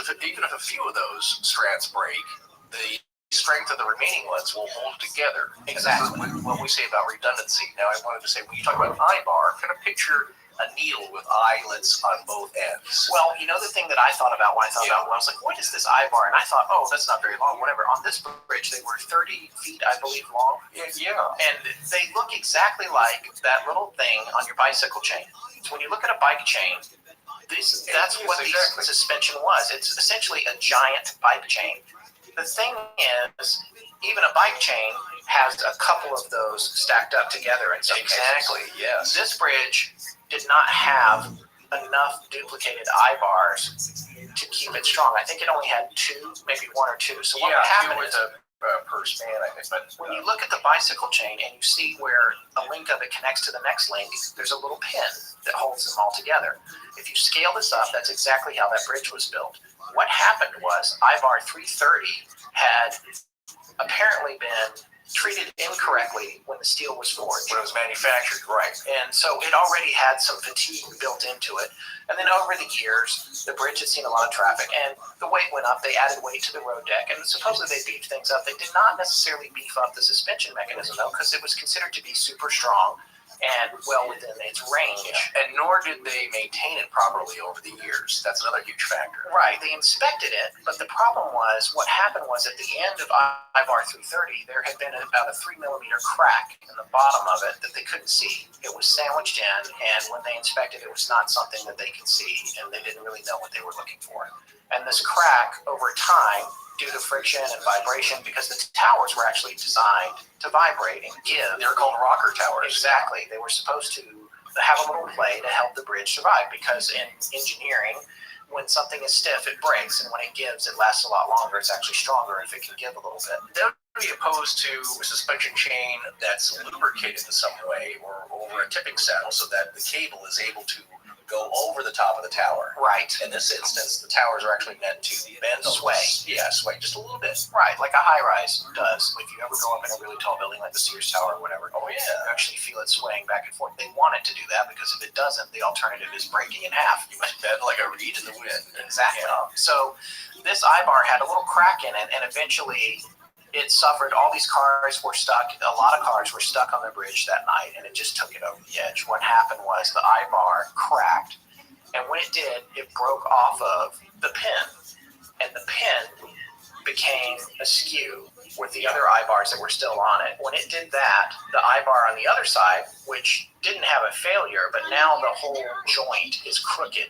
It has all this added stress on it because they've lost one of the I-bars. And there's vibration of cars going over. There's vibration. The whole thing just disassembles. And it's kind of like a domino effect. It's exactly what it is because it's the weakest link in the chain. And because there wasn't a lot of redundancy in the construction of the suspension mechanism, that failure was a fatal event. It was a non-survivable scenario for the bridge. Yeah, because usually when they'll do an I-bar construction, I think there's 4 to 6 I-bars in tandem there. In parallel, so that's what we talk about redundancy. If one fails, you have a lot more backing that up. Right, you hear a noise, you clear the bridge, you inspect it and repair it. Yeah. That was not the case here. That was the thing, though, also with this 2.5 millimeter fissure, this crack, which is from fretting wear, so implemented at the time of manufacture, and so buried down deep in there, you can't really inspect for that. There was no way for them to do it at that time. In addition to that, it was near freezing temperatures that night, and the metal was exposed to a type of fatigue that made it more brittle because of the cold temperatures. The cold, and that's another horrible thing. I thought people going into the water, that water was freezing. Yeah. And the sun was setting. Yeah. What time was that? Do you remember exactly? It was from a little after 5 p.m. The collapse was, right around 5 p.m. Yeah, I imagine that. And then you have this horrible tragedy, and first responders are trying to get there, and it's going dark. Yeah, it was obviously a horrible scenario. And it's interesting to think about. There's a 3D rendering, you'll see the link in the show notes, that shows from the perspective of someone approaching the bridge from the West Virginia side exactly how it went down. Because once that I-bar snapped, which I-bar 330 was on the northern side of the Ohio side of the bridge, that rocker tower bowed forward and it dropped. There were 3 pieces of suspended roadway. The first one went down, and when it did, it's taking all the other I-bars with it, and it came down and took down the middle roadway next, and then the one on the West Virginia side of the bridge. And the perspective of the one woman who's in the one video, she was an eyewitness. She was on that. She was on the bridge, yeah. She was on the bridge, but she had close to the edge. Yeah, she hadn't gone to the piece of roadway that collapsed. We have that link of that documentary that was produced. I think we talked about this before, mainly in support of the film in 2002, but she was on that bridge in a vehicle, and I think she was able to back up enough that her car did not go in. But she described it as she thought maybe a boat had hit one of the central towers. It shook so hard and so quickly, like a bang. And then, as was described, within a minute, this whole thing just started on around. Literally, it came down. And in the video, there's also a gentleman who just over it. Like he said, if he was a car link behind, he wouldn't have gone in. He did go in, but of course, he was able to get out. It's a sad story. And people, they were going Christmas shopping. They would normally go across the bridge to Gallipolis to go Christmas shopping and back and forth. Yeah. And as they were coming back home. And that goes right back to Mary's dream, that she had a precognition, presence in the water, of the presence floating in the water, which they addressed in the movie. And again, another element in the movie that I thought was made up for drama was true. And it's just a sad story. And what we're going to do is we're going to close out this episode, but when we come back for part 4, we're going to talk a lot more about the theories, a few more of the incidents, but mostly about our theories about what happened in the area.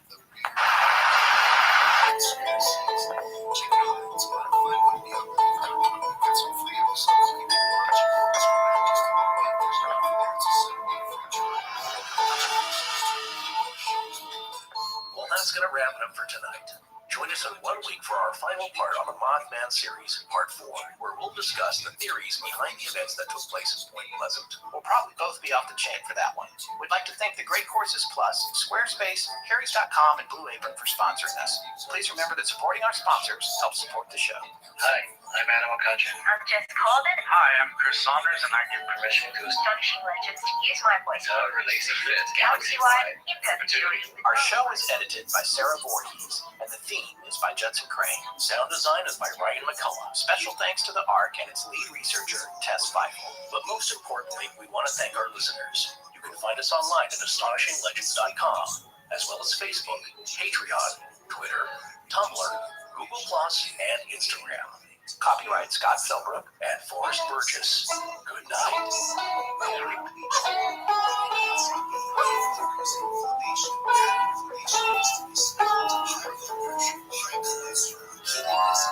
Various types of cancer, depression, autoimmune disorders, osteoporosis, even fatty liver.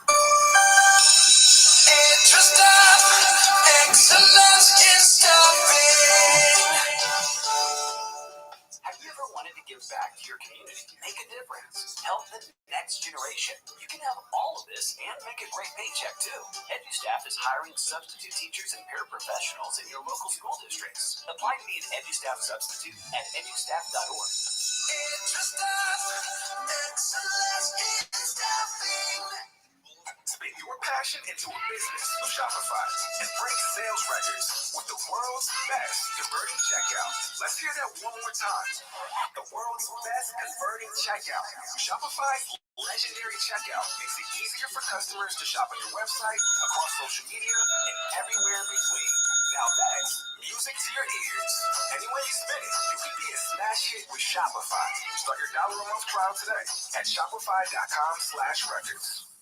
With LinkedIn Jobs, we tap into a network of more than 1 billion professionals to help you find quality professionals quickly and easily for any role you need. Marketing wizards? Found them. Software engineers? Found. That project manager I could never seem to hire? And found. LinkedIn Jobs quickly matches your roles with candidates with the right skills and experience. In fact, 86% of small businesses get a qualified candidate within 24 hours. Post your first job for free and get started at linkedin.com/spoken. That's linkedin.com/spoken. Terms and conditions apply. This episode is brought to you by Paramount Plus. Get in, loser!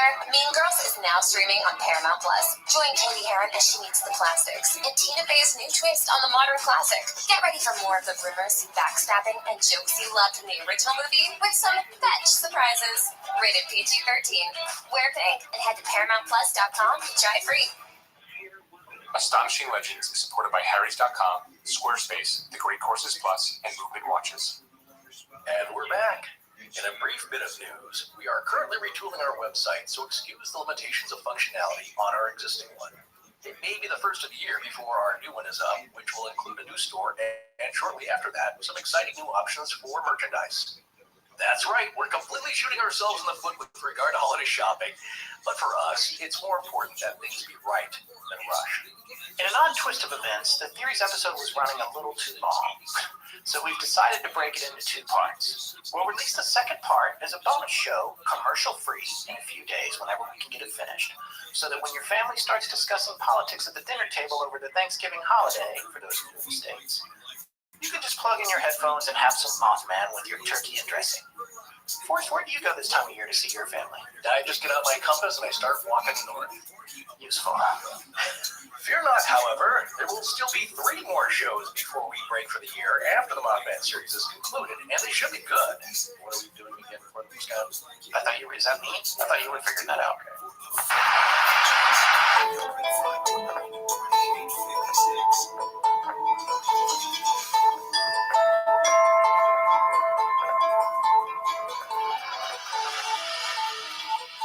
Welcome back to Astonishing Legends. I'm Scott Philbrook, and this is Forrest Burgess. I have adopted the concept of ultra-terrestrials, beings and forces which coexist with us but are on another time frame. That is, they operate outside the limits of our space-time continuum, yet have the ability to cross over into our reality. This other world is not a place, however, as Mars or Andromeda are places, but it is a state of energy. John A. Keel, The Mothman Prophecies.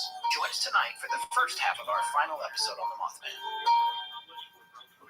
All right, so I think it's time for us to recap last week's episode for us because there's a lot to keep track of here, right? Well, there's a lot of crazy stories to keep a lid on. I think we safely went deeper than most people go on the Mothman, and we're not done yet. You know what? It's a lot more stories we talked about and covered that you're not going to get in an average article, I'll tell you that. Yeah. If you want to go beyond that, and even if you read like 10 articles, you're going to get most of the same story. Yeah. You have to read the books. Yeah, that's what we do. We read the books and the articles, and then we got the research core too, and it's a lot of information that comes together. You have to really pull from different sources and actually entirely different materials to get this documentaries, clips on YouTube, not only books by great authors who've made a lifetime studying this stuff, And also books by authors named Gray Barker. That's right. Well, you said great authors. I was thinking. I'm sorry. Oh, I said great didn't authors. really work. No, right. Yeah, it didn't work. Yeah. Sorry, folks.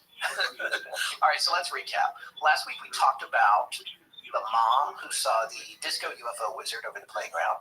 My favorite new band name. Disco Wizard? Yeah, I think Disco Wizard or Disco UFO Wizard or It's not whatever. bad. Yeah. Well, of course, it all reminded me of The Man Who Fell from Earth, Ziggy Stardust. Yes. That whole thing. And it's around the same time period. Yes, it early is. 70s. Yeah, so she saw this thing floating over the playground at her kid's school while she was waiting to pick them up. We also talked about, especially in relation to that story, the idea that maybe these sightings are so strange because whatever is happening or whatever is appearing is actually influenced by the witness's own mind. Yeah, absolutely. You see what you were either able to see or can handle. We also went with John Keel as he took 9 people out to the TNT area at Point Pleasant in search of the Mothman, where eyewitness Connie Carpenter saw 2 glowing red eyes in the back of the abandoned factory just as they were leaving and had seen nothing in there. The rest of the group then saw something running behind the building into the woods after hearing a large metal object fall from the structure with a loud bang. Keel himself did not hear that from inside the building. To add to all of this, Mary Millette was bleeding from her ear at this point. Needless to say, they left the TNT area. Keel, however, returned alone and encountered a strange, what he called, zone of fear that he bravely experimented with, determining that it was a highly localized area that made him petrified when he stood within it or passed through it, even in his car. He was otherwise unable to figure out what it was.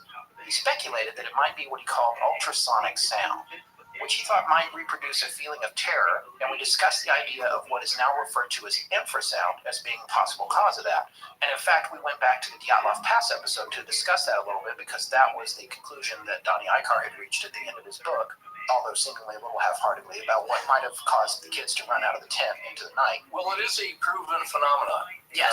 With ultra low, below 19 hertz sound that in some people it will produce feelings of uneasiness, unrest, trepidation, all around terror. I don't know that far. Finally, we demonstrated how Keel started to receive bizarre messages from his network of contactees that seemed designed to demonstrate omniscience to him as well as to portend disastrous future events, only to find that just enough facts about what he was hearing would be wrong and therefore make it impossible for him to actually warn anyone about anything. All of these events seemingly culminated in the collapse of the Silver Bridge, brought about by the failure of I-bar 330 at joint C13 at 5 p.m. on December 15th, 1967, taking 46 lives. So this is the theories episode. These are sometimes our favorite to do because they're not bound by much more than our observations combined with the Astonishing Research Corps' perspective on things and all the combined knowledge that we've accumulated in the preparation of the show. So it's a lot more fun. This is how we're going to break this one down. We took a look at a lot of topics we want to discuss regarding the events in the region, and we came up with a little more than a dozen concepts that we want to share with you guys. So we're going to take these on one at a time until we get through all of them, if that sounds okay to you guys. I can't hear you, but I'm assuming that you're saying yes. Either that or you've already pressed stop on your podcast player. Okay, Forrest, I think we should probably start out. It was hard to figure out what order to discuss this stuff in, but I wanted to go back in history and take a look at the legend and the myth of the Thunderbird, the idea behind that and how that plays into Native American culture.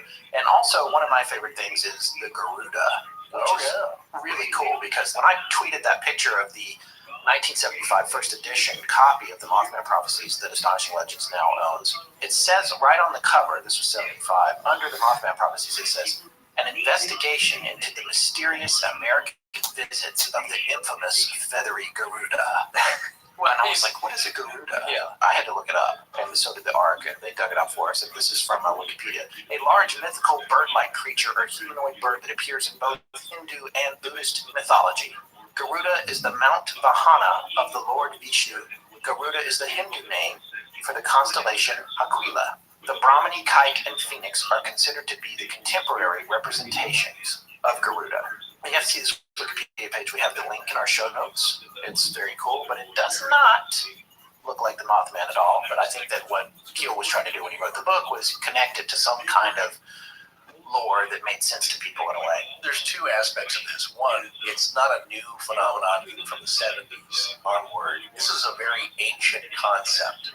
Now, we talked about the griffin, the Garuda kind of fit in with the hybrid animal or even hybrid humanoid type animals, especially a bird, something with wings. Wings are very central to this whole idea. But with the Garuda, which is kind of strange, is that it's Lord Vishnu's mount, but it's kind of a dude. It's right, representational, but it's a man, a winged man, sometimes with a white face, but he's a god himself, or just a very mythical spiritual beast that has a very specific purpose, but huge. It's said to have blocked out the sun, right, and passed over. So since the beginning of time and human beings and storytelling, it's a very iconic image, very much part of everybody's spiritual folklore.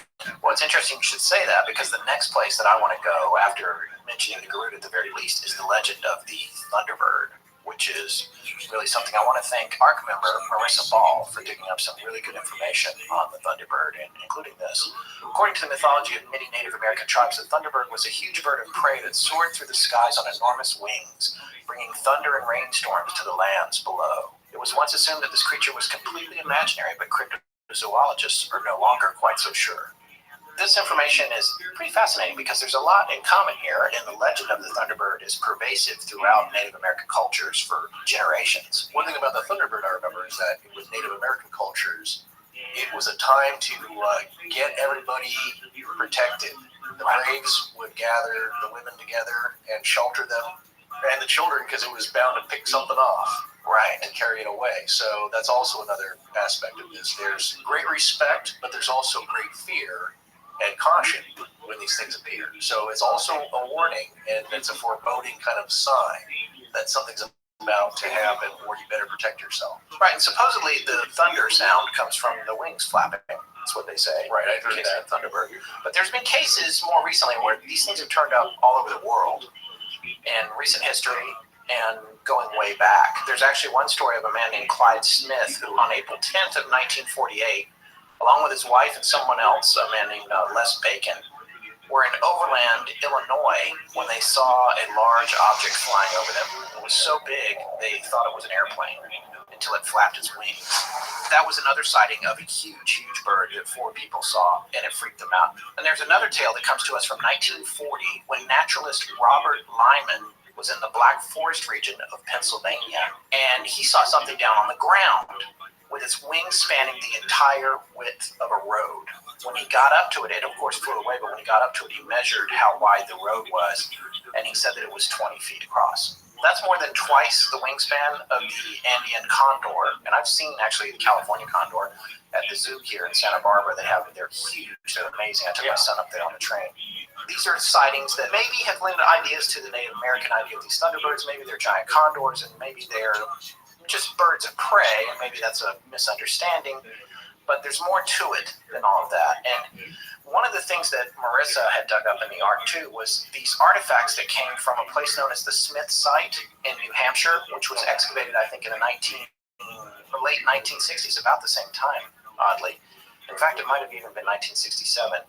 And it was an Algonquin site where they found lots of artifacts. But one of the things they found, and we have a picture of it in the links in the show notes, is a pendant that is a Thunderbird. And it is the one that, when you see it, if you've been interested in the Mothman at all, you've seen this before. It's a very interesting sort of almost X-shaped man-like creature. And it has 2 holes, which the archaeologists say is for suspending it on a chain, on a necklace. Right.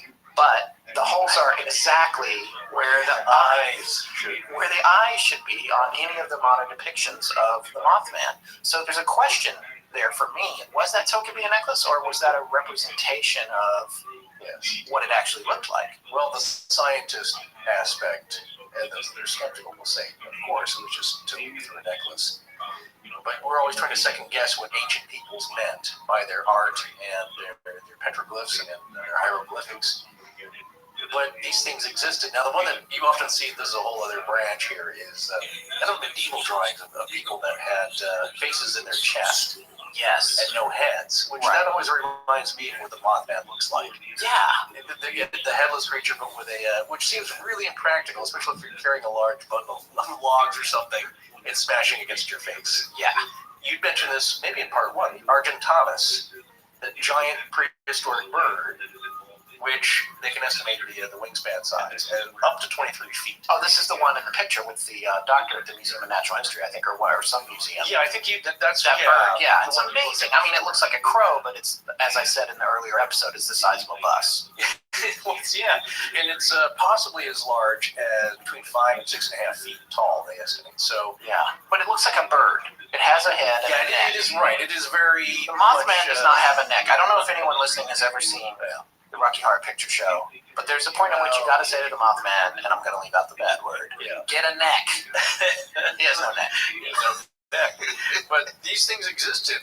Incredible beasts. Yes. Like we were talking about in the Bigfoot Ostman story episode, there was a Gigantopithecus, black guy, almost 9 feet tall or around there, and they can deduce that from the fragment of jawbone and extrapolate out what they think the size is. But that's a 9 foot tall ape. Yeah. Used to exist, they believe. So when you think like, oh, that's impossible, and I know I was kind of bagging on the idea of a heavy man bird flapping around and being able to lift itself. Well, that's the other thing. Strange creatures have happened. Now, we're going to talk cryptids in a minute. Yeah, but, but to your point, though, it's and just to remind you and me and our listeners, the times that this thing was seen flying, it was not flapping or anything. It was defying the laws of physics. You can toss out aerodynamics and lift. Yeah. Because this thing seemed to swooped up straight into the air and then took off, from one description.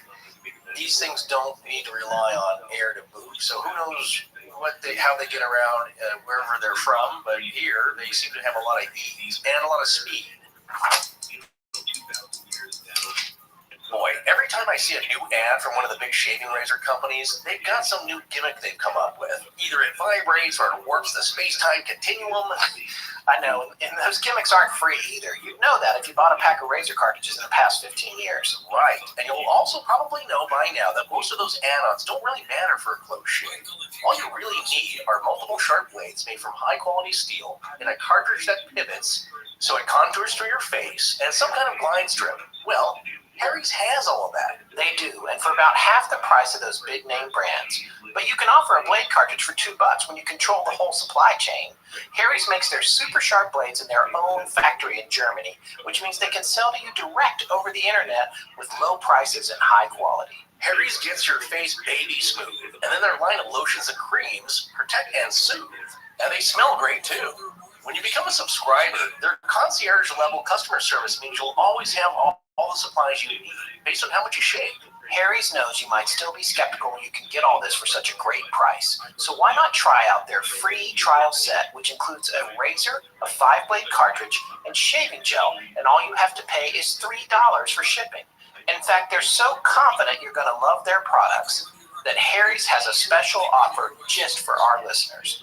Enter the promo code LEGENDS at checkout to get their really popular post-shave balm for free. That's right. Go to harrys.com, that's HARRYS.com, and enter the code LEGENDS at checkout to get your free trial set, plus a free post-shave balm. That's harrys.com and use the promo code LEGENDS.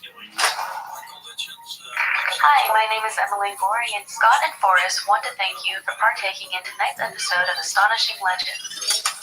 Well, listen to this story. This is something that was a collaboration between Marissa and our more recent ARC member, Terry Faber. This is pretty fascinating. She had cited an article that says the following. In the late 1800s, an Arizona newspaper called the Tombstone Epitaph is said to have published a report and photograph of an alleged dead big bird, in quotes, with its wings stretched out to reveal a wingspan of 10.8 meters, or around 35 and a half feet.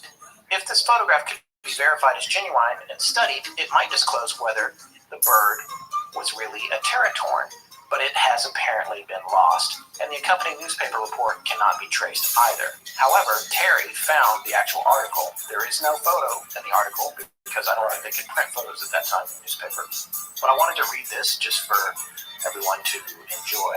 April 26th, 1890, the Tombstone Epitaph. The main headline saying, "Found on the desert," and with a subheadline, "A strange winged monster discovered and killed on the Huachuca Desert." I'm not sure I said that right, and forgive me if I didn't, and if you're laughing at me, you can send me the customary pronunciation emails that we get after every episode. All right, so I just want to read this.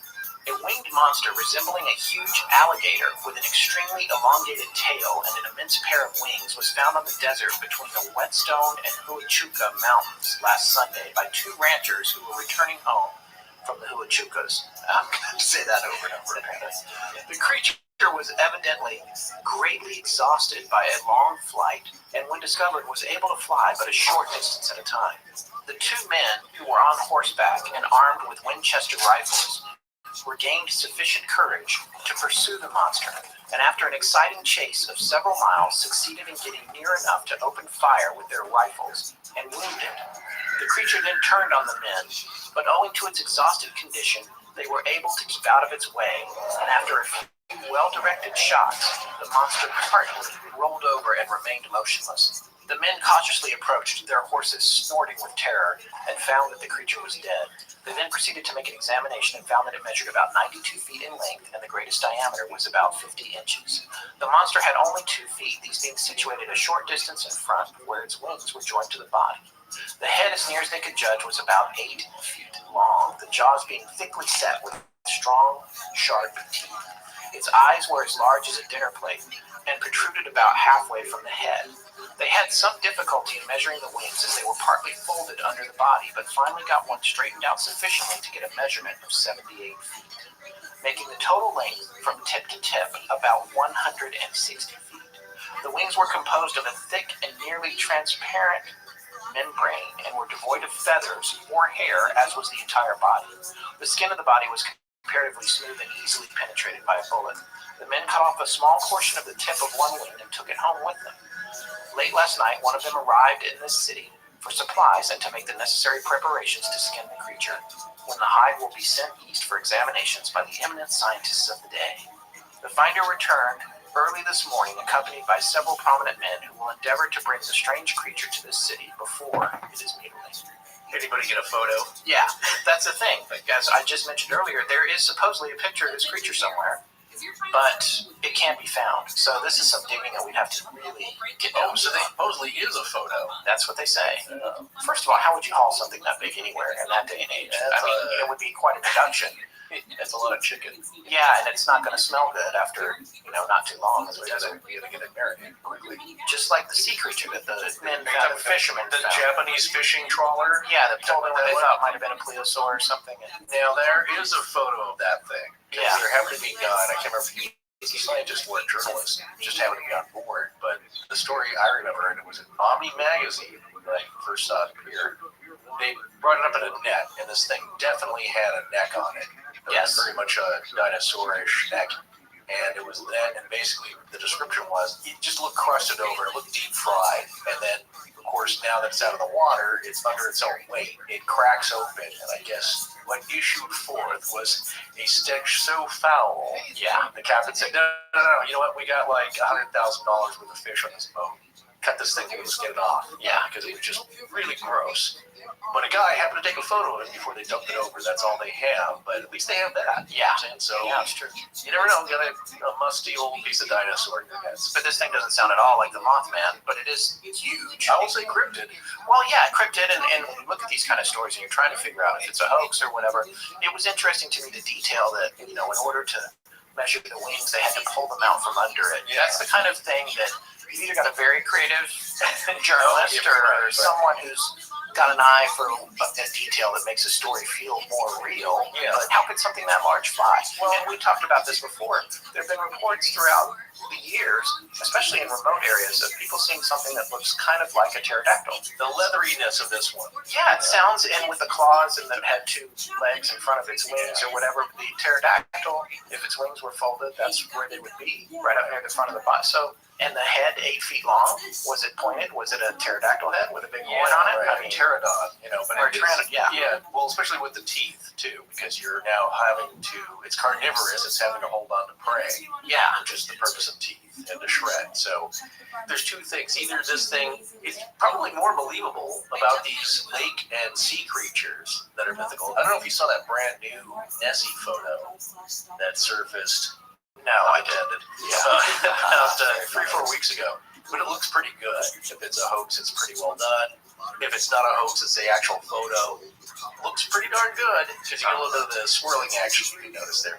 It's much easier to believe that something prehistoric leftover has survived in the very deep oceans because we don't know everything that's down there. That's true. Could still be down there. Very well. So I don't know. It's really hard to pronounce. I kept reading it over and over again. Everybody says Cthulhu, so there you go. Yeah. But, who knows what's down there? So the idea that there could be just things living and eating and feeding off of a very deep depth down in the deep, dark oceans is more plausible, or even in Loch Ness, which is a very deep lake, or Baikal. Yeah. But something in the air that flies and on land, you tend to think we've seen most everything. Yeah, well, at this point, it's really tiny. People, again, new species are being discovered all the time. Yeah, on the other hand, species are going extinct all the time. And it's entirely possible that 200 years ago, someone might have been seeing the last of something bizarre that had managed to survive. Exactly, that's my point. Maybe it's the last one, and they shot it. Or something maybe has been able to survive for this long, just hidden. The other point is that it's from another place. Let's talk about this Alaska sighting that you just mentioned. This was actually in October of 2002. There was a sighting in Anchorage, and this is an article that we're referring to on CNN.com.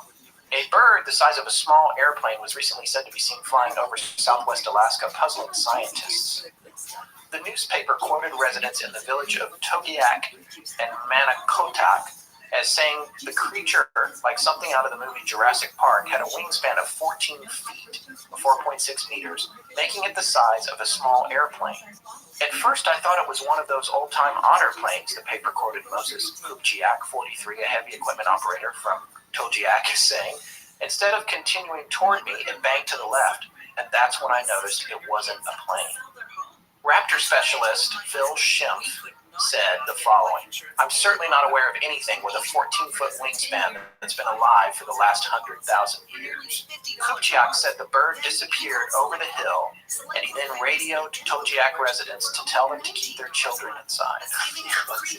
He knows. Yeah, he's taking it seriously. This was an issue solved, I think, with the National Geographic. It might have been even a game cam, but they had footage or a couple of stills of a very large golden eagle trying to carry off a fawn. Yes. Or just a small deer, like a juvenile deer. Which they can do. The golden eagles can. It wasn't live video, or wasn't video footage, so you have just a few stills, but they're obviously in a struggle, and I think what was determined by the biologists that it's possible that a large eagle could carry off something, a small game like that. Now, a full-size buck, no, I don't think so. But yeah, anything smaller, sure. And a toddler, Well, in this story, there was apparently another local resident who was a pilot, which I think there's a high number of pilots in the Alaskan regions because it's about the only way to get around. Yeah, right. He was a pilot, and I guess he originally was skeptical, but then he sighted this thing from about 1,000 feet away, and it wasn't just him, it was a plane full of people. They all saw it. Right. And his name's John Bucher, and he said the people in the plane saw him. He's huge, he's really, really big. You wouldn't want to have your children out. And that's crazy. And this is something, it's interesting to me. This is under CNN has this posted under Offbeat News. Yeah, right. And I have a category for this on my little news readers on my iPhone and stuff like that. Credible reports. Yeah, it's just like, here's the weird thing. We're going to report it, but we're not really taking it seriously. And it's like, this is a big deal. This is, 5 or 6 people right here who are all saying they saw something highly unusual. It goes in the Offbeat News section, and then the next day people just forget about it. And it's like, no, what is that? Get up there, figure it out. Well, that's been happening a lot lately. But that is the common tag to, you have to be skeptical. Yeah. And one of our listeners, Brown Daddy, give a shout out here. No, he sent me an article about an exorcism that took place. And the article was very popular, went viral from the Indiana Star, but it's the exorcisms of LaToya Amos. And this reporter, her name is Marissa Kwiatkowski, describes first approaching this subject matter, that they've been getting these incredible reports. And what's interesting here is you can see how the newspaper works, is that her editors did not want her to even approach this unless they could provide a very skeptical, at least a skeptical voice. So being neutral, but you still got to be skeptical because they're worried about their credibility. People still think that way. Something we clearly aren't concerned with. We've given that up. Come on, if you believe any of this, you believe any of this at all. But look, we're doing it because that's the more entertaining angle, not trying to, at least for us. Maybe some people really get on debunking and find something rational about it. But you realize that any media outlet has to present both sides, of course. That's what you want. But they're going to lean towards the skepticism. And they have to be able to provide something to calm, even to allay people's fears. Like, no, this is probably not real. Right. But if you want, here's the crazy part of the story. Scott and I often exchange articles, of course, through emails. And it's always from the whack job news section of the newspaper or the website. It's like the news of the weird section, because they can't possibly take it seriously. But you know what? Sometimes people do see strange things, and these are sober individuals who live out in the bush, who know what they're looking at. One of my favorite things about the Men in Black movie, which was based on all the authors that we're talking about tonight and have talked about in this series, Gray Barker and Bender and also Keel, was the idea that they got all their important news from the Inquirer. That's how we know where to go, where to look. But because you know what's funny, I've been telling Scott this for the past month, it's like every once in a while they get something right. So, most of it's for entertainment purposes, not to be taken too seriously, but sometimes there's a nugget of truth in there. All right, so the other thing that comes up with a lot of people, especially people who follow the Mothman story, is the idea of the Mothman having been seen at Chernobyl. Chernobyl being, which I think most people know, but it was a nuclear meltdown that took place in Russia. Our good friend Christoph Andresen, who his podcast is called The Eastern Border, which you've heard us mention before. We've been guests on his show, and he's been a guest on ours. He just did a show on Chernobyl and went very, very deep on it, and a lot of really fascinating information about how it was built and how corners were cut. And shortly after that, I'm pretty sure that he was banned from entering Russia. Who knows what that guy's up to? That's something interesting. He loves to dig deep for the facts, though. Yes. And he said that the whole thing about the black bird being sighted at Chernobyl or Mothman being sighted at Chernobyl was undoubtedly a hoax. And that's kind of what I had heard too over the years. He did say that colloquially, the phrase black bird applies to an area that has somewhere something really bad has happened, or they'll say this is a black bird for Russia. So that, goes back to the whole thing of the raven, and that gets biblical and all that. And it makes sense. But he's saying that the Mothman did not appear at Chernobyl, so we're going to go ahead and say, even though they cited, I believe they mention it at the end of the movie. I do believe that's true, and that's fun. That's one of those things. It's fun. That's one of those things where they did make a little something up. Well, it's like all the parts that I thought were made up were true. That film. It's not the only one, though. I think, of course, Chernobyl's a very famous disaster. And the Silver Bridge at Point Pleasant, that was certainly very horrific. And there was a picture. To the minds of the people there, but I'll bet not a lot of people, even ones that saw the movie, didn't even know about it. Unless you're from the region. Or live when it happened, and you might remember it. But speaking of the Silver Bridge, there's a picture online of something on the Silver Bridge, which I haven't researched it, but to me, I'm pretty sure that's fake too. Honestly, it's like it looks like a trick photography, frankly. Well, it's not hard to put a blurry black object on a bridge in an old newspaper photo. There is a mention also in the documentary Search for Mothman, which that's the one I think is produced in conjunction with the movie, that one of the locals there said, as the guy in the documentary says, there's a wino who did see a creature underneath the bridge or near one of the pillars there, the rocker towers, right before it happened, and he reported it to the sheriff. And he was not drunk at the time. But yes, he's indigent. So people aren't taking him seriously. They're not taking him too seriously, although the sheriff did go down and check, I believe. But he claims to have seen something, I think, that day. or right around that time. So that story's relayed by one of the local people interviewed in the documentary, not the actual person, but there were sightings all around. But is there a photo? I don't think there's any credible photo. Well, yeah, and the only thing I know about of anyone climbing on the bridge prior to the disaster was in the Mothman Prophecies. Keel mentions that somebody came in to talk to Mary Heyer, I believe. Yeah. And Mary told Keel, I talked to one woman who lives right by the bridge, Mary continued. She says that 2 days ago she saw two men climbing on the bridge. And he said, climbing on it? She said, yes. They weren't walking across. They were climbing around the sides of it. He asked her if she was able to describe them.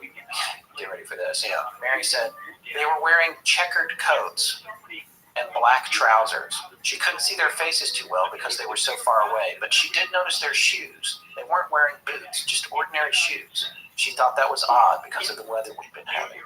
Right, but just by the way, we're back with the checkered top, checkered coat, checkered shirts, checkered the wolves in checkered shirt. What is it with the checkered? Oh, you can do the skinwalker. Well, that's just one style option. That's a lifestyle choice, really. But it's weird. It is a little odd, but I think there's a very terrestrial explanation for that. Didn't we already talk about this? It's a story that was tied to Keel. Now, I thought that he had seen this. Apparently, Mary Heyer had seen this. Keel's interpretation, though, I do remember this part, he thought it was FBI agents. Yeah. The government officials were checking out the bridge, but this is pre-disaster. And his summation, or kind of an inkling that he got, was they knew something. Right. They had gotten some information. Maybe they were monitoring him because of all the strange things that... but he wasn't sure about the bridge. He thought... No, he was, exactly. He thought it was going to be the Defense Logistics Agency, I believe. He said the power plant, but I think he probably thought it was going to be DLA, where an explosion was going to happen. Right. But I tend to believe that assessment, it was not a Men in Black or anything out of this world here. It was humans, but they were checking something out. They were looking for something. They were inspecting something. Again, that was Keel's interpretation, that perhaps they had some information that something on the bridge was going to happen, and they were kind of checking it out. You know, we're not finished with this topic of global sightings, but while you're here, and since you took us here, I do want to say, you get back into that idea of these teams of players that are playing a complex game of chess, and there's more than two sides, and they don't really know what the other side is doing. It's the cigarette-smoking man. Well, I agree, because, look, this is the one thing I have no proof of this, of course, but I got a really good hunch there are elements within world governments, and especially our own, that just know a lot more than we do. That's got to be the case. It doesn't have to be extraterrestrial, really crazy. But when it comes to premonitions, it has to be something crazy. I mean, if they're crawling on the bridge before it's collapse, it's imminent collapse, then they either know the future or something else in the area, like the presence of the Mothman, is telling them that they need to be on the lookout for a disaster. Right. Well, it doesn't even have to be that crazy, because people were getting strange notes left on their door, and there's really weird grammar or incorrect grammar. Some of the strange notes, like watch out, stay away, leave this alone. What if somebody sends a note, a very real paper note, to the FBI saying that the bridge is in danger, you better watch out, stay away, whatever? They're going to send people to check it out. Right, and then they're not going to tell us about the note. They're not going to announce that. They're not here to also cause panic. This is a main artery into Gallipolis. And again, that's the reason it was so crowded. People traveled back and forth to go shopping, and people worked on either side of the river. So at rush hour, it was packed. So if a bomb threat is called in, imagine, somebody at the FBI gets an Indrid cold call. Cold call. Yeah, you got cold call. I just thought of that, sorry. They get if you get a call about anything, they got to check it out, or they should. Yeah. And it's like, Silver Bridge, whatever, how mysterious it is, where they get a funky note. Right, like the stuff that was happening to Keel. Yeah, exactly, saying the bridge is in danger, or this and that. They're going to send guys out there, and they may not be dressed as G-men with the black suits, or more like Men in Black. Maybe they were inspectors. Maybe they were just inspectors. Exactly. Like you said, the low-rise shoes, just regular kind of street shoes, Oxford type, is not what maintenance people would be wearing, or military generally. So, but you think about things that every perspective that we have when we look back at something like this is based on what was reported, right? Or oral history, if it's been passed on and then written down.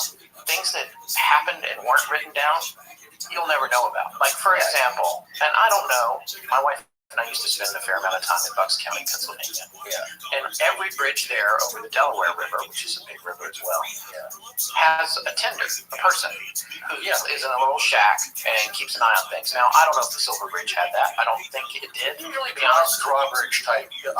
But these are not drawbridges. The ones I'm talking about over the Delaware, every bridge has a person who keeps an eye on things. That's probably a state mandate. Yeah, and it may not be the case over the Ohio River in West Virginia or Ohio, but imagine that somebody was there and they heard IBAR 330 crack. Yeah, they're like a day earlier. Yeah. And just a weird little noise, not enough to go into a cold hard panic, because if they're looking, everything looks fine, but maybe they call the inspectors to come out.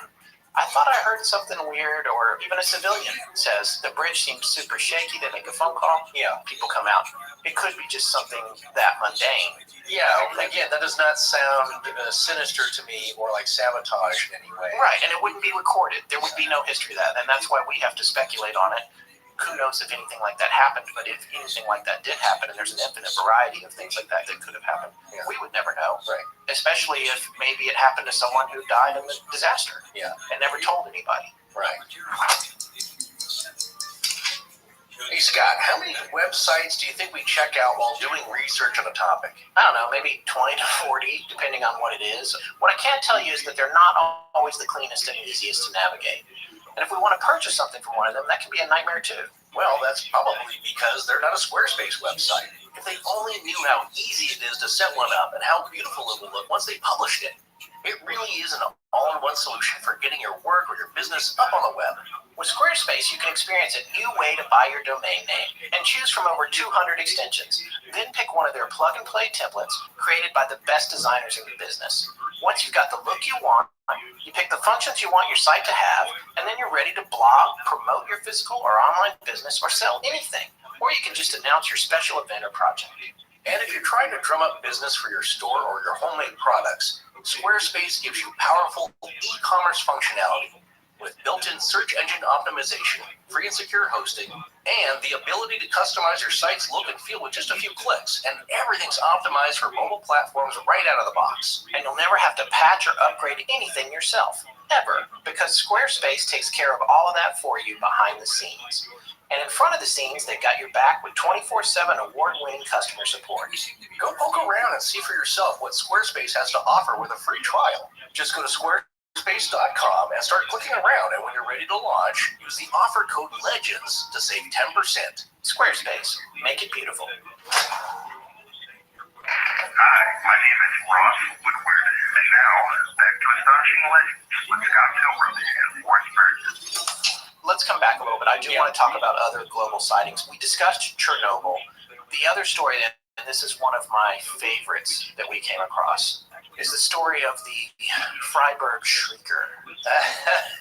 Freiburg, Germany? Yes. So I've been there. Have you really? Oh, yeah. It's far southwestern Germany, right? What were you doing there? Well, I had a friend that had been going to school there. She was finishing up, so I think we traveled down to pick up the last of her stuff. And it's the Albert Ludwig University of Freiburg in Freiburg im Breisgau, Baden-Württemberg, I believe. I don't know. It was a long time ago, but it's a very beautiful area. It's founded in 1457, and it's the 5th oldest university in Germany. So it's a grand old building, and the whole town is on the edge of the Black Forest. So just beautiful, gorgeous. I love their ham. Isn't it nice? And I wanted to buy a black chocolate forest cake, and when I did the conversion there, this is before the euro, it was outrageously expensive, like $200. I mean, they're beautiful looking, and they have cuckoo clocks, all kinds of fun stuff there. But anyway, the Freiburg Shrieker. Brian is afraid on all this research.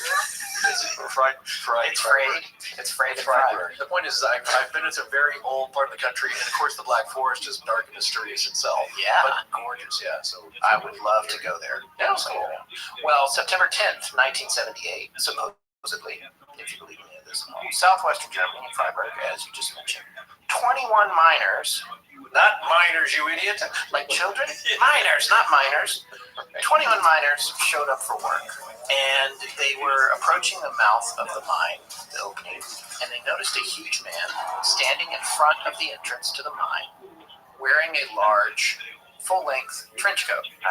What year was this? 1978. Okay, not that long ago. Yeah, September 10th, 1978. So he seems insanely large, and then they realized when the trench coat opened up that it was wings. Oh my God. Yeah. So this creature opened up these huge wings, they unfolded, and it let out a shriek that the men compared to 50 men screaming or a train slamming on the brakes to avoid a disaster.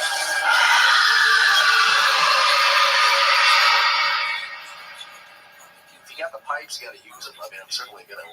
With this creature, I mean, obviously it's otherworldly. What would you think it would do after that? Well, it depends on what part of the country you're from. Certainly, if a large man opens his trench coat, that could mean something totally different in Manhattan. If it's at the mouth of a cave and wings come out, yeah, this is what I'm going to guess based on the earlier sightings connected, is that he shot up straight into the air. That's what I would think too, but guess what? He ran. No, wings folded up, stood there, just stood its ground, would not leave. Wow. Would not leave. The miners watched it. It wouldn't go anywhere. It has freaked them out. They are traumatized. They can't figure out what to do, but they need to go to work too. Like punch in, yeah. So they're trying to figure out what to do. And according to the story, he's blocking the entrance. Yeah. So they started doing busy work outside the mine at a safe distance from this thing, like cleaning up, putting things away. We're just hoping that this creature would go away and they could go to work. After an hour, it was still there. And so now they're like doing other stuff and they're sort of looking over at it, and then they heard this huge subterranean rumbling sound. Yeah. Collapse and explosion. They looked over, fire and black smoke was belching out of the mine, and the creature was gone. Back into the gates of hell. Wherever it went. Yeah. Point being, as far as they were concerned, it saved their lives. They would have all died. Aha. Now here's the button of the story. It stood its ground and kept them away. Gave them a warning signal, and just being ominous and imposing kept them away. So when you tie these in with these other stories that we've previously been talking about, and we're going to dish on it, but what's the purpose of the Mothman? What's the purpose of this guy with the trench coat? Well, what's the trench coat for, obviously? It's not a trench coat. He said it was a trench coat-like thing. No, it was his wings. Yeah, no, they thought it was. Oh, yes, yes. If you take these accounts to be accurate and true, and these creatures are there and they're weird, maybe they're being misdiagnosed in a way. Well, the next question is, what's the purpose? Is it to cause these accidents, or is it to try and warn us of something? So here you go. Something sounds more like it was protecting. Yes, well, the Freiburg Mothman accomplished his job. The Silver Bridge one, not so much. Yeah, who knows? Well, I guess he could have stood at one end of the bridge and just kind of flapped around and freaked people out. But maybe it doesn't work that way. Who knows? Well, here's the thing about this story. A lot of people think that it might be a hoax because they cannot find any corroborating information. There's no press reports. Research has been done, but people can't find anything to track it down. I went to one website that said maybe it was 1878, instead of 1978, maybe the years off or something. Yeah. Which would make a little more sense about the behavior and the actions and how the story's told. But either way, it's a famous sort of paranormal story. That's a good one. You certainly, it clocks for me as one of the most amount of time staring at a cryptid. Yeah. I've never heard that like an hour or two later, like, it's not me, big guy.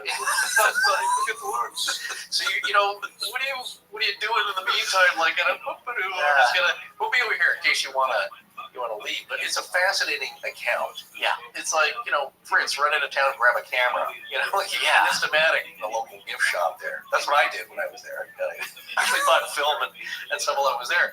That amount of time, that's the only thing that's kind of wonky for me, is that you're spending a large amount of time staring at something totally trippy. I would send somebody to tell you. Nobody's got a camera. Well, that's why people say, you know, that maybe the story doesn't ring true. But it's right. But then again, you know what?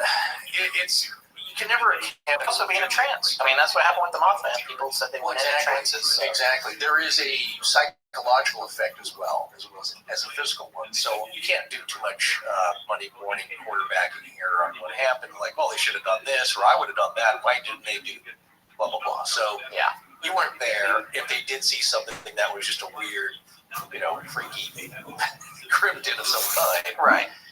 You don't know how you're going to react. Yeah. So here's another story, courtesy again of our friend Christoph Andresen, who we mentioned earlier. His show, The Eastern Border, is a very entertaining podcast. He's a Latvian. He lives in Latvia. Well, if you really want to know what it's like living there, and the history of Russia and the Baltic states there, that's the one to go. Yeah, it's a great show, and he heard what we were doing on the Mothman, and he looked into the Chernobyl thing for us, and he also dug up another story that we would have frankly never known about relating to Mothman, which I thought was, this goes in the global sightings category again, and it was centered around a TV series made in 2013. Manimal? No. And this series was a paranormal show, kind of like, the ones that there's 5 billion of in North America right now. Right. And I guess the producers of the show had received reports that in the far eastern Russian district of Primorsky, which means next to the sea, near the town of Danienogorsk. That sounded good. Christoph's just cursing as he's listening. Danienogorsk? Yes. Yeah. He says, it means far mountains, right? Yes, it means far mountains. People are apparently in this small town being traumatized by a Mothman. He describes it as a very, very, very remote place, and there's not any other cities around for many, many kilometers. And there are tigers there, known as Amur tigers. And they're huge, right? In North America, we call them Siberian tigers. You're right. These are gigantic creatures, hundreds of pounds. And the people are used to living with them. And one of the things to be pointed out about these tigers is that they stay away from people. They don't want to be around people. They don't come out of the woods. They don't come after people. Even in India, when you hear stories, it's like they're usually driven by a real lack of food or water to come venturing in. And so apparently what's happening is in this little town, 8 people have gone missing, and a lot of animals too, with torn remains of the missing people and animals being found in the trees. Dragging them up there. Which sounds like a tiger. That's something a tiger might do. Locals also report that everyone has seen this creature and tried to shoot it, but unsuccessfully. So there's this whole 40-minute video, which we have a link to. We'll put it in the show notes, but it is in Russian, and we ourselves could not watch it. If we have any of our listeners that are bilingual and want to watch it, please enjoy it. Danienogorsk. No, thank you. You're pronouncing it. Well, I just saw your phonetic spelling here. I'm sorry, I missed that in the notes. Yeah, that's all right. Okay. But Christophs took it upon himself to translate some of the more interesting details from the video.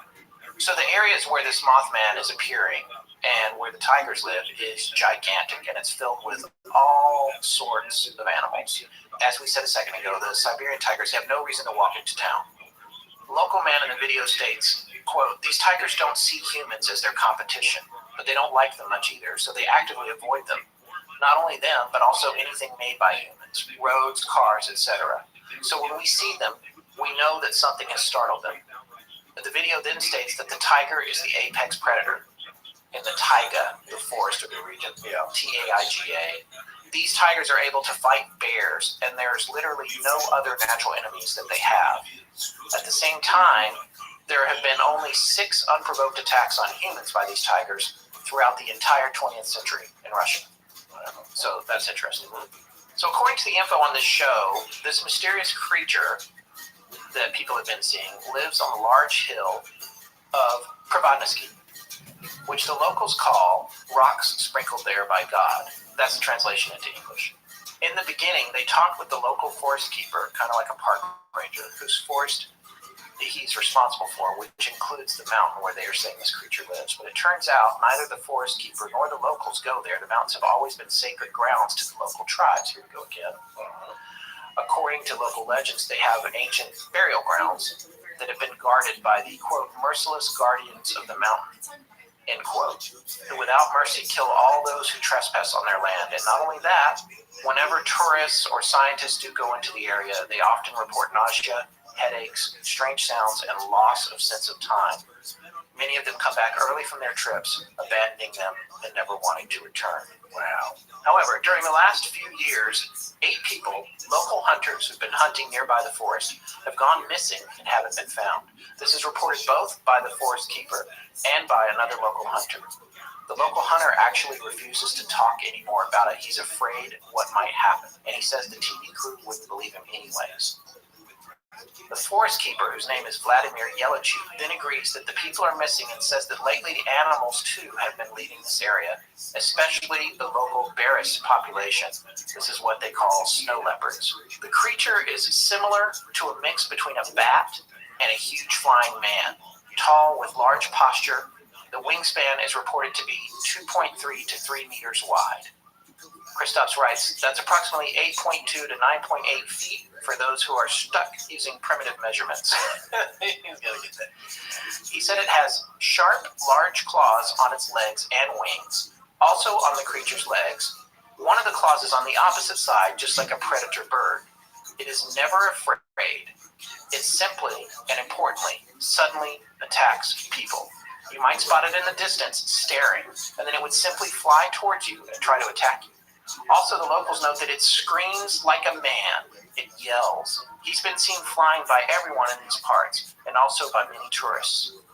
Now, the Japanese during the war had done some pretty atrocious experiments. Unit 731. Yes. We talked about that. We have talked about it. It's so horrific that I don't even want to do a show on it. I think Christophs asked me about doing a show on it once. It's not something I don't think I could talk about, honestly. Yeah, not you. That's too much for your stomach. But what we talked about it was in connection to MK Ultra. Yeah. That you might think, well, that's crazy. The government would do that on people.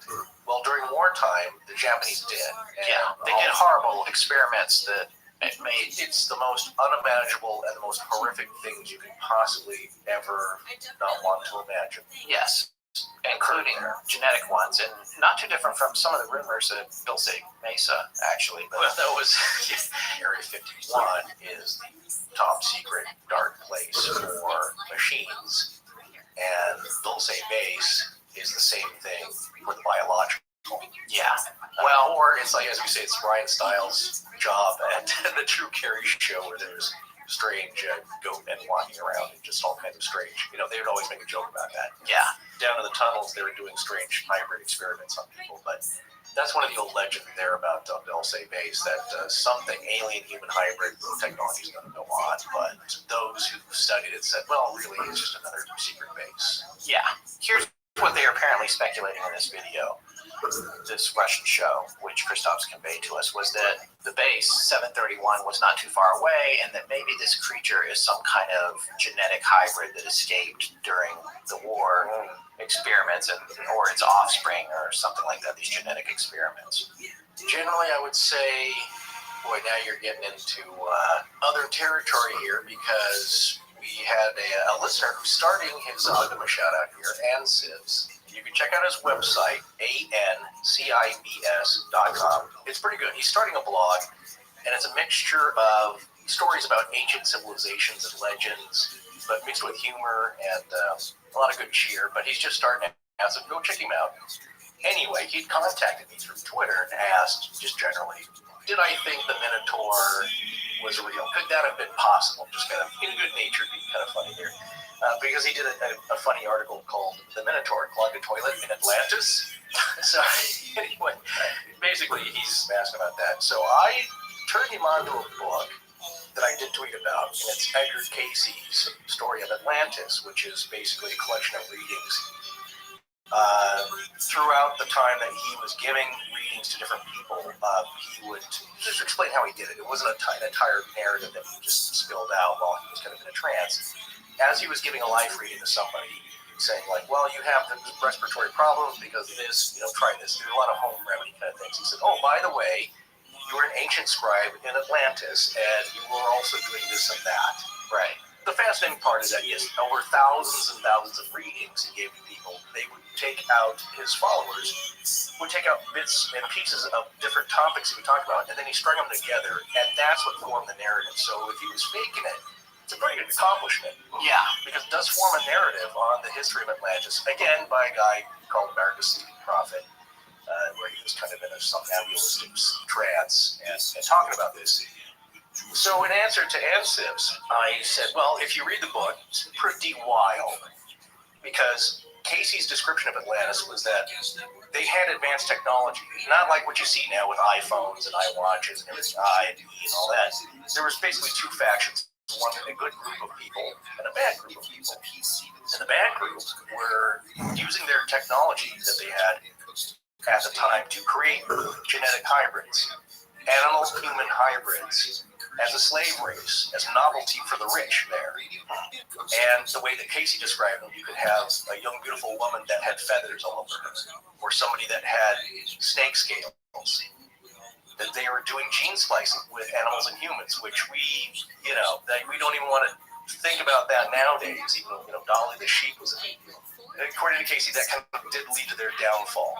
There was infighting, good, bad, whatever, and the Almighty put a stop to that. Destroyed the island, but before that, the good folks were able to take their knowledge and deposit them in various locations around the Earth. Near the Sphinx, one probably in the Himalayas. Yeah, in the chamber that they won't open at the Sphinx's feet, right? Yeah, I think it's under the left paw. But they have found that there is a space down there through REM penetrating radar. Anyway, long story short, not the first time people have heard about this. So the answer to his question, is the minotaur real? Well, going way back, there's always been stories of animal-human hybrids. And if you look at anything that we're talking about now, it's like, that's not a new idea or something fantastical or 50s science fiction. It goes way back to the beginning of humans. All right. In getting around to this Mothman and these incidents in Russia, for example, that Christoph was talking about, he also, by the way, mentioned that they've organized hunting parties to go after this thing, and this is really interesting. This is consistent with some of what we found in Keel's book and what you were talking about, the feeling that people were having. They said that they did find it. They came face to face with it, but they couldn't shoot it because the face was human-like and somewhat sad. Oh, yeah. Wow. So they got a real vibe of emotion with this thing. Yeah. Again, same with some of the descriptions of Mothman. It was very sad and seemingly trying to communicate something that it was very torn up about. And it couldn't, or it didn't have the tools to do that. But that's the impression that people got. And that's interesting, though. It's able to communicate emotionally. Yeah. I mean, this thing, of course, frightens people when it comes swooping down. And again, that's the joke. Like, wait, I'm here to tell you something. Don't run away from me. And, it's trying to kill us. That's the reaction of people. It's just, I'm sorry, I don't care how good the message is or how helpful it could be. It's a red reflector-eyed, leathery winged creature with big, hairy, muscular legs. So, yeah, you're not going to want to stick around to see what it's got to say. You don't want to get out of it. But that's interesting, though. That's how it defended itself. It just appealed to the pity of the hunting party. Well, and there was another group of kids from a local high school in the area that I guess went up in the mountains, and this woman reports also in the video that they went in there looking for it, and that they came running out scared to death. One of them was scratched up and said it had been attacked, and she said she tended to that kid's wounds herself. Yeah. And she said that they heard someone scream in the forest. Tourists. Damn tourists. Well, now he's translating, by the way. I want to remind you from the Outlaw Pass, a tourist can be a hiker or somebody that goes. Just an outdoors person. Yeah, an outdoors person. But this creature apparently screamed at him, and they came out of there. So anyway, these are all global sightings, and I think since we've already touched on it a little bit, we should maybe talk about it. Just the idea of this thing maybe being nothing more than a cryptid. Now, when I say nothing more, cryptids are still fantastic things because they're creatures not known to science, and a lot of people think that the study of cryptozoology is a pseudoscience, and maybe it is, but it's still, I think it's entirely plausible that there are creatures that haven't been discovered. They're turning up every day. New species are being found even in the Amazon and in the ocean on a daily basis. This was just in the news. Yeah, somebody discovered a species of snake that it's not the thread snake. The new one may have been even smaller than the thread snake, but I think the biologist that discovered it named it after his wife, which you can do if you're the one who discovered the new species. And so the joke there from the broadcaster was that, he got flack from his wife. Like, thanks for, now I'm associated with a tiny, ugly little snake for the rest of my life. Well, it might not be ugly. Some snakes are cool. No, if you like snakes, some I like folks snakes. don't. Well, there you go. Some people are just really horrified of them. Right now, Scott is checking down to make sure a spider hasn't crawled up his pant leg because he's There's a spider out here in the studio. Yeah. I don't want to kill it if I don't. There you go. Well, subspecies and different varieties of the existing animals are being found all the time. We were talking about the ivory-billed woodpecker that they think went extinct, but they think has maybe reemerged. So maybe there's only 4 or 5 of them in the wild. Strange beasts used to exist, massive ones. Now, of course, our environment now doesn't really support that, but who knows what's left over? Yeah, but the larger it is, the less likely it seems. Exactly. So That's one thing. So it's not very likely, but at one point, millions of years ago or more, these strange things did roam the earth, and they went away. So that is possible. Now, if you're going way out there, it's like, this is not just a giant bird, but it's a bird man with a human face, leathery wings with strange abilities. Now that's where you get into the crypt part of the cryptid. It's a mystery. I know you're a real ancestry buff. Aren't you always claiming to be related to King Canute the Great? Well, I'm not sure about that, but I was able to trace my family back to Fort Jodocca, Vinland in the year 160, but it gets a little murky before that. Wow. Well, maybe there is something to all of your outrageous boasts, because you're on the right track. The Danish king, Canute the Great, who came along about 830 years later, or Canute the Old, was king of England, king of Norway for a little while, and had a hegemony over Sweden. Hegemony. You know, my whole life I've been saying, no, it's okay. My whole life I've been saying hegemony. I've clearly been wrong. I've never had to say it out loud until this commercial. Either you're just saying the word hegemony, or you've been watching more lectures on the Vikings over at the Great Courses Plus. Well, both, actually. So I guess you could be descended from royalty, but I'm not calling you Scott the Great. Speaking of names, though, I learned that Canute's grandfather was King Harold Bluetooth, which is where we get the name for the wireless technology you're all probably using right this second. See, history really does have a direct connection to the present. And what better way to get to know history's relevance to your own life than by watching the Great Courses Plus? But it's not just about history over there. You'll get access to courses on everything ranging from music and literature to cooking and self-improvement. With over 500 courses and 6,000 lectures and new ones being added all the time, I can virtually guarantee that there's a lot of topics over at the Great Courses Plus that you'll want to learn about. And why not learn from the top experts and professors in that field? And you can watch them on any device you own, like a laptop, tablet, or phone, or you can stream them on your TV at home. If you start a lecture on one device, you can pick it up right where you left off on another. There's really no excuse not to make yourself smarter and more productive in your spare time with the Great Courses Plus. Now you can see for yourself by taking advantage of a special offer for our listeners. Get 1 whole month of free, unlimited access to any of their courses. That's right. Start your month-long, unlimited, free trial membership now by signing up at The Great Courses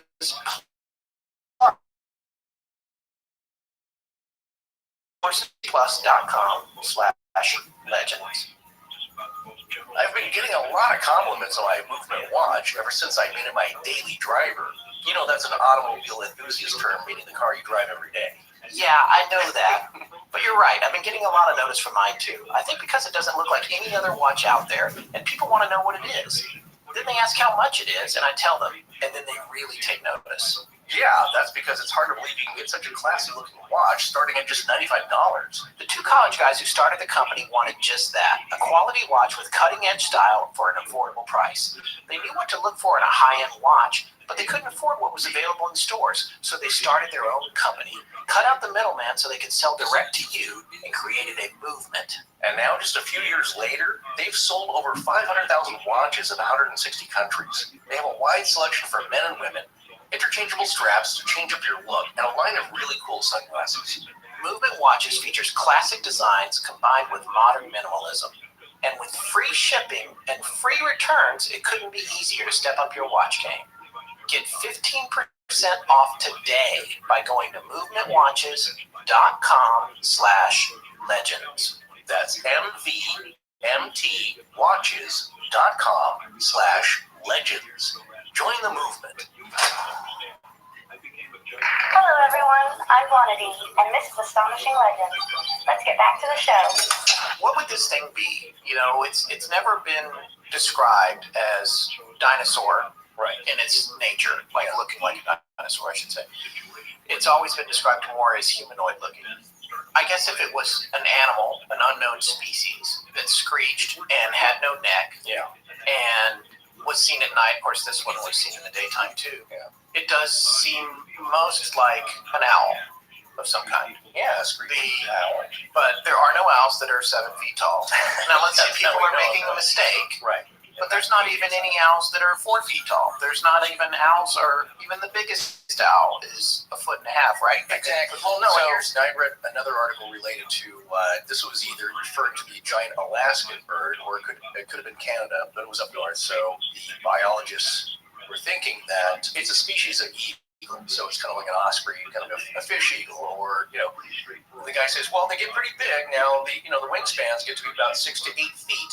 Okay, there's a big difference when you double that. Yeah. No, you saw this species of animal, and yes, it gets to about 8 feet, and you described something that was 10 feet, but something that's 20, 25 foot in wingspan, that's a big difference, and I think people, especially pilots, they have to gauge and judge distance visually.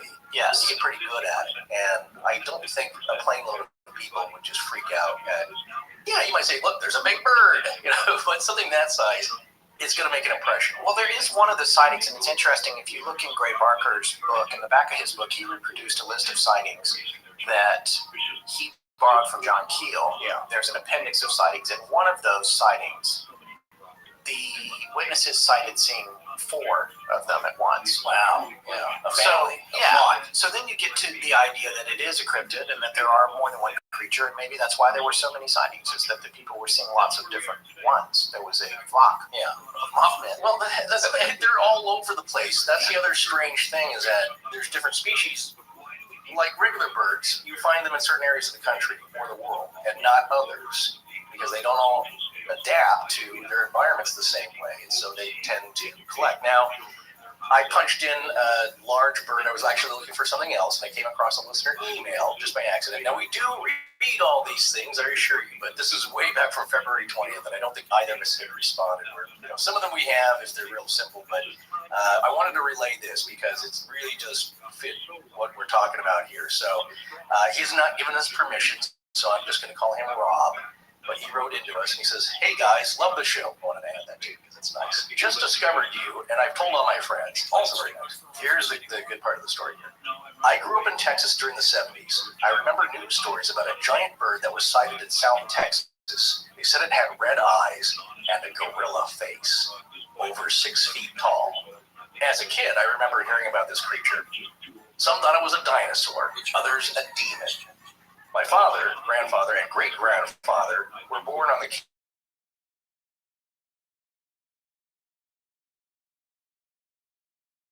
the big fancy version. They're like the $50,000 version. Yeah, I've ridden one. It's got King Ranch for it. Oh, it's got really nice catcher's mitt leather in there. Yeah, very swanky.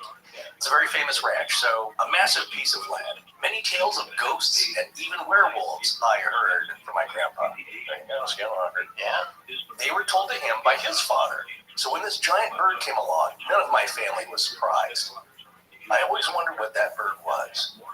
I know you have so many stories, but I'd love to hear you bring it to life again. Thanks. Hey, we did it. First of all, we're answering your email 10 months later. Months and months later. But no, seriously, again, folks, we do read all the emails, and we're so overwhelmed that they go into a information collected here, so we can search on different terms, and we keep them all. And if we come across a story, though, that's related like this, and again, this goes to show me, and hopefully all of you, that these stories take place all over the country, different countries all over the world. Strange beasts. We should start asking our people that write us emails to put keywords in. They're coming into our Google account, which is astonishinglegends@gmail.com. Then we can search things if we're looking for specific stories that relate to something. So yeah, be descriptive, put some searchable keyword terms in there, and we do collect them all. But like I said, and when we do actually respond, we put the responses and the letters into a database. Scott gave up on it because he was doing so many of the letters, answering them. But I still try and do it. It allows us to filter everything. So yes. In any case, that's a great story. Thanks, Rob. And the part that's interesting, red eyes, gorilla face. Yeah, it is interesting. And imagine this is nothing more than a family of cryptids, some unknown creature that has been misidentified, and it happened at a sort of a strange time. Maybe there was coincidences going on with the Men in Black. Maybe Woody Derenberger was hallucinating or didn't really see anything. I mean, there's a lot of stuff to be casted away. Yeah. But imagine that this creature and its family have a nest in an abandoned building, which is where birds live. And maybe when people are coming around, they're getting too close to the babies. Yeah. And on top of that, the mother's got to go out in the daytime and look for food or go dogs, or whatever else. Yeah. I don't know. Sure, the animal was staring at these people like the elderly man in Chad's illustration for this week's show, which actually that story was from the last part, but still, if you come face to face with a wild animal, it's not unusual to have a staring contest with it. That's a simple matter of dominance.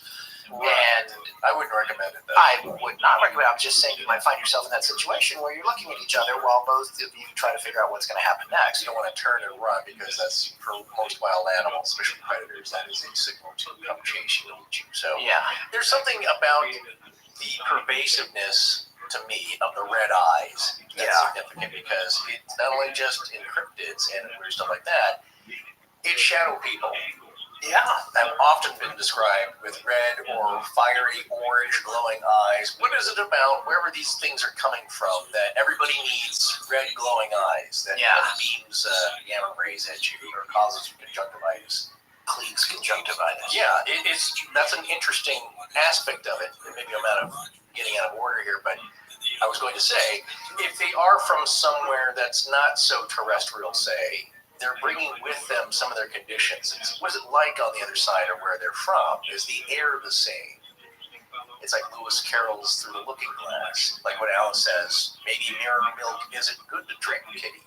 Some things are not, they seem the same but don't line up. So the same thing in Stranger Things. Remember when they go through, they have to wear suits because the scientist there, maybe it's Matthew Modine, says like, well, the air is not completely the same. It's kind of toxic. Right. You don't know what kind of phenomenon or aspects or side effects that whatever it is are bringing, but the conjunctivitis, that was really, the welder that welders get, and staring into a Klieg like any kind of carbon arc light, something very bright will cause. All right. Well, moving on from cryptids, we're doing pretty good here. Okay. I want to talk a little bit about something that came up in some of the earlier parts, and I want to get back to it because we're talking about theories now. And this is part of the idea of the Mothman as a symptom of something else, and not necessarily a cause. You mean a curse? I do mean a curse, and I want to talk about the cornstalk curse for one thing. That's the first thing I want to mention here in this particular area, because that on its surface doesn't sound all that threatening, cornstalk curse, but I'd like to remind everybody that Chief Cornstalk was the man, the great warrior who was gunned down in the holding cell. Yeah, already in captivity, unarmed. After some soldiers from the fort he was being held at, which was at the crossroads, just outside of Parkersburg, West Virginia, where Indrid Cold also appeared to Woody Derenberg. That's right. Cornstalk cursed the land, cursed the area, cursed everything around it, and a lot of people think that that has led to a great series of disasters in the region, which might go so far as to have contributed to the collapse of the bridge. Right. There's a website that has a list of a lot of the tragedies that were attributed to the cornstalk curse. It is called prairieghosts.com, and if you go there and look up cornstalk, you'll find it. The site belongs to Troy Taylor, and it's really fascinating, the page that he has on the cornstalk curse under Haunted West Virginia. And he mentions 8 specific incidents that some people have attributed to the cornstalk curse. 1907, the worst coal mine disaster in American history. Monongah, West Virginia, December 6, 310 miners killed. 1944, 150 people killed by tornadoes in the area. The bridge, 1967, we've already told you about. 1968, an airplane crashed near the Kanawha Airport, killing 35 people. 1970, November 14th, DC-10 crashed in the mountains near Huntington, 75 people killed.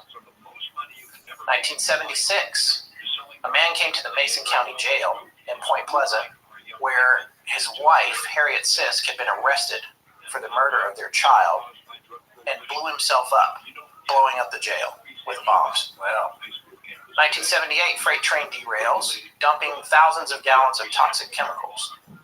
The chemicals contaminated the town's water supply. The wells were abandoned. 78 again, 51 men working on the Willow Island power plant were killed when their scaffolding collapsed. Town of St. Mary's, just north of Point Pleasant. So there's been a lot of tragedies there. Now, of course, you can single out a lot of areas, and especially industrial type areas along rivers. Yeah, absolutely. There might be a common thread. Right. These sound particularly bad to me. There's high death tolls in a lot of them. Yeah. And it is something to think about when you think about the possibility of a curse, if you believe any of this at all. In curses? Yeah, if you believe in curses specifically, I sure know they do in Louisiana. And well, there's a difference there in that on an individual level, human to human. If you have somebody who believes in witch doctory and they place a curse on you, I'm willing to believe that the person themselves, it's kind of what in psychology, the self-fulfilling prophecy, where if you believe that you're going to get sick and sicker and sicker and sicker, you can make yourself physically sick. Yes. The mind is a very powerful agent, especially with your own body. So if you believe that, I believe you can waste away with an illness that is started off in your head because you believed it. Now, can someone or some entity or person put a curse on a whole region? Who knows? It might be a statistical thing too, and I think the skeptic or the scientist would look at, well, take any other regions of the country where this hasn't happened. What are the likelihood of disasters, and what's the history of how many things happen? So it's hard to say. I don't know, but it's kind of like when we start talking about the Beast of Bray Road and Linda Godfrey's book. If you take the sightings and you overlay that with the Native American burial mounds, it kind of lines up. Yeah. Then to me, that starts to, okay, I can see more of a correlation here. If this is a curse, then so the Mothman is just a manifestation of the curse, and how is it even all related? Well, again, that's hard to say because what are the connections, that we can understand? And one thing I will say is that I think, when we're talking about ghosts and different apparitions, and it kind of goes into the stone tape theory of that, human energy and emotional energy is trapped into solid physical objects and can be released for whatever reason at different times. We talked about the stone tape theory in the Queen Mary episode. I can't believe I remember that because that's like our second or third episode. Yeah. But I loved that theory. 20 years ago when we started this podcast. Yeah. It's something strange that people seem to know that happens in theaters, hospitals, churches, places where there's a high amount of human emotion and energy over time. It doesn't have to all be negative. People die in hospitals, but babies are born there. Funerals are held in churches, but people get married there as well. But there is a lot of high collective human emotion and energy there. And so the question is, if you can work backwards from there, at the spot of a tragedy, when there's a ton of screaming people swimming for their lives, and they're not all going to make it, and they've just all experienced something horribly tragic and shocking and unexpected, when you back that up, and again, we've talked about time shifts in this little story here, things happening out of time or at the wrong time or not lining up perfectly. So then are the sightings of Mothman kind of a pre-response, a pinnacle of real human emotion and a high point of human energy being expended? So what I'm saying is that, is this thing showing up because it can sense it, or is it at the wrong time, or is it there to observe? Who knows? So it may not be like a premonition, you know what I'm saying? It might be just a mistimed reaction or causal effect. What about this idea of UFOs and nuclear power? Because that's something that interests me too. And it's funny because it was Michael Hyman from the ARC, who lives in Point Pleasant now and is a lifelong resident. And he had mentioned that he had a friend that had this theory that it had something to do with the Defense Logistics Agency and them maybe possibly. It's a good theory. I mean, it's a good line of thinking. Because it's solid, you're starting off with the ground there. Yeah, and I'm putting words in the guy's mouth because we never spoke to whoever this person is. This is hearsay to us. We just got a broad overview, but this is what I'm taking that overview and we're extrapolating on it. Yeah. And what I'm saying that I think the guy probably thought was that the Defense Logistics Agency, which is responsible for moving materials around related to war weapons and things that you would need in the time of war, has a location there. Right. And it's entirely plausible that at this point in the late 60s, there might have been top secret or classified movement of enriched uranium or highly enriched uranium in the area. Right. We have since been in contact with a listener who I've had extensive discussions with, who works at a nuclear power plant and is in charge of fuel handling. And he's explained to me the protocols you have to go through. And it includes like walking the train tracks and making sure, like 6 miles of track. Yeah. And no photographs, and all of this. It's a serious operation because you don't want that stuff falling into the wrong hands. No, and you don't want an accident. You don't want a bunch of stuff spilling over because, again, there was a rock on the track that was large enough to cause a derailment. Yeah. And now you get a spill. Yeah. So there's a lot that goes into that, and you can imagine during the late 60s when there were more concerns about war, that they might have been moving things through there, and it would have behooved them to generate as many distractions from what they were doing as possible for the sake of national defense. It's just the fact that they're so wacky. I still don't know how you make a Mothman to do that. You're not going to be able to dress a guy up and have him defy physics and give people conjunctivitis. That's what I'm saying. You know, it's a little theatrical, sure, I'll give you that, but it's a weird way to go to create a diversion. And here's the other thing. Beyond the diversion theory, there is a history of nuclear weapons and nuclear power plants having involvement with UFOs. Oh, well, yeah. And since their existence. Yeah, so a lot of that is documented. Some of it is not public knowledge, but we actually have a book called Faded Giant, which you can get. We'll put a link to it in the show notes. It's by Robert Salas and James Klotz, K-O-T-Z. Right. It talks about the Malmstrom Air Force Base incident. That's one of the big ones. Yeah, what happened at Malmstrom? Well, very briefly, people at the missile site had reported seeing a UFO, and right after that, or concurrent with that, the missiles go offline. Right. These are independently controlled missile silos because they have safeguards in place to make sure that kind of thing doesn't happen. You can't just flick a switch or hack into it and then shuts down the whole chain.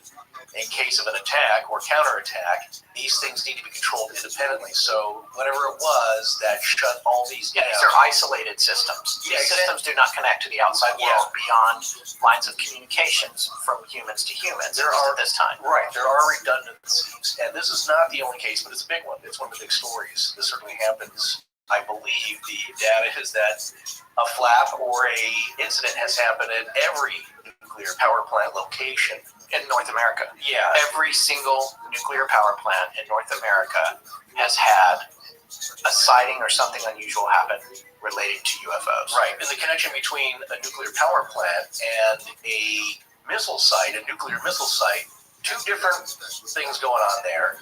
One theory is that somehow with the nuclear power plant, there is a draw of energy from these things, these craft, these orbs. They're recharging. Like your ultrasonic toothbrush. They hover over it. Because Scott was asking, it's like, what do they just hook up? They pull out the cord? Yeah, well, that's the thing. How do you just recharge in the air? That's what I was asking. They get there like, oh, man, the socket doesn't fit. Yeah. We're going to go back to Lagulose to plug back in. Imagine now your cell phone. I think the Samsungs do that. It's contact charge, or your Sonicare toothbrush. There's nothing to plug in. Just by being close, it picks up the electricity there and charges itself.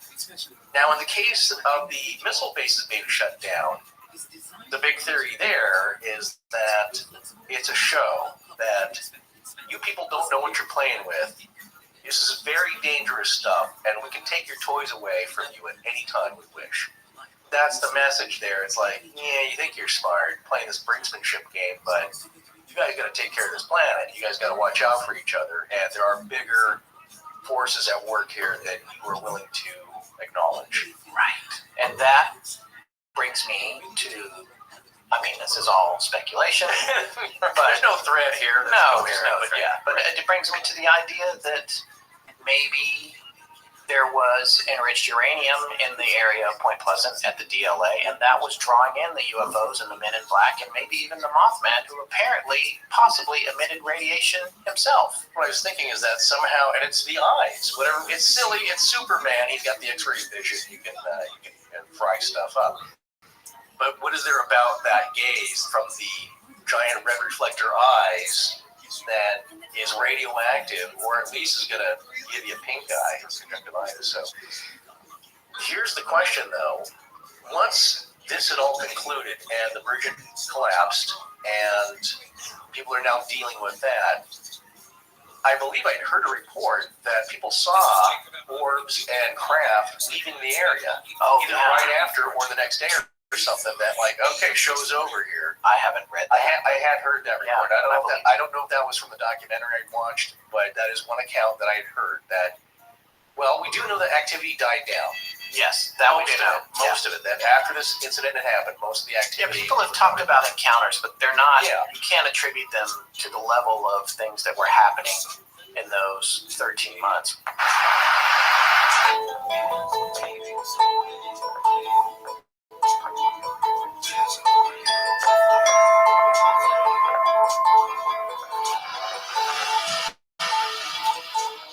The show is ending in a weird place, isn't it? You can wait till November 30th for our next show, or watch out for the commercial-free bonus episode we're releasing in a few days to enjoy with your turkey and stuffing. We'd like to thank Harrys.com, Squarespace, The Great Courses Plus, and MovementWatches.com for sponsoring us. Please remember that supporting our sponsors helps support the show. Hi, my name is Emily Goring, and I give permission to Astonishing Legends podcast for the show to use however they see fit.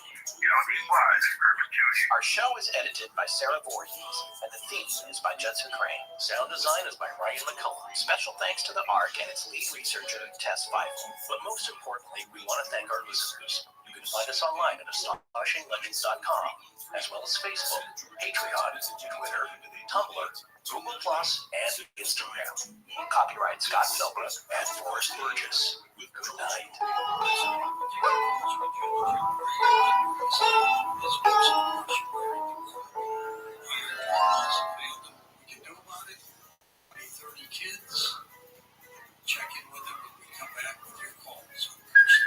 Hey, it's Kaylee Cuoco for Priceline. Ready to go to your happy place for a happy price? Well, why didn't you say so? Just download the Priceline app right now and save up to 60% on hotels. So, whether it's Cousin Kevin's Kazoo concert in Kansas City, go Kevin, or Becky's Bachelorette Bash in Bermuda, you never have to miss a trip ever again. So download the Priceline app today. Your savings are waiting. Go to your happy place for a happy price. Go to your happy price, Priceline. This episode is brought to you by Paramount Plus. Get in, loser! Mean Girls is now streaming on Paramount Plus. Join Katie Heron as she meets the plastics and Tina Fey's new twist on the modern classic. Get ready for more of the rumors, backstabbing, and jokes you loved in the original movie with some fetch surprises. Rated PG-13. Wear pink and head to ParamountPlus.com to try it free. Extra stuff, excellence in stuffing. Have you ever wanted to give back to your community, make a difference, help the next generation? You can have all of this and make a great paycheck too. EduStaff is hiring substitute teachers and paraprofessionals in your local school districts. Apply to be an EduStaff substitute at edustaff.org. Extra stuff, excellence in stuffing. Extra stuff, excellence in stuffing. EduStaff is America's #1 choice for substitute staffing, and we're hiring substitute teachers, support staff, and more in your local school districts. Make a difference in your community while earning great pay. Apply today at edustaff.org. That's edustaff.org. Extra stuff, excellence in stuffing. Far in this because it's another rabbit hole. We are trying to cover a lot of ground tonight, but Fill some holes. yeah. But I wanted to talk a little bit about the planet Lanulos. Have you been there? No. Is it nice? Well, it sounds nice because let me tell you what, everyone walks around naked and apparently they all look good.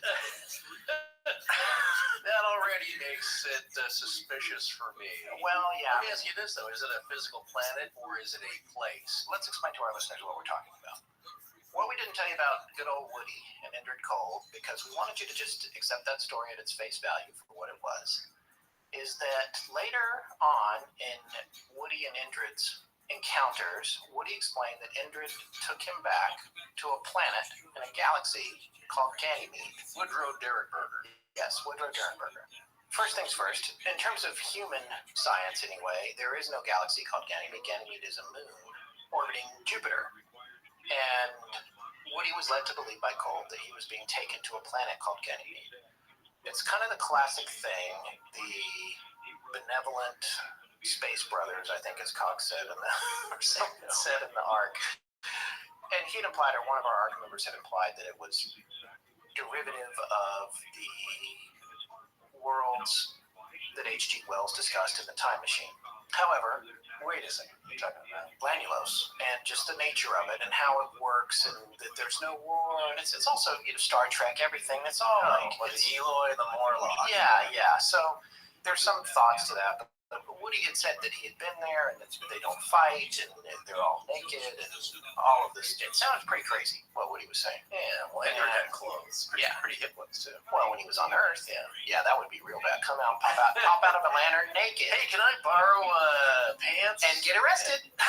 Sorry, it's a little callback. Yeah. But so you can read about this. Woody actually wrote a book about going to Lanulose, which I ordered but haven't read yet.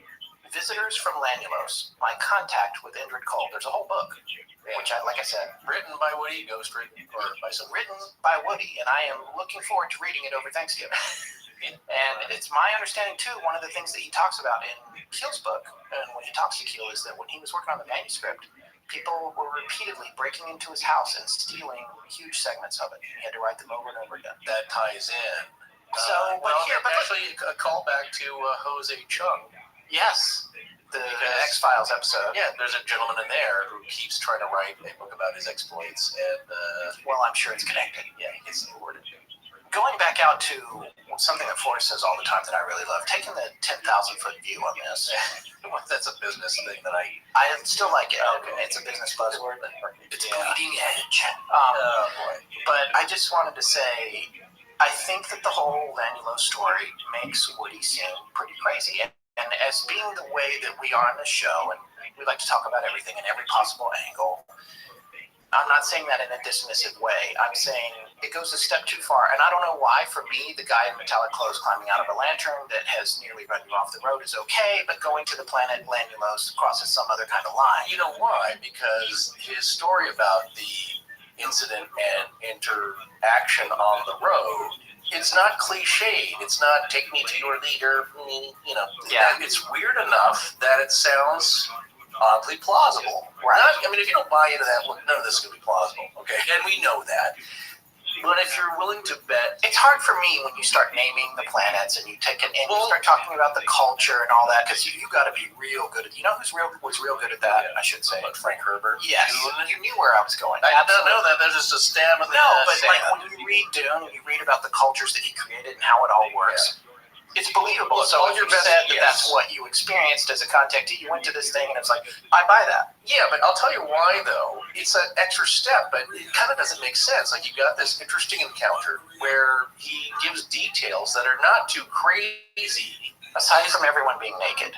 Well, no, I'm not even getting the Ganymede. Oh, okay. I'm talking about this other thing where it's the first instance of this, and there's other examples. I'm kind of hard-pressed right now to think of them, but it's a type of story. It's a type of setup where you believe it, and then, like, nope, flying pigs, no thank you. It's like you went too far, but here's my thinking on this.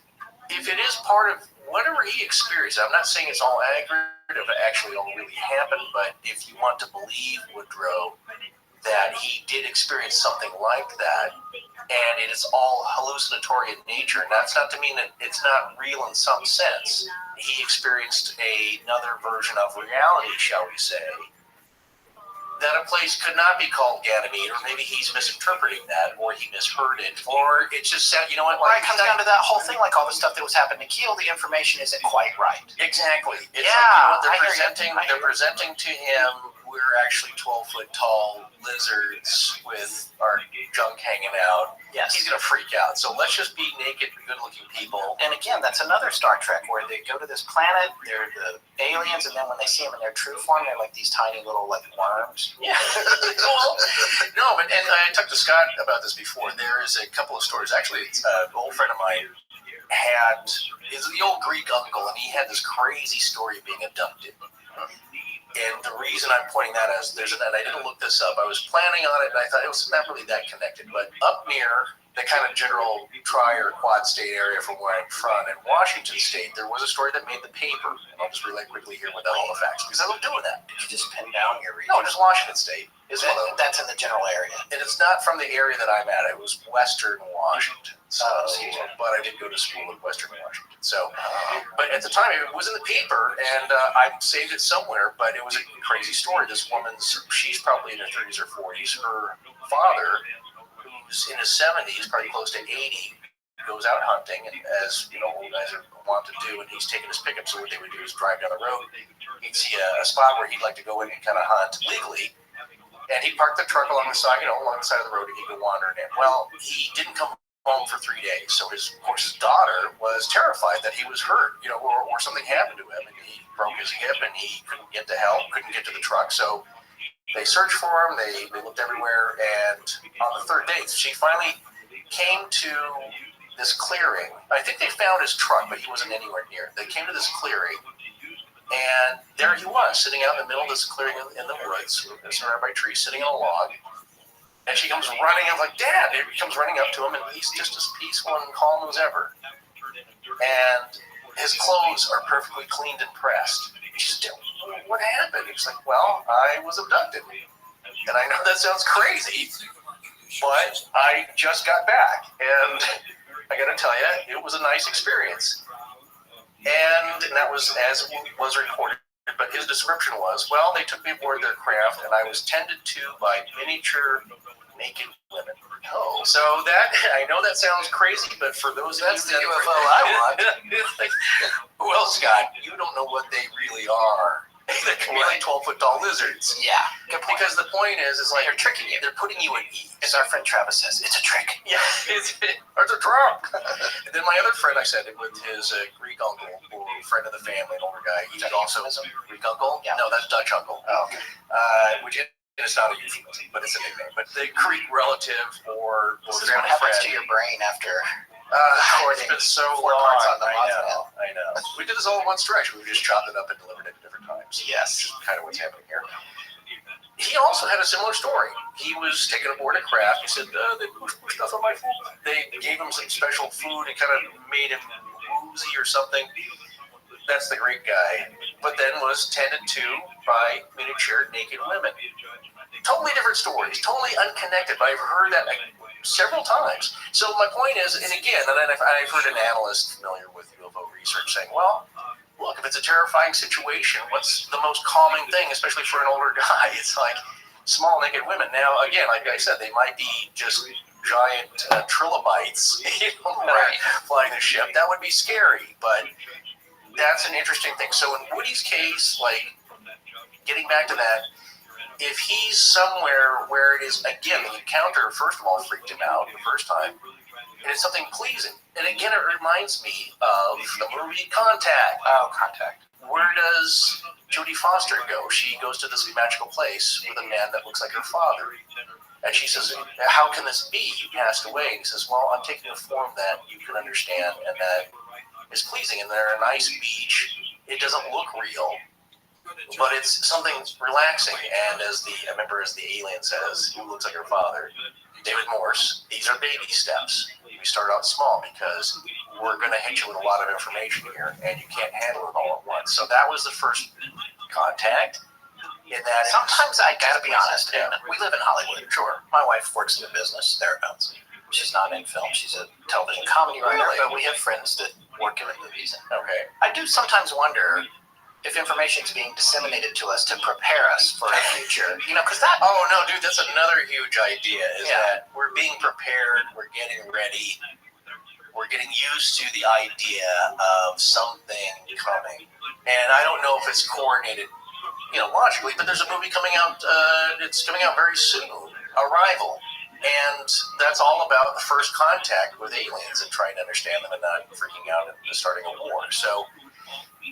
Getting back to Woodrow, okay, so that's disappointing. You buy into his first part of his story, and then it's a naked planet of hotties, men and women, and everything groovy. Maybe he did go somewhere, but it is not as he saw it. That is a really interesting observation, and I want to tell you something that actually just came in right now, not more than 15 minutes ago. Hot off the wire. Yeah, hot off the river from the Astonishing Research Corps, which we managed through an app called River.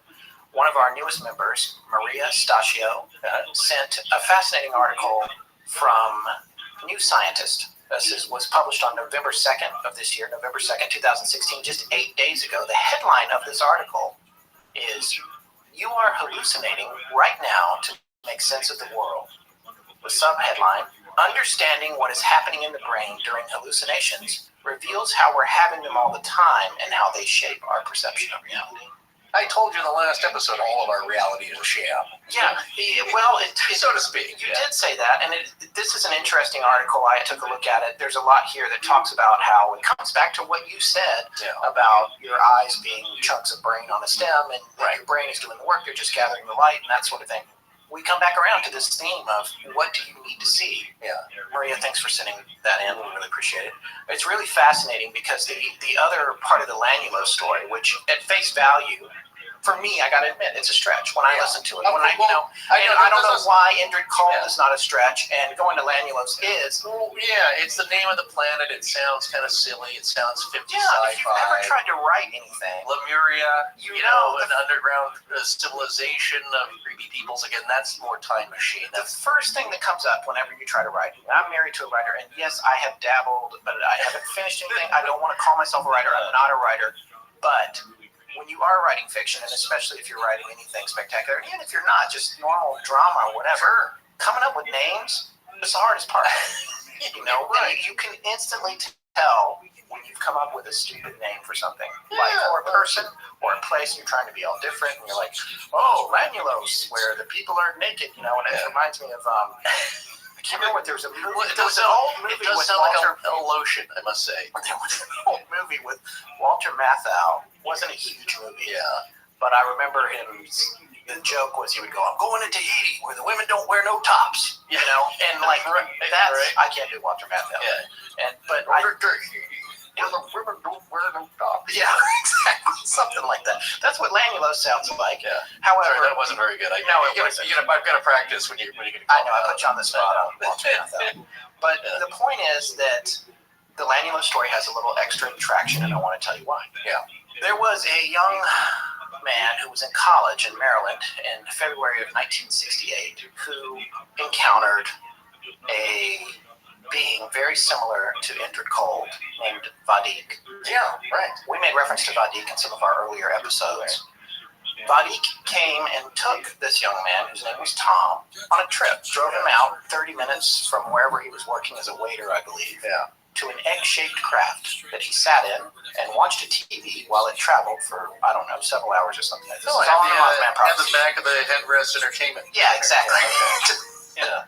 And when he got out of it, he was at this planet where everyone who was walking around was naked. Yeah. And Vadik apparently made a real big point of telling Tom over and over that this was the planet Lanulose. Don't stare. Eyes up here. Don't stare. But here's my point. Right. Tom and Woody Derenberger, who both had been to Lanulose, never met, never talked, and Woody's story had not been made public about Lanulose. That is the part I love about that. Right. So what's happening here is both these guys, if they were hallucinating or whatever they were believing, or whatever, somehow believed that they went to this place called Lanulose, where everyone was naked and there was no war. So for me, that shifts the whole perspective on Woody's story. Again, because the thing with Woody is everything that happened to him happened to more than just him. Yeah. Other people encountered Indrid Cold. Other people saw him talking on the side of the road to a man next to his car.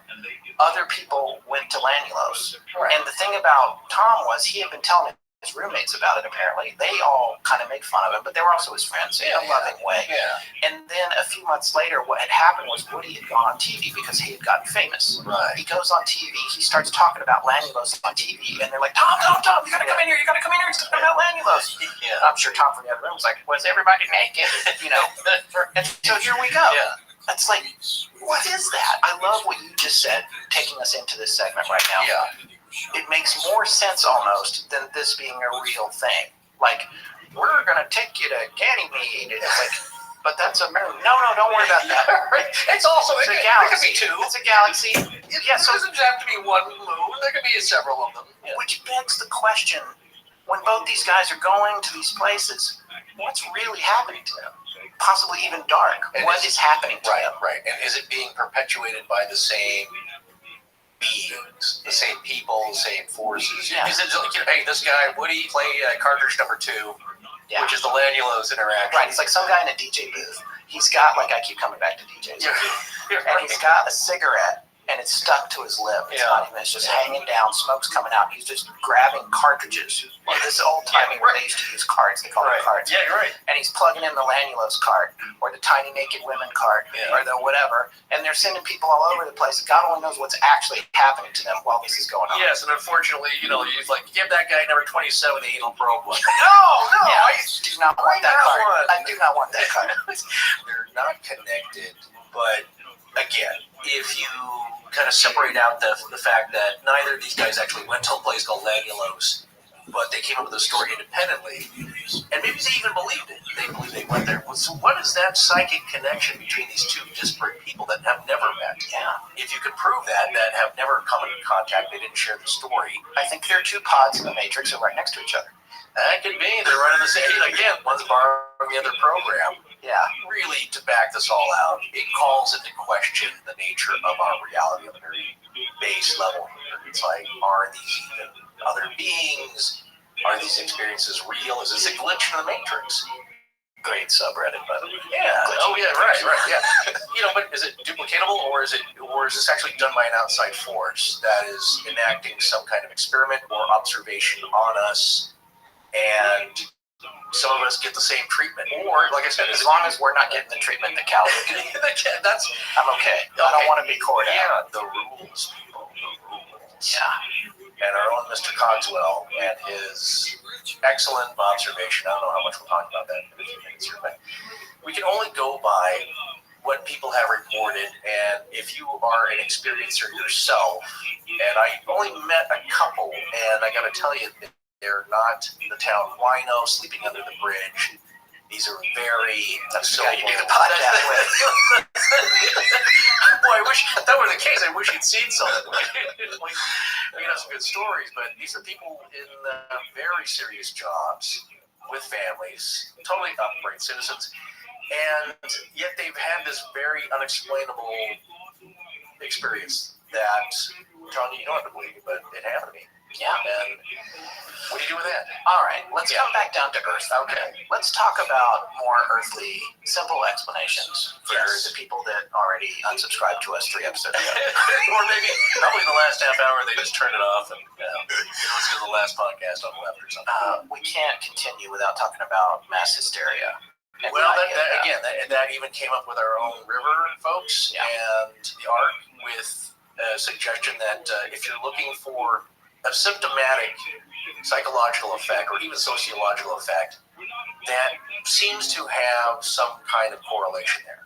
Yeah, there's a lot of different stories about mass hysteria and how it's come about, and something that you've mentioned over the years. I can't say years. Yeah, I'm doing this 2 years. MK Ultra. I can't believe I just said that. MK Ultra. We say MK. If you were drinking, taking a drink every time we say MK Ultra. You've only had about 4 shots. Yeah. You should take a drink when I say again. Yeah. Again. And again. And again. So, or folks. We actually. I like saying folks. I'm okay with Marty's. He's had many a drunken evening just shooting fireball whiskey by how many times we say folks. Yeah. You know, there are certain tropes, I guess, or bellwethers, or whatever you want to call them, bullet points in this genre that keep coming up to explain these weird things when it's a group of people. Yeah. Obviously, when somebody's experiencing hysteria, it's like, I saw these orbs come down and they captured me, and I saw naked people, and it was kind of nice. When it's one person, that's of course not mass hysteria, but he might be, it might be a form of delusion, individual psychosis. But when it's a bunch of people, you need some other explanation. It's like when there's over 100 recorded instances of sightings of the Mothman, or a group of people see a UFO come down and suck water out of a water tower, whatever it is, a giant 25-foot wingspan bird and seen by a whole airplane of people, you need some other explanation, like we're not all similarly crazy. Yeah. So people go to mass hysteria because the term sounds good. Well, I think it's spreading, and I think it's interesting. And Marie talked about in the ARC, she also talked about social contagion, the idea of that. Right. You mean just an idea of a threat spreading? Yeah, and it's related loosely to mob mentality, which we've had some startling demonstrations of in recent days. Yeah. but just how when a group gets together, I'm not getting into politics, but it did happen all through the election here in the United States. No, last night, yes. Yeah, groups have But even before that part, even before the agitated part, groups are aligning on opposite ends of the spectrum, and they're going at it, and self-reinforcing their own values and internalizing, and it's kind of the nature of humanity in a sad way. But you're right. And that's related to social contagion and mass hysteria. Well, this is and other all people, connects. right? And yeah, there is a connection there, and I think there's a strong sociological connection. But if we want to call it collective hysteria, group hysteria, collective obsessional behavior, I didn't spend too much time going through the medical journals and the definitions and looking at case studies, because really, I hate to say it, but the Wikipedia page really gives a summary of that and some famous cases. But my favorite one was, wasn't there a cat nuns? Yeah, the cat nuns. That's pretty amazing. Well, they were all meowing. Yes, a convent of nuns. They're all meowing like cats, and more nuns are starting to meow at cats at certain times for several hours all together. I'm really compelled. Until they meow, by the way. I'm not going to do it. I'm just going to say, folks. Thank you. All right, very good. Take a drink. Okay, so that's the Middle Ages. These things aren't very well recorded or documented, and of course the observational skills are limited, as people don't know what it is. Demons, we don't know. It's a convent of nuns. Do you think? Yeah. Yeah. Wow. Well, that's because it's really innocent and wet. But my question is, do you think that they were really realistic meows, or they were just saying the word meow? I don't think they meow. Well, were they going? Look, they're French, so you know what? Other cultures and languages, they have more of a Pepe Le Pew kind of. Well, they actually have very different sounds for their animals that they make. Yeah, so they don't say roof. I saw a thing. Well, here's the thing where I don't see it fits, because again, that ties into the Dancing Plague of 1518. I know we always talk about that. Yeah. Every episode. Würzburg, 1749. Montreal, this is in 1894, 60 students at a lady seminary. There are some symptoms, but it's not like really Point Pleasant. It really, to my mind, does not fit. No. It's not everybody saying like, oh my God, I'm dizzy, I'm nauseous with this gas smell, or this Mothman they've got such horrible BO, and I'm going a big flip here, but you know what I'm saying? We're all describing this thing that's causing very similar symptoms, and they all have similar ailments, right?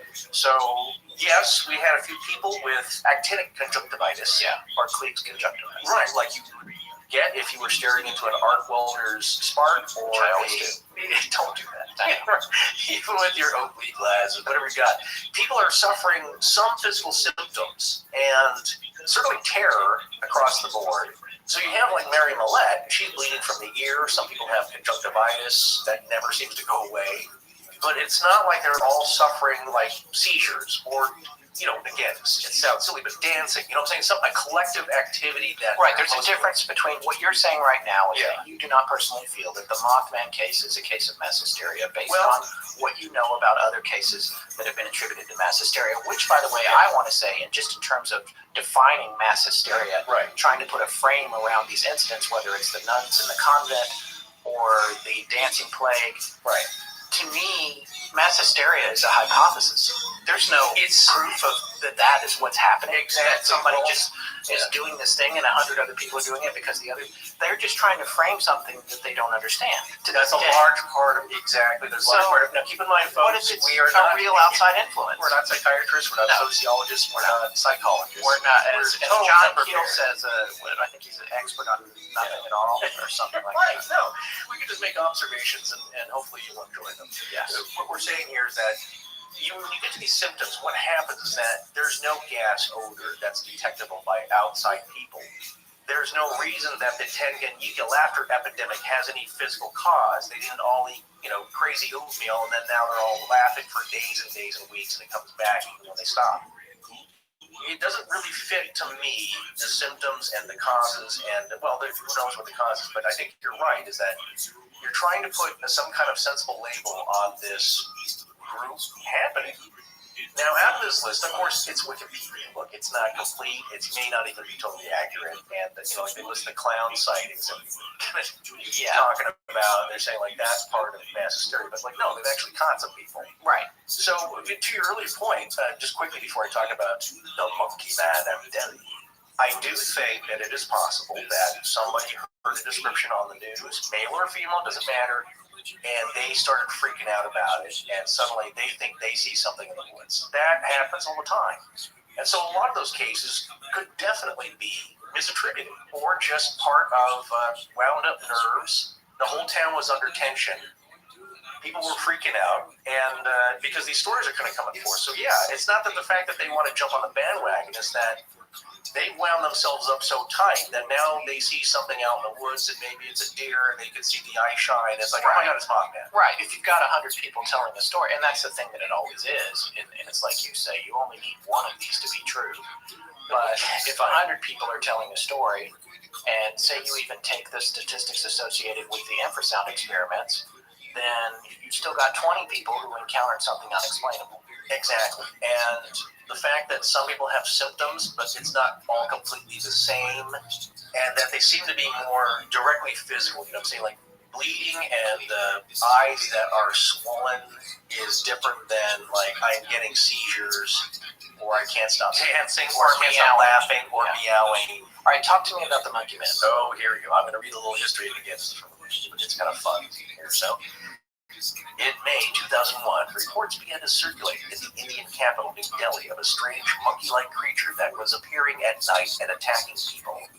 Eyewitness accounts were often inconsistent, but tended to describe the creature as about 4 feet tall, covered in thick black hair, with a metal helmet, metal claws, glowing red eyes, and 3 buttons on its chest. Others, however, described the Monkey Man as having a more vulpine snout, and being up to 8 feet tall and muscular. It would leap from building to building like a parkour enthusiast. Still others have described it as a bandaged figure or as a helmeted thug. Theories on the nature of the Monkey Man range from an avatar of the Hindu god Hanuman to an Indian version of Bigfoot. Many people reported being scratched, and 2, by some reports 3, people even died when they leapt from the tops of buildings or fell down stairwells in a panic caused by what they thought was the attacker. At one point, exasperated police even issued artists' impressions drawings in an attempt to catch the creature. The entire incident has been described as an example of mass hysteria. Have you seen this monkey? Not wearing a helmet. Wearing that shiny helmet. He has 3 buttons. And he's got claws. He's got metal claws. It's a little spring-heeled Jack. Yeah. And some people would say spring-heeled Jack. That's also on the list as kind of an epidemic of seeing something strange. And I think there were some scratch marks around the necks of some ladies and ripped bodices. Right, there's physical. But this is closer to a creature, you know what I'm saying? Rather than like it's gas where nobody knows what they smelled. Suddenly people just start going.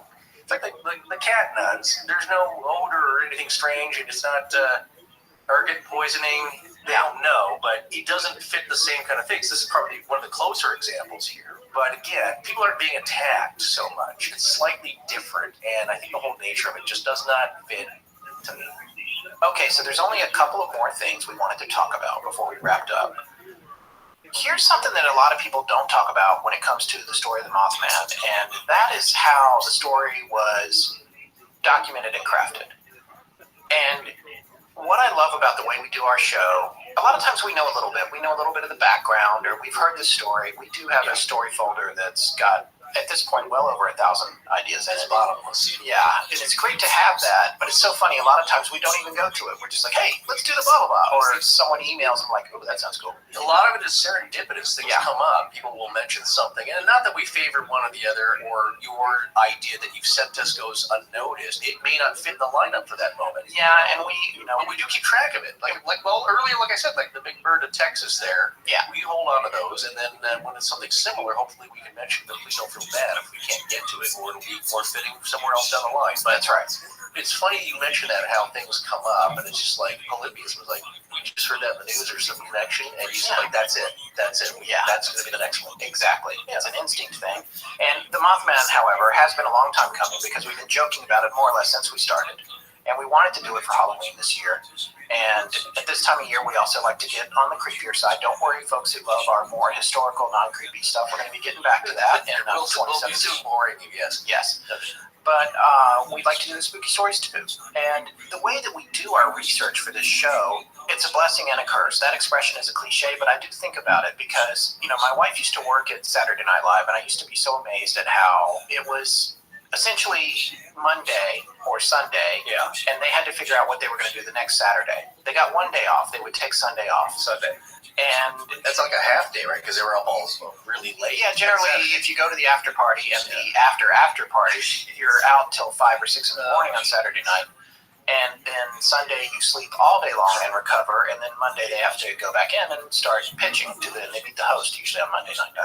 So it just goes and goes and goes. But anyway, I learned something from that because I didn't work on the show. I was an observer for a long time. But what I learned was that you can put something together pretty quickly. The problem is our show involves intense research, and this is why the ARC is so great. I really want to give a shout out to the Astonishing Research Corps, and I'm hesitant to mention names because I'm so afraid I'll leave somebody out, but everybody in there has just been amazing, especially in these past couple of weeks with this Mothman series, and they're chomping at the bit for the next thing, and here's exactly what I'm talking about. We're not sure what we're doing next. Well, don't say that. No, but we have a lot of ideas, but they're ready to start to in on something. And, that's true. And next year we'll probably start getting out in front of things because we have so many people in the research corps now that we should be able to get ahead of things a little bit. But the point is that we try to get the show together pretty quickly, and so our research winds up being immersion research. It's kind of like when you're trying to learn a new language, and the best thing to do is just go try to survive in that country for a month. But the difference for us is we only have 3 or 4 days. A weird parallel dimension. Right. To that end, the reason I'm pontificating about all this is because you get, again, that 10,000-foot view. What happens is you're inhaling all this information. You've read all these books. You've read all these web pages, and now we have all these researchers helping us, and you're taking it all in. And after you spew out all the things you have to share with the people, you get all that stuff out, and then you step back for a minute, and you see the bigger picture. Yeah. And you also see, if you're doing the show like we are, or if you're one of those people that just found us and binge listened to, God help you, to 52 episodes in a row, there's an evolution not only of the show, but there's an evolution of perspective. And one of the things that I noticed about this particular episode in The Mothman and the way that it worked was that I had a perspective, partially because I am married to a writer, of seeing how this works for the writers. And there are writers involved in this series, and that's John Keel, God rest his soul, yes. Passed away. Right. But Keel is not the only writer. There was another writer named Gray Barker, who were both very prominent. In fact, Gray Barker's book was published in 1956 called They Knew Too Much About Flying Saucers. One of his later books, which predated The Mothman Prophecies by John Keel, was called The Silver Bridge. Right.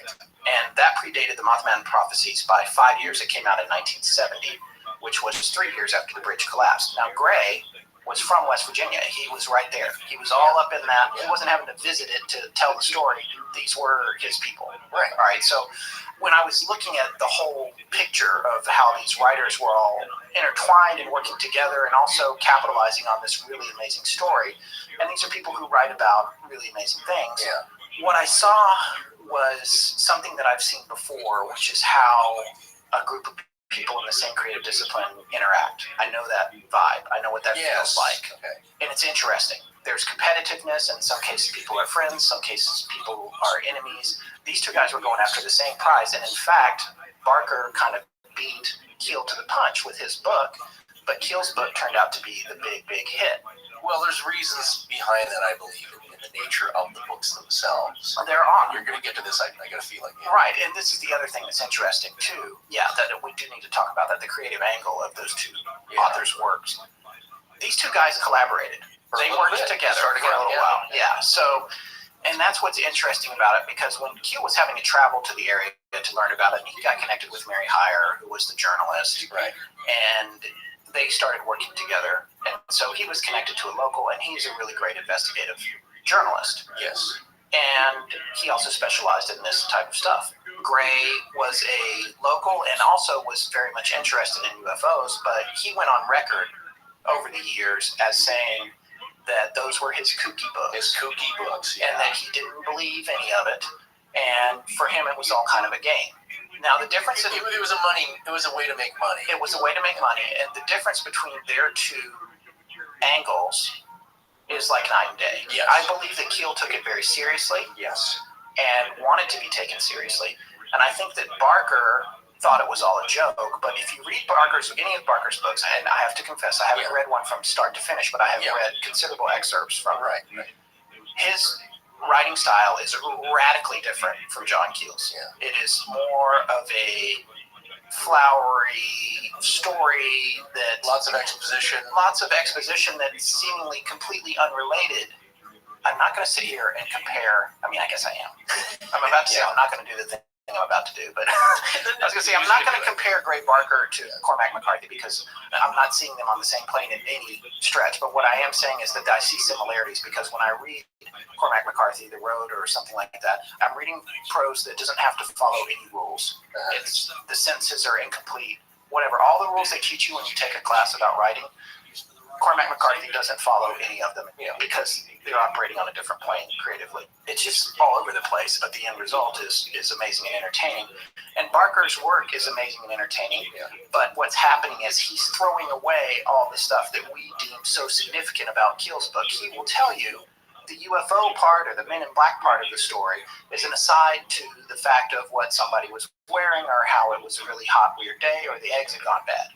Would you say it's the difference between spinning an old yarn and giving you kind of a detailed journalistic approach? Yes. Report? Yeah, I would say it's very different. And Barker took pride in his work, sure, but he enjoyed the color that went in around the stories and probably exaggerating that color. And I think there's probably no question that Keel maybe made some exaggerations here and there too, but I think that Keel believed in the message that he was sending. I don't think he was necessarily just trying to sell books. However, as a writer, you're trying to sell books. You got to make a living. Sure. You got to do whatever you can. No, that was not different for either of them. But let me ask you this, because I know in the case of John Keel that he experienced something strange that shook him to the core. But I don't believe Gray Barker ever did. Barker did not. From what I can tell, and I'm not casting aspersions on his character, these guys have all since passed away. Barker appropriated something that a publisher that he worked with and wound up being friends with. Right, collaborating with happened. And here's the interesting thing, because Keel and Barker, if you're a reader of Stephen King, I'm a fan of Stephen King as a person and a writer. I don't love all his books just because I don't buy into those kinds of books a lot, although I did enjoy the Tommyknockers, and I enjoyed some of them, and Eyes of the Dragon. But one of my favorite books that anyone has ever written was the one that Stephen King wrote called On Writing. If you ever want to write, it is just truly an amazing book. It's right up there with Bird by Bird. It really tells you about the process, and he talks a lot about the struggle when you're starting out, just sending things out and trying to get them published, and just it's really amazing. And one of the things that does is it paints this picture where you start to understand how Gray, Barker, and John Keel were competitors, because when you pull out and look at what they were both doing at the same time, what you see is that Gray is submitting stories to Fate magazine. At the same time, John Keel is submitting those stories to True magazine. And I'm sure that Keel is sending stuff to Fate and Barker's sending stuff to True. They are essentially literally going after the same nut. So there's a lot going on there. When Keel comes to town, there has to be a part of him that's thinking, this guy's an interloper. He's muscling in on my territory. He's coming in on my territory here. I have this story that made world headlines when it happened. And now Mr. Big Shot's coming in from New York. So I haven't read that any of this took place. I'm just channeling what I think my possible scenario. Right. No, there's a little bit of correspondence, at least from Keel to Barker. Yes. There is a note, right? I don't know if you were going to get to this at all. No. Go ahead. Saying that you've got to watch out, Gray, because you don't know what you're dealing with here. Exactly. People play for keeps, I believe, is actually part of the quote. And that was my point earlier. If you didn't experience any of this, you go on writing your kooky books and thinking like, well, you know what, this is all good fun, and people might believe it. He was also a prankster and a hoaxer. Yeah, and that's the next thing I wanted to get to. Barker was, not Keel. Yes. But I believe John's note to him was like, hey, dude, even in so many words, I know you're having fun with this, but you don't realize there's a serious aspect to this, because John Keel experienced that serious aspect of it. Well, why don't we talk about that for a second? You had told me that you were listening to Jim's show. Do you remember which show it was? Jim Harold. Jim Harold is Jim's the man. He's kind of the reigning king of the paranormal podcast. He's been doing it a very long time, and he was one of the guys that inspired us to get into it. Since 2005. Jim has interviewed everybody, pretty much all the big names in the genre, and one of them is Brad Steiger. And Brad Steiger was a friend and contemporary of John Keel. And there's a little story that he tells. What episode is this from? This is from from Jim Harold's Paranormal Podcast. It's from October 26th, 2010. So it's been archived. So the way Jim operates his revenue stream is that you'll have to sign up for his Plus Club, which if you love this stuff, to get to the older shows. Yeah, it's $5 a month. It's definitely Forrest is a member? Yeah, I think it's around $9 or $10 a month. My favorite show of his is the Campfire Show with real people calling in with their ghost stories. It's some of the best ghost stories I've ever heard have been on the show. Yeah, chilling stuff, but it kind of gives you paints a bigger picture of what's going on out there. Right. But this one is Brad Steiger was promoting his book, Real Monsters, Gruesome Critters, and Beasts from the Dark Side. And so Jim was interviewing him on the show. And I found this interesting because I remember this vaguely. Like, I remember Brad talking about John Keel at a very disturbing encounter that John had in his own apartment in New York. And so Brad had gone out to meet with John because I think he was working on a book about Valentino, the old silent film star, and he was I just mentioned this when I was talking to Scott here, that Brad went out there to talk to Ivan T. Sanderson and John Keel, and it's Brad Steiger, who's so prolific and such a big name in this field himself. I don't know, he's got like 80 books or something crazy. Yeah. Different publications and books. And imagine that dinner going on, talking with those guys and the stories they must have. Yeah, well, Brad and John and Ivan T. Sanderson. And Ivan T. Sanderson. He's basically like he's like the father of cryptozoology, right? Well, they would call him probably, I think it's accurate, a cross between Indiana Jones and Jack Hanna. Yeah. For animals. Yeah, so he's... All right, now I'm going to have to send a little message out for the youngsters. Yeah. Jack Hanna was the wildlife guy. I mean, he was a lot of things. He's still around. I'm sorry. Yeah, Jack. Don't mean to. Right. Oh, I think maybe Marvin. Who's the guy? Mutual of Omaha. Now you're Marlon Perkins. There. Oh, geez, there you go. Now no one's gonna know that. Jack Hanna was the guy who used to come on the Johnny Carson show, and he would bring all kinds of animals that would attack Johnny. Yeah. Or pee on him. Yeah, you're right. Exactly. One of the two is they're both funny. But anytime you see see him on him Saturday, yeah, he has his wildlife rescue shows, and he's got that same old leather hat he wears, but he's still around.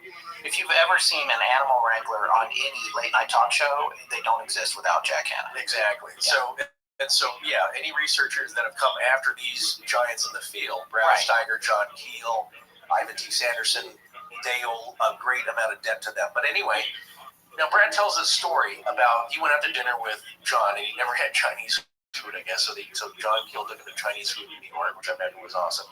And as the evening goes on, he's telling him these stories. He had one about being visited by 3 men in black. And a little background here is that Brad at the time was, a man in his 30s, very fit, was into weightlifting. He's a big dude. He was like, you let these guys, let them show up and try and scare me.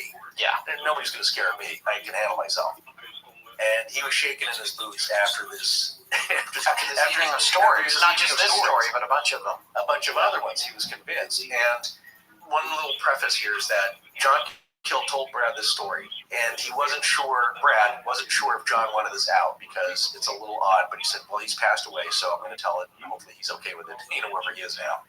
So what had happened is that John Keel told Brad the story that one evening, 3 men just appeared in his apartment, and I don't think he didn't describe them as seeing them materialize. They were just in his apartment. The door was locked. Somehow they're in there. And the same old story, 3 men, as even Ray Barker's book describes, the number 3 showing up and saying, you gotta quit what you're doing. Stop going down this path of investigation. At the time, weren't they specifically referring to the Mothman? Yes, this is around that same time.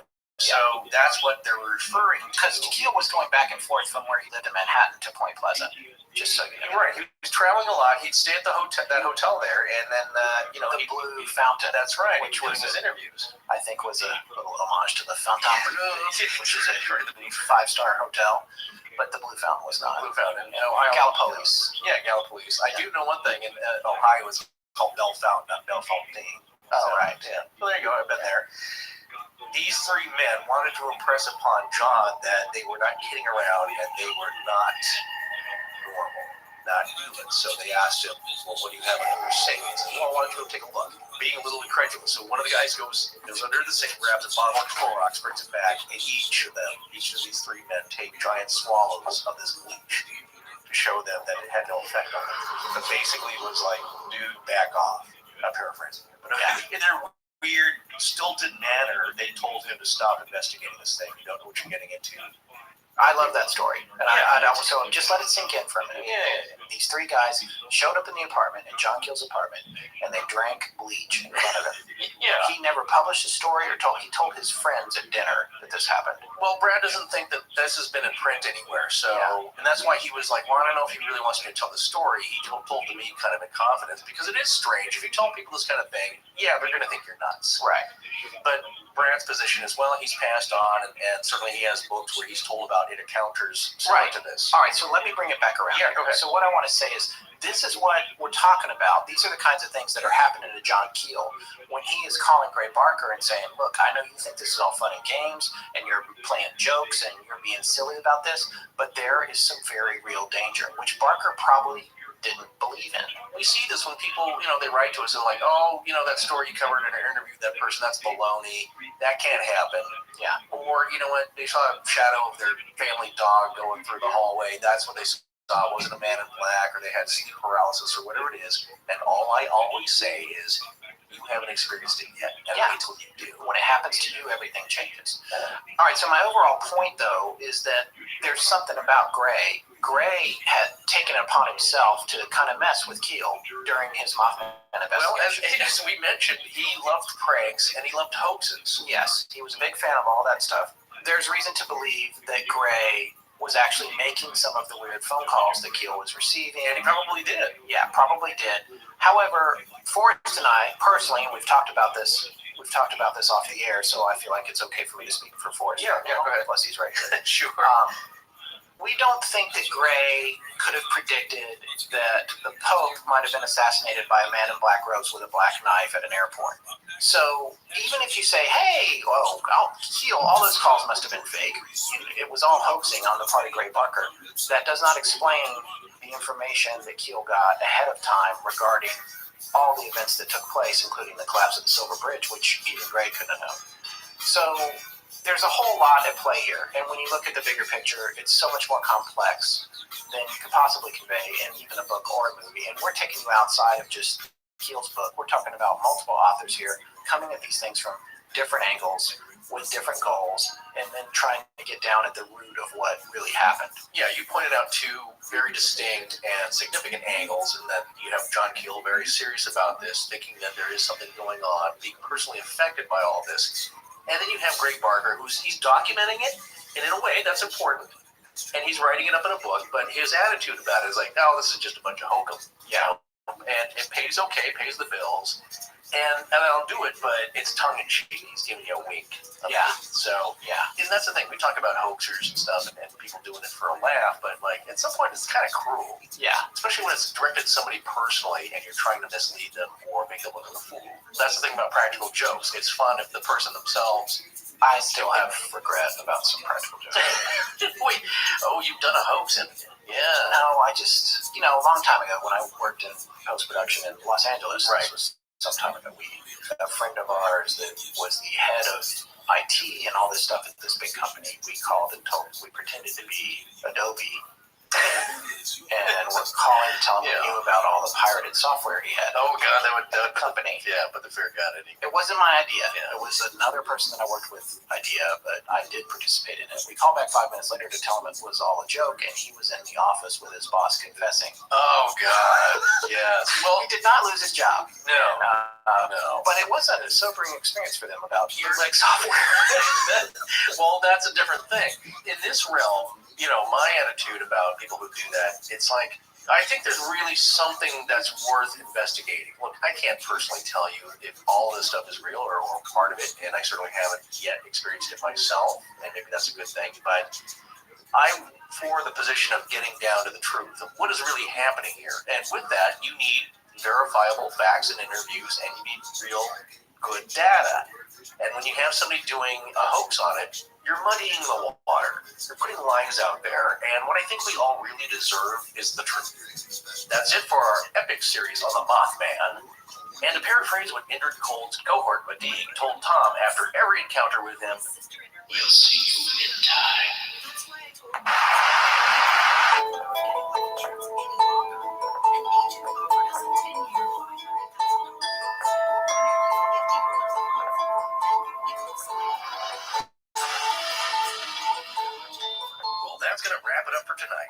Thank you so much for joining us. We'll be back on November 30th with a new show. If you're in the States, enjoy your Thanksgiving. Our show is edited by Sarah Voorhees, and the theme is by Judson Crane. Sound design is by Ryan McCullough. Special thanks to the ARC and its lead researcher, Tess Feifel. But most importantly, we want to thank our listeners. You can find us online at astonishinglegends.com, as well as Facebook, Patreon, Twitter, Tumblr, Google+, and Instagram. Copyright Scott Philbrook and Forrest Burgess. Good night.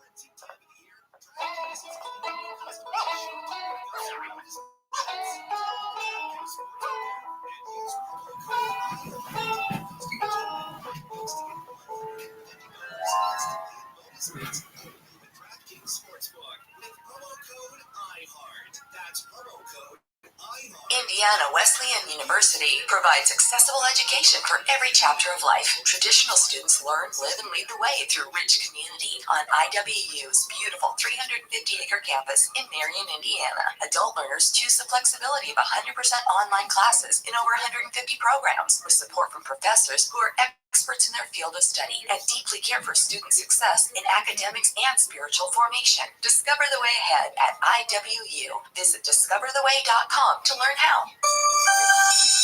Interest of excellence in stuffing. Your local school districts constantly face a shortage of substitute teachers and support staff. EduStaff is America's #1 choice for substitute staffing, and we're hiring people like you to help our school districts. Apply to be an EduStaff substitute today at edustaff.org. Interest of excellence in stuffing. Interest of excellence in stuffing. Have you ever wanted to give back to your community, make a difference, help the next generation? You can have all of this and make a great paycheck too. EduStaff is hiring substitute teachers and paraprofessionals in your local school districts. Apply to be an EduStaff substitute at edustaff.org. Interest of excellence in stuffing. Astonishing Legends is supported by Squarespace, Movement Watches, Blue Apron, and Harrys.com. And we're back with a foray into something completely different. We hope everyone, in the States anyway, had a nice Thanksgiving holiday. And tonight, we're trying out something new that you'll find out about in short order. Okay, let's get it going.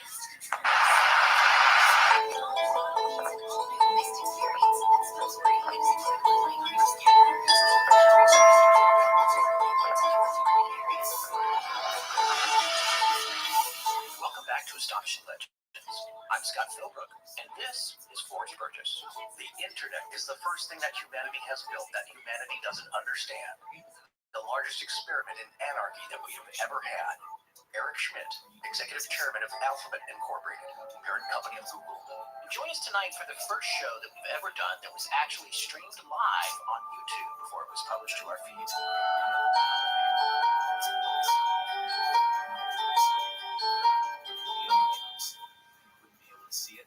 This is an experiment. We only barely know what we're doing here, so we didn't make a big announcement about this prior to doing it. Don't be mad if you didn't know about it. If this works, we'll be doing it again, and as a listener, you'll know about it well in advance.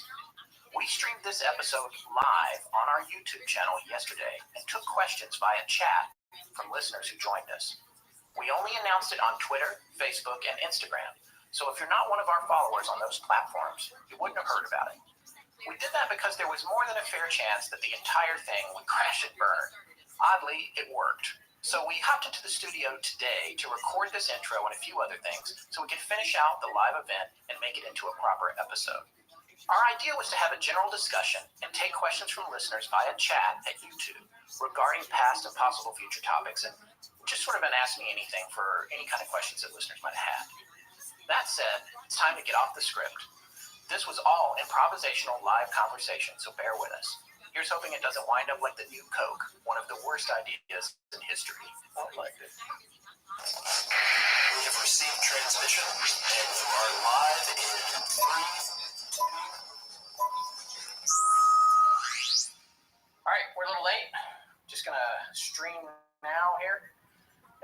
coming back. We're not exactly sure when this starts, so I'm talking. Did you press record?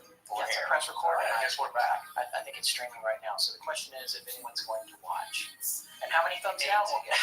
We've had 8 people say that they've seen it, right? Yeah. And 8 thumbs down so far. We've had 8 thumbs up. So thank you very much. If you've already clicked on us, it's a grand start. And thank you very much for, I guess, paying attention to your YouTube notifications every month, right? Yes, and I have a chat window open over here if you wonder what I'm doing. So now I can see when people are typing, like Jesse right now, who just said it's streaming really good, which is awesome. Very nice. So it's good to be here. We just wanted to say we're actually making this into a show. We're going to release this as a podcast. So if you watch this, you're going to be hearing it as a podcast later. Yeah. It remains to be seen how many people will be angered by that. It's not our usual offering, but we thought it might be something fun, especially around the holiday time here, and also more interactive with the audience. So all in all could be a good thing, unless we are horrible on camera, which I'm already very uncomfortable, but we're going to do it while we're here. Yeah. Well, I did the broadcast news thing where I pulled my shirt back. I've already made a mistake. Since we have the lovely fireplace going, I'm now feeling very warm. So it's going to be like 1,000 degrees. Okay. We might have to turn that off. Yeah, I know. See, this is now going to get... Let's just do this get this out of the way. Because that was the plan when we were all very calm and we weren't broadcasting. Yes. Okay. Yeah. It's already getting real. It's broadcast news. This first thing I want to say about this is the YouTube channel has just around 730 subscribers, I think. And we've had it for a while now. We did that video that some friends of the company did for Devil in the Diner, which was a fun show. And we're encouraging more listeners that have the ability to produce things like that, if they're inspired by one of the episodes, to make a short. And we have to check it. We're going to we can't promise we're going to air everything. Yeah. Because we're somewhat family friendly, and we probably want to keep it that way. But it can be dark and edgy. Yeah, no, it's like we're also looking for things that are well made. Absolutely. Devil in the Diner, which a very interesting show. Maybe the first thing we ever recorded. Yeah, it didn't air first, but it was exactly. It didn't air first. But what's interesting is that people love it or they do not, and because it's a personal story, and some people just don't care for those, don't believe them, and then others think it's the coolest, creepiest thing we've ever done. And certainly, the animation is the coolest looking piece of visual. Yeah, that video's on our channel. Yeah, those guys did an amazing job. Yeah, that was Peter Sabatino. Yes, Zico Dawson. A couple of guys I used to work with in New York, very talented guys. And hello, Cogswell, the mad scientist, has his own show, Mad Scientist Podcast, and Cogs, as we affectionately call him. Yeah, Cogs. But it's nice to have you guys all in here. I'm trying to think what else I wanted to cover. Let's see. So the YouTube channel, we started it to house those kind of videos, but we also wanted to do something more. We're trying to grow as a show and possibly create episodes like this that are live with video periodically. It's not something we're going to do all the time. But it's a fun way to interact further with you guys and take questions and that sort of thing. And so we'll maybe be doing this once a month or once every other month or something like that until we get everything ironed out. Yeah, it's one thing we talked about earlier today is that we just feel terribly ashamed that we got so many emails, and we've mentioned this quite a bit. And one day we'll get to them all. It might be a couple of years from now. But here's a kind of a quick way to interact with you and maybe take some questions directly from the listening audience, and that way it's immediate, and we don't feel as bad. So it's kind of a way of maybe a bit of an apology, but also we love you guys, and the fact that you've been so vocal and sending us things. Again, we do read every one of them, but it's like, so and so wants to know about an entire subject. It's like I'm going to have to take some time to formulate an intelligent response. So then, of course, it takes a long time, but when Forrest writes back, it's pages, and then nobody ever writes back again. So then he shuts them down. Yeah, you get your money's worth, and I think you're just confounded and flabbergasted. So we have somebody who is actually asking if we would do an episode on sanitariums. Well, again, here's a good shout out to Uncle Kraka. Is it a band? It's a band, isn't it? No, that was just crap. Yeah. Well, we've certainly had people ask about that, and I think one piece I'm thinking, if I remember, asked about very early on about there's a famous one in Ohio, and it's been shut down, of course. Yeah, they're all on it, aren't they? Yeah. But the problem is that it's a very broad topic, so we have to find one that was particularly haunted or spooky and cover the history of that. But here again, it's like, we try and find topics for a show that can really be fleshed out into an entire topic. And that is, is there historical evidence for it? Are there eyewitness accounts? Can we document? The Black Knight satellite. That was something we were talking about earlier today. A lot of people have asked about the Black Knight satellite, and it's a fascinating idea. And for those of you that don't know, that's this mysterious object that's in Earth's orbit that NASA has identified. You can see photographs of it online, but no one is copying to what it is, although I think someone has said that it was space junk. Well, it's everything. Yes, it's either swamp gas, that's their version of swamp gas. It's space junk, which it could very well be. What's intriguing about it, and personally, when people suggest it, like, oh man, I'm extremely curious. I would love to take my own shuttlecraft to go up and haul it back down here. Although that might set off, an apocalypse of some kind. Yeah, right. But no, the idea is that it's very, I think, pretty dark black in color. It also looks like something. It looks like a chest. It looks like a horse's head from a chess piece, like a knight. Yeah, a chess piece that Bruce Wayne would own.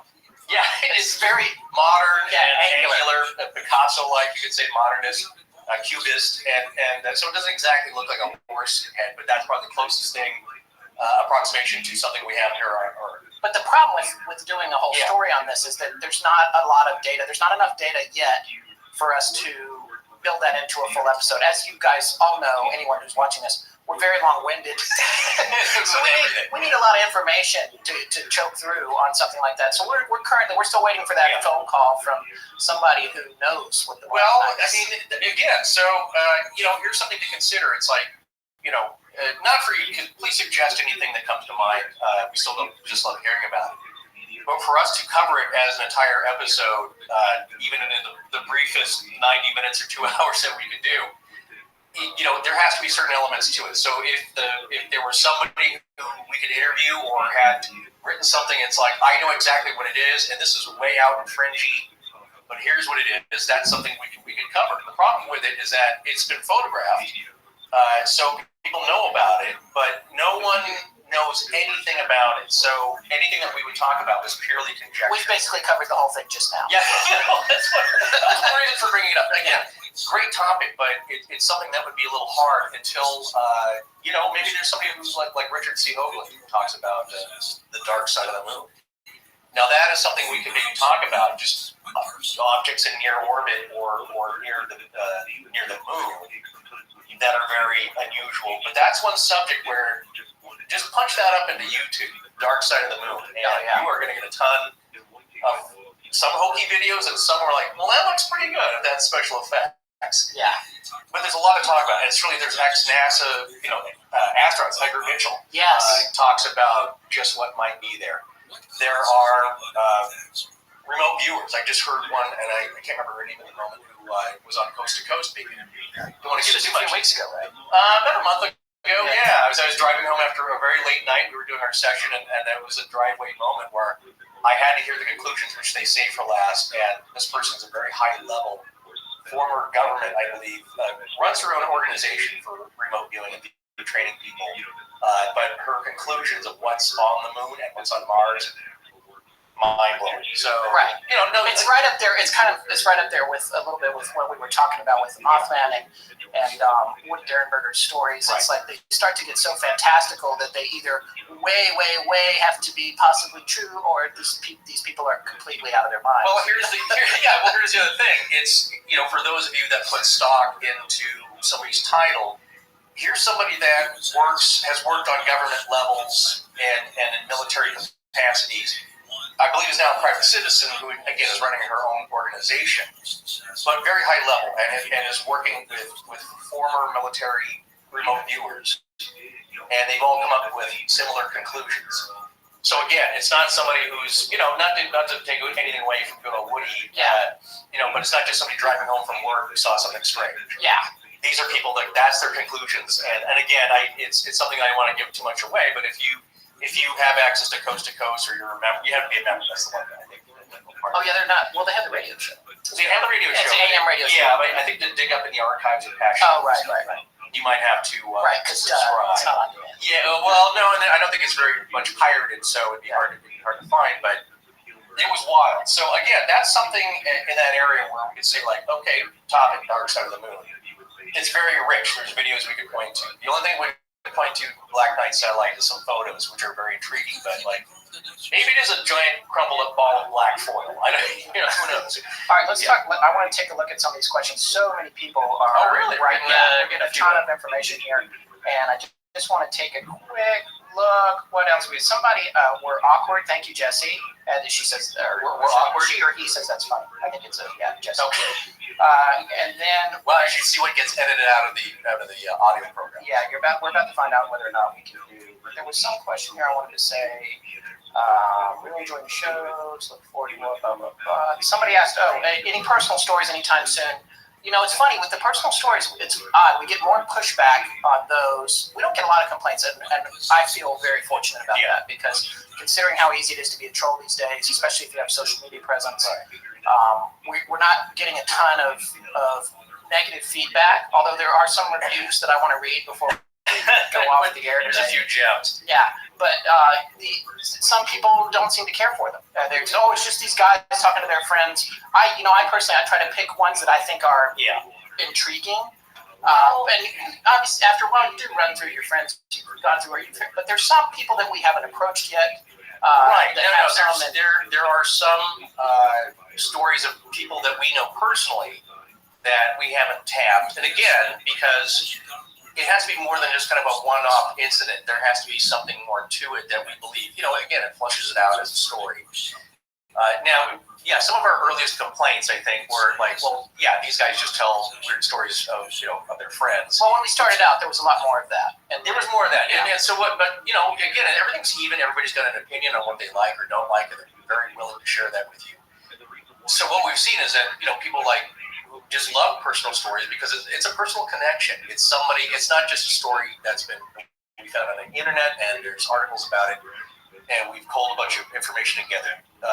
People make a real human connection to these types of personal stories. And I would say out of most of, or what takes place mostly, are people telling us their own personal stories that they did not want to share before because they thought that they were the only ones. And they thought that they would be seen as crazy. And as we found, sometimes relatives, your closest relatives, if you go around telling them these kinds of things, don't seem to call as often after that. So it's a very personal thing, and some people really love those. And then again, as Scott said, there are people who are like, who cares? This is just somebody's weird story. It sounds like they made it up and they want the attention. So it depends on where you're coming from. Ray Vega asks, is there anything too frightening for you guys to cover? I think not for me. Yeah, you're braver than I am. I'm for somebody who doesn't. This is what's interesting is that I'll relate a personal story about with somebody I work, and they're not going to listen to this, but they told them to, so they might. But it's how you view it personally.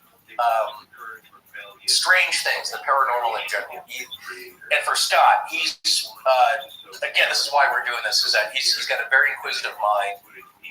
He's a research-based guy. He loves checking, every venture that he goes into. If he suggests it to me, I'm fully in because I know he's done his research. So that's where he's coming from. But there are some leaps and bounds that maybe he didn't want to take initially, which I totally understand because it doesn't make sense. It's not rational. So he's kind of like, let's see some proof. Let's study this. Let me see if I can find a way in to want to believe or an angle in. So as we've been doing this, there's a few things where I think he's like, I'm not checking that out ever. Well, I'm still waiting to personally experience something because I have had some unusual experiences with sort of, the hair standing up on the back of my neck and bone-chilling feelings, but those are the kinds of things that you can't corroborate with anybody else. You can't relate it to anyone else, and maybe it's psychosomatic. So I still don't take that as hard evidence that I'm experiencing something unusual.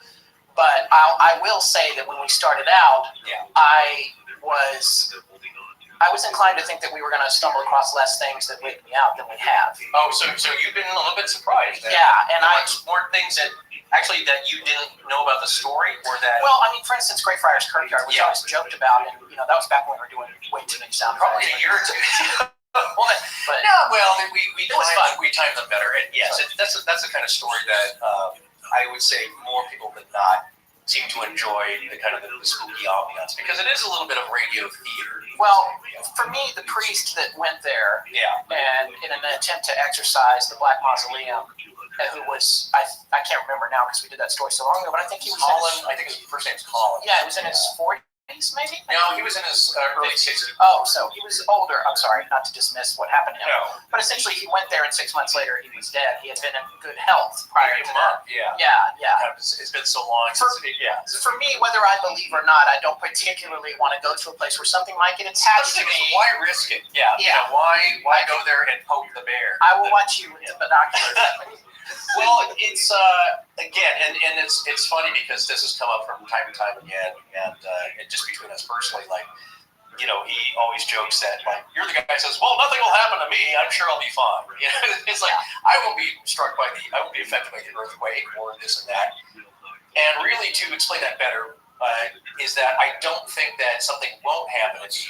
It's just a law of averages that usually nothing happens to me that's of that nature. So for me to go there would be, one of my first really kind of bone-chilling paranormal experiences. I mean, we have plenty, and sorry, I bumped my mic, but we have plenty of listeners that have gone and nothing has happened. No, and that's what we say. Look, that's what you have to take away, is that we're always telling these stories and relaying these people's, probably the best stories of their life. Yeah. The top 2 or 3 things that have ever happened to them that are the most interesting things that I'm sure they save for the zinger at the dinner party. So these things are very rare. But it's always that way. So look at Skinwalker Ranch. You know, if we combine all the stories of like, oh my God, this place is a hotbed of crazy antics and unexplainable things and things being cored.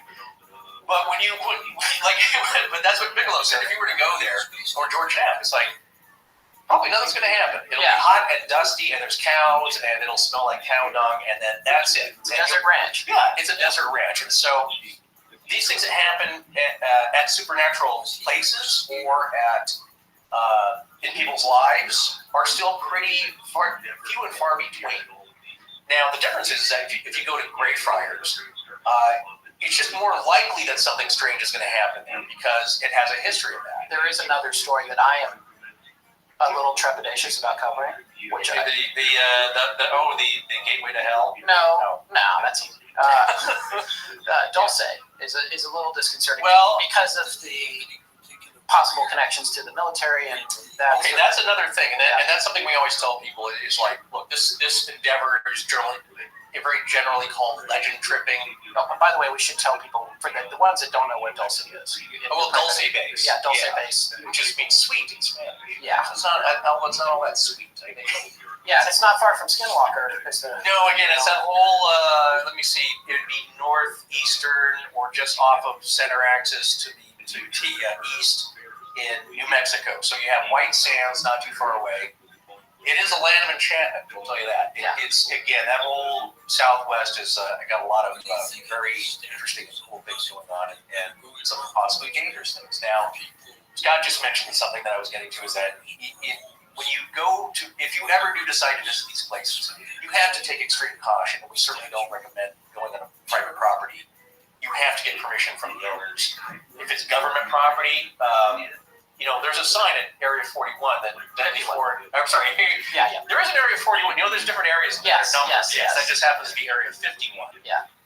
That lethal force is authorized. Yes, lethal force is authorized, which they're going to escort you off, and they're going to take your name and your license plate number, and probably nothing's going to happen. So I know a friend of a friend.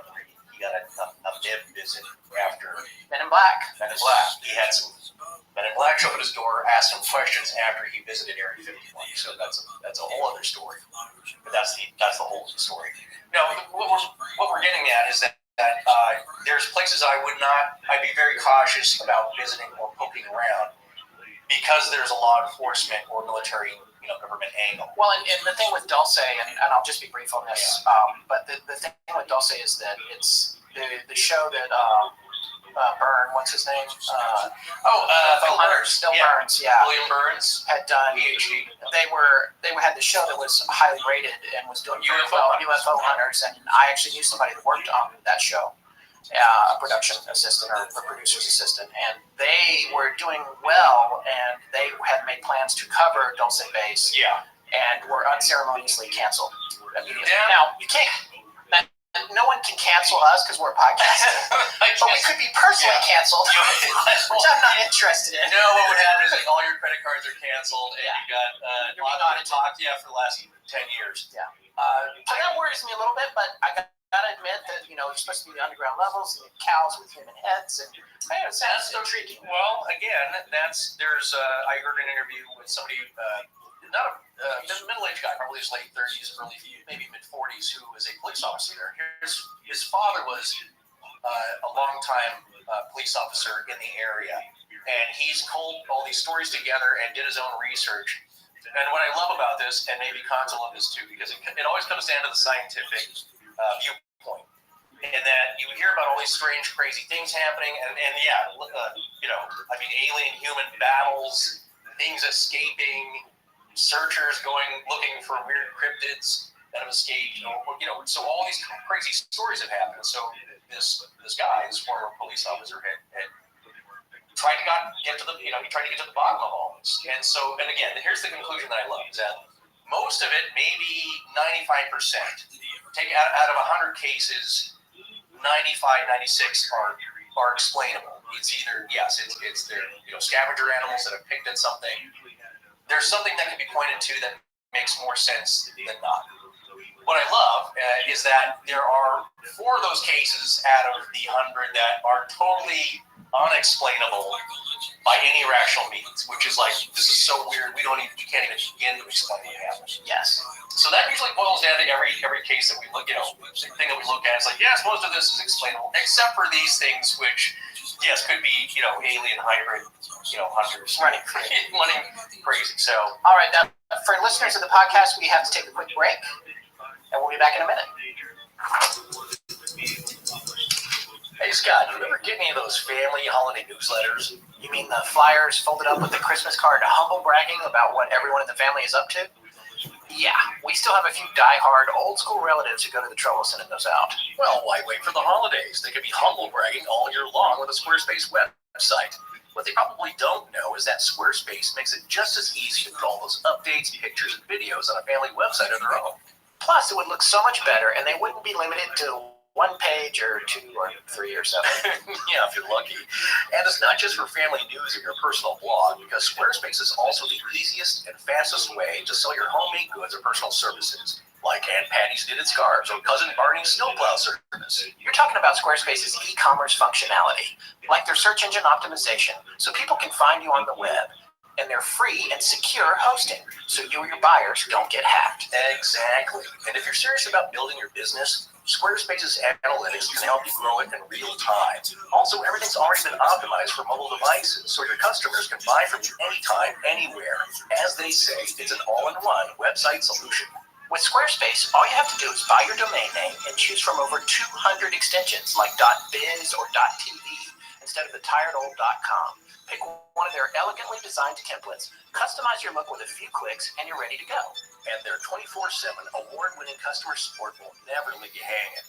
They take care of all the patches and updates behind the scenes, so you don't have to. See how beautiful your business, wedding website, or family brag blog could look by checking out Squarespace with a free trial. Just go to squarespace.com, start browsing, and when you're ready to launch, use the offer code LEGENDS to save 10%.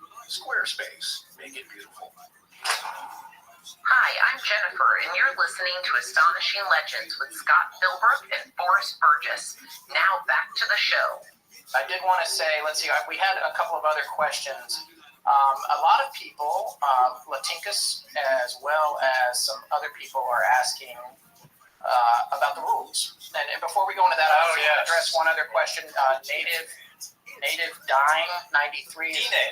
Native Dine, excuse me. Yeah. Thank you. Well, sorry, that's the Navajo. Oh, right. Native Dine 93 wants to know if we believe in a higher power. Another good one for when we come back. Yeah. So we're back now. You don't have to worry. I was going to walk away and have and a soda. We're back. Because I'm We're going to splice the ad in. Forrest doesn't really get how this all works. We're going to splice the ad in. Okay. Yeah.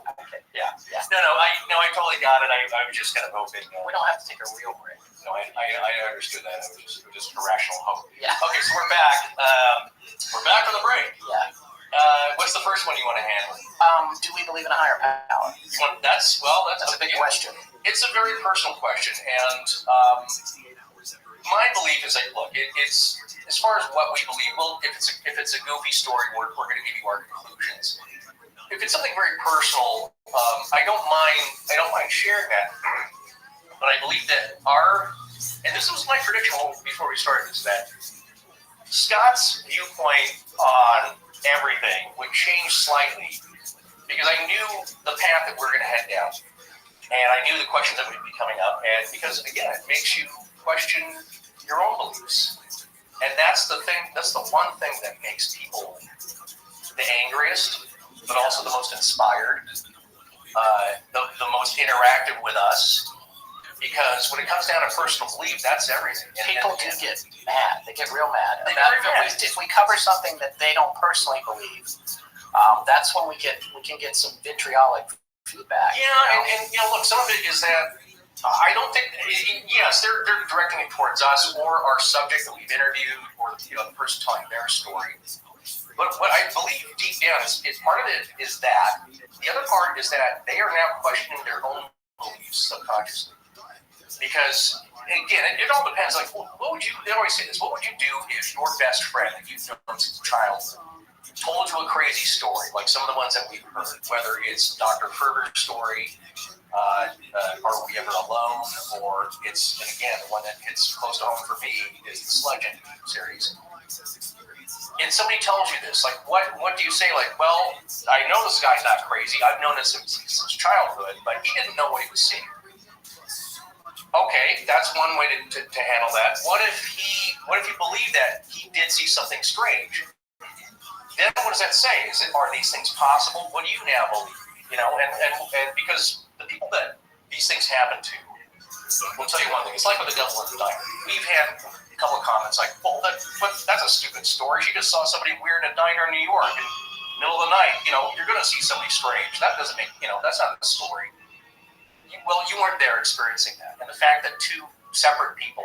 Well, yeah, and again, you're talking about knowing somebody personally. I've known Paula Pell for, I guess, going on 12 years now. Yeah. She is street savvy. You don't live in New York City for dozens of years and not get to know when somebody is dangerous or not dangerous or different. Your instinct just gets really at a higher level when you're living with people like that. In other cities in the United States, anyway, you spend all your time in the car or out in the country by yourself or whatever, but in New York you are down in it all the time, and you do develop a heightened sense of awareness, and I trusted her judgment in that story. Absolutely, and it's also her job to study character and write about it, so she's paying a lot more attention than the average person, and in the legal sense they're called like a trained observer.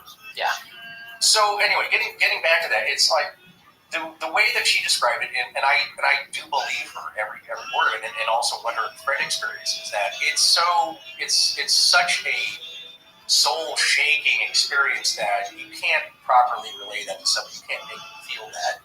And you can say, like, well, that's just your nervous system reacting, but for two people to do it at the same time, again, that opens up a very interesting question. Now, getting back to the main point is that we say this all the time, you don't know really, I believe, what you believe until you experience something like that. That makes you question. That changes your whole, atheist and foxholes thing. And that's the thing. I will say, I know that we have a lot of atheists that listen to the show, and I know that we have people of faith, all different faiths, that listen to the show. Yeah. I don't think it's upon us to necessarily share our personal views, so I'm not putting you on the spot to do that. But I will just say that I am not an atheist. I have described myself in the past as agnostic. He's open-minded. Yeah, he's looking. I believe in the Force. Yeah, I sort of trend towards, I think, a Buddhist philosophy overall, energy, positives and negatives, and the universe balancing itself out, which is something that our show has actually further entrenched for me. Regardless of the wrapper that you put on it as a belief system, I do feel like there is a scale that is self-correcting. So there you go, kind of a universal force. Yeah. And so he's heading that way, and he's saying like. By the way, my sister. I'm sorry. I have to interrupt because that's what I do.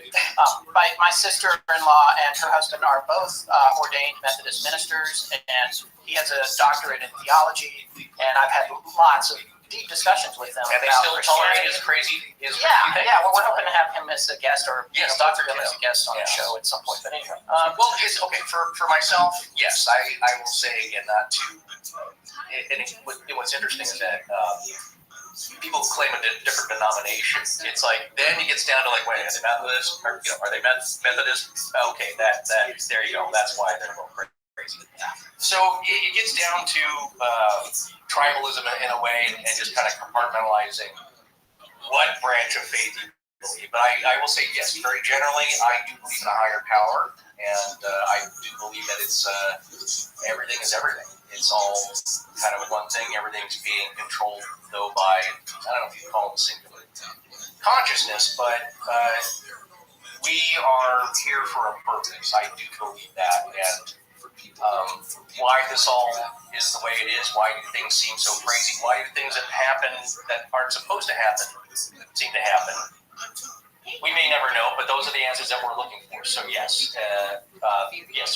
For me personally, I believe in God. So there we go. Rolando Moza, if I'm saying your name right, Rolando wants to know where you're from. Well, there's, you know what? All I'll say is there's clues here and there. There's a reason why, and it's become a running gag. I mean, I think at first, I can't remember how it came up. Is that I don't know if Scott mentioned it in some way. Generally, there's where I'm from, there is somebody that might potentially get harassed. That's all I can say. So it's not a big deal. If you put the clues together, if you listen to past episodes, I may have even mentioned it directly once. It's not too hard to figure out. Certainly, if you know me or went to high school with me, you know exactly where I'm from. It's not such a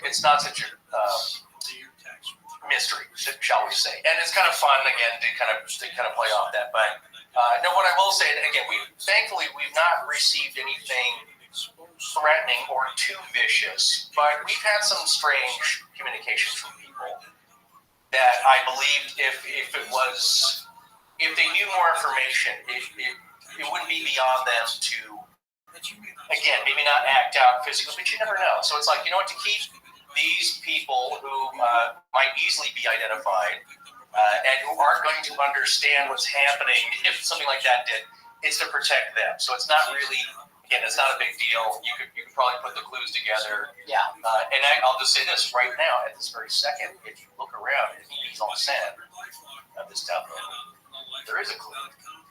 Well, it will lead you to it, but it won't be the exact thing. Don't my teacher. No, I'm not. I was looking for that. Okay, yeah. Anyway, that's it. We like it. It's kind of fun. No, I will say very generally, I was born and raised and grew up, and I've been here in the Southern California area much longer than where I grew up now, just because I moved down here for school and for work. But yeah, I would say generally Eastern Washington, Northern Idaho, Western Montana. Never less than 3 states. No, but actually, when you're from there, you kind of, and it's interesting, you kind of. That's where you kind of claim your stomping ground is, because we're always taking trips. People have vacation properties in another state, so that's all very similar, and it's all very close together. So, like, if we would hop in the car, I-90 runs through, I think, all the way. I don't know how far east it goes, but it goes to Seattle. So, if you get on I-90, you can be in 3 states in an hour. Yeah, that's true. So, where you're from? Central-ish North Carolina. Yeah, I was actually born near Death Valley, because my dad was a civil servant at the China Lake Naval Base. And then when I was 2, I moved to Denver, and until I was 9, I lived in Denver, and then I moved to Raleigh, North Carolina, which is where I consider myself as being from. I grew up more in North Carolina, although Denver has a special place in my heart. Right. Death Valley, not so much. Yeah. I love Death Valley. No, it's cool. I don't know that I'd want to live there. Yeah. Unless you're in an underground secure bunker. It's a cool place. It's a very awesome. No, there are some very interesting things to check out. Panamint City, which is something that we talked about, which is a lost gold mine. There's if you ever look at the landscape in the desert Southwest, you see with the cliffs and the valleys, there are these slopes at the base of them that's called an alluvial fan, which is where the erosion creates. If you famously have seen any of the westerns with John Wayne or even the I can't remember. No, those might have been shot in Italy. But a lot of the ones that you have been shot in Monument Valley, where you see the mitten and the skirt at the bottom of it, that's an alluvial fan. And in Death Valley, I believe it's in Death Valley proper, there is an alluvial fan that came down with, there was a river and there was a town, a mining town called Panamint.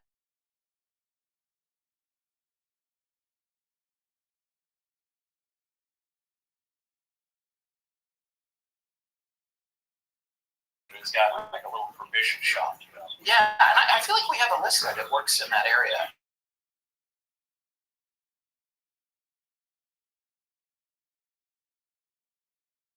The safe for the miners when a flash flooded the town and just wiped it out down the fan into the valley, and the safe was supposedly filled with just hundreds of thousands of dollars. The Wells Fargo payroll had just come in. Right. So here's the story: is that it was a flash flood. The other great background is like Bodie. It was a very wild town because you got a lot of miners with money and a lot of booze, and it's a boom town, and so a lot of things are going on. Not much law enforcement, or they couldn't really control things. I can't remember if it's Bodie or if it's because these are written about by local newspaper, and I can't remember if it's Bodie or it could have been Panamint City, but it got so bad. There were so many gunfights, and they started putting boilerplate on the saloon wall because people were shooting through from one saloon into the next. People were getting hit. They weren't even involved in the fight. But the story is they had a bad torrential rain, which can happen in the desert. Quick note here. I don't know why, but if you are a European listener and you're interested in coming out to the American West, the southwestern desert, that happens a lot. It's a very treacherous place. We just had people that got lost and passed away. Yeah. You should not go in summer. You should go in winter, and you must take provisions. You have to take extra water. And that's kind of silly, but they see it as cool, and they come out here. And you don't realize how remote it is until you have get car stuck. trouble. Yeah, you can get stuck. It doesn't even have to be that hot. There's a famous story. It was in the LA Times here. Where a famous kind of a Dutch DJ and his German girlfriend came out to they had a rental car for the day, Dodge Charger. It wasn't even that hot out. It was probably like early spring, like March, but it'll get up to, 85, 95 in the day. They got the car stuck. He made it a couple of miles, decided to get out and walk. He made it a few miles, dropped dead from heat exhaustion by the side of the road. She went after him a few hours later. She made it about a mile. So nothing to fool around here. Anyway, but getting back to the story, and you can get caught in a flash flood. If it starts to look like bad weather, this is what happens in the desert. It just starts pouring rain. As it was described, there was maybe a 15 to 20 foot wall of water that come down the river. Yeah. Took everything with it. Flash floods, and that's another thing when you're out there, you don't realize how dangerous they are because the rain, you could be crossing a dry gulch. The rain happens miles and miles away. You have no idea about it, especially if you're not paying attention to the weather. But what happens is it all washes down, and it comes down these gullies. And if you've got your car in the middle of it, or you're having a picnic and taking a photograph, it can sneak up on you like a tsunami and take you out in a matter of seconds. Yeah, by the time you hear it. Again, it's hard to. These are very abstract kind of things, and unless you've been in one, it's hard to picture in your mind. But it can happen. So if you think like a very heavy safe that weighs 500 pounds can be washed away.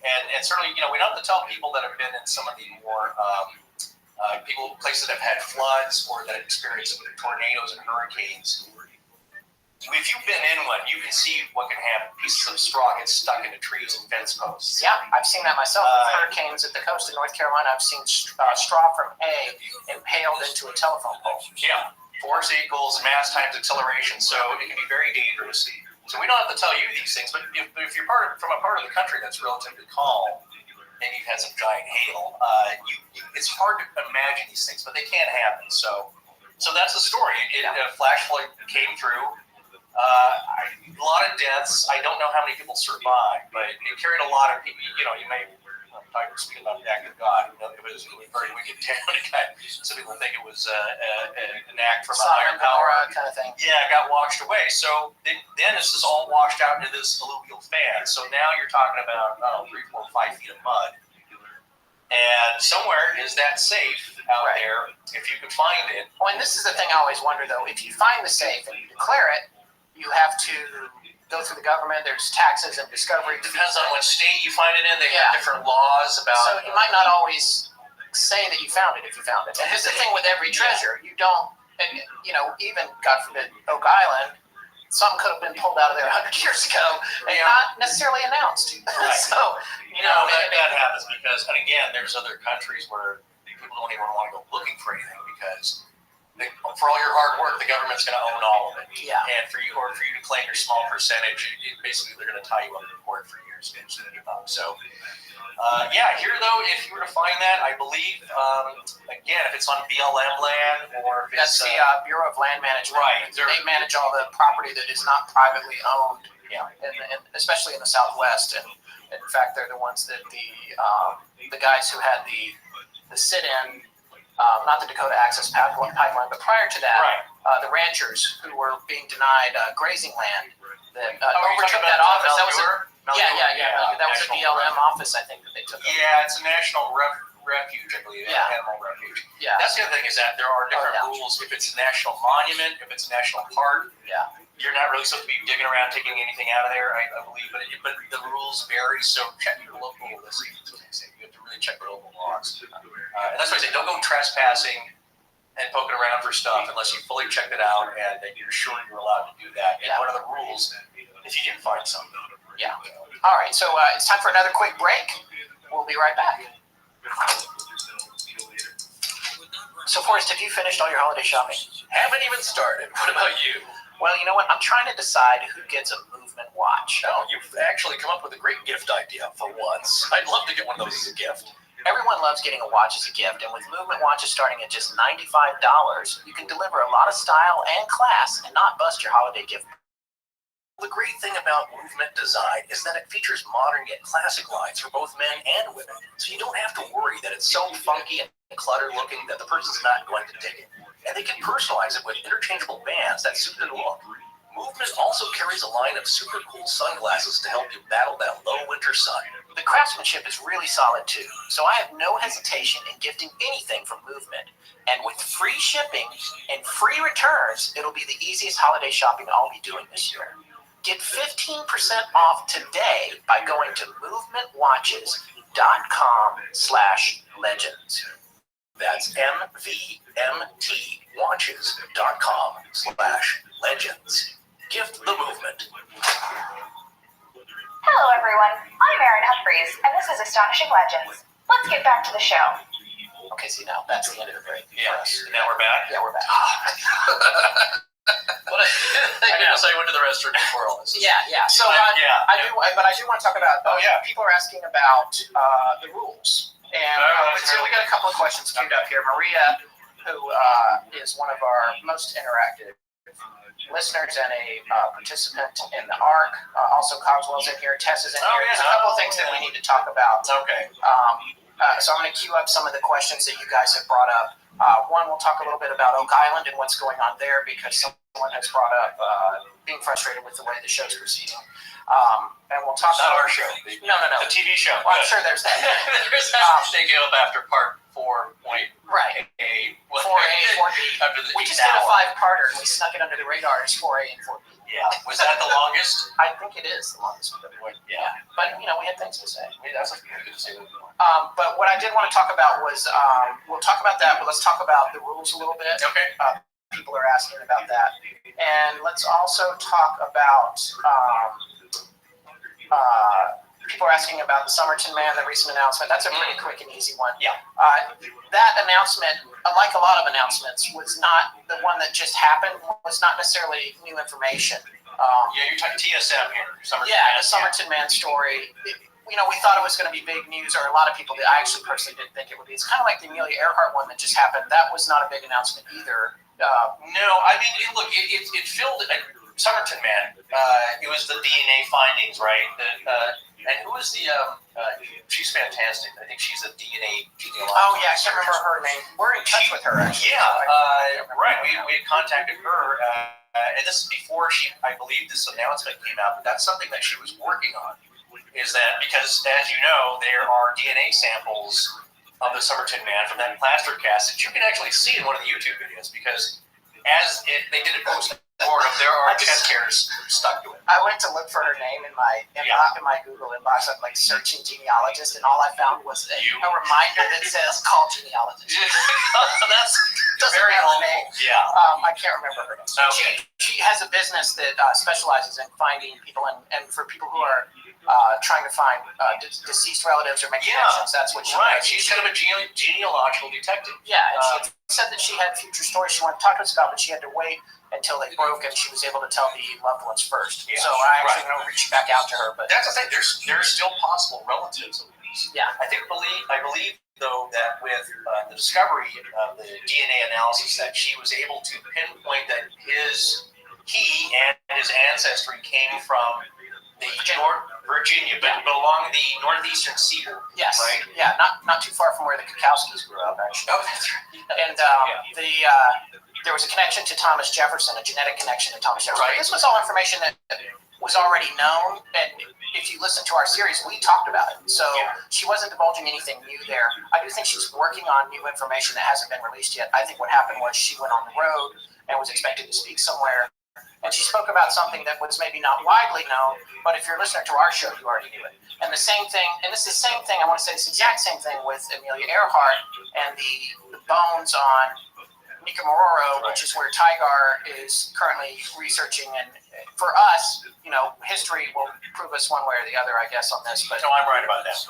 Saipan, are you coming down on Saipan? No, that she was taken prisoner by the Japanese. That's what I think too.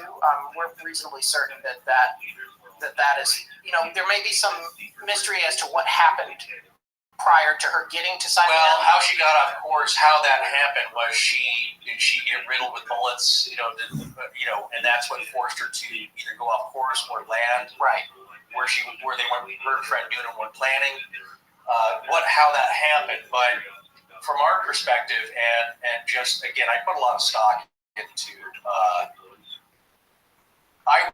eyewitness accounts of people that seem kind of rational and sane, and of course people came and emailed us and said, well, maybe these old Marines and sailors didn't know what they were looking at, or they're just they're bragging, and I can tell you from personal experience, World War II was such a horrific event that when my grandfather told me stories, like you just feel it, like he's not joking. He's not. I mean, he told you a lot of humorous things that went on too, but there were more horrific things they didn't talk about because there's some things that they just didn't want to live and they didn't want anybody else to have to experience that.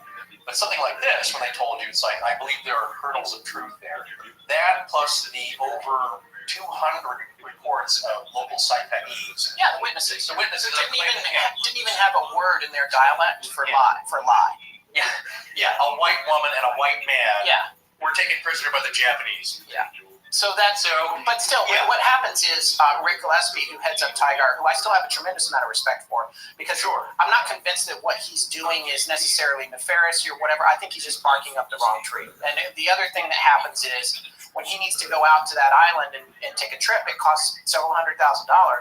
So it's an opportune time to do a press release about something that's been found that might be connected. Yeah. It helps you drum up money. And this is when you kind of this will be helpful in general when you read, especially these days in this climate, when you read news stories, is be a little bit of a news detective and see how things are worded. It's like I think they believe they took it to a forensic analysis.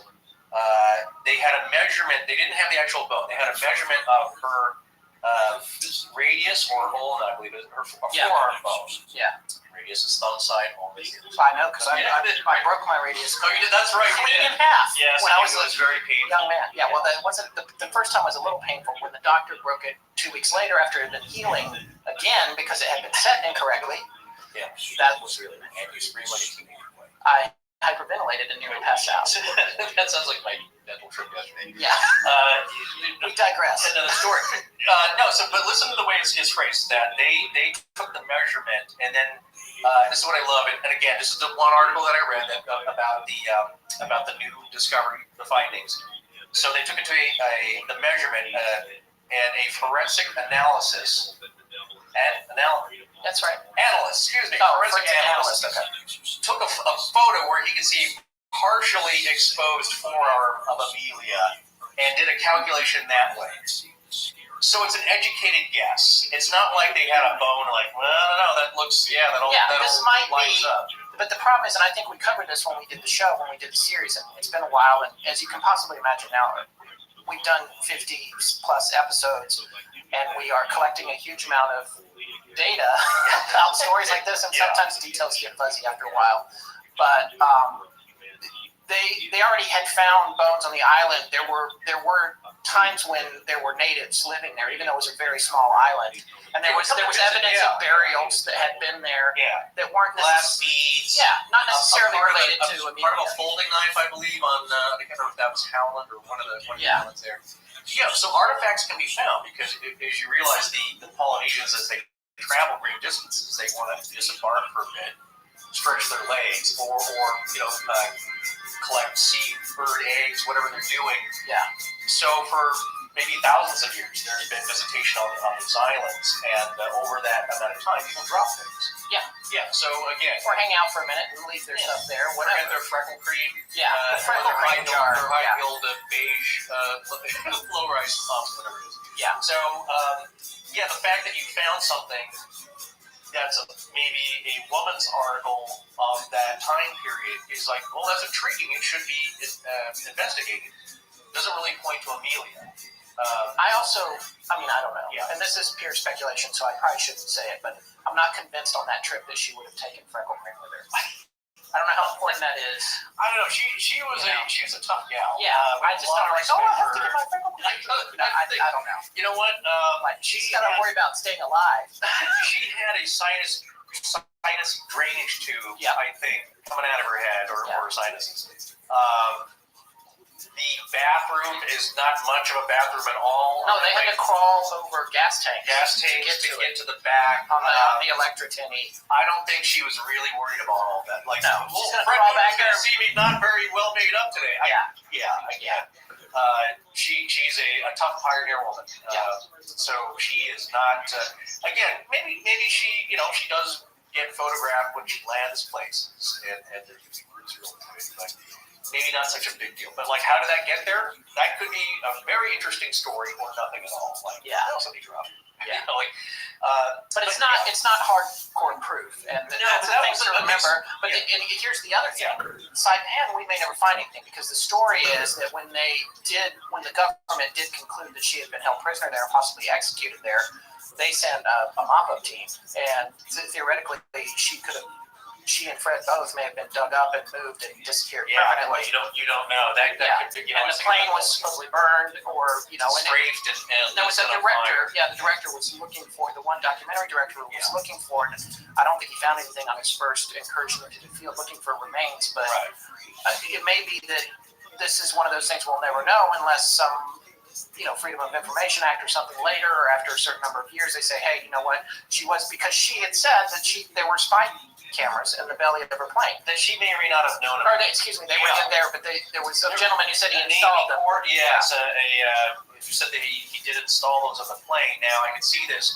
If you get captured by the Japanese at that time period, well, they're going to hold you for question, because, again, white woman, white man, what are you doing out here? That's very unusual.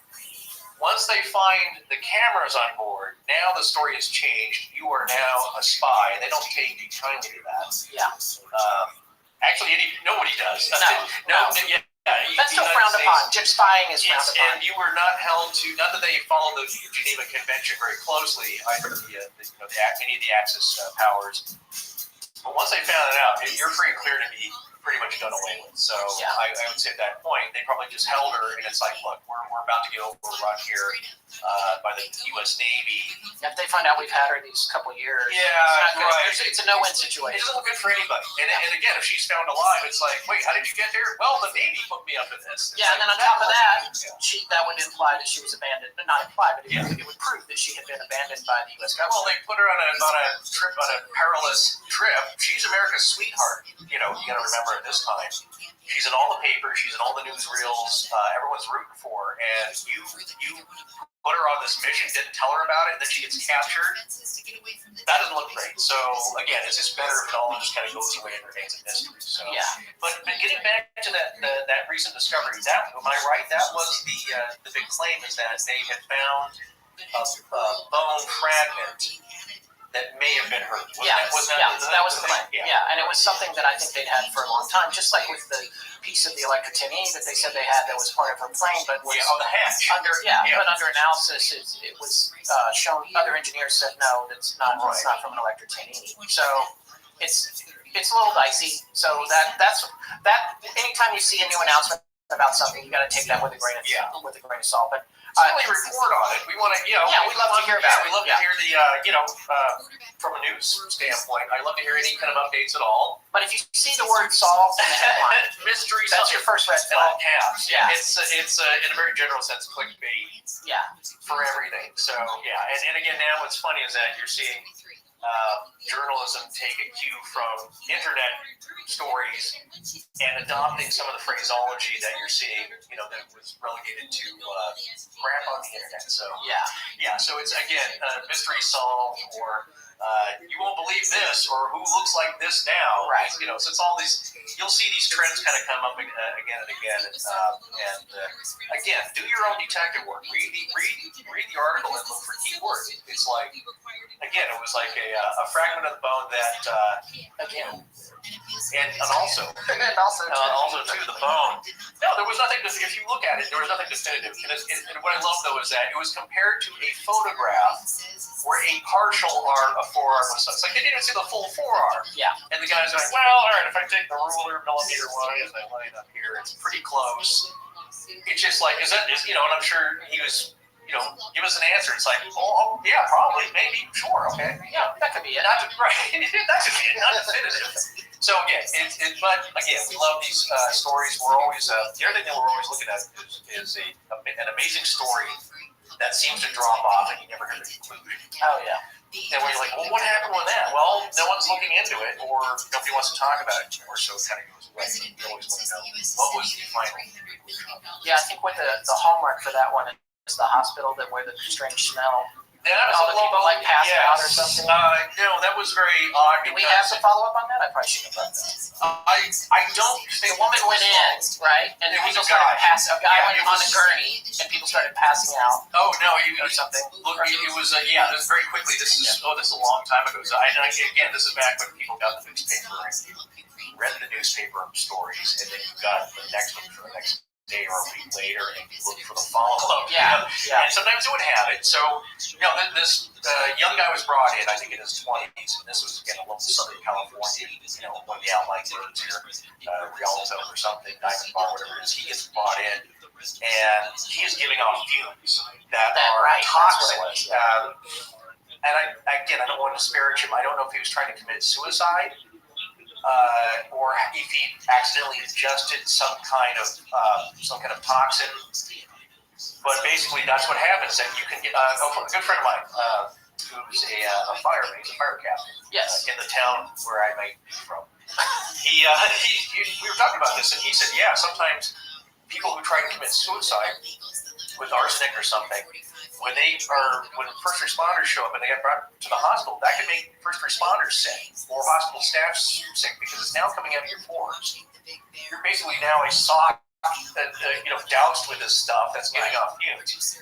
And so he said, yeah, you got to be careful with that. Sometimes you have to be aware, and they want to know, of course, what you took. So this gentleman's wheeled in. I don't know. They couldn't figure out what he had taken, but basically, hospital staff were passing out. I believe a paramedic or two. Now, the most compelling thing is like, sure, you can say like, well, it's mass hysteria because that is a lineup, or mass hysteria, that kind of thing, where somebody starts, I don't feel well. I don't feel well either. Like the fourth and the fifth person, we all don't feel well. We're all dizzy. We're all nauseous, and we have to sit down. That's kind of the breeding ground there for that type of mass hysteria.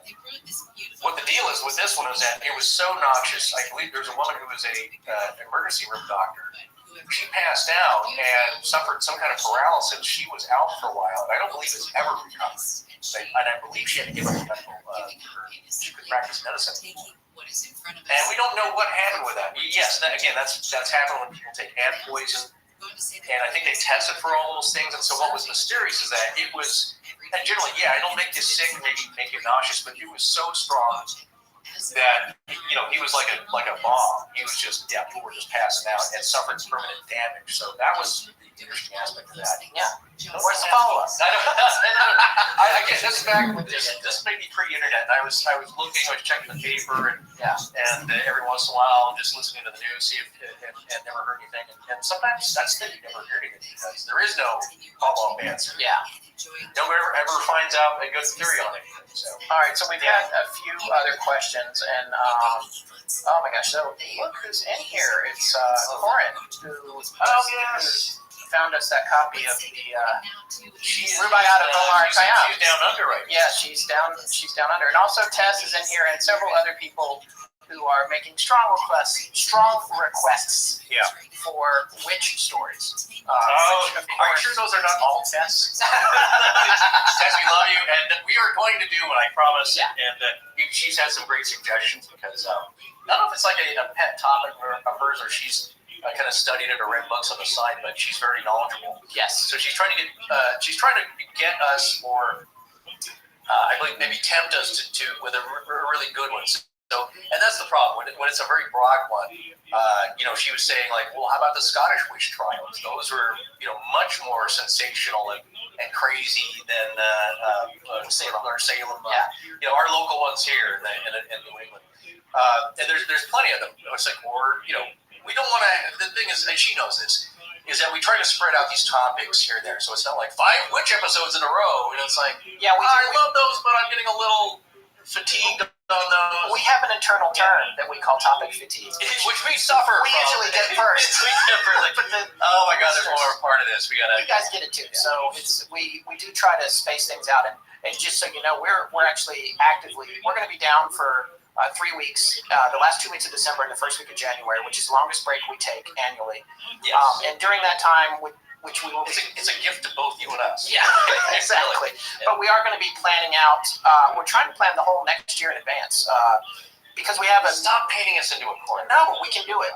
We've already got a list. We have a folder with thousands of ideas in it. People are sending ideas in. Someone else just asked if we'd ever thought about doing a mailbag episode. Well, that's a little bit like this. Yeah, which we totally are going to be doing that because we get some really great emails. But we want to get out in front of our stories a little more so we have more time to round up people for interviews. And also the art is ready. Yeah, it gets them kind of lined up to start looking around and just so you know, like what Tess will do, she'll start a kind of a chat column or research column. So for each topic, because there's different fields that we look at, if they're published articles or authority figures that have spoken out on this.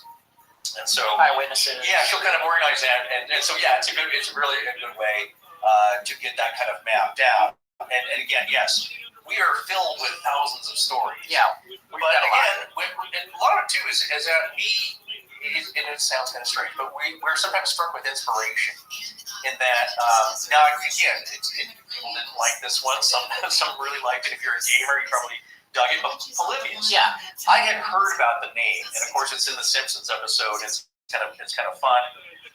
Didn't know the full story, but we were going to go see a movie, and I was driving over, and I can't remember if it came up on NPR, but I was listening to it, and I said, "Hey, have you ever heard of Polybius?" He's like, "No," and then I started explaining it to it. It was like, that's it. We got to do that. Yeah. We got to do that. Yeah. And again, sometimes that happens. It comes out of the blue, and even if we make a list for next year, that won't stop us from being struck, as you said, by inspiration. Because some stories you say, how can we not cover this? And there's all kinds of things that are fascinating to me and that are on the possible list for next year. People keep asking about some of the big ones, like the Jersey Devil, which I just saw in the thread here. That's Mothman level. Yeah. Because it's a big one. He also owns a hockey team. Yeah. But yes, it's Napoleon's older brother, younger brother. Oh, we've already done this. No, I know. We what did you say? It was his. No, I said it was a close relative. So I thought it was a brother or a nephew. and somebody wrote it's like, and then yeah, you're absolutely right. They saw it outside of Fort, right, or something. They were at a fort, yeah, I believe, and again, he shot at it. It rolled in the sky, not going. Which rolled in the sky. Hey, that's Terry Sherman, Skinwalker Ranch. You shoot it, and then a chunk of rotted bat meat comes flying off. Yeah, but it keeps on going. Yeah. That's a big one. So there are these very large topics that we get asked to do that we know because they're going to be multi-parters. That's going to be a Megillah, and it's going to take reading a couple of books and taking a while to cull and maybe even lining up an interview. We get one. And speaking of that, we had one complaint on iTunes that I wanted to address. Just quickly, not that one. I want to read one though. That is perhaps the best comment we've ever gotten from my standpoint. The one I'm about to read. No, it's like, look, we did. Somebody's saying like, hey, you know what? And again, people are complaining about the ads, and I get that you're not used to that in the sport ad. You get it everywhere else, but it helps keep us going. Keeps the lights on. It's a fact of life. This light. This one thing, right? Which if it burns out, we have to buy, pay out of our own pocket for a lot of expenses. So anyway, hopefully there are things you can use. But yes, it's going to happen if you listen to any all the other podcasts I listen to that are kind of at this level have some kind of sponsorship, some kind of advertising. If you enjoy a podcast and you don't have any, well, they're probably just starting out and they're trying to build their audience. So at some point they can get the thing to pay for itself. So they probably will have ads and sponsorship later on. But in regards to this one comment, it was just somebody saying like, hey, I just listened to that interview with that Linda woman, and it was basically like 2 hours of an ad for her book. Another ad. Like, and my thing was, have you heard any other author being interviewed anywhere about anything? That's what an interview with an author is. Yeah. They agreed kindly. And every single appearance on every television show, nighttime talk show, they're on there to plug something. They're not on there because they're bored. No, or if in fact, they'd rather be at home, a lot of them. Because I know people have done it. So you have to put pants on and get dressed up and wear it. I want to read this one review. Okay, go ahead. This is for, I thought in the spirit of Jimmy Fallon forcing his guests to read negative tweets. No, that's or not Fallon. Jimmy Kimmel. Kimmel. Yeah, mean tweets. Yeah, mean tweets. I wanted to read one of our recent reviews from November 1st. On iTunes by Amory Abbott or Amory. Amory, thank you so much. This is probably the best review on iTunes, again, from my perspective, ever. I've been listening to this podcast for several weeks now. The episodes are fantastic and intriguing, but a frustrating aspect of its listenability. Scott rudely interrupts Forrest all the time. That's in all caps, by the way. With annoying comments and reminders about erroneous information. Stop it, Scott. All caps as well. Yes. Yeah. Forrest rarely finishes a passage or article without being talked over or derailed by Scott. It's super annoying. Wait, hang on, I've got to click more here. And stalls out the flow of the story. The podcast is really awesome, but I'm having a hard time listening to any more if he keeps being so annoying and insensitive. All right, Forrest, I would just like to say, I'm sorry. Oh, no. Hey, we've had to certainly work this out. I think we've come a long ways. What people don't realize is that, again, it's part of human nature. You can't blame anybody for this, but thank you. No, what I'm saying is like it's once you put a recording device in your face or in front of your mouth and you have to speak, it's not the same. We try to make this very conversational, and a lot of people don't like that either. But you know what? This is how we like talking about these subjects. So it's always going to be in kind of that fun vein. And the people that write in and say like, hey, it's like a couple of friends at a bar or coffee shop discussing these things. That's why I love it. You get it. That's why. That's our format. That's how we're doing it. Plus, we're trying to make it informed. So it's not just like, I heard a story, I don't know where it came from, and blah, blah, blah. So the truth is, I get excited. I get excited about these topics. Yeah. And it's hard for me not to chime in, but I'm trying to do better about not. And I do it too, like I'm doing now. No, that's the thing. When we first start out, you're kind of fighting. I'm excited. I want to jump in and say something, so I'm waiting for him to stop. The problem is that he doesn't stop, so then I have to jump in. Why do I have a comment on that? So then you jump in and try and say something, and then it's a mishmash. So once you hear that back a few times and you've done a few episodes, you realize like, okay, well that's not working. That's annoying us. And we can certainly, some people don't like it. They've believe it or not, they've written and saying like, we like the jumbled banter and back and forth. Some people just really hate it. So you're never going to please everybody. But that's what Forrest will say to me just off the record. Yeah. Well, maybe we're just not the show for you. Yes. And again, anybody, if you, there's some shows that get, mostly all positive reviews, 5 stars. But if you track them over time, you'll see that, it's down to 4.5 because people write it. It's like there's people who don't like Radiolab. It's like, for me, it's like, what? What's not to like? It's what's not to like. But they, you mentioned this, and I don't like the tone, and you're implying this, and I don't believe in that. Again, that's belief. So we get that. Look, they want to express their opinion. There's nothing wrong with that. But as far as our manners, I think it takes practice. I don't know where he's going. How can you get the lead? I have to hold this thing down now by myself? All right, I'm just going to do a scramble, which is what I usually do. Point being is that it takes practice. So as we've done now 55 shows, we think we're getting better at it. We still get excited and we'll step over each other, but we're aware of it. So, and we're working to fix the problem. And now he's back. Here I am. Right. Here's the broadcast news thing. I don't know if you've seen that movie, but you got to pull your shirt back and sit. I'm already sweating like Albert Brooks. So yeah. I turned the fire on. Thank goodness. Yeah. And I'm going to try and stop banging the chair. But see, again, it's all these little things that are. It's a bit of craftsmanship, and it's funny. It's like I'm sure Chris Cogswell, one of our star members of the art there, will realize that like once you get on there, and you may have written out notes and you know exactly what you're going to say. But it's a little bit of showmanship to present it correctly, and he does a great job. He's got a lot of facts to go through, and the good thing in his camp, in his column, is that he actually knows what he's talking about. So that's, but yeah, and I'm sure he'll tell you as he's doing more shows now that you get more comfortable with it. You might, from feedback, kind of know what to leave in, what to leave out. That's another big thing too. Is that we get 10 episodes probably of each topic, depending on what it is. But we just can't talk about everything. Now, there's some that we've discussed that if we were more like Serial, for instance, we can make a whole year out of Edgar Casey easily. Oh yeah. I mean, not a 36 episode year. You could if you wanted to, but you could definitely do what Serial does. Or did with 12 or 13 episodes, which is what we like to call 3 months of work. It's like the Somerton Man. That's when you could have had 13 episodes on that. It starts branching out into each area. Oh, to wrap that up, I don't know if we had a conclusion. Other than that, we this is the thing. Mystery not solved. We still don't know who he is. Right. But he was probably an American. That was a big question. Yeah. Aluminum coal, which we said. The gum, all the stitching, the tie, all that. He probably pointed to him being an American. So we do know that now. Yes. Or that's more likely. Yeah. Well, it's not necessarily more likely by the recent information. Right. But we already knew he had a DNA that traced back to the East Coast of North America. And Thomas Jefferson specifically. Yeah, there you go. Yeah. Well, he's to blame. So that one, though, as a subject, though, that's one where, there's a lot of meat on the bone, pardon the expression, that you could have made a whole season out of that. And ended with a kind of a cliffhanger kind of thing. We often watch a lot of 48 Hours and Dateline and those kind of shows. Yeah. And you see how that kind of format can be stretched out. So that was the popular appeal of Serial. Right.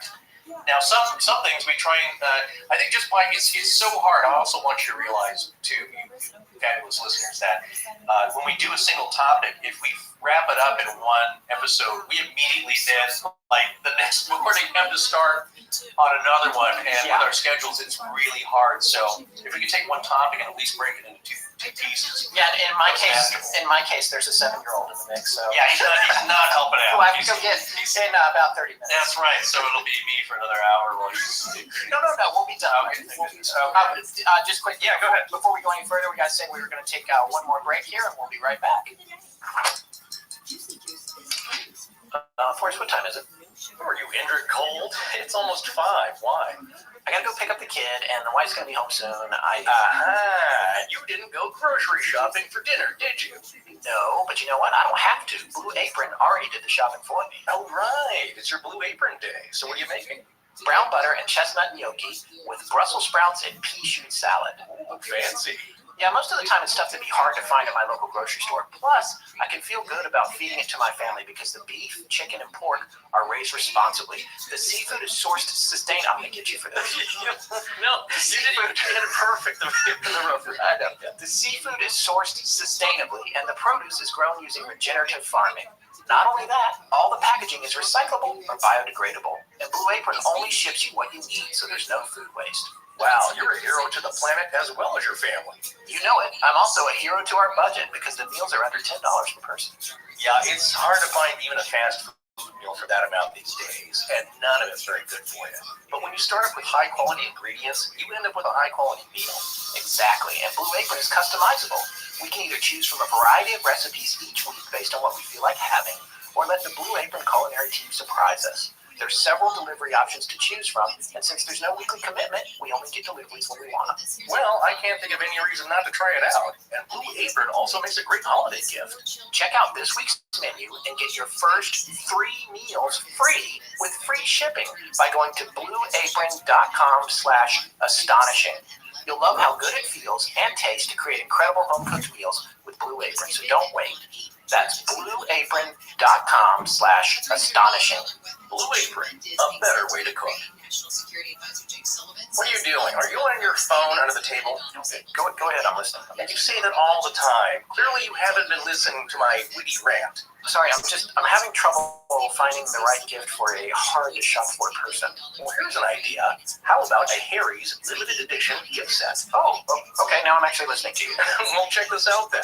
This holiday, Harry's is offering their limited edition shaving set, which comes with a midnight blue chrome razor handle, which you can get engraved with a person's initials on, 3 of Harry's German-engineered 5-blade cartridges, a foaming shave gel that really works and smells terrific, and it all comes in a really classy-looking gift box. Now, you can get all of this for $30 on Harry's.com. You're going to pay almost that much for just a pack of 8 blades at the store, and a super smooth, close shave is something everyone can use, men and women.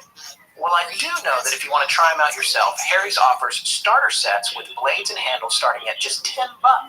Or treat yourself with a gift set this holiday season. Right, but you better act fast because free shipping ends December 9th, so don't wait. And as a special offer for our fans, I've personally arranged a deal with Harry's to give you $5 off your order when you enter the code LEGENDS at checkout. You just negotiated that right now on your phone. Once again, free shipping ends on December 9th, so act now. Go to harrys.com right now to get a limited edition holiday shave set while supplies last. And don't forget to enter the code LEGENDS at checkout for $5 off. That's harrys.com, code LEGENDS. My name is Nancy Rodriguez. Scott and Forrest want to thank you for partaking in tonight's episode of Astonishing Legends. We're doing a nice flash cut. How are we coming back in? I don't know. We'll figure it out. Okay, very good. We'll leave it. We might just leave this alone for you two. Yeah, I'm sure that's fine. There is something else I wanted to talk about. Again, yeah, we have a couple of big questions coming up. Yeah, I wanted to come back to the rules again. Oh, and also I want to say hey to Tim Cunahan, who's in the chat room right now. TJ. He's a great friend of the show, and I actually during my travels over Thanksgiving, I managed to hook up with him, and we played blackjack, which was with a couple of people and one remotely. Yes, via Skype. Yes, yeah, with one remotely, and we had a great time. And he has his own show called Pints and Puzzles, which is an excellent podcast. If you guys want to check that out, I would say to enjoy it. It's a very unique format. And I really enjoy listening to that show, and I also enjoy Tim's personality. Yeah. But so let's come back to the rules again. People have asked somebody, I would get a PDF of that. Truth is, we are thinking about trying to figure out how to maybe put that into a book, but it's got to be an animated VR experience. Is a 3D. good idea. Well, cutting edge, right? If you could do that, that'd be very scary. We don't have a whole lot of time at the moment. What do people want to know? Well, they say that they want to see it written out. Then they would buy a PDF. You want me to tell you what the actual? How does it work? What are the rules? What are the rules? Yeah, I mean you've got so many of them, I guess, but here we go. Sorry, we just had a here. Our logo here in the back went out for a second. Okay, that's weird. A little bit. Yeah. Okay. Maybe it's because we're talking about the. Oh, it's also getting dark outside, so I think. Oh, your exposure is adjusting. Oh, I see. Okay, so adjusted for that. Here's the deal on the rules.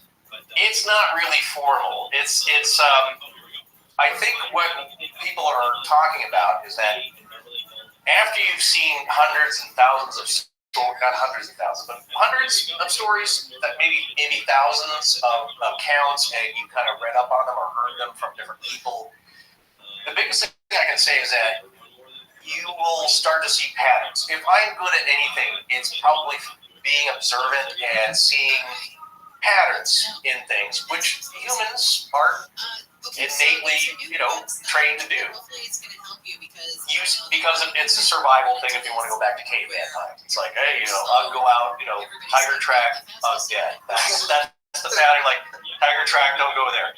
So when you start to hear these stories and you start to hear things being repeated, ways of things happening, that's really kind of what it is. Why do certain things seem to happen and why do other things seem not to happen? If you believe this, and you believe that this is, item A is possible, why does item B always seem to follow? Or why does item C never seem to happen? Case in point, it's like, look, if you believe that, the deceased go on to become spirits and some are trapped in a different plane and they're able to visit us, some go on to the white light and into the light and this house is clean. Go to the light, this house is clean. If you believe any of that, and at all, or that some people are kind of like don't know where they are. They were, again, they are, as they always say, if you died very tragically quickly, you weren't prepared, you were murdered, you had an accident, something happened, something tripped up your trip to the other side, where you're supposed to go. If you were in that realm, and some people are good. Some people are bad. Some people interact with you. They try and help. It's a little girl in Sixth Sense who wants to solve her own murder by Munchausen's proxy from her own mom. There's something that they want to happen. I don't know how he remembers details like that. It's in subplots. I don't know how he does that. And then all the people and the names he knows. That was why when I was like, because someone else asked what inspired us. It's the single malt scotch he got me right before the show. or it really hinders. It's one or the other. I did. Well, it's your birthday. So, thank you very much. Yes, happy birthday to Forrest, or Uncle Forrest, as all our friends call him. Seriously, and that's why I got the single malt. But thank you so much. Very, very much appreciated. That's not what this is. Diet E&W beer, which is all they had in the fridge. Yeah, we found out the hard way that more than a few drinks is not good for an episode. There's a very fine line where it's just comedy genius. Yeah. And then it's just mumbling and rambling. More so. I'm not sure. It's mixed with a lot more slurring from me. So I'm not sure it's ever genius, but I do want to say that I lost my train of thought. Well, you were amazed that I remember. Oh yeah, stuff. Somebody had asked how were we? A bunch of people are saying happy birthday. Everyone is saying happy birthday. Thank you so much. Look at all these nice people. Kelly Park, Terry Favor, whose name I said wrong on the show. I'm correcting it right now. Yeah, I said Favre. I thought that Brett Favre, but he doesn't have an I. Brett. No, it's Favre. Yeah, so Terry, I said your name. Favre. He just goes by Favre. Yeah. Okay. But thank you so much. Thank you to all of you. You really are the ones that make this possible. Keep us going, because we would have done half the amount of shows if no one was ever listening. So finally realizing by 25 shows, we should stop this. Yeah. It's fun to get together and talk about this stuff, which is why we started in the first place. Which is what we were already doing, and when we were sort of germinating the idea of starting the show, to whomever asked earlier about what motivated us, well, we found that a lot of people seemed to be interested in the topics that we were constantly talking about. We both had exposures to different areas of it. Forrest's information is a lot more detail-oriented than mine. I have a large collection of broad strokes of stories. He's heard about so many things. Yeah, and I saved that part of it. I saved the title of the story, and I saved the first paragraph of the story. Forrest takes the middle names of the characters. Not always. It's about something that grabs me, and it makes, again, it could be subconscious. It makes a connection, but it's like when you talk about the rules, and I talk about being observant. And sometimes I'll tell Scott it's the button of the story that's the little hook that well, this was weird, that happened, and then this happened, and that puts a whole different spin on it. It's like with The Sixth Sense. It's I went to film school, so I've always been interested in filming stories and cinematic stories and getting turning a real life event or something, and how does that make it good? And what we talked about earlier, how does an event or an idea become a good show? It's different. A great idea may not make a great movie. I had a great Edward Dimitri was a great old time film director. Worked with every big name in film. Marlon Brando, Montgomery Clift, all these names that you younger folks are not even going to know who they are, but you older folks will. But he told me sometimes you have a great springboard idea, but it never turns into a great story. Quickly, and we get to divulge here, or digress and depart. Yeah. Because this is all a new frontier for us. There was a great idea being kicked around Hollywood in the late 40s, early 50s. About a Pony Express mailbag being found in current era, so it'd be like the late 50s, early 60s when he was at his height. And they open the bag, and it's all these undelivered letters. So the post office, they deliver the letters, and how does this? So the story follows. How do you follow all these people and change all these lives? Right, getting this new information like. Grandpa Joe murdered 4 people. What the hell? What? Or I hid a stash of gold coins up in Bandit Mountain, and if you can go find them. And it's like that's a great idea. That's a great springboard idea. And what he said, Professor Dimitri said, like no one could ever do anything with it. They couldn't figure out how to make it work. All the best screenwriters in Hollywood at the time, and there were some greats. Nobody could make it work. Although it was like great. So anyway, getting back to what makes a good episode. Or what makes a good story is that it has to round itself out and have certain elements. It's really hard to talk about something, as we said earlier, with just one item. So if it's getting back to the rules, or I'm sorry, The Sixth Sense, that's what it was. Something, an emotional connection, and how do I remember this stuff? When that scene when it's the wake of the funeral, and there's 2 parts of that movie that really choke me up, and that's one of them when they come in and he hands the box and the videotape. The father's just so distraught, people trying to console him. Oh yeah. And he puts the tape in, and even I remember that. I'm gonna start crying here. Yeah. He puts the tape in, and he's so happy he sees his daughter again. Yeah. And then he sees the mom with the Lysol, where it's like, don't eat the soup, don't tell me it tastes funny. Yeah. The next shot where it's just the mom and she looks up, and this is great. Spoiler alert, by the way. It's been out 15 years now. You should have seen it by now. And again, this is good direction. It's Hitchcocking away. You see the mother's expression when she looks up, and then the next shot is just everybody standing, just looking like, how could you do that? And then she just cuts back to her, and she's like, I don't know what you're talking about. Just the emotion there. You don't have to come out and say it. You just know what they're feeling. And then of course the other one is at the end when. And the way is, again, this is the writing where he phrases it. It's, he's talking to Toni Collette, the mom, and Amy Joel Osment says, I'm ready to tell you my secret, blah, blah, blah, and I have an answer from Grandma. And again, this is how you work the button, is that and he says, the answer is every day. Toni Collette, his mom, starts crying, and he goes, why are you crying? What was the question? And I was like, do I make you proud? So anyway, so getting back to the rules and the way things happen is, okay, so my earlier thing is like if you die and you believe that people are trapped, well, you got to believe that some people are good. Some people are serial killers. If they could go around randomly from the spirit world and keep on murdering people, don't you think they'd be doing that? If they'd be like, look, I got free reign, no one can see me, I can sneak in and I can fling knives at people, or what I've noticed is that I've never, and this may have happened, and I just don't know about it, but I've never heard of something. I've certainly heard of poltergeist activity where fires are started, knives are flung into the wall, and it just was inches above my head. No, I've never heard of one like it stuck in my eye and killed somebody. Or a gun mysteriously went off with no one holding it and it shot somebody. there seems to be a reason that direct murder, killing of somebody, does not happen, or maybe is not allowed to happen. So then it brings the question, who's not allowing this to happen? Well, I have my answer. Probably have yours. If you believe anything like that at all. But really the question is, again, I believe that there are negative forces that can influence people that are vulnerable, that are emotionally in a weak place. They could be depressed or on drugs or something, but basically it's the forces that kind of chip away at you.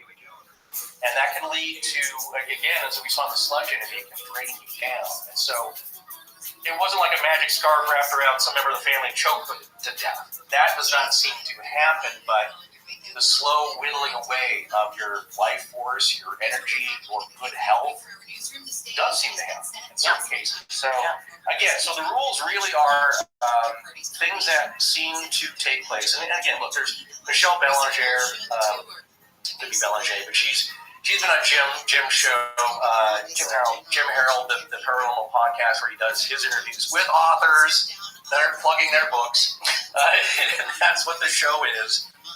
When she's written a book, basically it's basically Tobin's Spirit Guide. Yeah, it's naming a lot of different demons. There's power in a name. I think that's part of the rules. What power is that? Yeah. In a name, why do you have to ask? Why does it give you some edge to know the name of whatever entity it is you're dealing with? But again, if you believe this whole game, that makes a difference. So, but she's written a great book, and so there are people who are more studied than us, who actually are scholarly and study these things and make a lifetime of it, and have written books on maybe why these kind of things happen, and they all kind of vary. So the ones I've heard about, especially past life, we do a lot of questions about the afterlife and doing shows about that, or the other side. Jim even has a whole section of podcast called The Other Side, and we don't really dive into it, but it's basically, again, from all these stories that we've heard, it's just noticing certain patterns of why certain things seem to happen the way they do. If you don't believe any of this, then none of it matters. There's no rules apply. We're all just misinterpreting what either we or someone else has been saying. All right, well, we're getting near to where we're going to be wrapping up. Already? Well, no, we got a few minutes left. I did want to say, first of all, to people who are listening to this as a podcast and wondering why we didn't discuss a particular astonishing legend for the entire episode, that is because this, I'm reminding everyone, was a live episode and was streamed live on YouTube, and we did not announce it as happening until about 30 minutes before. Sure, and there's a reason for that. We didn't know if it was going to work. We didn't know if we would have all the tech sorted out, if the streaming software was going to crash every 5 minutes, if the computers would work right, if the microphones would work right, and all that kind of stuff. So we didn't necessarily want to announce it to our full listener base. And further embarrass us even more so than we already have. Right. Again, to interrupt you quickly. I don't know, again, this is what happens if you were sitting in a restaurant or a bar or coffee shop with us, and then it's like an hour later, like, you didn't answer my question. Like, because we just love to ramble on about different topics and be very circuitous. But as far as the rules, one day we might kind of start to put this all together, but coffee table book, from total, just boneheads who are not officials. It could also be a coffee table. The legs. It could have a different idea. Yes, it could also be a different idea. So for those of you, because we have had a lot of people that have asked, it's like as we go along, we'll try and put down things that happen, and hopefully, we would get a collaboration with somebody who actually knows what they're talking about. So in this realm, and kind of formalize this, and you'll see different aspects of it, different ones. But to answer that question, from our standpoint, we're going to try and do something like that. Yes. But I tell you, if you have a specific question, like maybe we've heard, and certainly we're not experts. People will sometimes ask us, it's like, what is going on with this? This happened to me. I don't know what's happening. It's like, well, we can try and tell you what's happened to other people that we've heard of, or give us our best opinion, but we're certainly not experts on anything, as most all of you have figured out right now. So. Yes, and hello, Fawaz. I can't believe you're in here. This one of our listeners who I sent a hat to lives in the Middle East. Very glad to have you watching the show. Hello. But what I was going to say was that the next time we do this, we will announce it well ahead of time, and we'll do it during one of our regular episodes, which we'll be back to next week. Tess, Chris, Maria, everyone who's in the ARC who is watching this, we still haven't figured out next week's show. Hey, don't, In the morning. No, I'm we gonna have, work on it. we have some very good leads, but this is what we're talking about earlier, is that once you do like a one-off, it's like we can't relax and rely and formulate a part 2 and conclusion on this thing. You immediately have to start on the next thing. We've already had some great leads on research in a couple of different areas that I don't know we don't want to announce because they're going to be surprised, but I just want to say, Tess, great work. The rest of you, Chris and Marie, your little side thing, very interesting. We'll be looking at that. I do look at this stuff. I did there. Yeah, but it's never. Just talking about the research core. Yes, our run on a third-party app called River, where I am a lot more apparently present, but Forrest is lurking in there. I did want to mention one other thing, though, very quickly. We'd written a little bit of a script to share with you guys, and then I'm glad the only major issue we had before we started was that my printer wouldn't print it, so we had nothing. Which is fine because we're kind of used to that. But I did want to mention that we are making our first live appearance on stage at the Lorenzo Cultural Center, which is connected to Macomb Community College in Detroit, on May 4th at 7 p.m. as part of a series that they're having on folklore and tall tales as they relate to Michigan. Yeah, Michigan specific, but there's a real wealth of great stories, cryptids and spooky things happening, and a lot of historical things. It's a very old area. Yeah, and that's going to be a lot of fun. So if you're in Detroit or in the Michigan area, or you can make it to that, you have from now until May 4th to figure out how to get there. It's my understanding it's actually free, but they do take a registration for a head count, and we'll have more information coming out about that. Yeah, that'll be posted. It's a community center. It's a cultural center. Yeah, it's a cultural center that's connected to auditorium type. Yes, and we'll also be doing separately, possibly a 1-hour Q&A on podcasting at the same event. We'll also be doing a MythBusters type of event, but that would be awesome. We're going to blow something up. Yeah. No, I think it's probably a few topics and maybe a Q&A. Yes. Yeah. So we're working on that. I did want to let everyone know about that, and again, we'll give you a bigger heads up next time if you're just hearing this as a podcast and you're wondering why the format is so different. And it's probably going to sound a little roomier and roomier. We are in another space without really high-tech blankets. Blanket Fortiana. Which is it's going to So if you're wondering, if you're just tuning in, I don't know how you do it. You scrubbed ahead about an hour and then starting here, but it will sound different. And let us know how you like this format. I mean, it's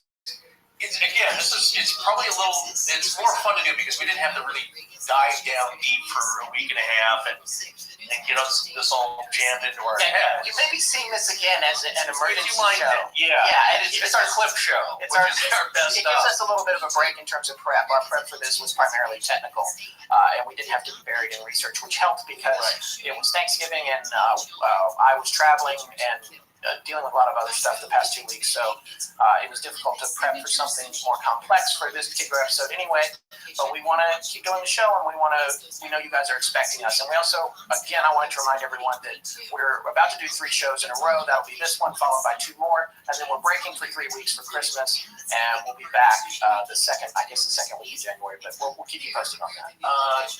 So when's the next thing?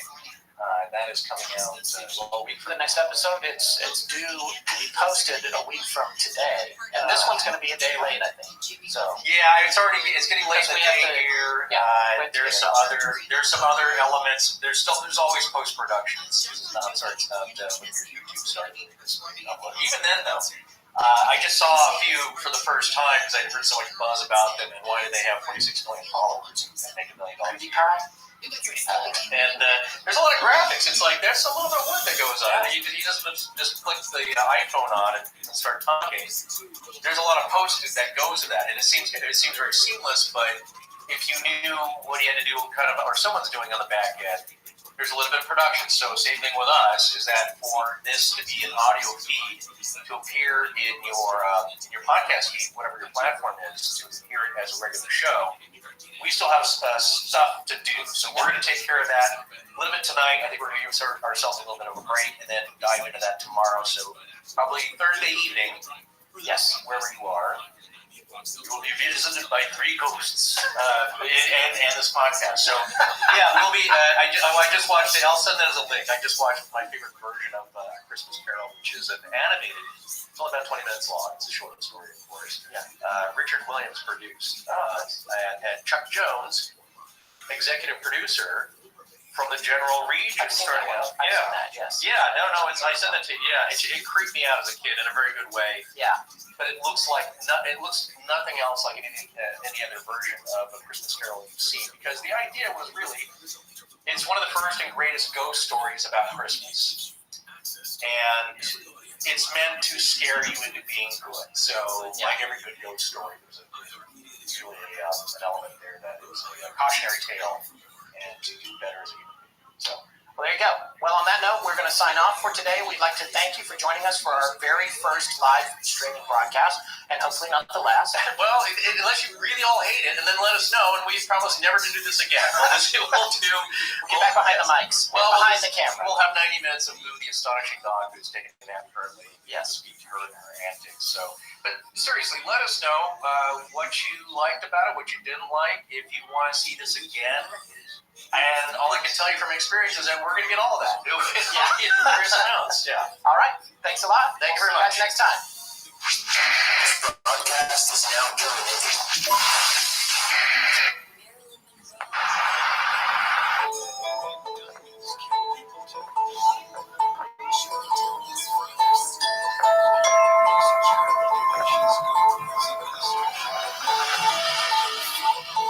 Well, that's going to wrap it up for our first live show.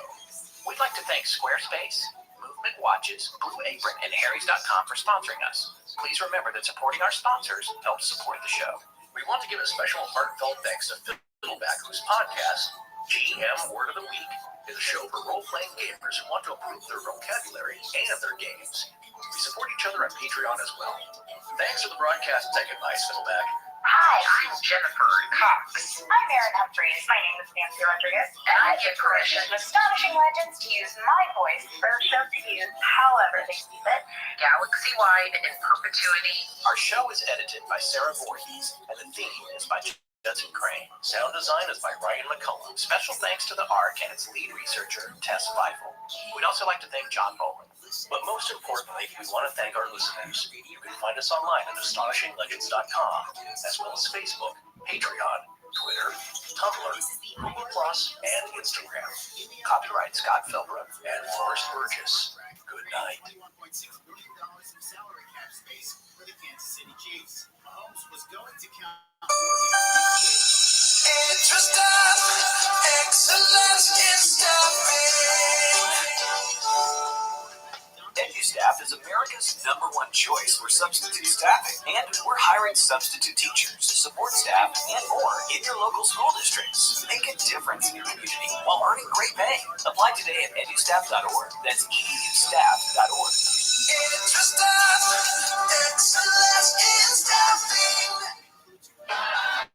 Want more flexibility when you shop? With over 1,000 stores nationwide, you can get what you need now through Instacart. And with Klarna, you can pay now or later. All you do is add items to your cart on the Instacart app, and at checkout, select Pay With. Then select Klarna. Flexible shopping on Instacart. Flexible payments with Klarna. New customers get $15 off your first 2 orders of $60 or more when you pay with Klarna using code 15Klarna. Terms apply. See Instacart.com or download the app for more details as you start shopping. Interest of excellence in staffing. Have you ever wanted to give back to your community, make a difference, help the next generation? You can have all of this and make a great paycheck too. EduStaff is hiring substitute teachers and paraprofessionals in your local school districts. Apply to be an EduStaff substitute at edustaff.org. Interest of excellence in staffing. Interest of excellence in staffing.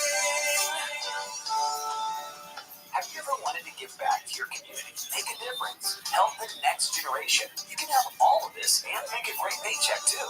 EduStaff is hiring substitute teachers and paraprofessionals in your local school districts. Apply to be an EduStaff substitute at edustaff.org.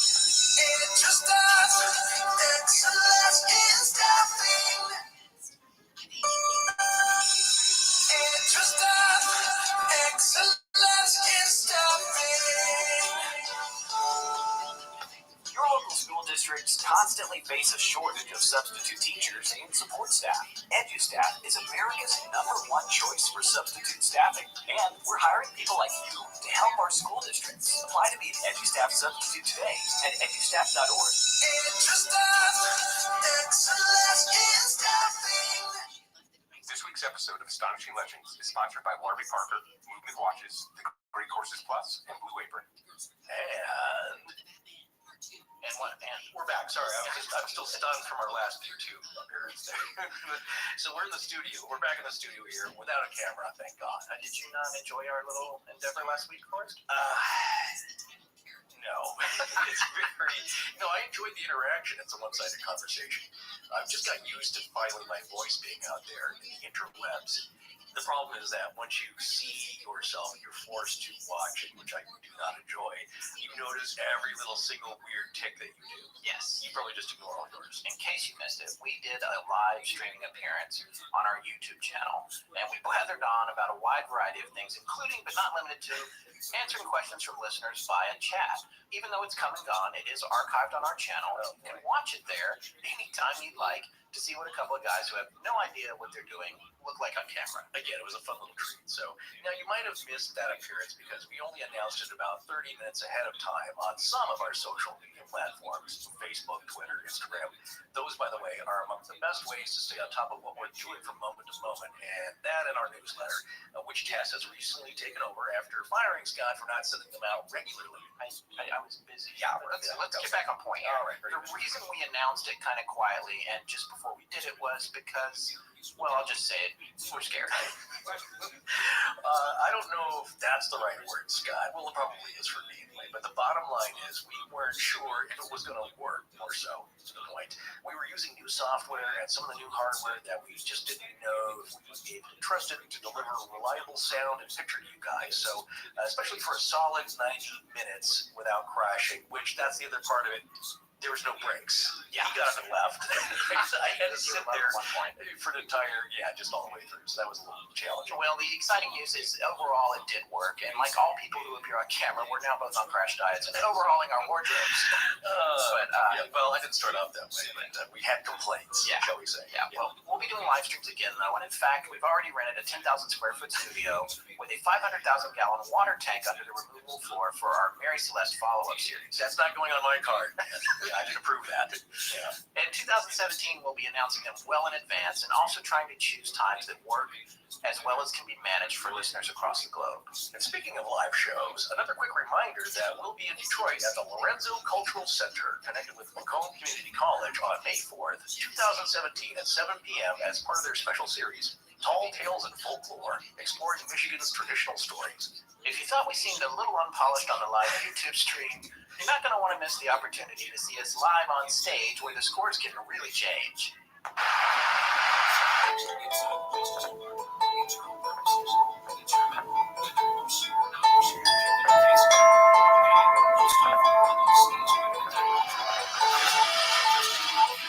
Welcome back to Astonishing Legends. I'm Scott Philbrook, and this is Forrest Burgess. The fear of death follows from the fear of life. A man who lives fully is prepared to die at any time. Mark Twain. Join us tonight for a look at some unusual deaths throughout history that, well, let's just say they caught our attention.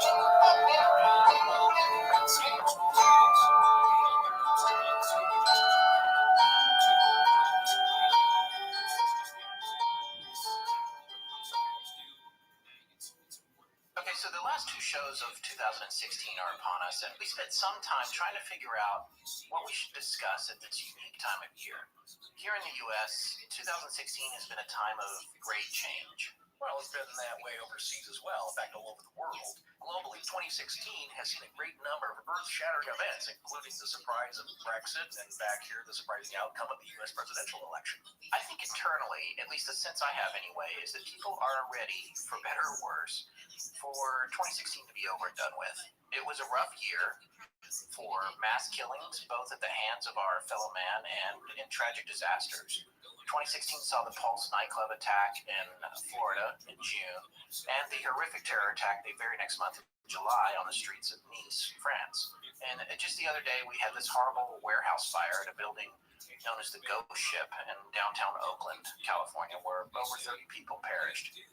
In addition to all of the political turmoil around the world, both domestic and abroad, there was no shortage of horrific losses in the artist and entertainment community. And we really did lose a lot of amazing, talented people this year. And I just wanted to, in no particular order, David Bowie is one of the first ones that comes to mind. You know what's got a quick thought here? Yeah. There's a lot of people that were from our era, which gives us a sense of mortality. Yeah, it sure does. You were really significant to us because they're kind of in our wheelhouse, shall we say, culturally. Yeah, exactly. So I made a little list here, and it's certainly not everybody. A lot of people I'm leaving out, but David Bowie, Prince, Alan Rickman, Leonard Cohen recently, the Beatles producer George Martin, Gary Shandling, the comedian, R2-D2, Kenny Baker who played R2-D2, Glenn Frey from the Eagles, Gene Wilder, and somebody who should not be left out, the librarian from the original Ghostbusters, Alice Drummond, who was an accomplished actor. She had done much more work than just that cameo. But we also lost Abe Vigoda and Ron Glass. Both were on one of my favorite shows when I was a kid, Barney Miller. The thing with Abe Vigoda, right, is that for years people were, an article mistakenly got published that said he had passed away. People were like, he looked old in The Godfather. Yeah. Well, so it's like, oh my gosh, that's too bad. He was so great. He's like, he took out an ad, I think, where appeared in an article, sitting up in a coffin saying, like, not dead yet. No, yeah, because it kept happening, and then you made it into a joke. There was a running gag. Conan would bring him out. Conan latched onto it. They actually reenacted that scene from The Godfather with Robert Duvall. It was pretty. Tessio. Yeah, Tessio. And we also lost Muhammad Ali. Yeah, Pat Harrington. Right. I didn't say him yet. If you don't know who that was, that's Schneider from One Day at a Time. Yes, he always wore the tool belt and the denim vest. Yeah, and had a pack of cigarettes rolled up in his sleeve, very 50s. which I thought was super cool when I was a kid. The Fonz did that. Yeah. Actually, all of the so-called motorheads and greasers, from my dad's era, they did that. Yeah. And we lost Florence Henderson. I know. That house, the Brady Bunch house, is less than a mile from where we sit right now, actually. That's true, and she was all of our moms. Yeah. She was all of our TV moms. We're kind of one of the big generations to be raised on TV. We were latchkey kids. We were, You and I actually on a necklace. No one was home. Yeah. You walked home by yourself. I broke in every day, but I know what you're saying. Both my parents had to work, so Scott and I are both only children, so we kind of had to grow up a little bit fast. A few hours before your parents came home, you flipped on the TV, you did a little homework, you had a snack, and that was your school day. Yeah, and the truth is, famous people leave us every year, and you've already kind of alluded to this. I don't know if it makes it any more significant how human perception affects it. And you just said these are people from our generation, and I think some of them certainly, if I'm talking about Barney Miller, it's a very old TV show. Yeah. On the other hand, I think the cultural impact of both Prince and David Bowie, for example, goes across many, many generations and will for generations to come. Right. So they're kind of heavy hitters when it comes to affecting people all over the world from all ages. I just think about the talent of people from various generations, and you'll hear this, especially if you're younger, that, we lost a great actor here and there. And you look back at some of the stuff, again, it's like people's likes and dislikes and what your experience is. If you're younger and a giant in the acting world dies, and they mostly did black and white films, you're going to say, well, who cares? That was all old films, no color. I know who that is. Who cares? Right. And then when you're 75 and Justin Bieber passes away, there was one of the greats there. He is an entertainer. Well, that's what I'm wondering. What I'm saying is that who will be the kids that your kids won't know about? It's just like, it's about what's relevant to you. Speaking of things that are no longer around, there used to be this amazing cartoonist named Larson, who just did really funny cartoons, and he retired. He was like, I've had it. He up and quit. Made $1 billion. Yeah, he made a fortune, and I actually have his anthology, which I will still get out like once or twice a year and look through, and it just continues to make me laugh. Oh, they're classic. He talks in that book about one of the ones that he did that nobody got, and it was just this picture of these oxen, 2 oxen pulling a guy on a wagon. And they're out in the desert, and over to the right there's a skull of a dead ox, and the 2 oxen they're just looking at it, and there's no words or anything. And he said so many people wrote in when that got published in the newspaper. This used to be that was where all his comics. Yeah, it's a one what do they call it, one frame. Yeah, there's a term for it, cartooning. Yeah, I can't remember. We do the whole joke. Skip didn't get mad at it. Well, no, my other favorite still producing is Dan Ferraro. Yes. So his strip is called Bizarro. Yes, Bizarro. Yeah, but yeah, it's a whole joke in one sentence, either with or without text. This comes back to my thing about how you relate to the passing of these entertainers, actors, and singers. Yeah. And what he said was that for him, that was about those 2 oxen seeing a dead oxen's head on the side of the road. And the guy on the wagon's like, what? We're going through the desert here. And they're like, no, but what happened to that guy? Yeah, exactly. And it's really, he said it was a message about you see what is relevant to you. The human, he's like, it's just another ox. You keep moving. And to them, it's like, no, that's kind of one of us. So where are we going and where that might happen to us? There was another particularly sad loss that actually took place, again, very close to where we're broadcasting from right now, about 2 miles away. That was Russian-American actor Anton Yelchin, who very deftly played Chekhov in all the new Star Trek movies. And he died in what some people might call a freak accident. His Jeep, which he thought he'd left in park, rolled down his driveway and crushed him to death while he was trying to open or close his gate at his house. He was at the mailbox. Yeah. He was getting his mail. Yeah. Is that what he was doing? Yeah, that's what I believe, is that he parked the car, and other people have had this kind of problem with that particular vehicle. Yeah. It's push button. I guess there's a lot of lawsuits pending against Fiat Chrysler regarding the design of the transmission selector. So the freak accident label might not stick on that one, but it is a little strange, though. The freaky part to me, the car not only rolled up into him, but it was able to do that quietly enough that it essentially snuck up behind him. And well, my theory is that he goes to get the mail. He's reading the mail. He's kind of distracted. I do that. As soon as I pull it out of the box, I'm looking at the titles of the envelopes. It kind of rolls back gently because it's in his driveway, right? Yeah. So it pinned him between the vehicle and the fence of the mailbox. Yeah, it pinned him and it compressed. He couldn't breathe. That's exactly, essentially. And well, it's how they it's how they kill people publicly in the Middle Ages. They put stones on. Yeah. And breathe. So kind of the same thing happened to him. And they recalled 800,000. Fiat Chrysler recalled 800,000 vehicles for this problem, after hundreds of complaints of similar things that not necessarily all ended in death, but the recall letter actually apparently came to Anton's house 7 days after he died. Oh, geez. This will be a little bit like Legend starting here. And look, we're all very sad because he was a great. Again, I love it. His Chekhov was amazing. His Chekhov was great. I heard him on an interview where he's of Russian descent. Yes. His parents, I believe, are from the old country directly. Yeah, they were in figure skating and coaching and yeah. But he was apparently not a good skater. He's a great actor. He's a performer. That's all that counts. Yeah. But no, I remember casting agents like that. You want me to do that real thick, kind of corny? Okay, it's not really accurate, but I'll do Chekhov like that. And, so he wasn't really quite down with that. But he's been to so many other great performances that are very subtle and again gone too soon. Unfortunately, he won't be an old great actor. People of this generation won't see him get into his real statesman-like years as an actor. But what happened to Anton Yelchin reminded us of passings throughout history and around the world where the circumstances, shall we say, in a word, are unusual. Yeah. Well, we actually made reference to one of these on our live show from last week. The infamous story of Gloria Ramirez, who was wheeled into an emergency room in 1994. Emitting an odor that sickened 23 emergency room staffers, with 5 requiring hospitalization. And I just want to say a quick thing here. It was very unusual in that it really affected me as far as like what we remember. Now, I'm kind of known for having a very good memory in some places and not so much in others. But it's a 22-year-old story, and it was fascinating to me what I remembered and didn't remember. So what I was going to put on the spot there, again, when we were on the live show, hour, 90 minutes straight without a break or looking things up. Well, I got a break. I know. Well, not a quick, but I need to go back and look at it because many people have written or made comments about the look of panic on your face when I stepped out of the frame for a minute. No, it was like, wait, no, I was hoping I'd get a break too. The panic was like, no, you don't get a break. We can't have an empty pointing an empty chair. So somebody had to keep the ship sailing. So no, that was fine. This happens all the time, and there's a couple of instances tonight, and this is probably not the place in our notes here for this, but I didn't want to forget it. There's a couple of stories that actually there's 3 this week. One will be kind of later on down the road. 2 of them were sparked from vague memories of mine. Yeah.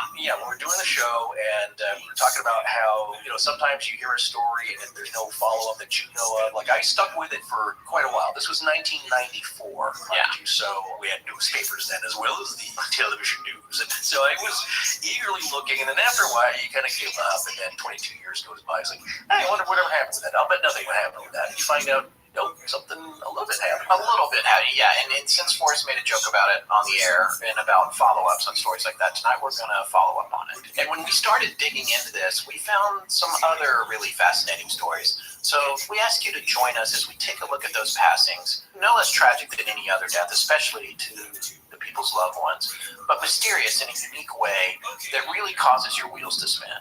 Frankly, some of the more ancient ones, which we're deeming okay to laugh at all these years later, are kind of funny. Well, so it's from the movie. It's Ellen Alda, actually. Oh, okay. One of my favorite lines from one of my favorite films, Crimes and Misdemeanors, Mr. Woody Allen. It's like, comedy is tragedy plus time.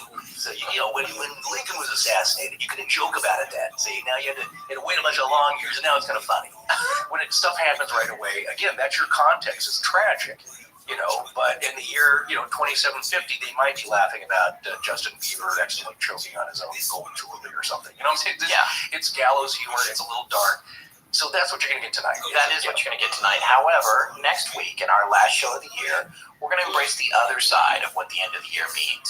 And that's new beginnings. We're going to take a look at some astonishingly miraculous stories of survival, particularly of people who defied the odds to live through events that one would have thought unsurvivable.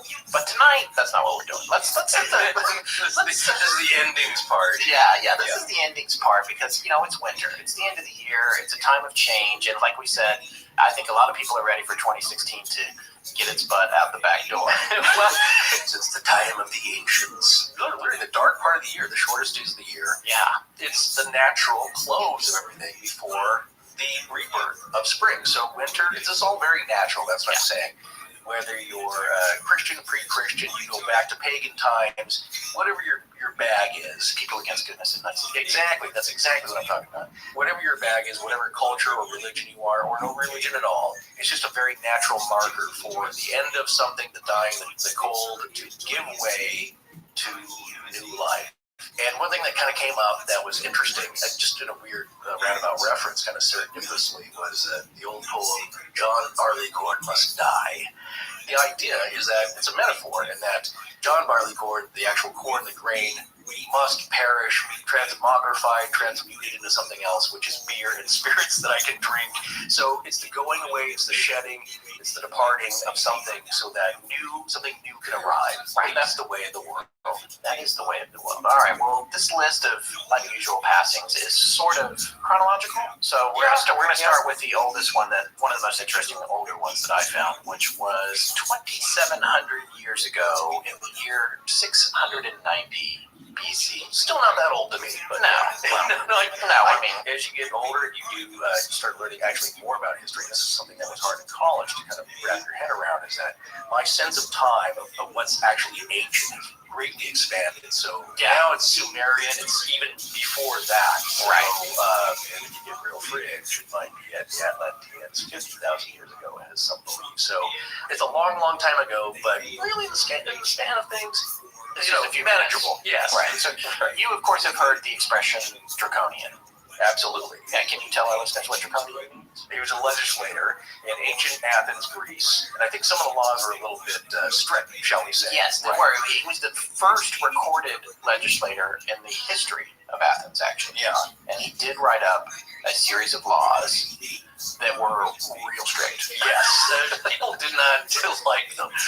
They involved a lot of death, didn't it? Yeah, there was kind of like if you try to run out of the 7-Eleven with milk, you die. Yeah. If you park facing the wrong way on the street, you die. Yeah, so It's not just any old death. They don't just smother you with a pillow. It's usually back then in those times. It's not great. It's really something theatrical and the most horrid things they can think of. Right. Okay, so let's talk a little bit about his strange passing. Yes. And this is pretty interesting, and then we'll come back to what he did. But he had left Athens to go to the island of Aegina, which at the time was a rival city of Athens and a great sea power. Supposedly he had gone over there to work on some legislation for Aegina. Yeah. He was apparently very well liked, and he was invited to the theater on the island by the adoring people so he could bask in their adulation for him. As he entered this theater, his supporters showered him with their cloaks and hats, in much the same way people throw flowers at bullfighters or stage performers at the end of a great performance or a run. Unfortunately, there were so many people that the garments piled up and kept piling up, and he was an older man at the time. He completely suffocated underneath the hats and cloaks and died. Well, I would put that under ironic death. Yeah, and it was ultimately laid to rest right there in that theater. If they got the space and there's some dirt, they might move him. This probably has happened to Tom Jones with panties. Well, not that many. I mean, I would hope not. But no, those are meant for Tom and Mr. Jones to keep. If you're throwing your hat and your cloak in ancient Greece, don't you want it back? I mean, you know, it wasn't all that easy back then to make clothing. I mean, this is a crazy story. I mean, being smothered by your adoring fans' clothing.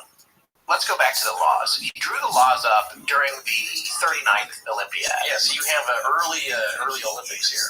Right, and the laws, what they had done was they replaced or abolished the prior way of settling scores, which was done by a system called oral law, which was really just a code of conduct. And also blood feuds, yeah, which is the other way that things got settled. So they were in need of some kind of regulation. His laws are, almost all people agree that in general, if you did something bad, you got killed. Yeah.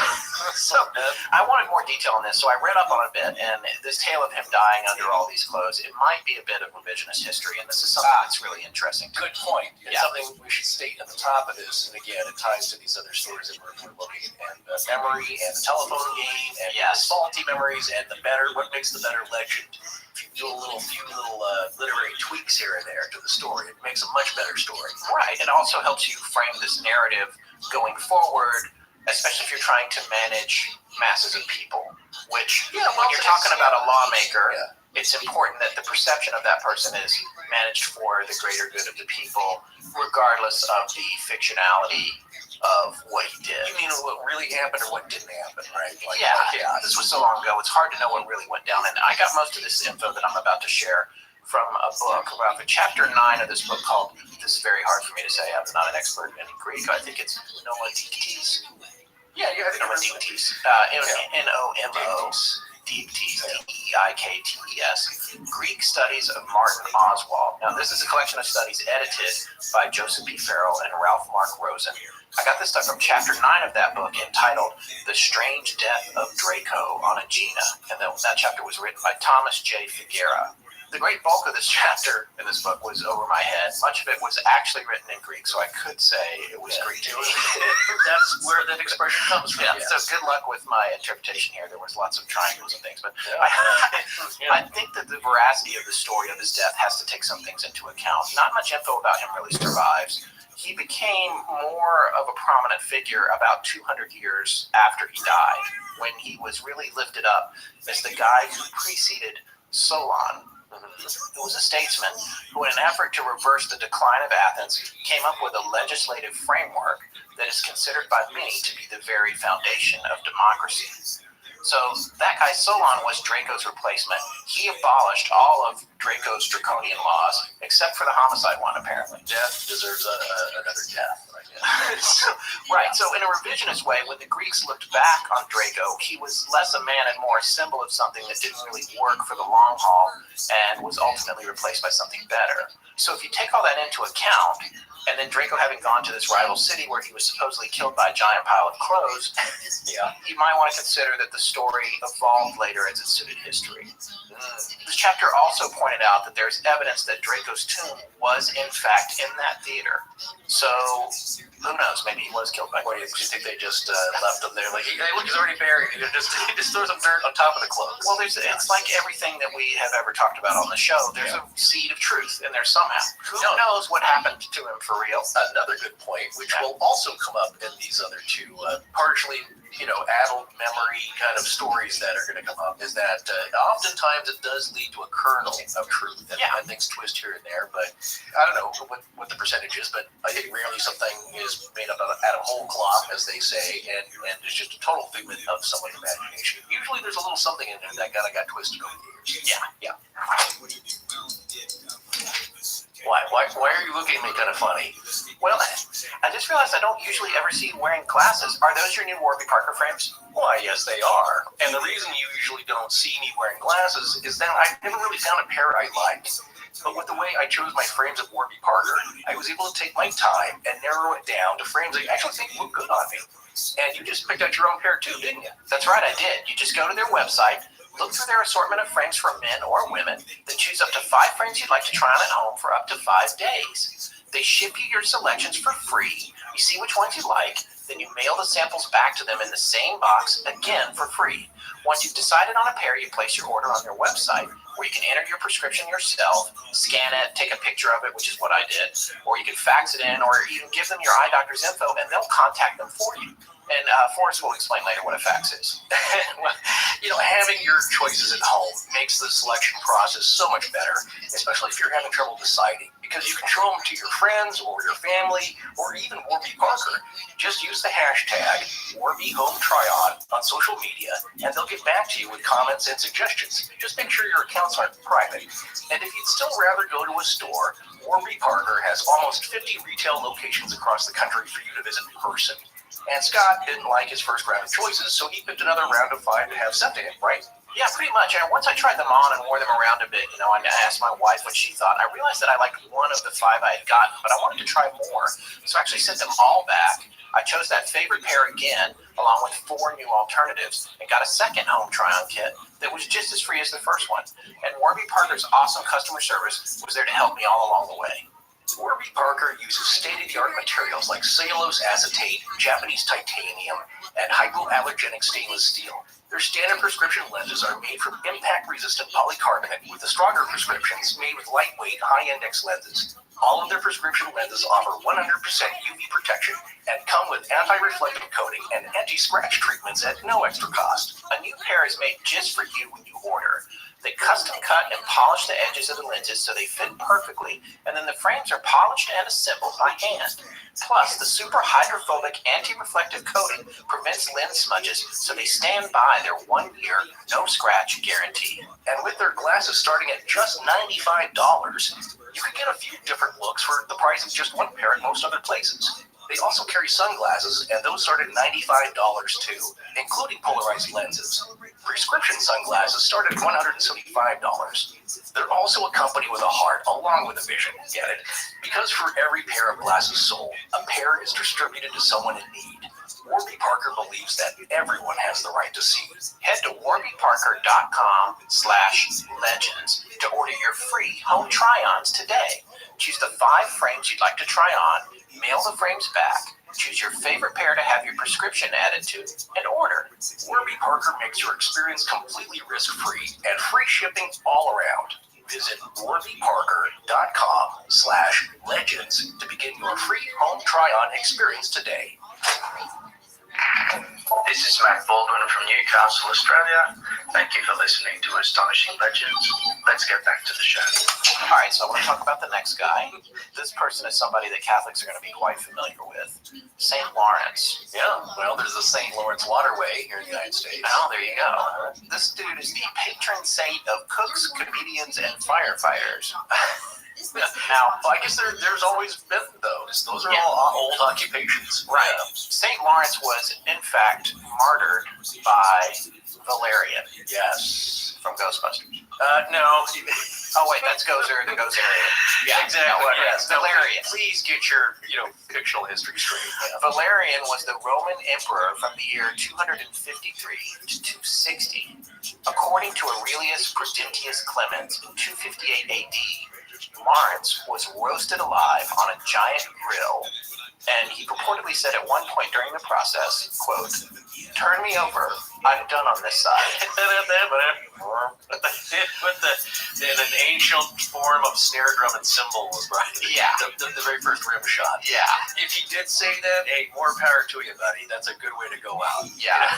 It's just a little bit defined and a little bit funny. So. Well, isn't it? Never-ending pain for being burned by a fire. Well, yes, as I said earlier, maybe an hour ago, that they found the very worst ways to dispatch him. You remember I was talking about the story of St. Eustace, who converted to Christianity. I'm kind of blanking on the name of the emperor that did it, where he was in good standing, and then he gave up paganism, and they said, you gotta even give him this Christianity thing. He was like, no, I'm sticking with it. And he roasted him and his whole family in a giant, I think, metal kettle.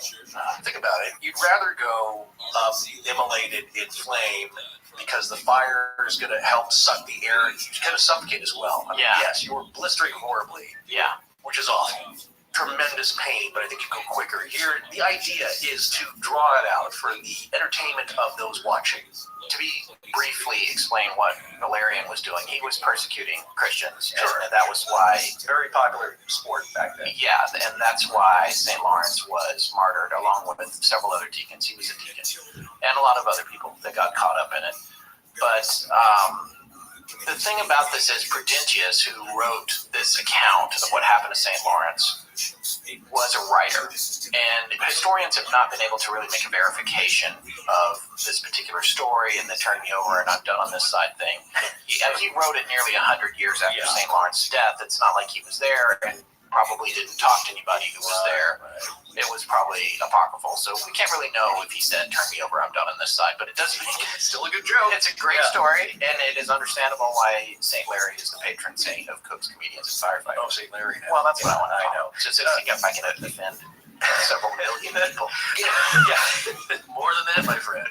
But here's what we do know, though. They're pretty certain, though, because this falls now into archaeology as well as records, and as you'll hear in one of our spots, which we had fun writing and talking about, you start getting into the Dark Ages. We don't have a lot of records. The Romans kept excellent records, so did the Greeks. That's why we know a lot about that period. When you start getting into 100 to 300, actually the start of the very early Middle Ages, the Dark Ages, about 300 AD, it does get dark.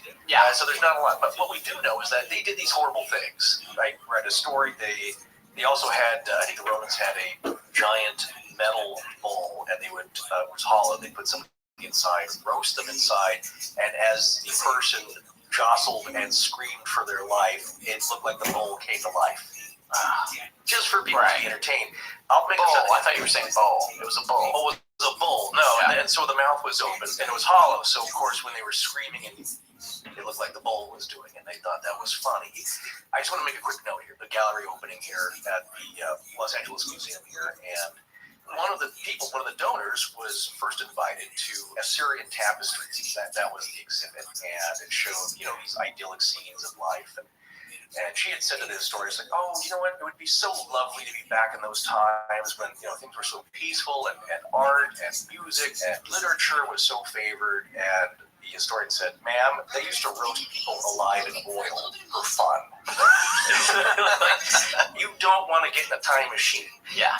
And this is a big point. People get upset about this, but I always told this to Scott. You may think that things are horrible now. They were much, much worse all throughout the rest of history. Yeah.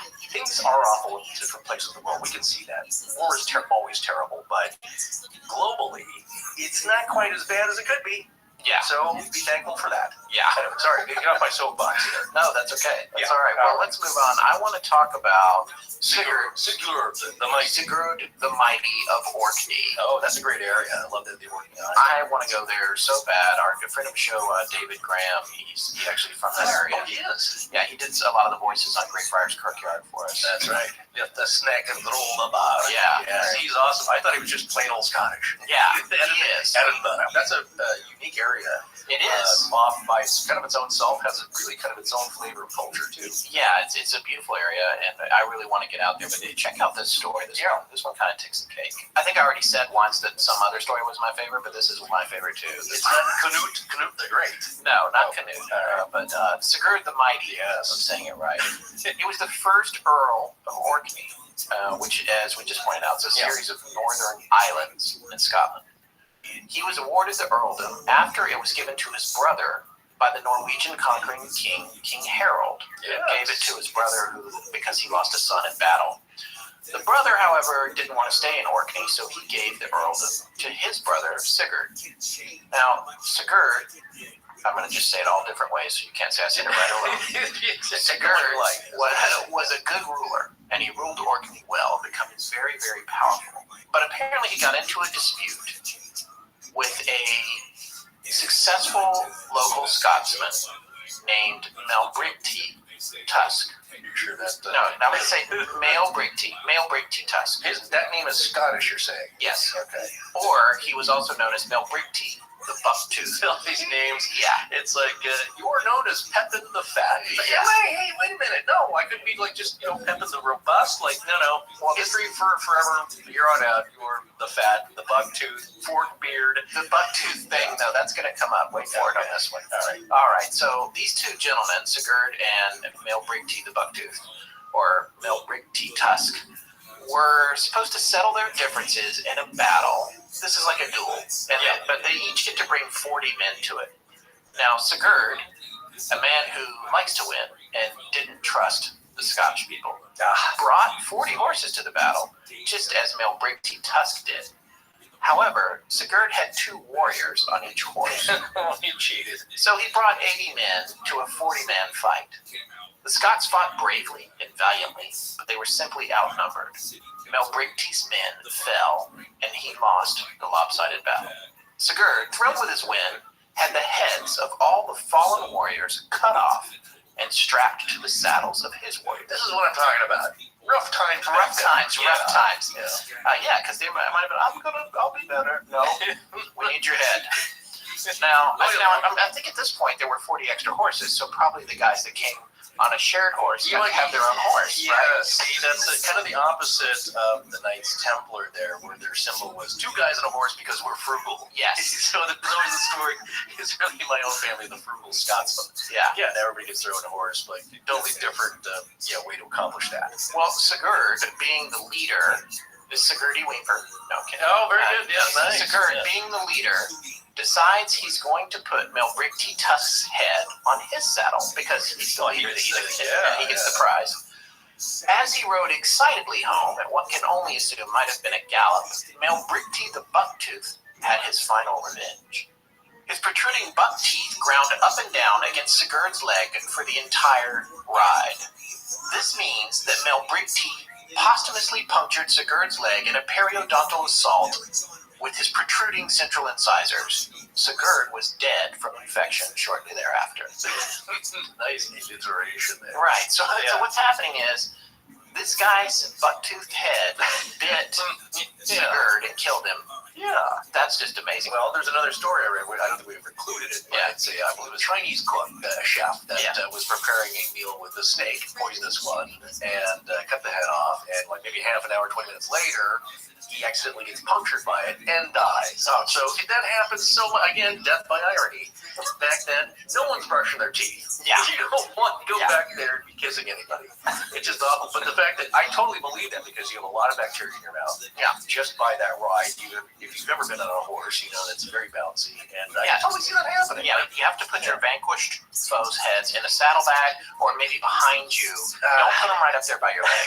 Just for future reference. No, see, here's where he went wrong, is that he was showing off.